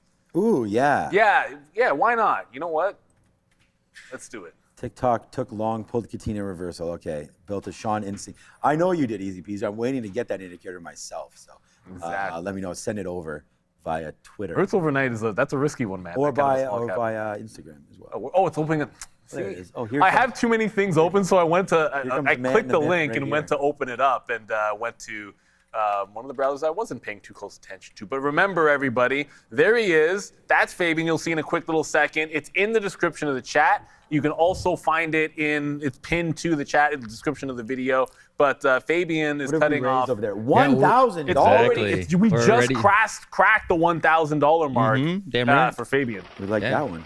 I'd like to say thank you to David, Jenny, Sherry, and a couple anonymous donors that are at the top of the list. Thank you very much for you guys. I'm excited to see what we do later on. Yeah, this is like Trader TV giving back, basically, just started, right? Absolutely. We've been thankful enough to have this idea come from us from Fabian. So he's purposely been growing his hair this long to do something like this. So we want to say thank you for doing that. And then, of course, here at Trader TV, 28 inches there. Wow. There. Okay, yeah, get on that board. From the window to the wall right there. So 1,000 raised, scan that QR code. And again, Fabian's been doing that now for, I think you said it was 3 years or so? 4 years, 4 years. 4.1. I did the math. 4.1. You know you've been dealing with us now. When he says 4.1 talking about I love that. So yeah, 4.1 years, guys. So, congratulations on growing that much hair. And thank you so much for donating it That's to the kids. Because as we talked about before, kids cancer, anybody, it's obviously a huge problem and it's just so sad. And I know cancer and all that kind of stuff has hit everybody. It's not just for that. And you have no idea. That's actually close. That's close to our hearts. Yeah, I think it's close to everybody's. Well, I mean, everybody knows somebody affected. That's what they say. And, obviously you wish it wasn't true, but it is true. So thanks, Fabian. And we're going to have some fun cutting that live. Yeah, 100%. Look, that's the real motivation, so we can make some content out of it too. Have fun with it. And this is going to hurt like the show revenues and everything like that. But honestly, all your super chats, you just go to the hair, the link in the description. Yeah. Give the super chats there. Let us know, whatever. We're going to throw them up anyways. And then Fabian's going to read your names every day if we can. And thank you to all the donors and everything there. So thanks, Fabian. I mean, it's been such a nice thing to do. And that's only after 2 days. Mm-hmm. Yeah, we just dropped 2 days. Actually, it's 24 hours. We're probably going to have to move that target. Okay, we're short SpaceX right now. Thanks, Fabian. Thanks for the plug, guys. That was awesome. Hey, yeah, appreciate it. Thanks for the plug. I mean, thanks for doing it. I care about the plug. I might need hair plugs. Okay, so just coming in right now, we do have SpaceX right now. It does make that move upside. My stop is already in. It's 155.25, so 50 cents or so. I'm going to take out 20% if I can at 144.50 if it does come in there. But SpaceX on a move right here, and a little nervous, right? Because we've seen SpaceX do this before, and sometimes it doesn't stop. So whatever, I'm going to take the shot there. We were long. I mean, we wrote down 141 today as our long, so we were $1 away from the lows today in SpaceX. Yesterday we nailed the low there, but there's SpaceX 150 long break, so that's not there today, or the 141. I said be patient here. As the pre-market, we started to head a little bit lower, so you could see that in the pre-market we did start to do that. We were very patient. We waited for 141.50. That was worth $3 or $2 right there, and then it fell back in. So we almost got out of it all, almost. And then it fell back in. Then we started to believe in our 141s until eventually it broke down and then bounced off 140 clean all the way to where we are right now. So we're going to take a little bit of a reversion trade here on SpaceX and see if it will come back down to the downside. And look, if this doesn't work, then I'm going to just continue to watch out for pullbacks once we start to break through the 25 period moving average. So we're going to give this one 50 cents here into the close. We're short on SpaceX. Exactly, and a good one there. And well, we got a couple of super chats. I thought it was going to be a different one, but there's one before the one that we'll get to. And that's Nick Vendy. Ooh, oh, Canada, 279 Canadian. You took 743 and 45 Q bear spread expiring tomorrow. I'd asked Joey Options what he happens to think about that. But he's the guy. We already, whoops. Well, no, but that's expiring tomorrow, so we just have to look at these levels. Yeah, shoot, what did I just do? I just had a level 2 go haywire on me over there. Okay, there we go. It's kind of weird. Yeah, all we can ever do is look at the levels.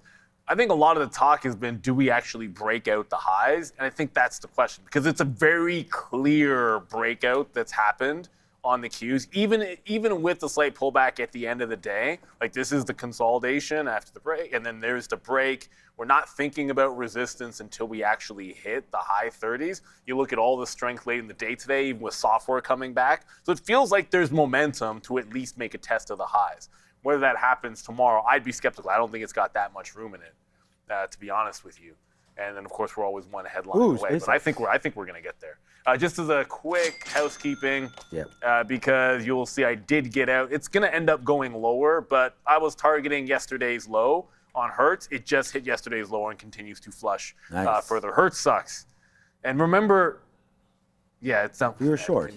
I know, but it continues to go down. Remember, this was a post-earnings squeeze on Hertz, and the consolidation support was actually at $2. So tomorrow should be looking for $2 for a potential bounce spot. And then Neely Zingle, thank you for the super chat. Have you heard of this?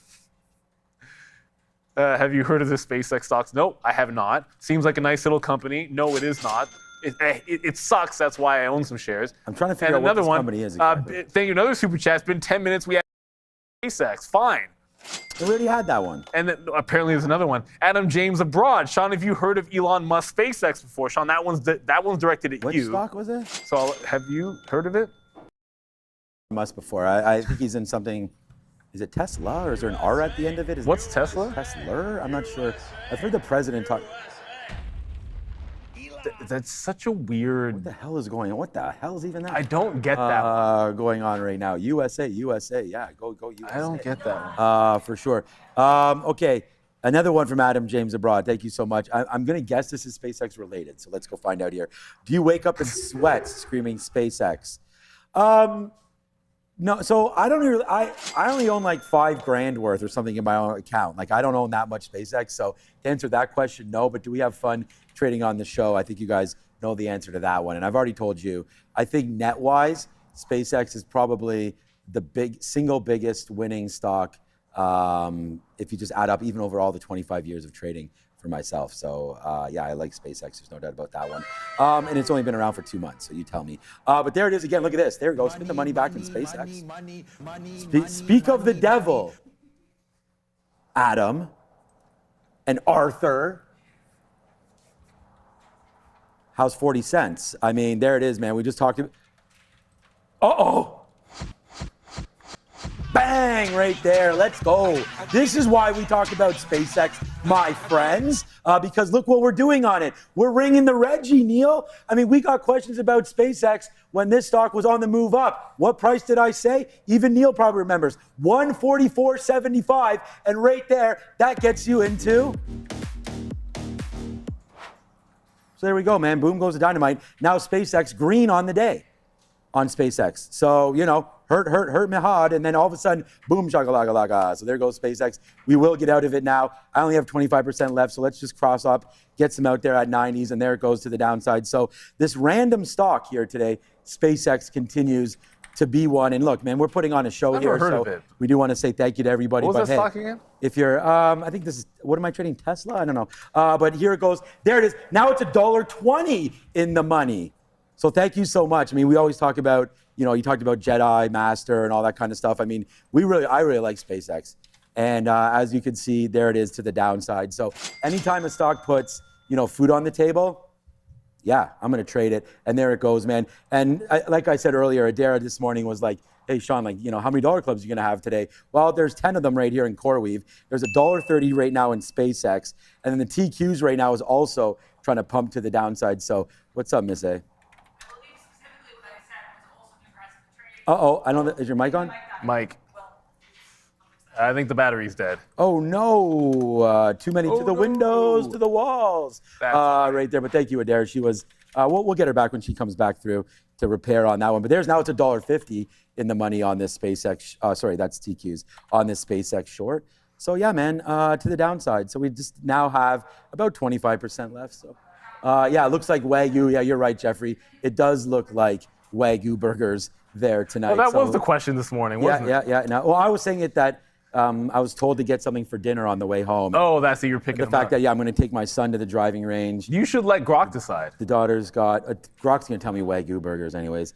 But we'll do that there. But there it goes, man. Huge move right there at the end of the day. Thank you, everybody. Most satisfying is the red to green, so we like it. We appreciate it. That's why you like that SpaceX. At the end of the day, everyone always asked about it. Oh, shoot, that's what I was going to do. Sorry. We have 5 minutes to the imbalances, so very quickly. Thankfully, nothing was too crazy, so we didn't really miss anything on the early looks. Just Uber is a 1.2 million sell. That's the only thing that stood out, just Uber. VICI, I should know something about that. Intel is an upweight again, so maybe expect some action there. Why I like Uber and why this is of interest? Well, Uber has caught a $2 bid off of the low, and is at the high with a sell imbalance, a 1.2 million sell imbalance. I'll try to keep it really simple. If that comes out as 1.2 or larger, then I'm going to try to get short with a stop at the high of the day. If it comes out as less than 1.2, then who cares? If it comes out smaller than what we're seeing, that's useless. If it comes out larger, that's good, and I would want to be short on UBER. So I don't think I take another trade until after the imbalances, and it's looking like Uber, although I'm going to also throw again, just for, you know, the usual. SpaceX every day, even though it didn't have an imbalance yesterday. And then I also feel like NVIDIA I want to have up there. And Intel, because Intel's supposed to be another upweight. So those are the ones I'm going to watch going into the close. UBER. Hey, you keep saying you want out of that Uber. Yep. I mean, on the day today, no? Well, it's up today. Oh, it was down. Okay. It was yesterday. Yesterday it was down. Yeah. But it did get to that resistance. I mean, it tagged $79. Okay. Which is basically today? No, yesterday. No, it's 2 days ago. Yeah, I know. And that's that recent high. So Uber's trying to give people that like an out. The problem is it just rejected the 200 period moving average. It's still a bad stock. But with 2 minutes to go, this is the one that's going to be on my mind. As long as it stays, and I want a bigger imbalance than a 1.2. There's been some really good reversion and balance trades the last couple of weeks. You can snag those quick actions. But you just have to be fast on the keys. Okay, I'm going to take a bid here at 40 on SpaceX here as it's starting to hopefully feel some kind of ways. So we did have 25%. We now have 20% left on SpaceX. I mean, VWAP would be pretty cool. This could also come as a sell in just, okay, let's go. I'm just going to take a 21. So right there, we have 21, can you do something for me? Yeah, so we'll take a 21 right there. I don't know if you can tell, but we're on one again here today. So this just keeps on going and going and going and having a lot of fun every single day. Make sure you guys do hit the like and the subscribe, man. I mean, we'll provide the knowledge, hopefully the entertainment, and some decent trades. Neil had a good one there on Hertz. I want to make sure that everybody hits this like button like I just did right there. 377 likes. Andre, get ready to cut the stream. We need to get this up to at least 500. There go. Wow. Okay. SpaceX right now is collapsing all over its damn self. Wish we would have held the rest of this. But there goes SpaceX right into VWAP. So, hey, man, we've got it. We've got it good. And, you know, back into VWAP, like, let's go. That's a good trade there. $2 in on SpaceX there. So yeah, man, timber as we go to the downside there on SPCX. So thank you, Elon and company. We like this stock. It's been a good one for us as we continue here on the day with Trader TV Live. So hit the like, hit the subscribe, man. I think we're doing a pretty good job showing you guys what's good around here. So, you know, again, thanks for all the love and the support here on the show as we continue to go. Now $2. We're going to wait for that imbalance though, right? That should be something pretty spicy here on SpaceX, I would think at this point. Yeah. Oh, the other thing we've got to mention, Circle just continued to make another fresh high. That's the other name I want to watch. There's nothing stopping this stock, but it just made another top at 76. If it was even the smallest imbalance, I think that's also a punch short. So that and Uber with about, we got time, 30 seconds to go. There's plenty of time for sure. So those are the ones we're going to be watching. SpaceX yesterday was a flip trade for sure at 355. Right. I want to say it came out as 170,000 and then ended up like 600,000 or 700,000 the other direction. But it doesn't make a difference which direction it comes out. If the flip trade is a play, then 355 is going to be more important than 350 on that name. So we're going to have, I have another locator up, which if you see me look up, it's flat out going to be SpaceX, Uber, and I thought I just added, I thought I added Circle to it. I have 10 seconds. CRCL. Boom, I hit save, and I just covered a little bit more here heading into this. Yeah, going into the imbalances, we're gonna see right now, and I have Intel's the biggest at 1.5. That's a nothing burger. Obviously, you can see Uber did not come out over 1 million shares, so that's nothing. I don't see SpaceX. SpaceX, I have it 100 and, no, check that, 18,000 shares. Is that real? Yep, 18,000. Okay, I'll buy a little bit. I'm taking a little bit out. Also, the TQs, man, the NASDAQ. Let's go on the NASDAQ. You know, yeah. I mean, there that goes, man. We were short this, boom. Like everything is really turning up right now. So couldn't be happier with today's trading. And there goes the TQs, honestly, to the downside. SpaceX has been a great one. And then what about CoreWeave, man? CoreWeave right now is $10 in right now on CoreWeave, like 10 exactly. 10.01 right now. Let's just bid this out right here at 98 if we can get it. Flash down, flash. There it is. Yes, sir. So that's a good one, man. A $10 winner there on CoreWeave. See, I could trade things other than SpaceX, right? We're on the futures right now. We've got CoreWeave right there. We've got SPCX, that's green. We've got our boy IREN, that's kicking it out right now as well. So that's been a really good trade there today, IREN. And IREN's actually my number one P&L name. And I was just scalping like this. Felt pretty good about those levels. So IREN out a little bit there as well. TQ's just flashed again into 77. So that's definitely working. Small little sell side there. And then just to tell you guys, we're getting lighter and lighter on SpaceX. We only had 20% or 15% last. We're going to bid out right here again at 10s. We get filled there, and there it goes, man. Decent day so far today. I hope everyone's having a great one. That's just that's not a super chat, but yeah, that's it for me right now. That's all the market was. Got Uber 76. Yeah, wish that was. I know it's not at 79, unfortunately. Sorry, I can't make Uber go up. I still have shares that piece of garbage, anyways, as well. Faith. LM. I'll be standing tall with that crystal ball. Yes, y'all, for sure. We also have a magic 8-ball, but we can't ask it any questions. Yeah, it's broken. For the record, high of the day is going to be the out on Uber. It is shrinking as a sell imbalance, so we want to make a scalp back into this low. So it's about 75.6 now at the bottom, and we're going to go to Sia for a crypto update. Remember, Circle has been going ham all afternoon. No stopping that thing. Let's take a look at what is going on in the crypto markets here. So as of this afternoon, Tether had announced the completion of what it says is the largest inaugural financial audit in history. So Tether had said in a press release as of today that KPMG had issued an unqualified audit opinion of Tether's financial statements, which means that in KPMG's opinion, the financial statements are presented fairly and in all material respects in the financial position of the company as of the 31st of December 2025, and the results of its operations and cash flows for the year had ended in accordance with the U.S. generally accepted accounting principles. So this was what was mentioned in the press release that I just went through. We're also going to take a look, like we always do, at BTC and Ethereum as well as Solana levels. BTC currently down 0.12% on the day, while relatively technically flat. It's trading around $63,300 region. You have Ethereum that is up 0.40%. That's trading around $1,885 right now.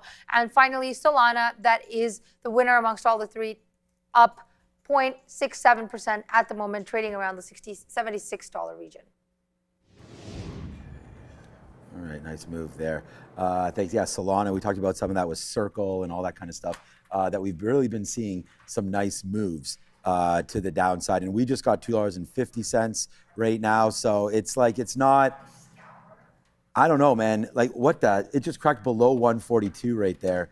Did I get that, Phil? No, I did not. So let's put another bid there. It's trying to go hard right now. I don't know what this wants to do, but I'm really happy with so far. I'll put another bid there. There, we could get a 42 there on that. So yeah, so far, pretty happy with the performance there on SpaceX to end the day. There it goes. What in the, okay, man. Wow. Now that's $3 now as we continue to go. What's up, Ozan? Yeah, we are starting to go lower now in SpaceX. And this is the kind of moves that this stock gives you guys if you're right. And yeah, today we're right. So thank you, SpaceX, man. We love you long time. That is for sure, man. Bring this day right back to where we need it to be, man. Keeping the streak intact. That's now going to be whatever every day. I'm knocking on wood. That means tomorrow will be red. Every day. Don't. Oh, this is a jinx. Every day green so far this month. So it's been a good one, and we'll see if we can continue that tomorrow for sure. But who knows? It's been a fun one, needless to say. Yeah. Oh shoot, 55 just hit. Yeah, that's what I was wondering. SpaceX going down even lower right now. All right. Well, I said it was a scalp until 55, and I'm like, I completely forgot. And then 55 hit. I didn't even see Uber. I'm going to assume it flipped. It's still a sell. I'm not going to punch back in. It ends up staying a sell imbalance here. I'm looking up here. Uber is still 25. They 250,000 to the sell side, but it is what it is. If that's all it wants to move going into 55, that was going to be the play regardless. Should have taken Circle as well, but it didn't have an imbalance. I didn't like that high as much, but that's also pullback. Remember how big a deal this move up was on Circle relative to all of the other crypto names. It feels like, let me just double check BMNR, because I do want to make sure that BMNR, my good friend, yeah, that also broke the high, so it was the right decision to get out of that. Do not forget, Steve liked them, and they moved. Yeah, I don't know what happened. Like AMAT, for whatever reason, just crapped all over itself to the tune of $20. Oh. Going into the close. Look at the market. That's a nice stock, but no, they dumped this on AMAT going into the close. So great name, probably really good numbers, but somebody seems like they're a little bit nervous with AMAT. Somebody's gonna get hurt real bad. Or somebody just said we got to ring the register before these guys print. Yeah, we had to get. The stock doesn't. AMAT doesn't move like this at the close usually. Not this stock. That's one of Joe's names. He likes AMAT. I liked it. Yeah, nothing. I prefer Lamb, but they're both good companies. And Steve likes them too. Yeah, Steve. Yeah, I mean, everybody. A lot of it. people like these. Like G Vernova was a good question that you asked them there about G Vernova. So, quick little look on that stock if you guys are interested, of course. But yeah, okay. So we just got some more out on the TQs. As we got to wrap this day up, man. SpaceX just now 350 and trying to go lower. I'm bidding right now 141.30s. That's been the low. Why do we even care about that? There we go. We'll get another one. And just thank you to all the love in the chat. Right? Like, this whole GOAT talk First of all, this is the GOAT right there. We got to say a big shout out to Brendan. And we do want to say thank you to everybody for watching and for just coming back every single day, right? We said we would have a look here. What you could do to repay us all is just hit this like button. So that was 377. Oh, there we go. We just got that fill on SpaceX. So that was a good one. 510, still not enough. But anyways, thank you so much for all of the nice words in the chat and there by hitting that like button. And there it is. We just get 50s. So now we'll wait to see if there's a little bit more downside as the market is really, and including SpaceX, coming way in right there. And this play was not just a little bit of instincts, a little bit of technical analysis, a little bit of watching the plays, and then just taking a shot, right? Because it did go, I was too bad because I was waiting at 145 to get more, but still a nice move into the back end of this trade for SpaceX. There's a reason why it's on the note every single day and why it's a favorite of the show. So thank you to everybody, Adam, James Abroad, and all of you guys. That was a lot of fun. Arthur and everybody there, like, why are we not talking about SpaceX? Then SpaceX comes out here, now it's one of the top P&L names for the show and really just got into it right now, right? And so that's part of it. Neil and I talk about it all the time. It's opportunities. Like IREN, I wasn't thinking about IREN until it came through, and all of a sudden it was my number one stock there on the day. And it's just like, okay, CoreWeave, we screwed up early, got it back late on the downside there. And the TQs was a pretty good all day. Just ask people, are you guys shorting the market up here with us? And remember, we did get stopped out a little bit and was only able to hold something back into the downside. All right, just less than a minute left right now. Where will SpaceX print? I guess we'll soon find out. 140s maybe? I'm going to put a bid down there. That was 140.75. Let's put a bid down there and see if we get it. 140, let's go to 140.90s. See if we get a little bit of a low take there on SpaceX. Yeah, 1 minute to go until that close. Remember, AMAT is, I believe, after the bell shortly, but we'll see.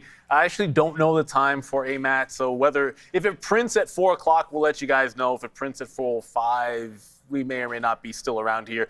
Not much to see on that imbalances. Everything's pretty much paired off. For you, SpaceX is still a sell imbalance. Is it? For what it's worth. It's not very big, but SpaceX is a sell imbalance with about 30 seconds to go. So it should at least try to print the bid. Yeah, oh yeah. Although it's NASDAQ, yes, you can't put it into the auction right now. But this one we're going to watch for sure. Obviously, AMAT's going to be a big deal. And then some stock you may have heard of. Oh, maybe you haven't heard of SpaceX, I do think. We got the closing bell, our fake bell, which looks a lot like the real one over Sean's head as we ring it in 3, 2, and 1. And now the casino is closed. You know what? It doesn't necessarily feel like a 1% update in the NASDAQ, but it is 1.15%. Like, it was a very strong day for the market, despite a lot of bleeding that happened at the end of the day. It was actually a very good update overall. ES, I don't know, 0.7%, but this was all chips. AMAT is moving higher. I haven't heard anything, but AMAT is actually moving in here. It just bounced about $15 off the lows. So maybe someone is fat fingering because I don't think the numbers are actually out.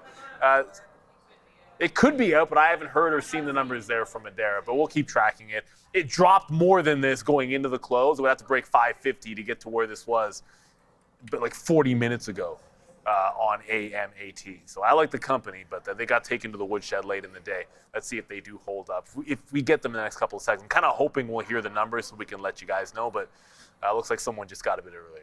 IREN to release full year 26 results August 27th. I just saw it come through. I don't know. Nothing to do with anything, but there goes IREN back up to the upside at 3% day. Look, man, I mean, what a ride there at the end of the day, that $3 right there. CoreWeave was a good one. We got out at 106. That was literally the low. We have the high and the low there.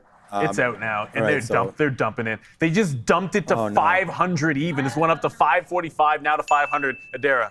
25% year-over-year growth in revenue to $9.12 billion. I was seeing estimates of $9 billion. That does look like a beat. GAAP gross margin 50.3%, non-GAAP gross margin 50.4%. Okay. GAAP EPS $3.17. You've got non-GAAP EPS $3.50. I was seeing estimates of $3.38. So yeah, it looks like again that we're showing this as a double beat. So adjusted EPS, as we mentioned, the non-GAAP EPS $3.50 versus estimates of $3.40. Sales $9.12 billion versus $8.9 billion expected. Either way, you've got a beat here, guys. Double beat for AMAT. All right. Well, it looks like the early money going into the close obviously knew something and how the reaction was going to be. because it's still heading lower, unfortunately, for AMAT shareholders. So if you really like it, I guess there's a little bit of a dip. My guess is Lamb's probably falling on sympathy with this. 6%, I guess it's not that bad. Yeah, I'll check it out tomorrow. $514 name. A big shout out to Ramin. Thank you for the falafel. That was tasty. I see Obi over there. What's up, Obi? Shout out to Andre as well, Fabian. I mean, thank you for continuing. Can we get a shot on that board? We still had $1,000 there. Thank you to everybody for that. If you do want to donate, there. Oh, we just got we got $300 $1,300. That was nice. So $1,300 right now. Fabian excited in the background. I hear that back. So thank you so much. If you just had a big winner there on SpaceX, man, hey, give some back right there. So thank you to Fabian for organizing that one. Brendo, thank you, Ramin, Tiffany, everybody. See ya today. Adara, Sharif, and some guy named Joe. Thank you to those guys as well. We're back tomorrow, man. Same bat time, same bat channel. And I'll give someone $5 if they can guess what name may or may not be on my sticky note. So, okay, no baseball Palantir? Maybe.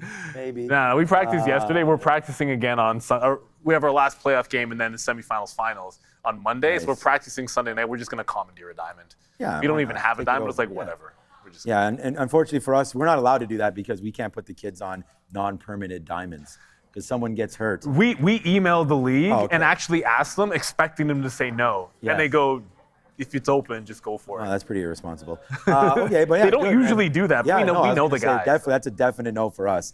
But okay, guys, everyone, thank you so much for joining me and Neil and I back tomorrow at 8 a.m. Sleep well. See you Friday. Peace. Oh yeah, Friday.